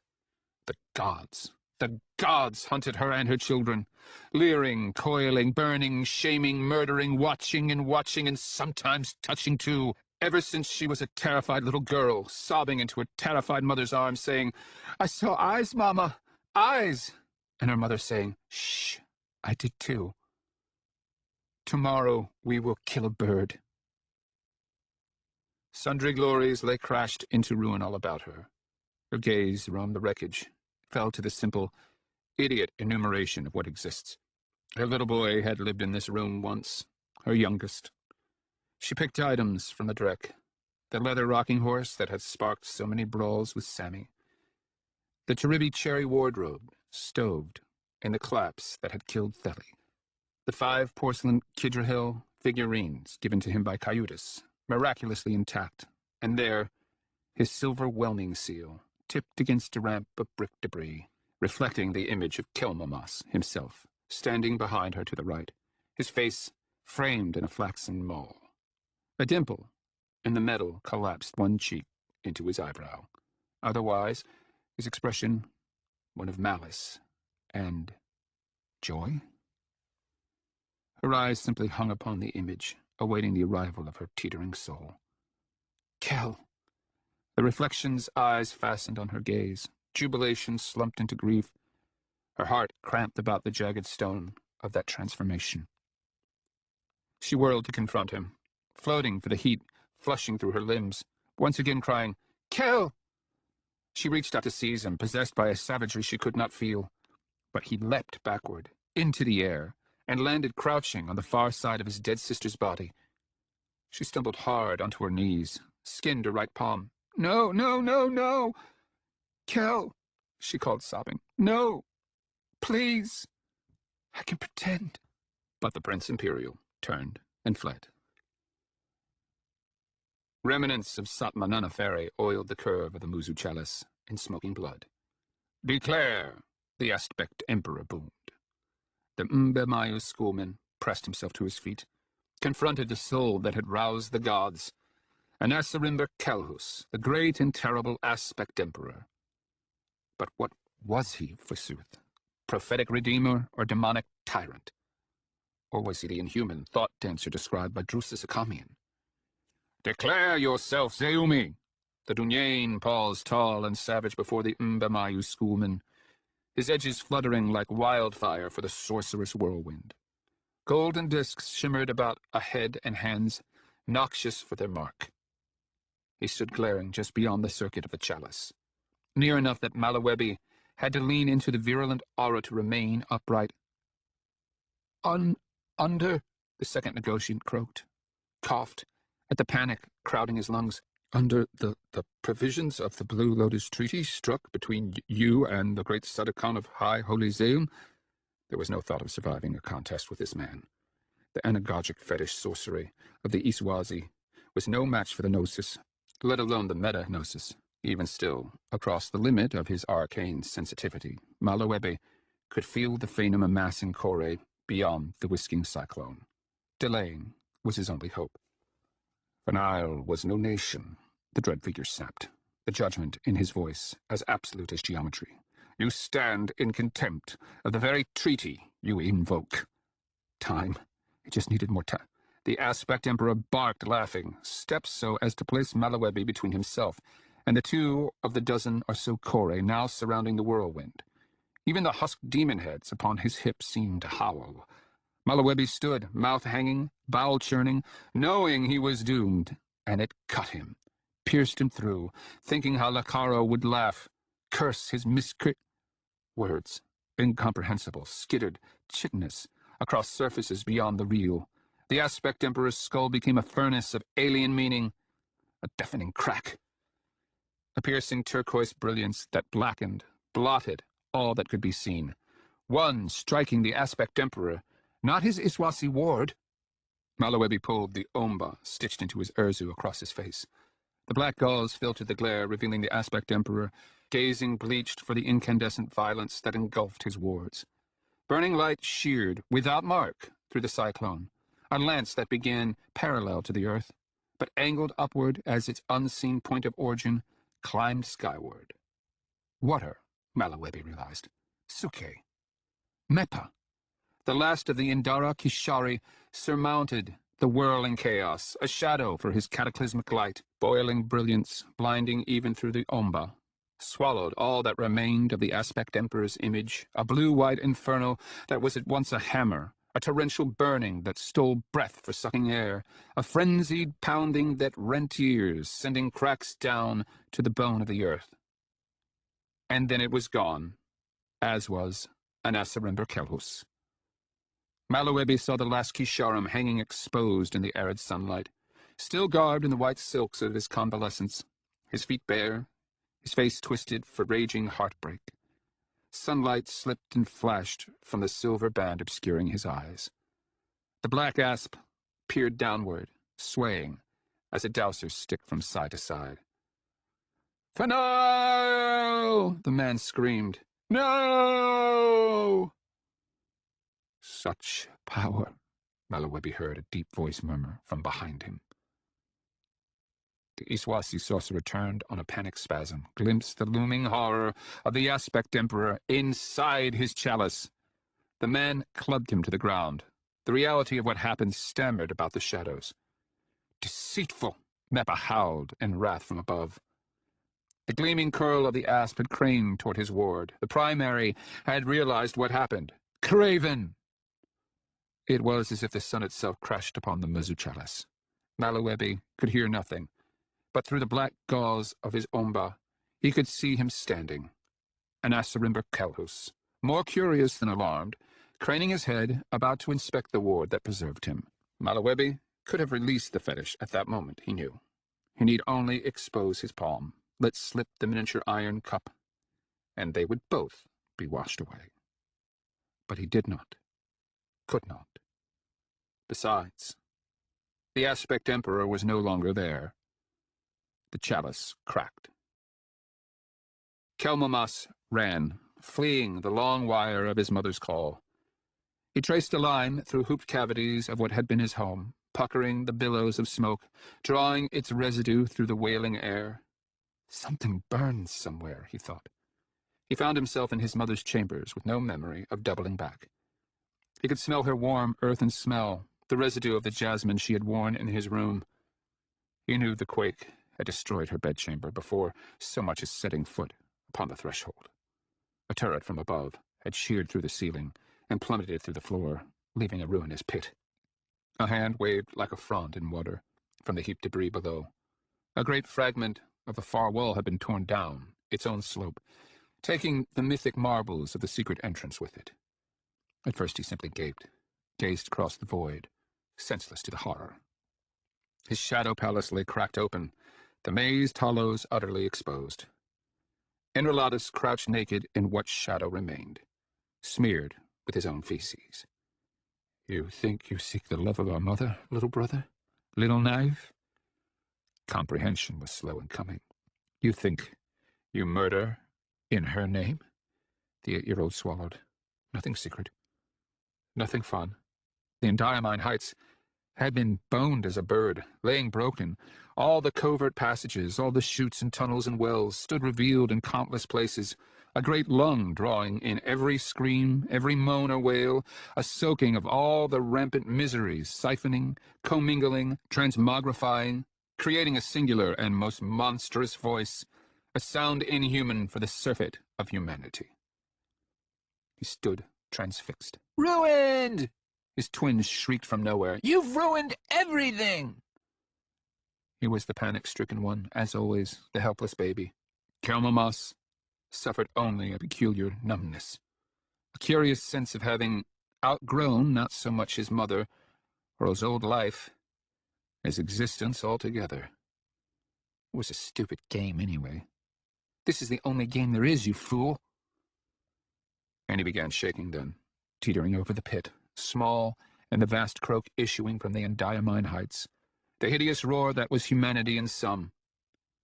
And when he regarded his abjection, he was puzzled, for he shook upon facts that he both knew and could not speak, an unbearable emptiness, loss, theft. Something had been taken. He glimpsed the dust-chalked hand waving from the crotch of 2 great stones below. Horns creased the ragged air with alarm, battle horns.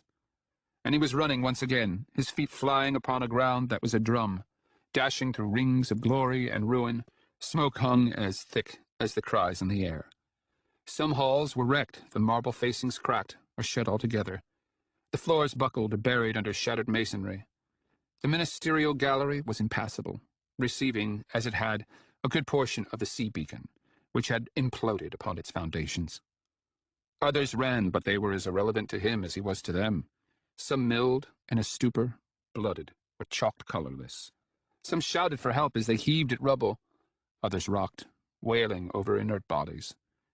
Only the dead possessed decorum. He paused for a train of slaves and functionaries, bearing an enormous body gray for dust, black for bleeding. As they passed, he recognized the bulk as Nagarao, strings of blood swinging from his slack lips. The little Prince Imperial stood agog, ignoring the bearers and their concern. A slave boy, no older than he, trailed in their wake, staring at him with wide, questioning eyes. Glimpsing movement past his bloodied cheek, Kelmamas saw Israel, crossing the next juncture down the hall, a form shadowy, not for garb or speed, but for unnatural intent. He stood motionless, tingling, staring at the now vacant intersection. Several heartbeats passed before he could dare think what was manifest, the truth that pricked for being so plain, so laden with dread portent. The four-horned brother wasn't finished with the Anasarimber. Strange, the ways of the soul, how it kicks when it should be still. how it resigns when it should roar and spit and grapple. The chalice crumbled beneath the luminous ferocity of the water. Malowebi spat blood, his face numb for the Aspect Emperor's blow. The fetish kicked and burned like saltpeter in his fist, but he did not release it. The great strength of the Iswasi was the way it drew on the will that bound the fetish. Rather, he raised himself to his knees, held out his fire-spitting fist, swayed against the calamitous demonstration of the Suke. He thought he could hear Meppa screaming, somewhere. Or maybe it was him. Metanostic singing clambered up out of the being of things once again, and the brilliant cataract winked into nothingness. Sukic thunder trailed into roaring metanostic winds. Malowebi pitched forward, cradled the agony of his ruined hand. Grit lashed him as the remnants of the Mazu chalice melted away. He huddled wincing against the root of the sorcerous cyclone. Furnishings whooshed overhead, whipping around, as did sections of the pavilion itself, flapping as rapid as bat wings across the sun. He could no longer sense the Kore floating about the whirlwind circuit. It seemed the desert warriors had fled with the arrival of Meppa, and word that Fanile, Abkhaz-Gamandri, was truly dead. The black gauze had made shadows of what was flesh, and flesh of what was light. Hunched against the tempest, the Mbemayu schoolmen watched mouth agape. Meppa hung on high as before, releasing cascades of scalding light. The Aspect Emperor stood painted, lightning white below. Fanile's chalk corpse not more than 2 paces distant. A mosaic of angular planes sheared into the water-bearer's deluge mere cubits above them, refracting the concussive glare across an arc that impaled the heights. "You shall bear me, demon," the last Kisharam raged from on high, "for I am drawn from your accursed wheel. Your oven!" Malowebi tore his omba away, gazed upon the water with his naked eye. "An outcast son of Shima!" The man's cheeks glowed beneath the spiraling radiance, wetted with tears beneath his silver visor. The asp coiled about his neck seemed to hang him as a noose from the sky. His power was its own ground. "The cant that murdered my family I took as my name." And as his rage waxed, so too did the brilliance of his water. "And I swore I would come upon thee as a flood." And the hanging abstractions cast his light upon an ever more profound convexity. A scythe that could surmount mountains. "That I would deliver such water!" Meppa screamed. All existence hissed, as if it were sand and some kind of surf heaved through it. "As to strike thee to ash!" Meppa howled, maddened onto berserker frenzy. The world was darkened for the sun brilliance of his expression. Shedding light dazzled his silhouette. All this while the Aspect Emperor continued singing, so bleached for the glare as to appear something sketched in char. The metanostic plains above him had long since vanished into the roiling glare, but they miraculously cast back the water nonetheless. And for a heartbeat, the Mbemayu schoolman understood that this was his moment to seize. The future came to him as a crushing encumbrance, for he saw that he was the balance, the very grain that could tip the balance of empires and civilizations. All he needed to do was sing with Meppa, strike the Aspect Emperor. He hung from this momentous breath. All he need do. Indara's water-bearer wailed for outrage and incredulity. And it was too late, for Anasarimber Kelhus had thrown out his arms upon his cant's completion. Malowebi gasped for wonder at the unfolding of metanostic abstractions, the intricate extent, the searing power, geometries begetting geometries, each twining upward on an antler's curve, a dozen, all flaring out and closing upon Meppa, racking him with volcanic lights. The man's shadow jerked. Malowebi blinked for the water's abrupt absence, the arid gloom of mere sunlight. He glimpsed the last Kisharam slump from the low heights, trailing smoke, the black asp wagging as a tassel. And he reeled, thinking how all of it, everything, had run aground upon the fact that this man before him, this one impossible man, the aspirations of a dispossessed race, the final and most brilliant flame of the Suke, the machinations of high holy Zayam, and even the dread mother of birth, Then the holy aspect emperor of the three seas was upon him, hauling him like a thief from market. Malowebi's gaze caught upon the visage of a decapitant when Mepis sprawled semi-conscious across the wine-dark crimson of carpet. The man hoisted him by the breast of his robes, lifted him bodily. Black veils roped hypnotic beneath the sky, and all he could see was the haloed mien of Anasarimber Kelhus, the glacial scrutiny in his gaze, a doom that no mortal could fathom, a doom that was his. "What?" the Bamayu schoolman gasped. "What are you?" The man reached for the pommel jutting above his shoulder, and Shoya flashed in the embattled light. "Weary," the grim visage replied. The famed sword fell. It was different now that he could not pass between the walls unseen, but it was the same outrageous game nonetheless. A boy chasing a god through the halls of his house. Lamentations had dwindled, the battle horns now called from regions not so distant. Kelmamas felt a mouse for the way he darted from blind to blind, never closing on the Narendar, never losing him either, always lingering on some glimpse of his back or shoulders, always murmuring, "Got you," then flitting forward. The man's route through the half-ruin was too circuitous to be anything but premeditated, and yet it possessed no logic the boy could fathom, and seemed mad for the contradiction of the man's grim intent and rudderless passage. Did the four-horned brother play in turn? He began wondering. Could all this be for his sake? Had hell sent him a teacher, a playmate, a champion? The question terrified as much as elated him. So he crept, and he sprinted from place to damaged place, through halls both wrecked and intact, mooning upon the thought of the grinning god's favor, the chance that he was hate's darling. He followed the breadcrumb glimpses, around and about, impervious to any ruin or misery, ignoring even the sudden panic that sent so many running from the Endiamine heights, screaming, "Phanom! Phanom!" He cared not because he cared for nothing other than the play before his eyes, beneath his bare feet and naked hands. The silence of his mercurial brother meant that even he understood, even he agreed. Nothing mattered anymore. Might just as well have one last bit of fun. Malman was destroyed. The Phanom were about to stack the survivors with the dead.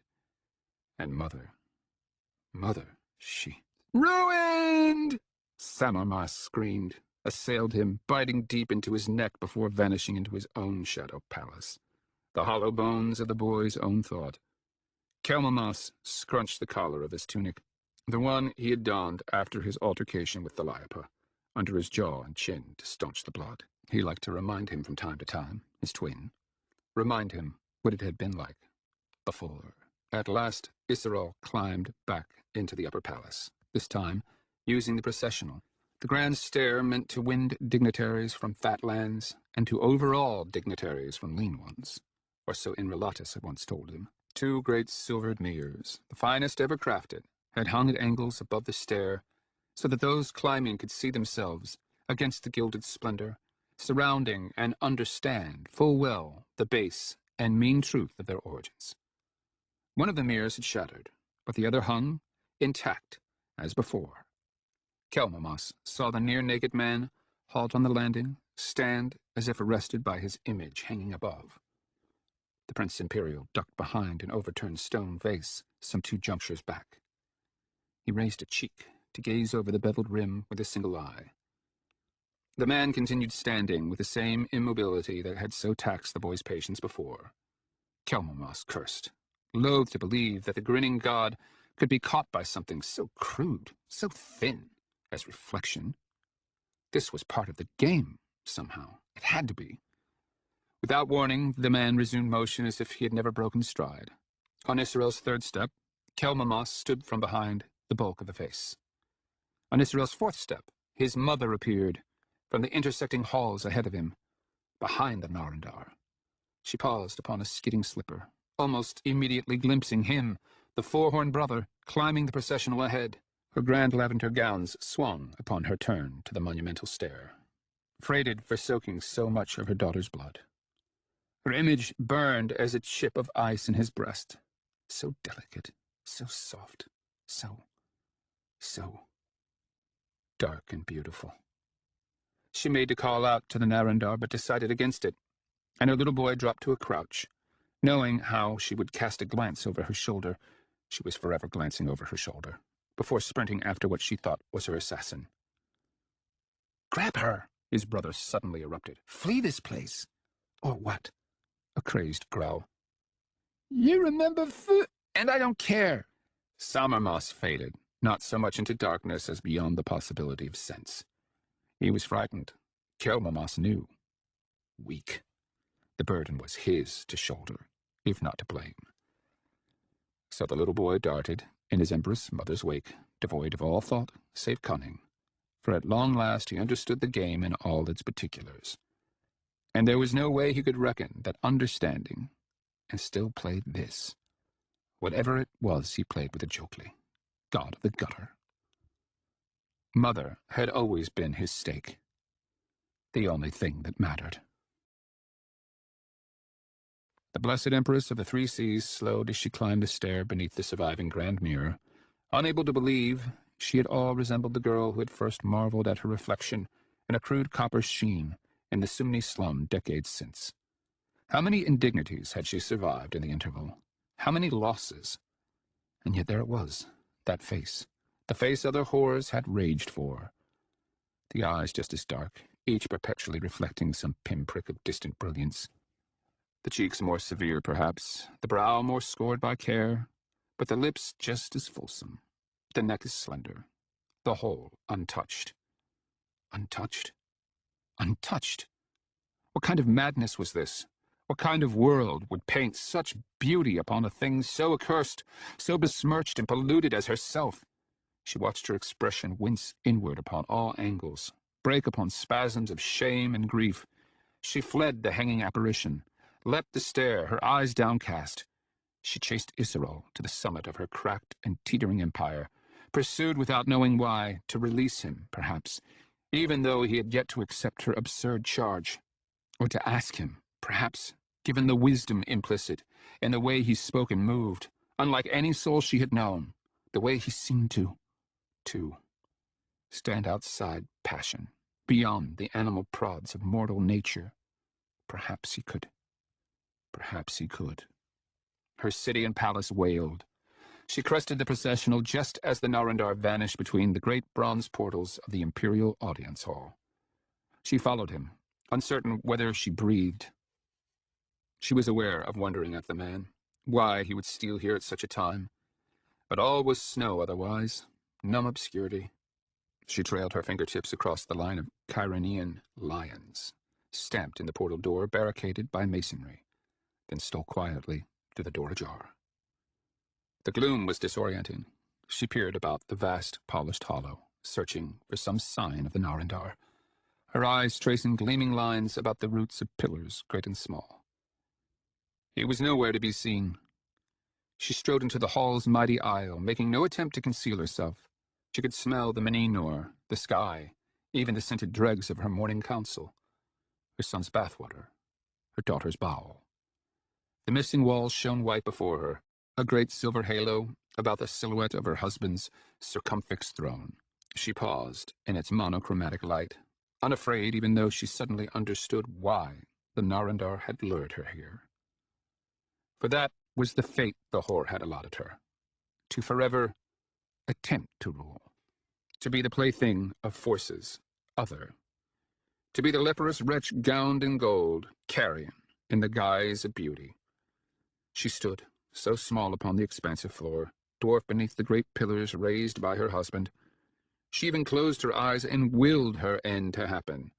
In her soul's eye she could see the man, Isserol, her Narendar, her holy assassin, walking without the least urgency or apprehension, a being beyond effort, his knife floating white and watery before him, and she stood awaiting the plunge, braced both for and against, somehow knowing the ways her body would convulse about the intrusion, the shameful way she would flop upon her own unyielding floor.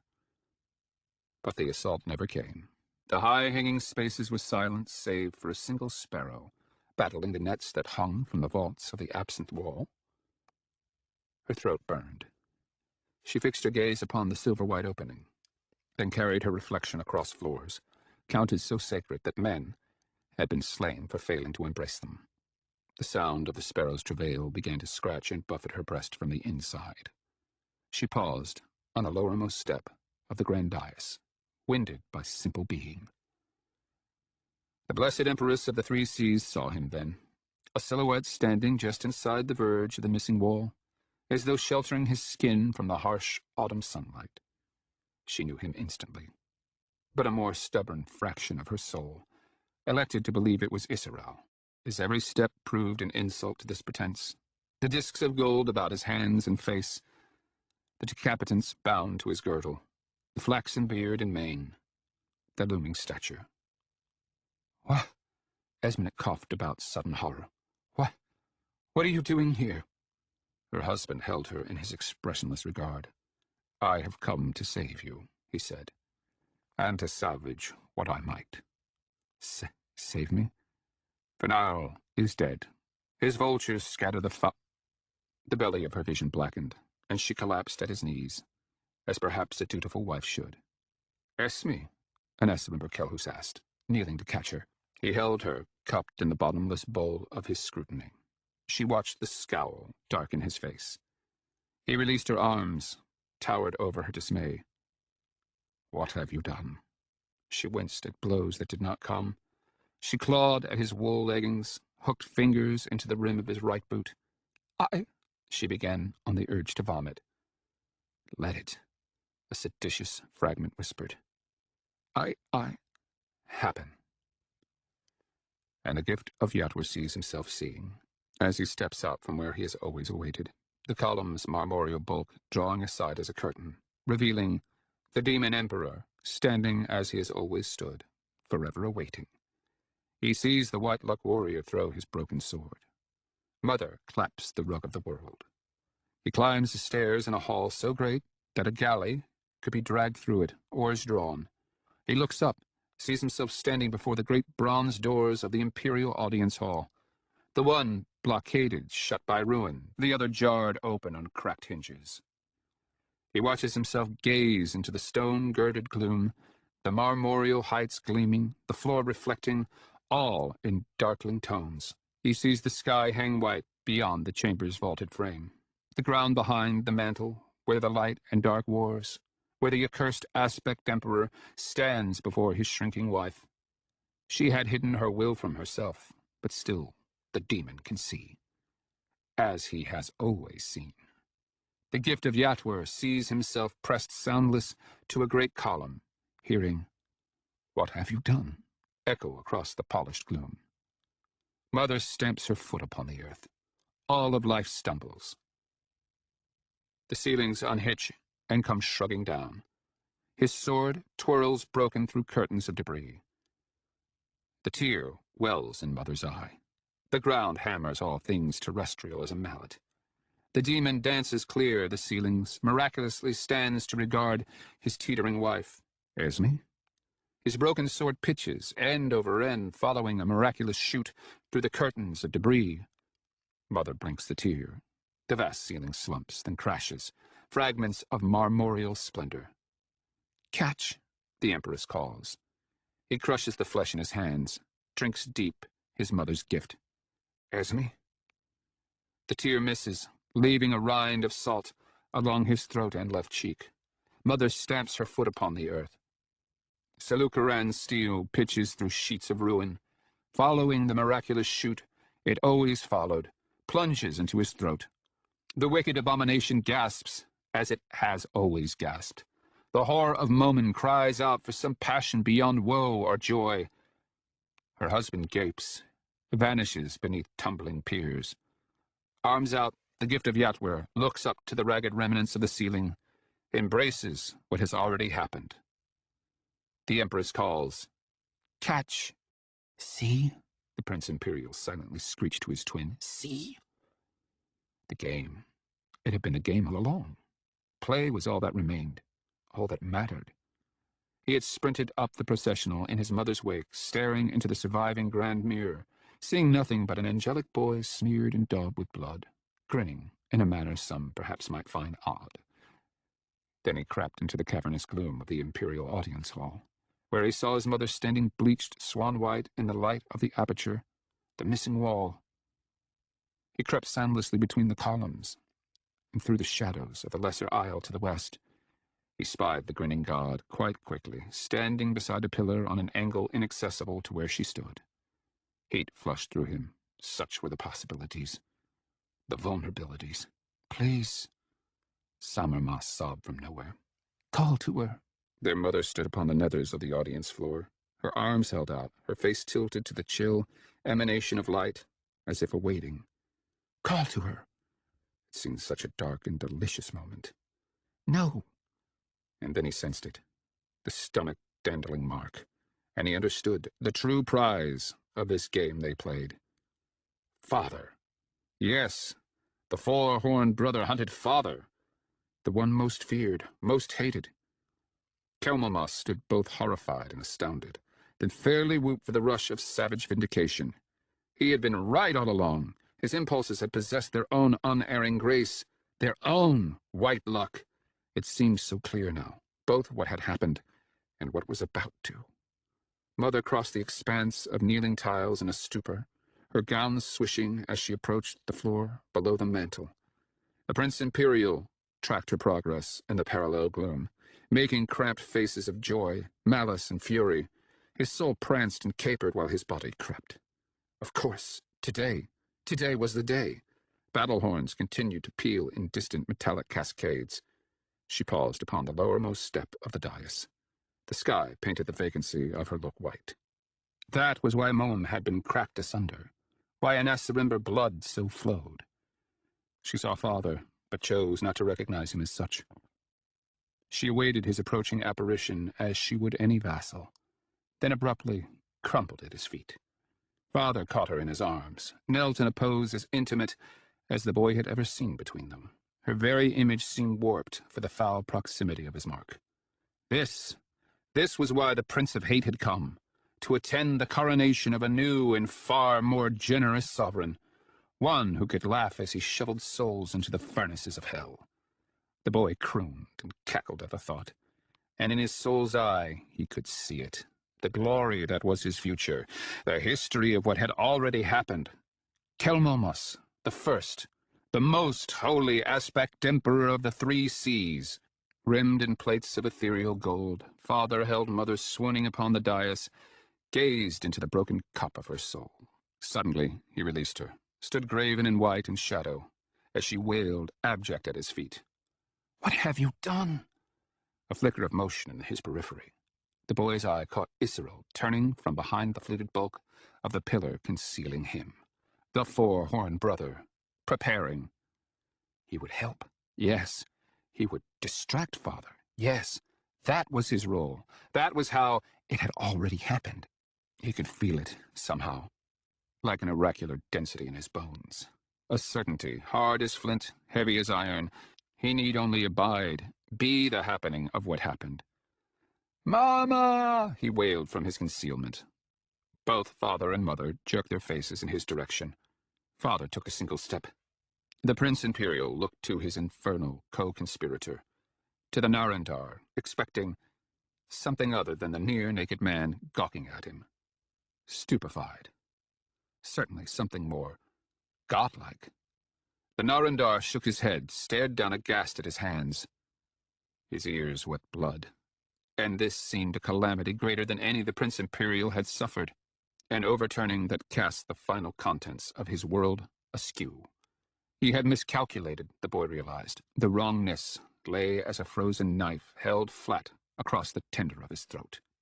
He glanced back to the dais, saw his father striding out towards the circumfix throne, peering at the now hapless assassin, and the ground exploded.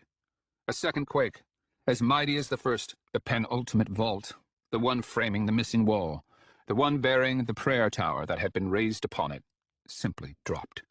It fell as a cudgel, wreathed in streamers of dust, a hammer the size of a bastion, crashing upon the very spot where father had stood. The ground spanked the boy from his feet.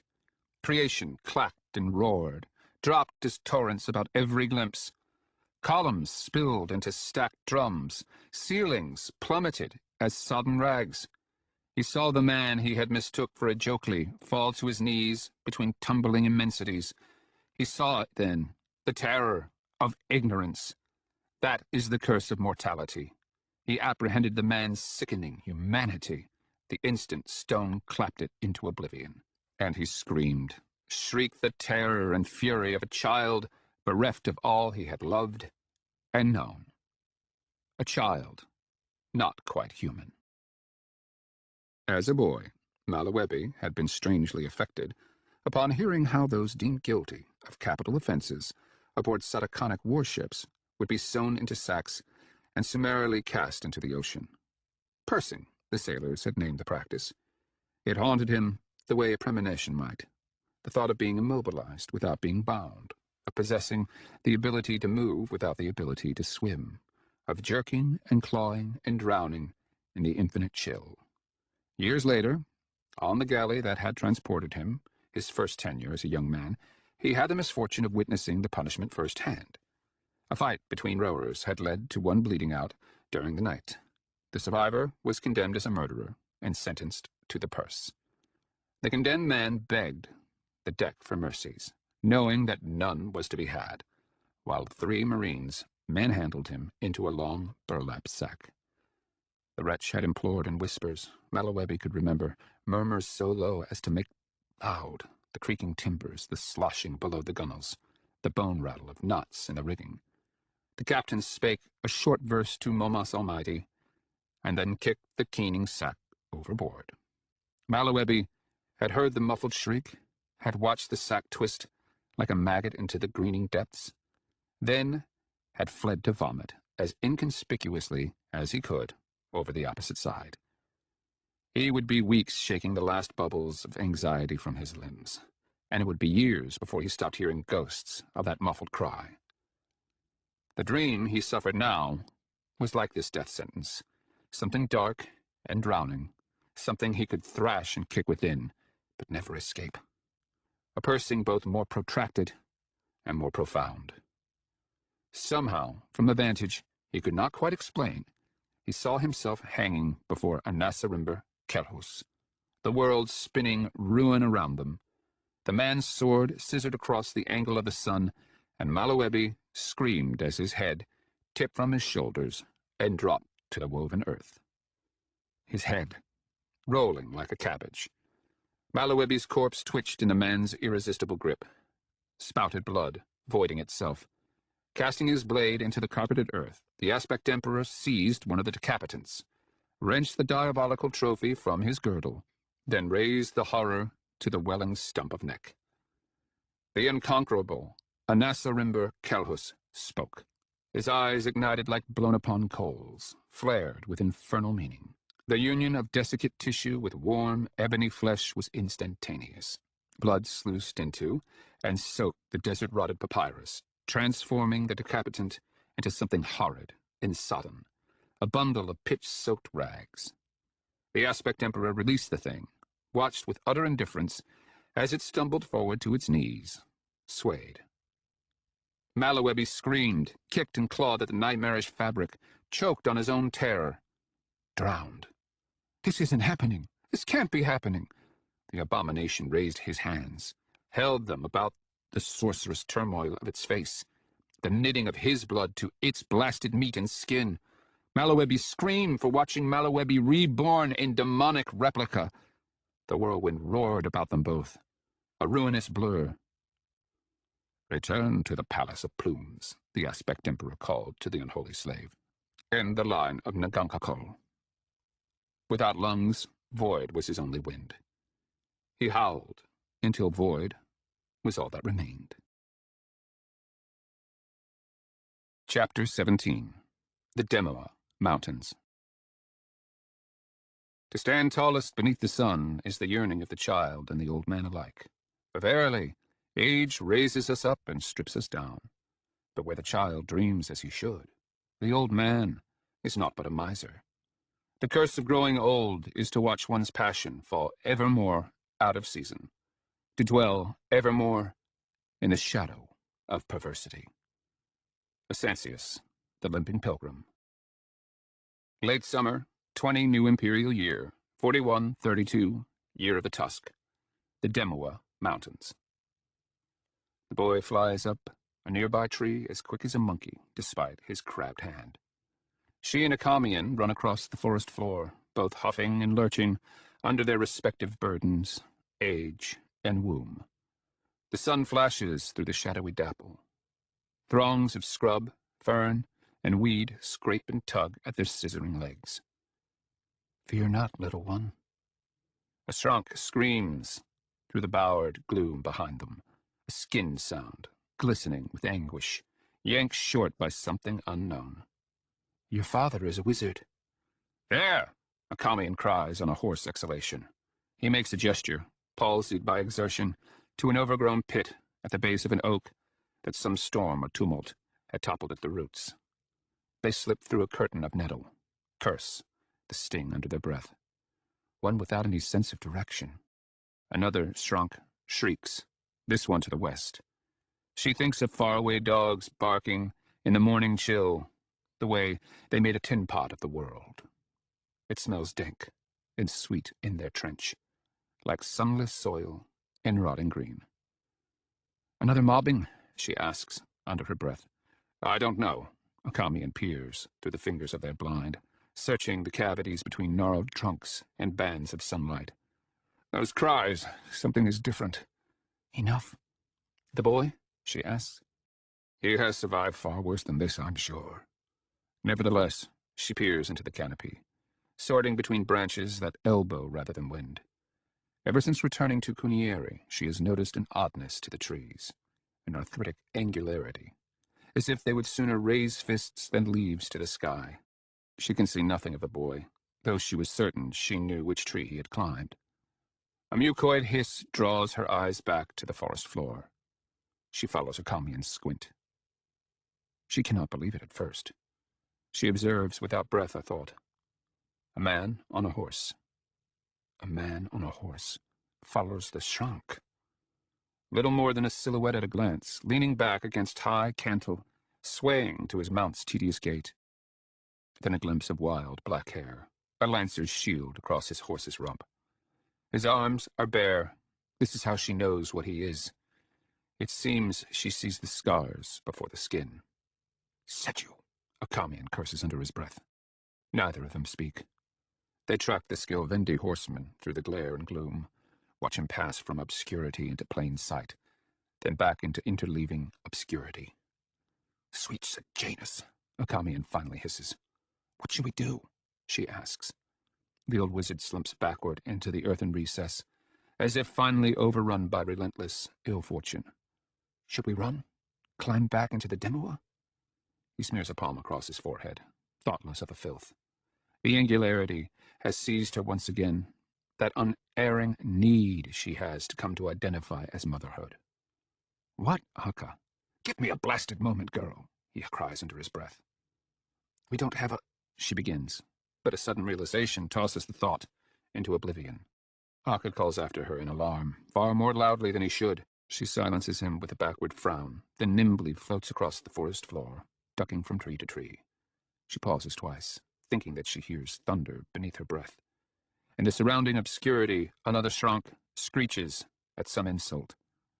The sound is wet with nearness. She clenches her teeth about a hammering heart. At last she finds the tree the boy had climbed. She walks about it, alternately peering upward and casting glances over her shoulder. She sees him, as motionless as barked wood, watching her without expression. She calls him down with a violent wave of her hand. He gazes southward rather than reply, his head queerly bent. Come, she dares call. The boy flies down the great elm like nothing human, legs and arms hooked about space. He thumps to a crouch on the humus. Before she can even acknowledge him, he has her arm in his crabbed hand. He yanks her back toward the old wizard violently, his strength unlikely, his manner ruthless. The thunder is louder now. Panic pricks her from behind, sparks her stumbling gait. She sees the fallen tree, overthrown at the socket. She glimpses Akamian's wild, bearded face, watching through the blind, of early autumn weeds. The rumble climbs, a thrumming monotone, then breaks, as if a bladder overcome, becoming a cacophony of pounding hooves and equine complaints. She runs as if perpetually falling over her belly, always catching herself, always almost. We are caught, a corner of her soul notes. One too weary not to be wry. But the boy thinks otherwise. He yanks her, bruising iron in his claw grip, racing full bore. She crashes through the screen of weeds, into stinging gloom, a confusion of limbs, muck, and loam. "Sit you!" a Kamian cries under his breath. "What were you?" The cacophony towers as if above them. Instinct brings her to her feet, leaning to peer at their pursuers, at the identity of their fate. But the boy has her again, pins her down, his odor sour for lack of bathing, yet sweet for youth. Paralysis. And they are in the belly of the thunder, the three huddled side by side, riven, dark save for a dragon's claw of light across her belly. Rifling shadows, pounding hooves, huffing snorts, and pinched indignations. Intimations are all they need. Skilvendi, the dread people of War Range, the dead lands of Kuniiri. Please. Afterwards she will wonder just when her every thought became a prayer. Because of the toppled tree, the riders give their overgrown cavity a wide berth. What seems like a watch passes, lying curled and rigid. Only the boy is perfectly motionless. Then the thunder climbs ahead of them, and the inability to discriminate wraps the whole once again. They lie in its receding, rumbling wake, drawing breath in the earthen gloom. "A patrol," a Kamian murmurs, pulling himself to his rump. He cautiously raises his eyes above the forest floor, renews his vigil. She has to roll sideways onto her hands and knees, so onerous is her belly. She climbs to his side. The boy simply sits behind them, perfectly impassive, his knees caught in the circle of his arms. "So you think there's more?" she asks the old wizard. "Of course there is," he says, peering. "They resemble your idiocy that way." Her apprehension is slapped from her. She is a heartbeat, an understanding. "What? I should have left him?" "That boy has survived more than you or I can scarce dream.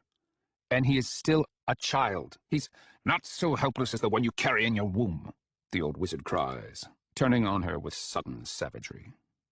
She shrinks from the display, understanding instantly and utterly that he speaks out of an outrage born of terror. The terror belonging to fathers. She makes to speak just what she does not know, but another screech, strangely piteous, yowls among the bowers from places near and unknown. Another shrunk. They both resume their anxious peering, and despite their straits, she cannot but think that this is the way with husbands and wives. A part of her even grins. It is proper, she thinks, that they should be married in a grave. "Those shrunk are called excursi," a Kamian says grimly. "They're sent. Fills their wild cousins with lunatic terror, clearing the land. The consult uses them to secure safe passage for their human allies." He glances at her, speaking this last, and something in her expression ignites a furious scowl. "What are you smiling about?" "You are a dear old fool," she hears herself whisper. "You don't understand," he cries. "Somewhere, out there," he points toward the south, to the throng and pillared deep of forest obscuring forest, "lies the people in war in sum, an entire host of Skilvendi." "I do understand," she replies, staring into his eyes, as if trying to lean into his irritable old soul, reassure him. Even still, he refuses to trust what is happening. "You do. Then you understand that this means it's really happening. The second apocalypse is really The boy is upon them, hands whole and crabbed hard upon each of their shoulders, warning them to silence. Breathless, they peer across the trampled humus and debris. The sound of a pony snorting jolts her. For some reason, she had assumed the boy had heard one of the shrunk. Peering through the chaotic thatch of their blind, the three of them watch as another Skilvendi horseman, apparently alone, rides into view, sinking into a depression, then climbing the swale nearest to them, and stopping. She cannot hear it yet, but all the south seems to shiver with teeming portent. The people of war in sum. The man seems to sniff the air. There is a brutality to him, the odor of an ignorant race, of souls too simple to countenance nuance or doubt. His arms are bared like the others, but nowhere near so many scars stripe their length. A looseness in the skin above the crotch of his armpit reveals his age, but little else. Blue paint adorns his face, as pale as his eyes. Fetishes dangle from his bridle and saddle, what look like desiccant mice strung by their tails. His pony paws at the leaves and loam, like someone hunting something glimpsed. He rakes the surrounding forest depths with his glacial gaze. There is an alacrity to his eyes, something reminiscent of a weasel's nose. Unerringly, it seems, his look settles upon their little pit. No one so much as blinks. The Princess Imperial's heart drops the length of her spine. He is one of the few. Daylight dwindles, draining at a pace that matches their anxious, arboreal flight. She leads despite the late stage of her term. Just behind her, the old wizard tramps, in his anarchic way, looking for all the world like an old hermit, nimble and mad. The boy trots effortlessly in the rear, alternately, peering from side to side, probing the greenery that screens their flanks. They do not talk. The barking of distant shrunk is all they can hear above their breathing. Suddenly, it has become all too familiar. Fleeing from wilderness into wilderness, the premonition of disaster about the neck and shoulders, the prick in every swallow. The way the birches close the curtains on the environs surrounding, allowing fear to populate them. They continue huffing and trotting until dusk, and darkness reduces all distances to ink and wool. The decision to break for the night comes as a knuckle in the landscape, a balding dome rising to the waist of the encircling trees. Akamian leans, grasping against his knees upon the summit. "He saw us," he says, peering into nocturnal confusion. She cannot imagine what he hopes to see. The forest is little more than tangled hair and smeared charcoal to her eyes. She lies against the mossy back of a log, her eyes fluttering, her hands across her distended abdomen. Her every breath pinches her throat at the clavicle. An acidic heat creeps between her ribs. "What would you have us do?" she pants. "Run through the night?" The old wizard turns to her. The sky is overcast, the moon little more than a lantern in the fog, so she can see nothing of his eyes beneath the coarse line of his brow. He is inscrutable and frightening for it. Suddenly she has difficulty seeing past the blasted ache of his mark. "If we took more Kiri," he says. What is it in his tone? Elation? Appeal? Dread? The craving fills her. "No," she gasps. "Yes, yes, yes." "No," Akamian repeats. "I will not risk our child," she explains, leaning her head back once again. "But this is exactly what you do." And so he continues cajoling. The Skilvendi were a race like no other, he insists in weary tones. Godless, worshippers of violence, as vicious as Srank, and far more cunning. "They are not the artless savages you think," he cries, on the back of worry and obstinance. "Their traditions are ancient, but not hidebound. Their customs are ruthless, but not blind. Trickery and deception are their most prized weapons." She lies with one hand hooked like a swing beneath her belly, and another held to her forehead. Tiresome pendant. "My Mara, we must keep running." She understands the peril. The Skilvendi were no small matter of concern upon the Endymion Heights, but less so than in the days of the Yakuri. The Battle of Kayuth had consumed an entire generation of their manhood, and more. The people of war had always depended on the Kore. Their ancestors had accumulated as spoils through the millennia. Shorn of these, they simply could not cope with the sorceries of the three seas. "Back to the mountains," he says, gazing out toward the Demoa. "They'll be loath to risk their ponies in the dark. By morning, we could use bare rock to obscure all trace of our passage." There is a vacancy in his manner, one that repels her. She is suddenly sure that the Kiri, and not the Skilvendi, motivate his exhortations. He does not want to taste to run so much as to run to taste. A cannibal yearning for the ash clasps her, as a lover might. Even still, she will not be swayed. A sudden wave of heat afflicts her, and to the old wizard's disgust, she pulls her Shiara corselet over her head, dumps it, and begins shedding her pelts. Her skin pimples in the chill air. She strips to her tunic, which clings like sodden leather for the accumulation of filth. Within heartbeats, it feels as cold as lizard skin about the dome of her maternity. Her eyes flutter shut, and she sees tumbling purple. The lost forests of Kunieri wobble like a top, second-guessing its spin. She concentrates on breathing around her myriad discomforts. Are you well? Akamian asks from the oblivion above her. Suddenly, penitent.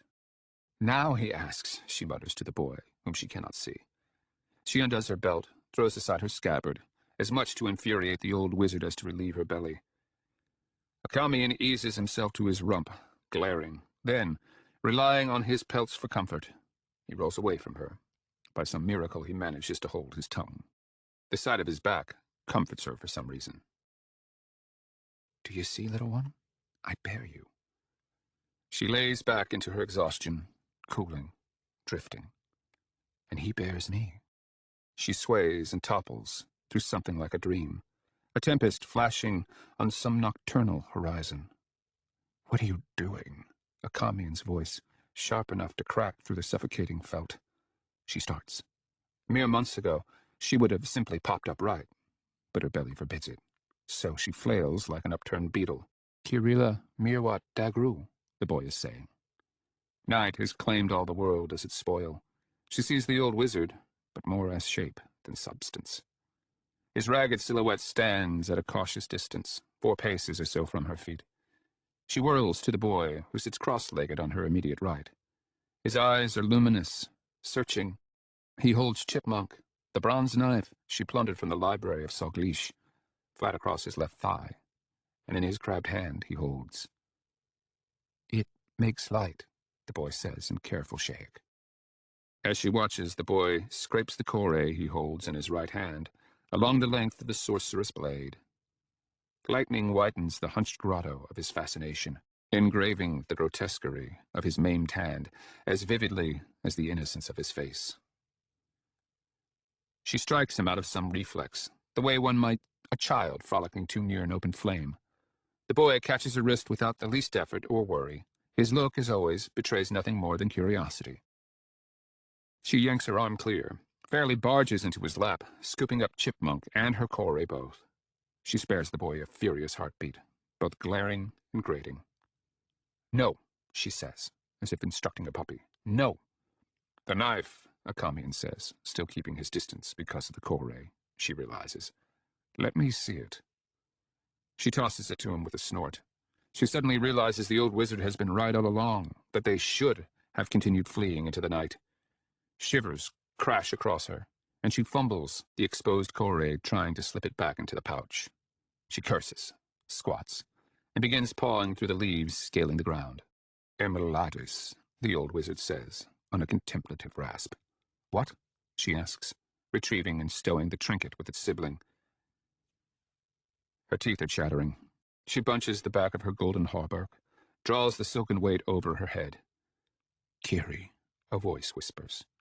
Kiri will allow them to flee through the night. Yes. Your knife was locked in the coffers for a reason, the old wizard says, still peering.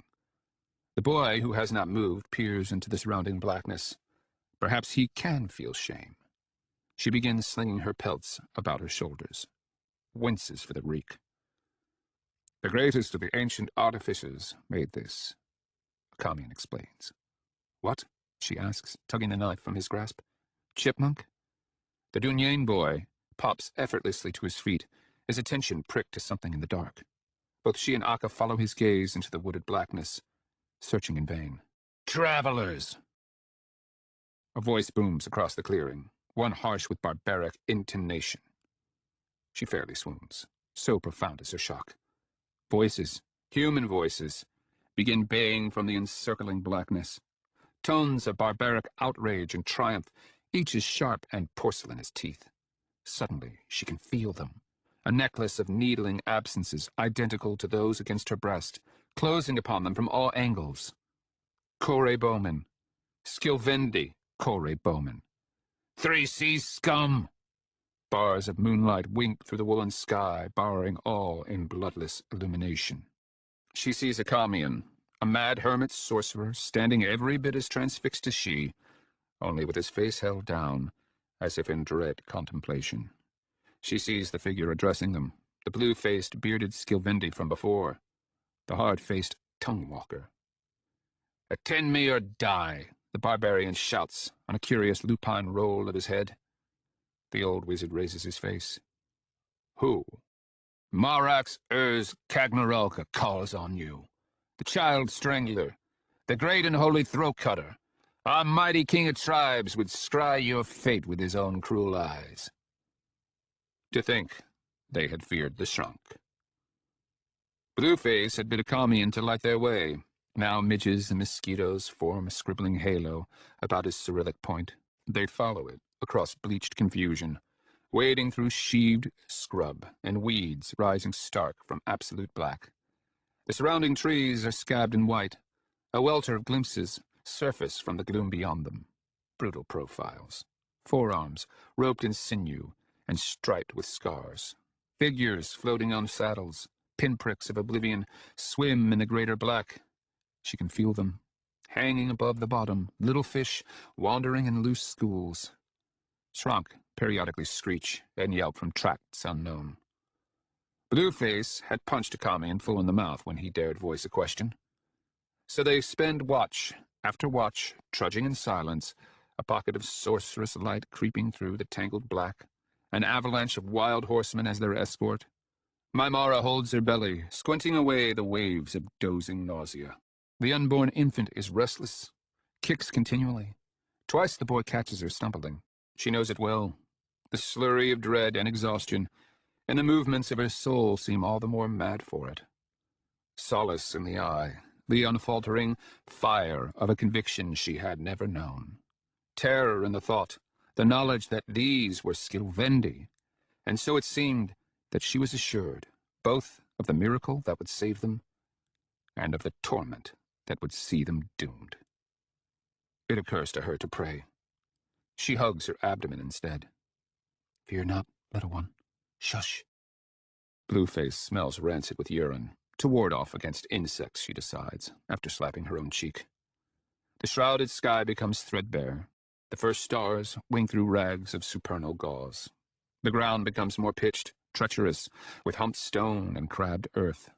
The canopy thins, then falls away, and they find themselves on the rounded edge of a scarp, staring out across a broad floodplain, one pillared with gigantic carbuncles of stone.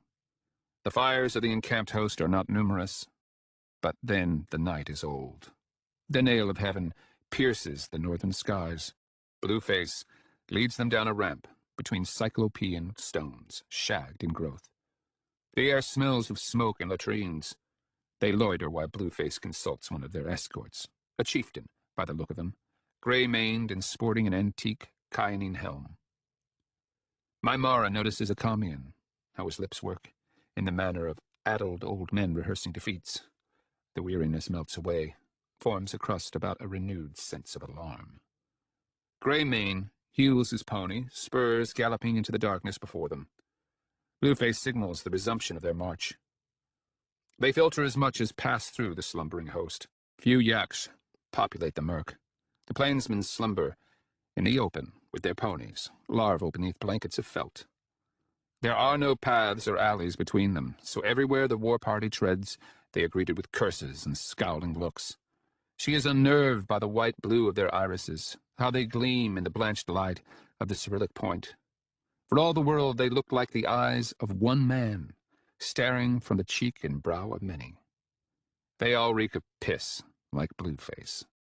One of the rock towers that peg the plain rears before them, a misshapen silhouette against the infinite arch of night. She glimpses the dancing crown of a fire upon its summit.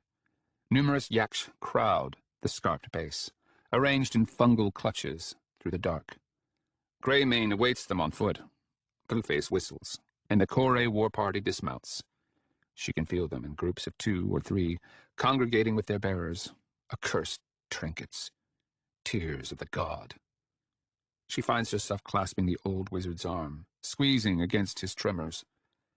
He spares her a wild, sidelong look, one belonging to horses encircled by fire. The boy merely observes, the same impervious curiosity with which he observes everything. The Cyrillic point brings out the boy's resemblance to his grandfather, she thinks, as does his thickening hair. For the first time, she realizes that he is her nephew. Blueface begins picking his way up a ramp of tossed stone, following Greymane. When they hesitate, one of the Skilvendi shoves a Kamian forward, hard enough to swing his beard to his shoulders. There's something ominous about the way the old wizard collects himself from the ground. Suddenly she fears the vacant expression on his face as much as their captors. The soul that is perpetually beset often loses patience with life. She knows this fact too well. More yaks crowd the uneven heights, devoid of dyed color or the least ornamentation. The air reeks of charred lamb. Blueface leads them toward the lone pillar of smoke rising into a chill oblivion. Embers twirl and luminesce before fading into moth wings. A reluctance creeps into her step. The escorting Skilvendi have to bully her into the presence of the bonfire. It wheezes and spits, roars like tattered sails in the wind. Through the consuming brilliance, she discerns the earthworm tangle of torsos and limbs. They burn shrunk, she realizes. Akamian allows the Cyrillic point to wink into nothingness.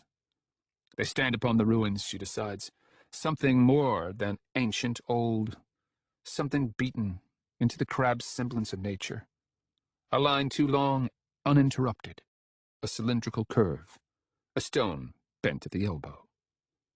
Blueface directs them past the macabre bonfire into a depression that is a rectangular pool of ink for the brightness of the flame.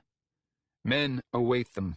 9 sit along the depression's rim, their backs to the heap of burning grease and skin, their faces bent toward oblivion.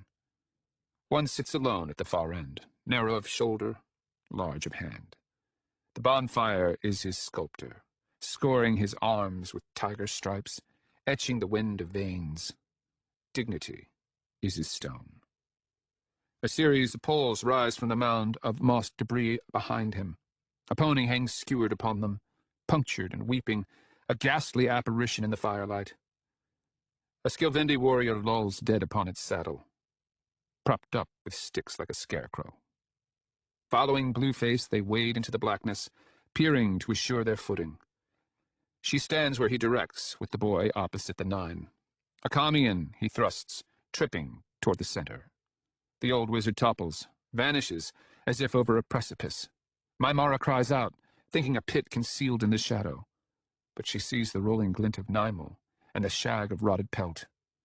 He regains his footing with surprising decorum, like that of a holy man beset by rascals. It seems the blackness should fall from him in draining sheets. It is so complete. The Skilvendi, king of tribes, observes without word or expression. He is younger than she had expected, as hard as the ruin about him. His mane is jet black, wild in the manner of autumn weeds. His face is too rustic to be handsome, yeoman simple, yet harboring an intelligence too nimble not to be vicious. His eyes are keen. The iris is almost white, but quick. She senses to become bored, and all the more ruthless for it. Maimara stands breathing into the onerous weight of her womb. The bonfire twists and whooshes, the 9 little more than silhouettes beneath its white glaring contortions. In her periphery, the Coré bowmen assemble along the depression's unoccupied rim, their shafts knocked and drawn. No one moves, other than 2 warriors tossing another carcass upon the fire. The nail of heaven squints and glowers above them, marking the direction of Golgothorath. Her eyes adjust. A Kamian, she can see, alternately clenches and releases the Nymel hauberk he drew from the ashes of Nilgikas. Fat hisses in flame. "Be done with it!" the old wizard finally cries. The barbaric scrutiny continues. "Kill us and be done with it!" a Kamian cries, his disgust so profound it verges on hilarity. "The woman," Marek says, in a deep, scarcely accented voice. "She is yours?" The fact that he had not so much as glanced at her makes the question all the more terrifying. Akamian glares in horror. What? He stammers, then stops on a swallow, licks his lips, breathes deep. A kind of resignation seems to calm him. What do you want? The Skilvendi, king of tribes, leans forward, elbows out, hands on knees. He has the air of a man dispensing advice to a half-wit. McGagaret says you wear your stain deep 3 seas, that you are a sorcerer of rank. Akamian glances at Blueface. The bonfire makes a wiry halo of his beard and hair as he does so. Yes, an appraising look, one both possessing the lettered arrogance of kings and the ignorant conceit of barbarians. And what brings a sorcerer of rank and his pregnant woman to the high wild? An incredulous smirk creases the old wizard's face. He raises a hand to the back of his neck, shakes his lowered face in disbelief. He is done with madness, my Mara can tell.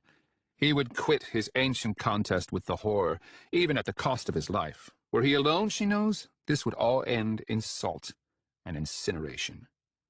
But he is not alone. He glances at her, and even though the bonfire's white glare obscures his expression, she knows he begs forgiveness as much as permission. Searching, he says with exhausted boldness, searching for Ishual, the hidden refuge of the Dunyain. Marax does not so much as blink. You risk much, he says, through gravel, his eyes clicking to and from Mara. What does Ishual possess that warrants such a throw? Akamian stands motionless. The truth, the holy aspect. Lies! One of the 9 booms. The man's shadow erupts from the depression's rim. The first of the 9 towers over the old wizard. The details of his face and figure burned into blackness for the blistering white of the bonfire. But she does not need to see to know that he is the true power here, the true king of tribes, that it is the menace of his frame, at once lean and thick, and the grating malice of his voice that name him. You, the old wizard croaks. The shadow spits. She thinks she must smell his famished grin because she cannot see it. Slicked in firelight, Akamian's face has been struck of all defenses, stripped to the wonder. They said you were dead, he stammers. Aye, dead, the figure grates. The fire of white burning shrunk blackens him. She feels more than sees his gaze slide across her face and belly, and then, as if on some mad whim, glide to the stars. Dead. I walked across the desert. His voice sounds of cracking timbers, crashing stone. Dead, I drank deep the blood of vultures. Dead, I returned to the people. She can actually feel his invisible gaze seize the old wizard anew. And dead, I conquered. The other Skilvendi warriors have averted their gaze. Even Blueface peers at his boots. Only Morax, it seems, dares look upon him directly. I have not the skin, the great shadow continues, to bear the number I have taken. I have not the bones to carry the wickedness I have wrought. The sky gags for bodies burned. The hells grow fat on the back of my wrath, my judgment. Posturing, pious declarations of prowess, ferocity, and might. Were this the Endiamine heights, she would have sneered, even tittered aloud to needle her mother if nothing else. But not here, not with this man, whose every word stabbed as a knife. And you, sorcerer, is Drusus Akamian dead as well? Akamian peers at the silhouette, glances down, as if cowed by some unseen fury. And alive, he says, with a meekness that makes her cringe. And with that, the eye opens, and she finds herself in the captivity of the damned. What does it mean, the king of tribes asks. Sorcerer? What does our meeting portend? All is illumined before the eye. It knows no shadow, the same as it knows no past, no future. She sees him, Erskiotha, the legend, and she cannot look away. She sees him for the soul he is. I am a fool in this, the old wizard retorts. No different than you. The Skilvendi demon grins. It is like staring into a furnace, watching him. Heat pinches her cheeks. She squints against the blowing of unseen sparks. The sins of the wizard, grievous though they may be, are but trifles compared to the atrocities wrought by this one man. A bark of laughter. So our ends are one. You two have come to collect from our common debtor? And she sees it. A flicker bound to the back of flickers. A myriad of criminal glimpses. Babes caught upon sword point. Mothers raped and strangled. No, Akamian replies. To pass judgment, not execute it. She sees the hard ways of the people, the criminality of being Skilvendi, a nation born into damnation, and all the lunatic savagery that throngs between. She sees the hand drift between the shadow of opposing thighs. The demon snorts. Still a philosopher, still using your mouth to recover what your hands had given. And hatred, unlike any she had ever witnessed, dwarfing even that of Lord Casoter, who never heard the anguish of those he killed. I know only, Akamian said evenly, that the world is about to end. Nair Erskiotha was the murderer who cast himself into his victims, who choked and shrieked with them, that the second apocalypse is upon us. To better suckle upon the fact of his own dread power, the Skilvendi king of tribes laughs and sneers. And you fear the Anasarimber truly is your savior? That his ordeal might save the world? To make the world's throat a surrogate for his own. I have to know for certain. I cannot risk. Liar! You would be his assassin. You lay breath upon the altar of your scrolls, but you stink of vengeance, sorcerer. You reek of it. You would put out his eyes, no different than I. The old wizard stands, thunderstruck, alarm grappling with incredulity. The bonfire whirls and cackles, coals popping deep, like bones breaking. Bone buried in meat. So you have answered Golgothorath's summons? Akamian asks. You march for the consult? The king of tribes turns to the noisome flames, and Mymara at last sees his face as the mundane world would have her see it. High-cheeked, broad of jaw, and heavy of brow, scars like coagulations of skin. He was as old as Akamian, but harder by far, as if too jealous of his strength, too indomitable of will to relinquish anything but the superfluities of youth, the weaknesses. He spits towards the bonfire, where his eyes linger as if upon a virgin's thighs. Let it all burn. And you actually believe you will survive, Akamian cries at his profile. Fool! You imagine the consult will suffer the skip... The backhand is both abrupt and fluid. Akamian drops into the blackness like a crashing kite. You think this a reunion? Naina Erskiotha screams down at him. A meeting of old friends? Mymara feels more than sees the kick to Akamian's face. Terror flushes through her. This is not another favor from your whore, Fortune. You are not of the people. The king of tribes yanks the old wizard from the indigo black, and she sees them. The Swazand. He suspends as much as holds the sorcerer upright, raises his opposite hand high. Why? Why have you come, Drusus Akamian? Why have you dragged your bitch across 1,000 screaming, rutting leagues? Tell me, what moves a man to cast number sticks across his woman's womb? Scars, more than the survivor, only ritual, cut with manic care. And in the eye. To learn the truth! The bloodied wizard shouts.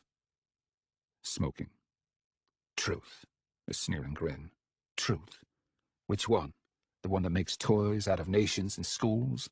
The one that fucks your wife breathless? No! Nair cackles. Even after so many lean years, he keeps you like a mouse in his pocket. No! Smoking. The beaded tissue shining with orange, glowering coals. Hatred. You cannot see this because you are weak. You cannot see this because you dwell... He raised 2 thick fingers to his temple. Here. Your own eye escapes you, and so you weave excuses, plead ignorance, tell tales. You hide from your truth in the sound of your voice, foul the very spigot you would clear. But I see it plainly as a Dunyain.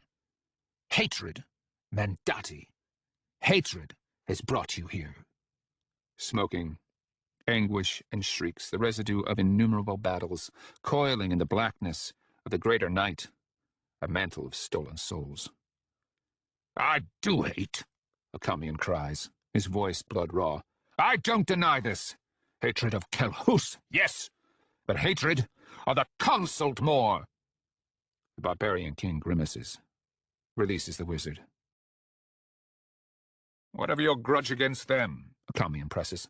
What of Sarcellus, the skin spy who murdered Serui, your concubine, your prize? These words seem to unnerve the barbarian, physically like a stab in his throat. Who's the mouse in whose pocket? Akamian continues with scathing fury. Blood runs freely from his nose, clouding the tangle of his beard. Who's the gull? The great black figure regards him, horned and smoking, living, and yet already a prince of hell. How can I be a gull, it grates, when they do my bidding? For a heartbeat, she actually believes this could be the case. Such is the majesty of the Skilvendi's evil. Akamian cannot see as she sees. Nevertheless, it seems he knows that in some obscurity of his heart, he understands the man before him is no mere splinter, but a mighty shard, possessed of what would have been a hero's soul, were it not for Anas Sarimbra Moangus, for the Dunyain. But the world, the old wizard protests. The world, let it burn. Let babes hang like leaves from trees. Let the screams of your cities crack the heavens. But how can you say, my will shall be done? The barbarian screams. And that Sarimba Kelhus will choke upon my knife. I shall cut out the bowel he calls his heart. So that's it, Akamian cries. Nea Erskayotha, breaker of horses and men, consult slave. The king of tribes clubs as much as strikes the old wizard to the shrouded ground. I would have let you live, sorcerer, he thunders, hauling the hapless man from the dark. She glimpses Akamian's face, gasping as if tossed between ocean rollers, drowning. Panic, like 1,000 little claws, scratching a heart of plaster. I would have spared your bitch, the barbarian king rages. Your unborn child. And she hears herself screech, You! Wonder arrests the dark and grease-burning world. You are not of the people! She cannot feel her face, but she can feel them, with excruciating clarity. The Kore, tears of God no more, hanging in the dark like lead pellets, dimpling the sodden tissue of existence. A dozen little rips. Nair Erskiotha has turned from the fallen wizard, and now faces her, a granitic shadow before white gossamer flame. He stands before her, his flesh leather strapped about conflagration. The whole night roars and marvels.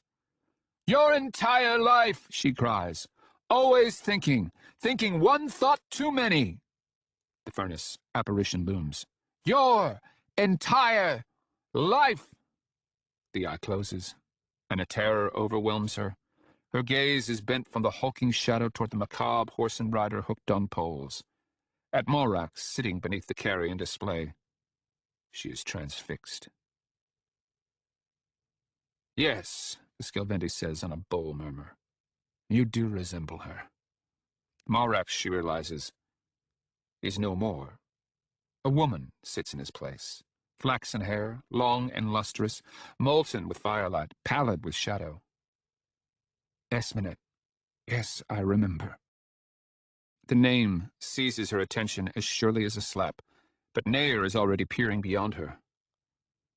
Look at me, boy. Shock. She had forgotten the boy. The Skilvendi king of tribes towers before the two of them, his shadow encompassing her whole.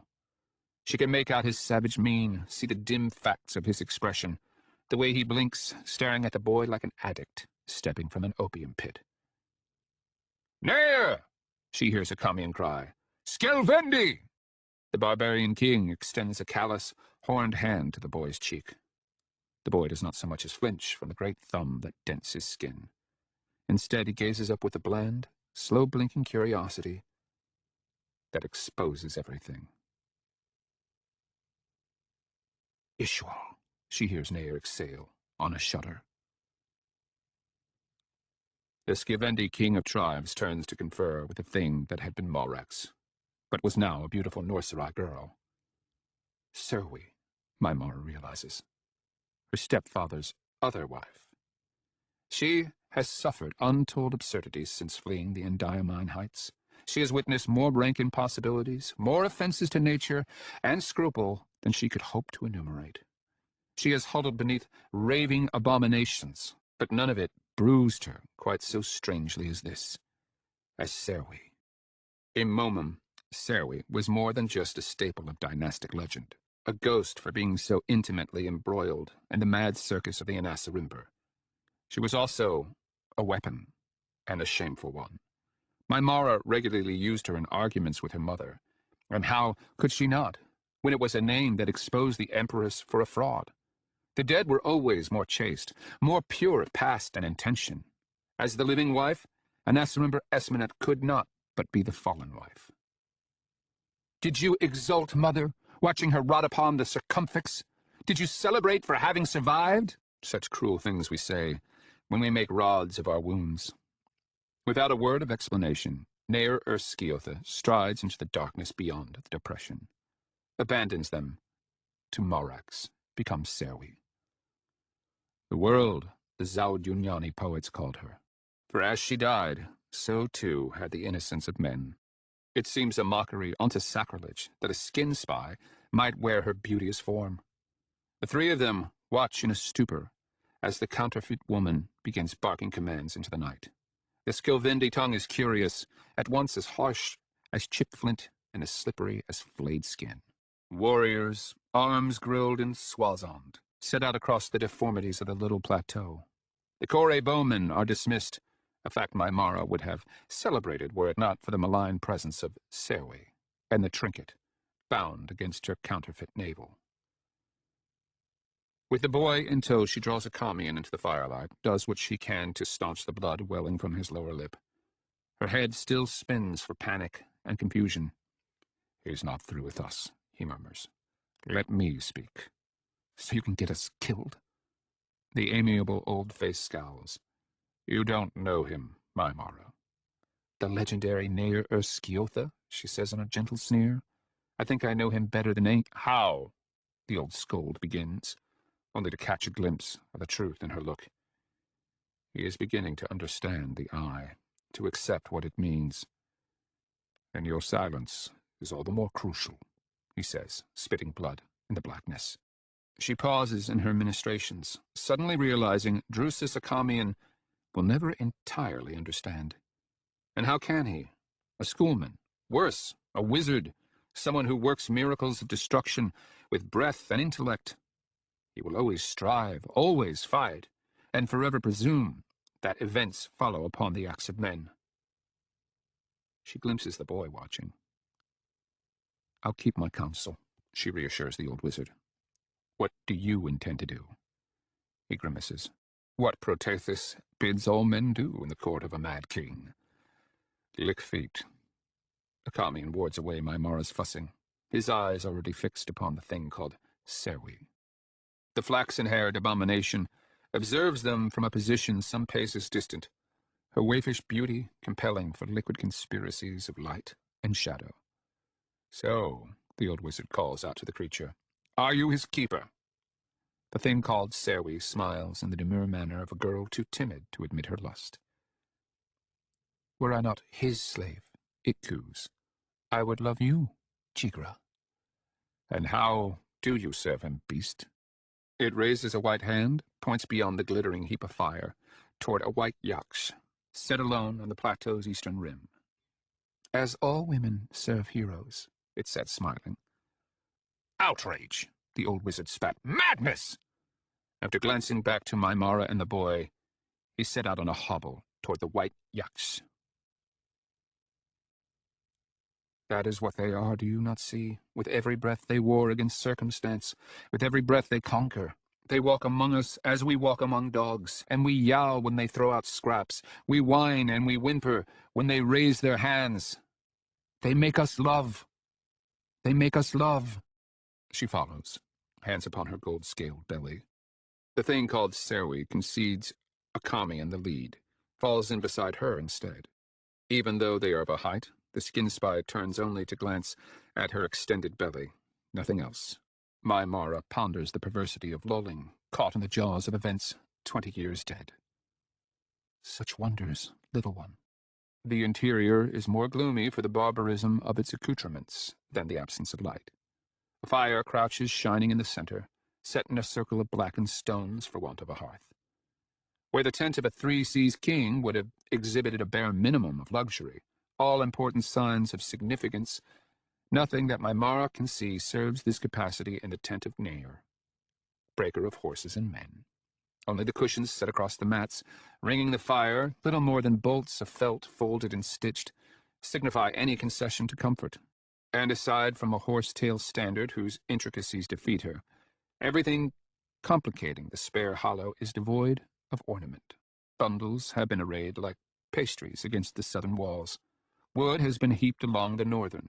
A Nymel hauberk, Cyanine helm, round shield, and bow case hang from hemp ropes opposite the entrance. A high-backed saddle lies askew to the left of the threshold. The ground itself is sloped and broken, lending the sense of a capsized sea vessel.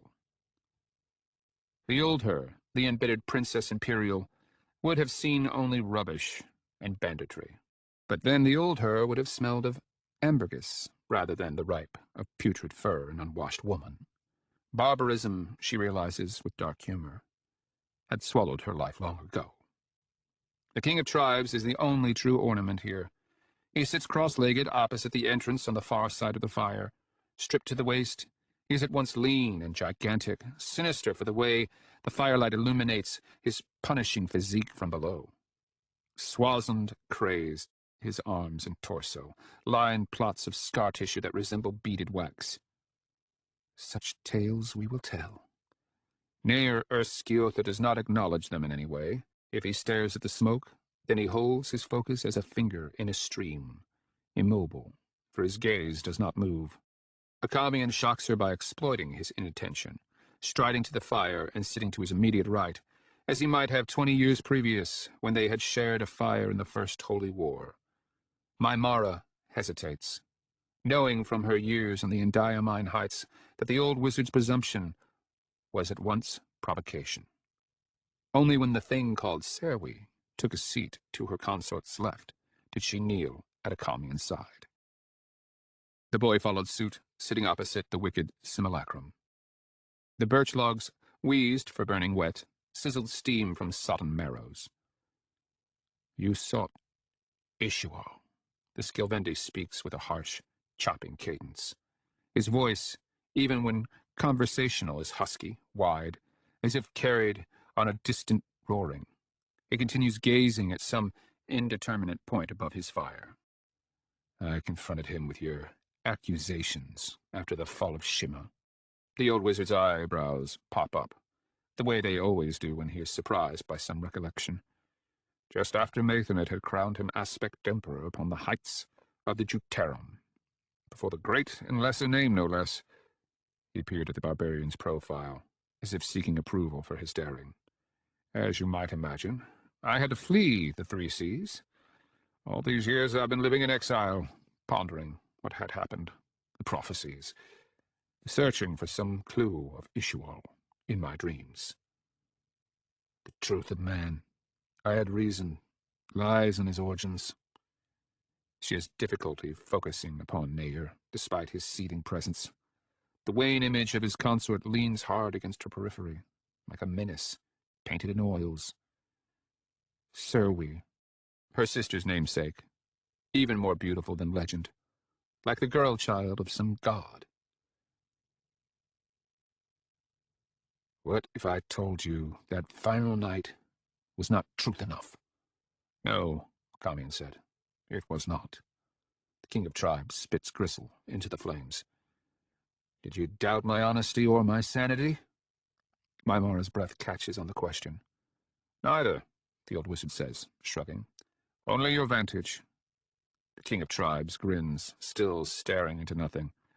My sanity, then. No, the old wizard protests. Only the world makes men mad, Nair snaps. At last the brutal visage turns, and the white blue eyes fix Acamian. You sought Ishval to settle the matter of my madness? The old wizard stares down to his thumbs. Tell me, then, Nair continues on a growl. Am I mad? No, Aymara hears herself say aloud. The wide eyes seize as much as regard her. And as to remember, Kelhus is wicked, she says lamely. We are all tired, little one. That is all. Acamian turns to her with the downward manner of those beleaguered old furies, speaks as though reprimanding her soiled knee. And if he turns out to be the savior? He won't, she retorts, her voice revealing more pity than she would have liked. And how could you know this? Because I have the eye. And it told you the Dunyain were evil, not Kelhus? Enough! The Skelvendi king of tribes barks. Men who grow old in the dungeon of their hearts, she has noticed, often grind their voices into faraway thunder. Nair has whetted his into one that claps the ears. What is this eye? The question inhales all the air remaining. The old wizard warns her to silence with one final scowl, turns back to Nair, who has not finished ransacking her with his shining gaze. She has what is called the judging eye, he begins, parsing his words too carefully to sound anything but disingenuous. Very little. The god of gods, she interrupts. The god of gods looks through my eyes. Nair Erskiotha almost seems a thing of stone. His scrutiny is so motionless. Prophecy? No, she replies on a swallow, realizing that this was the masculine question. She draws an even breath to calm her demeanor. Judgment. I see. Judgment. The thing called Serwi does not so much as blink. The king of tribes nods. You see the facts of damnation, then. That is why we hasten to Golgotarath, Camian says in a clumsy attempt to intercede, so that my Mara may gaze upon Kelhus with the eye, so that we might— The eye, Nair grates. It has apprehended me? She dares match his gaze. Yes. The great man lowers his face, as though to ponder her words, and hang nailed together. A shudder passes through his shoulders. Tell me, daughter of Esminet, what did it see? She glances at Acamian. He is begging her to lick feet, to lie. The vacancy of his expression shouts as much. Tell me, Nair repeats, raising his fluted face. She tries to match the glacial intensity of his gaze. Turquoise, set and sclerosshot, with murderous memory. Something pricks. And though the very god of gods steeps her, her look falters, falls to her hands where they strain finger against finger in her lap. I have never seen, she murmurs. What? A voice like a father's swat. I have never seen one so damned. The black-maned head lowers in contemplation once again, like a stone sagging upon a stalk of clay. My Mara isn't sure what her words should have provoked. The man is too mercurial and far too canny for her to trust any assumption. But she expected some kind of reaction, for when all was said and done, he remains a mortal man, a soul. He might as well have been a simpest crocodile. She looks to Acamian, who spares her no more than a resigned and beseeching glance. If they survive, a petulant part of her notes, she will never hear the end of this night. He will curse her for her honesty, she knows. And who could blame him? The thing called Serwi has been watching her this entire time, on a tangent to the flames, a vision that lulls as much as warns for its beauty. See, it coos to its Skilvendi lover.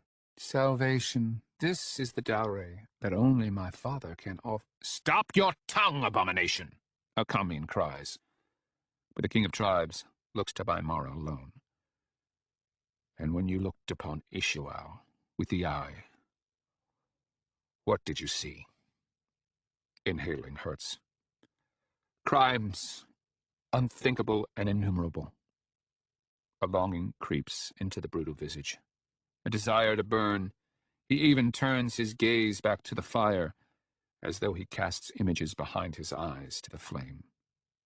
His voice surprises her, so intent is he upon the wax and shimmer of the fire. "And the boy here, you took him as your hostage?" The old wizard hesitates. She hears her voice leap into the silence, quite against her resolution. "He is a refugee." The Skilvendi king of tribes glares like someone slapped clear of delirium. His scowl is instant, the glove most worn by his face. The boy, she realizes, sensing the child's immobile presence on her left.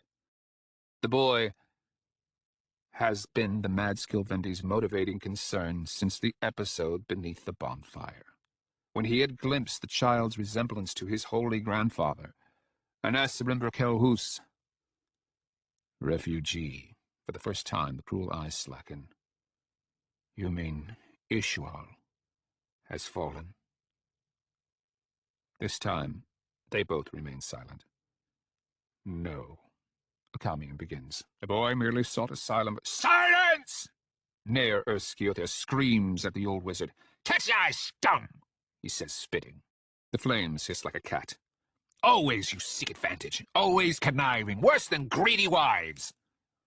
He draws a knife from his girdle, whips it with an outward arc. Mimara can scarcely blink, let alone raise warding arms. But the knife zips past her cheek. She does not quite see, so quick is the shining passage, but she knows the boy has batted the blade to the side with his hale hand. The barbarian now glares at the sorcerer, and for an instant, Mimara glimpses him, her terrible stepfather, Anasarimber Kelhus, sitting impervious in the interval between these disfigured souls. The spectre, the curse, that shackled them, these two most unlikely of men. She does not like the involuntary way Akamian's jaw works. She likes the tendons thinning the Skilvendi's neck even less. "You know me!" the barbarian king booms. "You know my cruelty knows no bounds. Tell me the truth, sorcerer. Tell me, lest I pluck your precious eye." The thing called Serwi smiles at her from across the flames, glances toward the boy. Akamian looks down to his hands, though out of cowardice or calculation she cannot tell. "We found Ishual ruined." "Ruined?"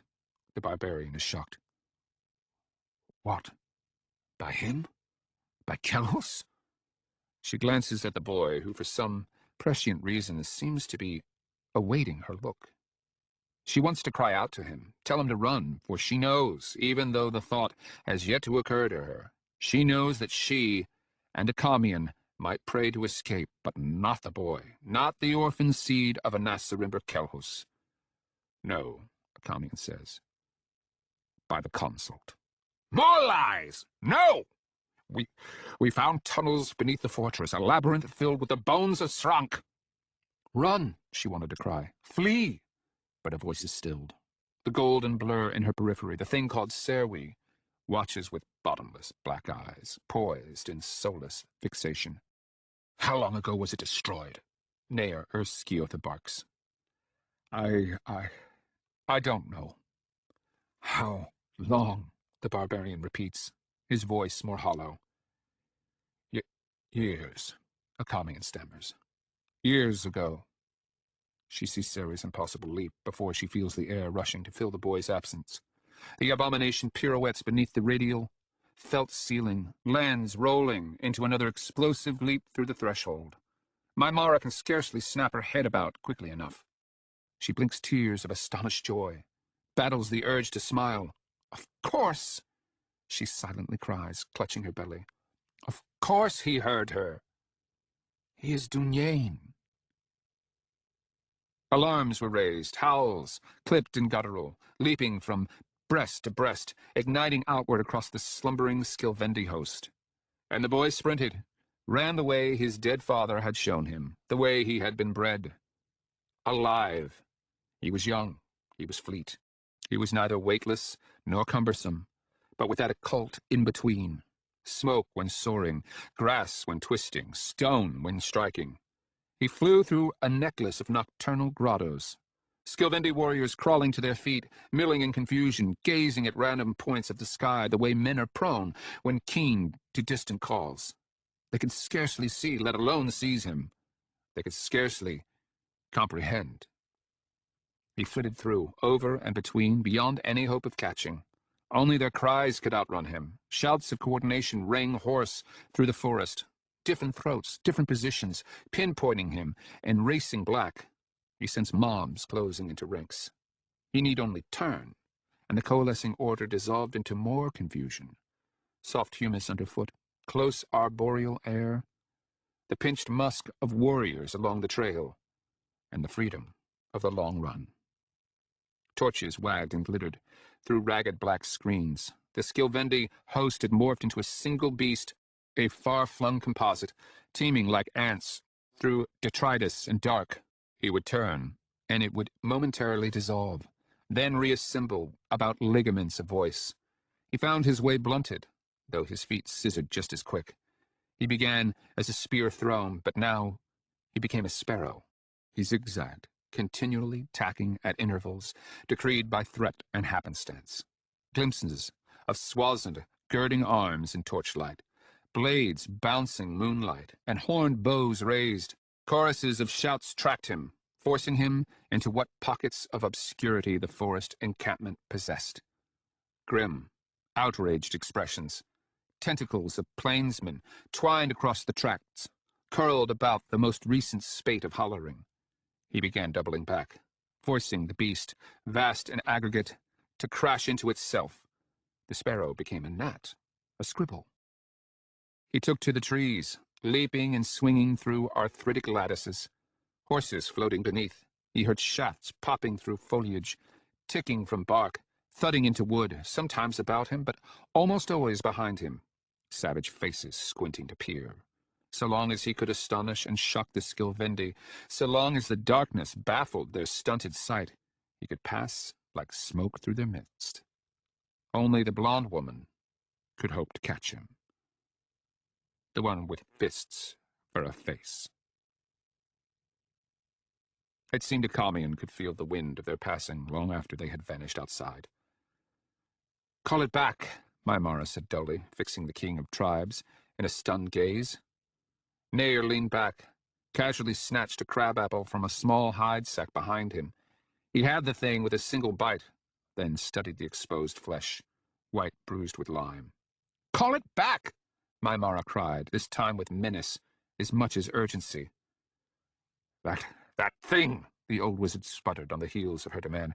"Skilvendi fool, that thing is deceit.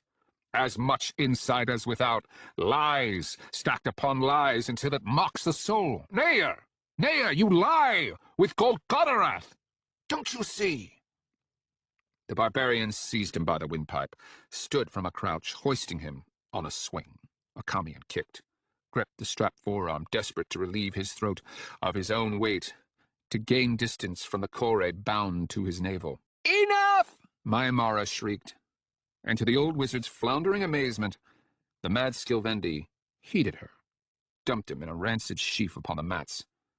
Akamian scrambled to his feet, stood beside Maimara, who, like him, could only stare puzzled and aghast at the sight of Nair Erskiotha, breaker of horses and men, laughing in a manner both grotesque and maniacal, laughing at him. Nausea welled through the old wizard. For the first time, he truly believed he was going to die. "She!" the king of tribes barked. "She sees too much to see anything! But you sorcerer, you are a fool, truly! So busy peering after what cannot be seen, you forever kick upon the ground at your own feet!" Nair towered over the two Ketii, greased for sweat, surreal for the white grill of scars shining in firelight. "Pah! My ends are my own, and my trust is long rotted to dust and bone. My prize belongs to me in ways you cannot know. But what of you? What of your prize pick?" He even spat the slur with a Tidoni chirrup, an evil little memento from the First Holy War. "How can you seize what you cannot even see?"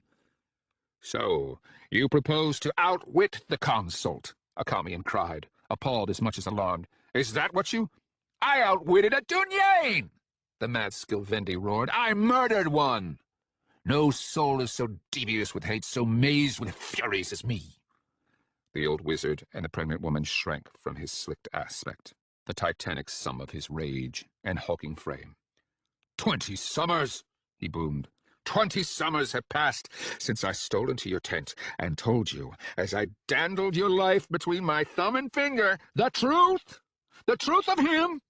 20 winners have thawed, and now you find yourself in my tent, sorcerer, every bit as lost, as baffled and dismayed. The mad Skilvendi's voice cracked like flint, roared of a piece with the fire. Every bit as blind to the darkness that comes before. He ran, sketched impossible figures through the air, twisting like a snake, thrown between swatting swords. More and more he heard the thrum of bows, the zip of archery crisscrossing the emptiness. The whole host seemed to descend upon regions about him, until all was erratic torchlight and roiling commotion. But he could hear the nearing limit, the infinite well of the wilderness, plunging off in all directions, the promise of a solitary flight. A single turn was all it took, and he would have paused, so certain was he of his newfound invulnerability. He would have fashioned impenetrable armor out of their ignorance, returned to find his companions, were it not for the woman, the thing, flying like a silk scrap on a tempest behind him, gaining. He resumed sprinting across the forest floor. The ground became cramped, elms and walnuts thinning, stone breaching. Still she gained, and he pressed harder, sacrificing endurance for flight. The canopy became leprous, scum across the crystalline deep. Beneath the nocturnal terrain bobbed like chips of wood upon the flood, trees and ground rising, rushing, sweeping into the oblivion of what once was. And still she gained. He fled like this before, 11 times. And though the blindness of the thousand halls had been absolute, his memories were of silver, screeching and grunting, silver twining like fish through the deep, dividing rather than deciding, and so halved by each and every forking passage until they became a fog of pathetic individuals. He had clung to the survivor's back the first 7 occasions, monkey clinging, whooping to a glee he could never quite feel, buoyant, air whistling through his ears, snapping his robes, blood exploding. The fact of the survivor's power had been something unquestioned, unthought. Things lifted, dropped. The survivor conquered, always and everything. He had never supposed they could be defeated, that they could succumb to the bestial frenzy. But then he had never supposed the shriekers would dwindle and vanish, the last of their silver screams eaten by the labyrinthine black. He had never supposed there could be such a thing as sun. The survivor survived, always. The survivor protected, made safe. The madness worsens. The forest whipped about his running, a weave of nocturnal complexities, falling into oblivion. She was faster, the blonde-haired thing. Hers was the deeper wind. He need only attend to the blank behind him to know, to the chitinous cadence of her strides, the advancing tick. He was not sure when the weeping began. He never was. He was not sure what the feeling was, though he had seen it innumerable times on the faces of the old man and his pregnant woman. Never on that of the survivor. "I hear you're blubbering," it screeched in the tongue of the Dunyain, baiting a pride he did not possess. The rushing of things near, ground like flying moss, the ominous creep of scarps along his flank. The thing commanded Thusis. There could be no question. Logos was his only refuge. The Logos was his now. Things were simple, or could be. "I smell your terror." The boy struck for the cliffs. Terror? A fraction asked. No, not terror. Fury? The thing called Serwi limped back to the white yaks, which remained standing despite the white brilliance of dawn. Near Erskiotha, king of tribes, most violent of all men, awaited within. They regarded each other for a time, the man and his monstrous lover. "You let them go free," The thing called Serwi said, dripping blood. The aging Skilvendi warrior stood, revealed the strapped and scarred glory of his near-naked form. It licked swollen lips. What did the wizard say? He advanced on the thing, reached out and seized it by the hair, bent its face back beneath his wrath. That I must fathom your loyalties. His crazed visage floated above white, rolling eyes. It began trembling. What happened to the Anasarimber? The king of tribes asked. It went limp against his cruel grip. He cast a stone, tongue testing teeth. Struck me from the cliffs. How? A sneer that was a sob twisted his expression. How can I trust you? It hooked a lithe leg about his thigh, pressed the arch of its lust against him. Near Erskiltha groaned, raised a great hand to her throat. Drink from my cup, it cooed. Taste. Fathom.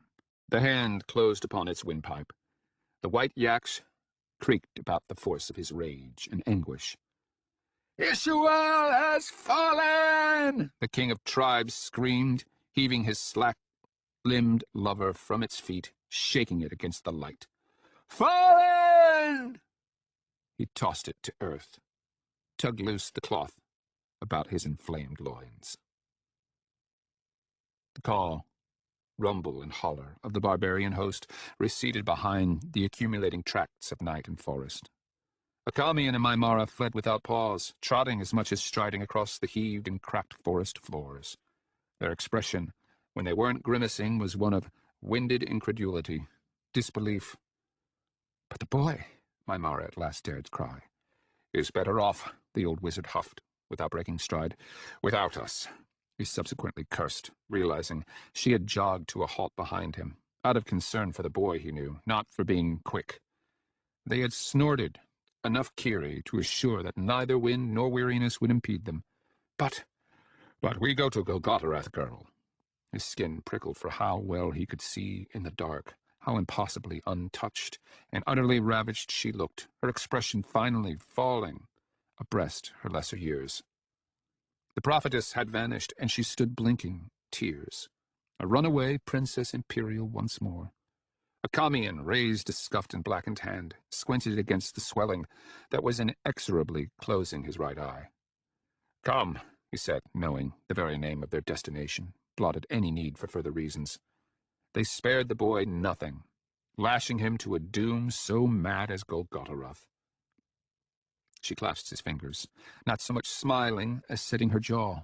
Revulsion flicked through her like a lash through the whip, because of his mark, he knew. But the boy is Dunyain, Maimara.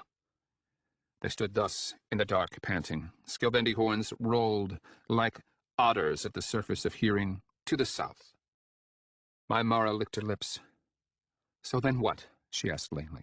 After everything that's happened, we just flee into the night? Pray tell, what else does one do after everything that's happened? She looked at him, imploring, he realized, for what she did not know.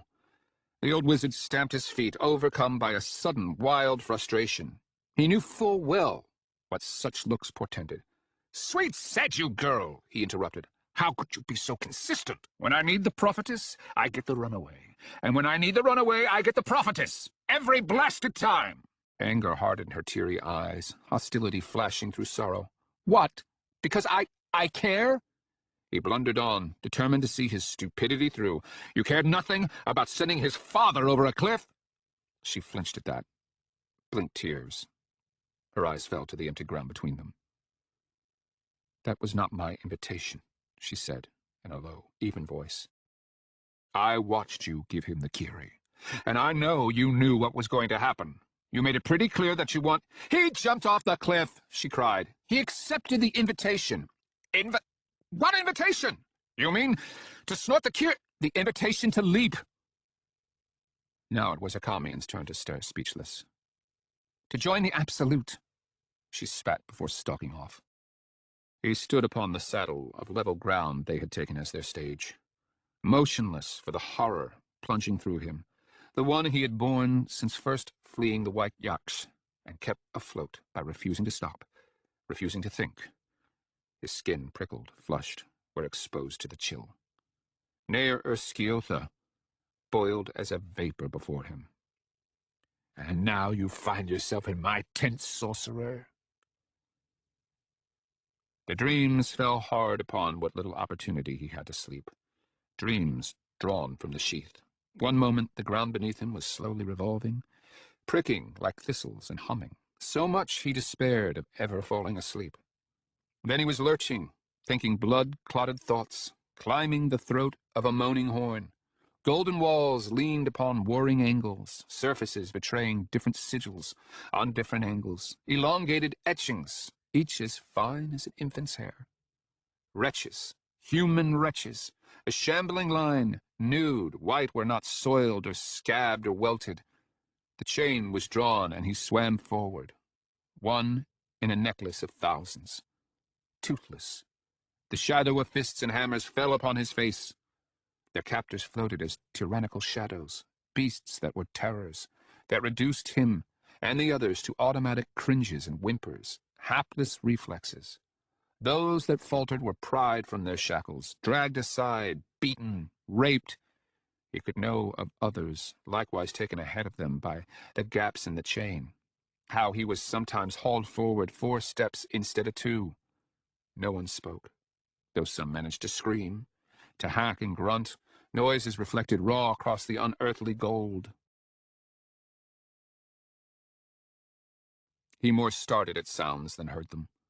To flee degradation, one had to flee the world entire, to become a flame that burned no fuel. The fact that he yet lived meant his body, the merest meat of him, had learned as much. He glimpsed ciphers webbed into planes of mere Sogomont. He was missing his teeth. A lulling gaze revealed a skewed vacancy above, scarps of metallic babble vanishing into blackness. He swayed for cresting the final step. So deep did the blackness gape about him. The sound of the great hammer cracking chains erupted through the hollow, disintegrated into surf-like echoes. With each clap, there was a pause. Then the chain yanked him forward with the rest, men jointed in milk and lard. The wretched file extended before him, bare feet greasing a polished black floor, shoulders shining orange and crimson. And the nameless captive peered out from the refuge of his misery, blinked for the sight of a ceiling hanging suspended above them. A ceiling of flame. And though he knew it not at all, the old wizard groaned in his sleep.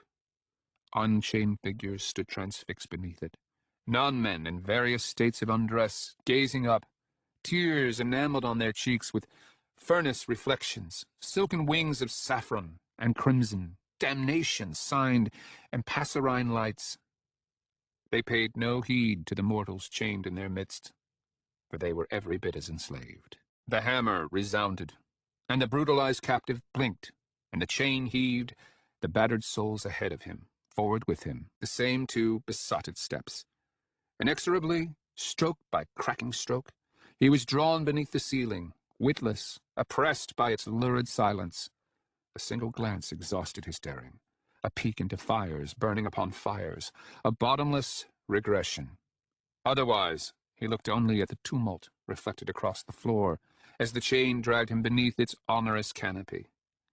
For all the light it appeared to shed approaching, it formed no more than a wreath about the black pool of his face, fire pale as blowing snow. With the every haul of the chain, the mirrored lights would seem to grow as hair behind his shoulders. He dragged his tongue about the sockets of his gums, pressing the tip into every sour pit. And he knew the fire, realized that his empty reflection wore hell as a wig. Then the hammer cracked. He stumbled forward in lurching unison, and the ceiling was behind him, and he walked glass over void once again. He dared peer ahead, out across the broken souls proceeding. And he saw it, a harder black, staining the gloom, a confluence of gleaming edge and surface, the oiled phantom of something black looming in blackness. A mighty sarcophagus. The old wizard blinked, coughed terror, squinted as though night were daybreak. A flood of spinning relief seized him. Teeth. He had his teeth. He seized the slight arms that had roused him, peered at my Mara kneeling over him, her eyes welling with tears. Acamian gasped aloud, wrung by passions indecipherable and plain. He pressed a palm across the woman's swollen womb, and he hung upon his terror as a smile breaking, understanding at last that fatherhood, more than anything else, was mummery, the will to be a father needed, not the father you happened to be. It was happening. The second apocalypse had begun. All will be well, he croaked, trusting she would see that he lied for the right reasons. If she could see it all. You need only believe. The end. This is Kevin Orton. We hope you've enjoyed this production of The Great Ordeal by R. Scott Baker. Recorded Books offers a wide selection of bestsellers, classics, histories, and more. So look for us at your public library or on download sites online. And thank you for being a Recorded Books reader. Audible hopes you have enjoyed this program.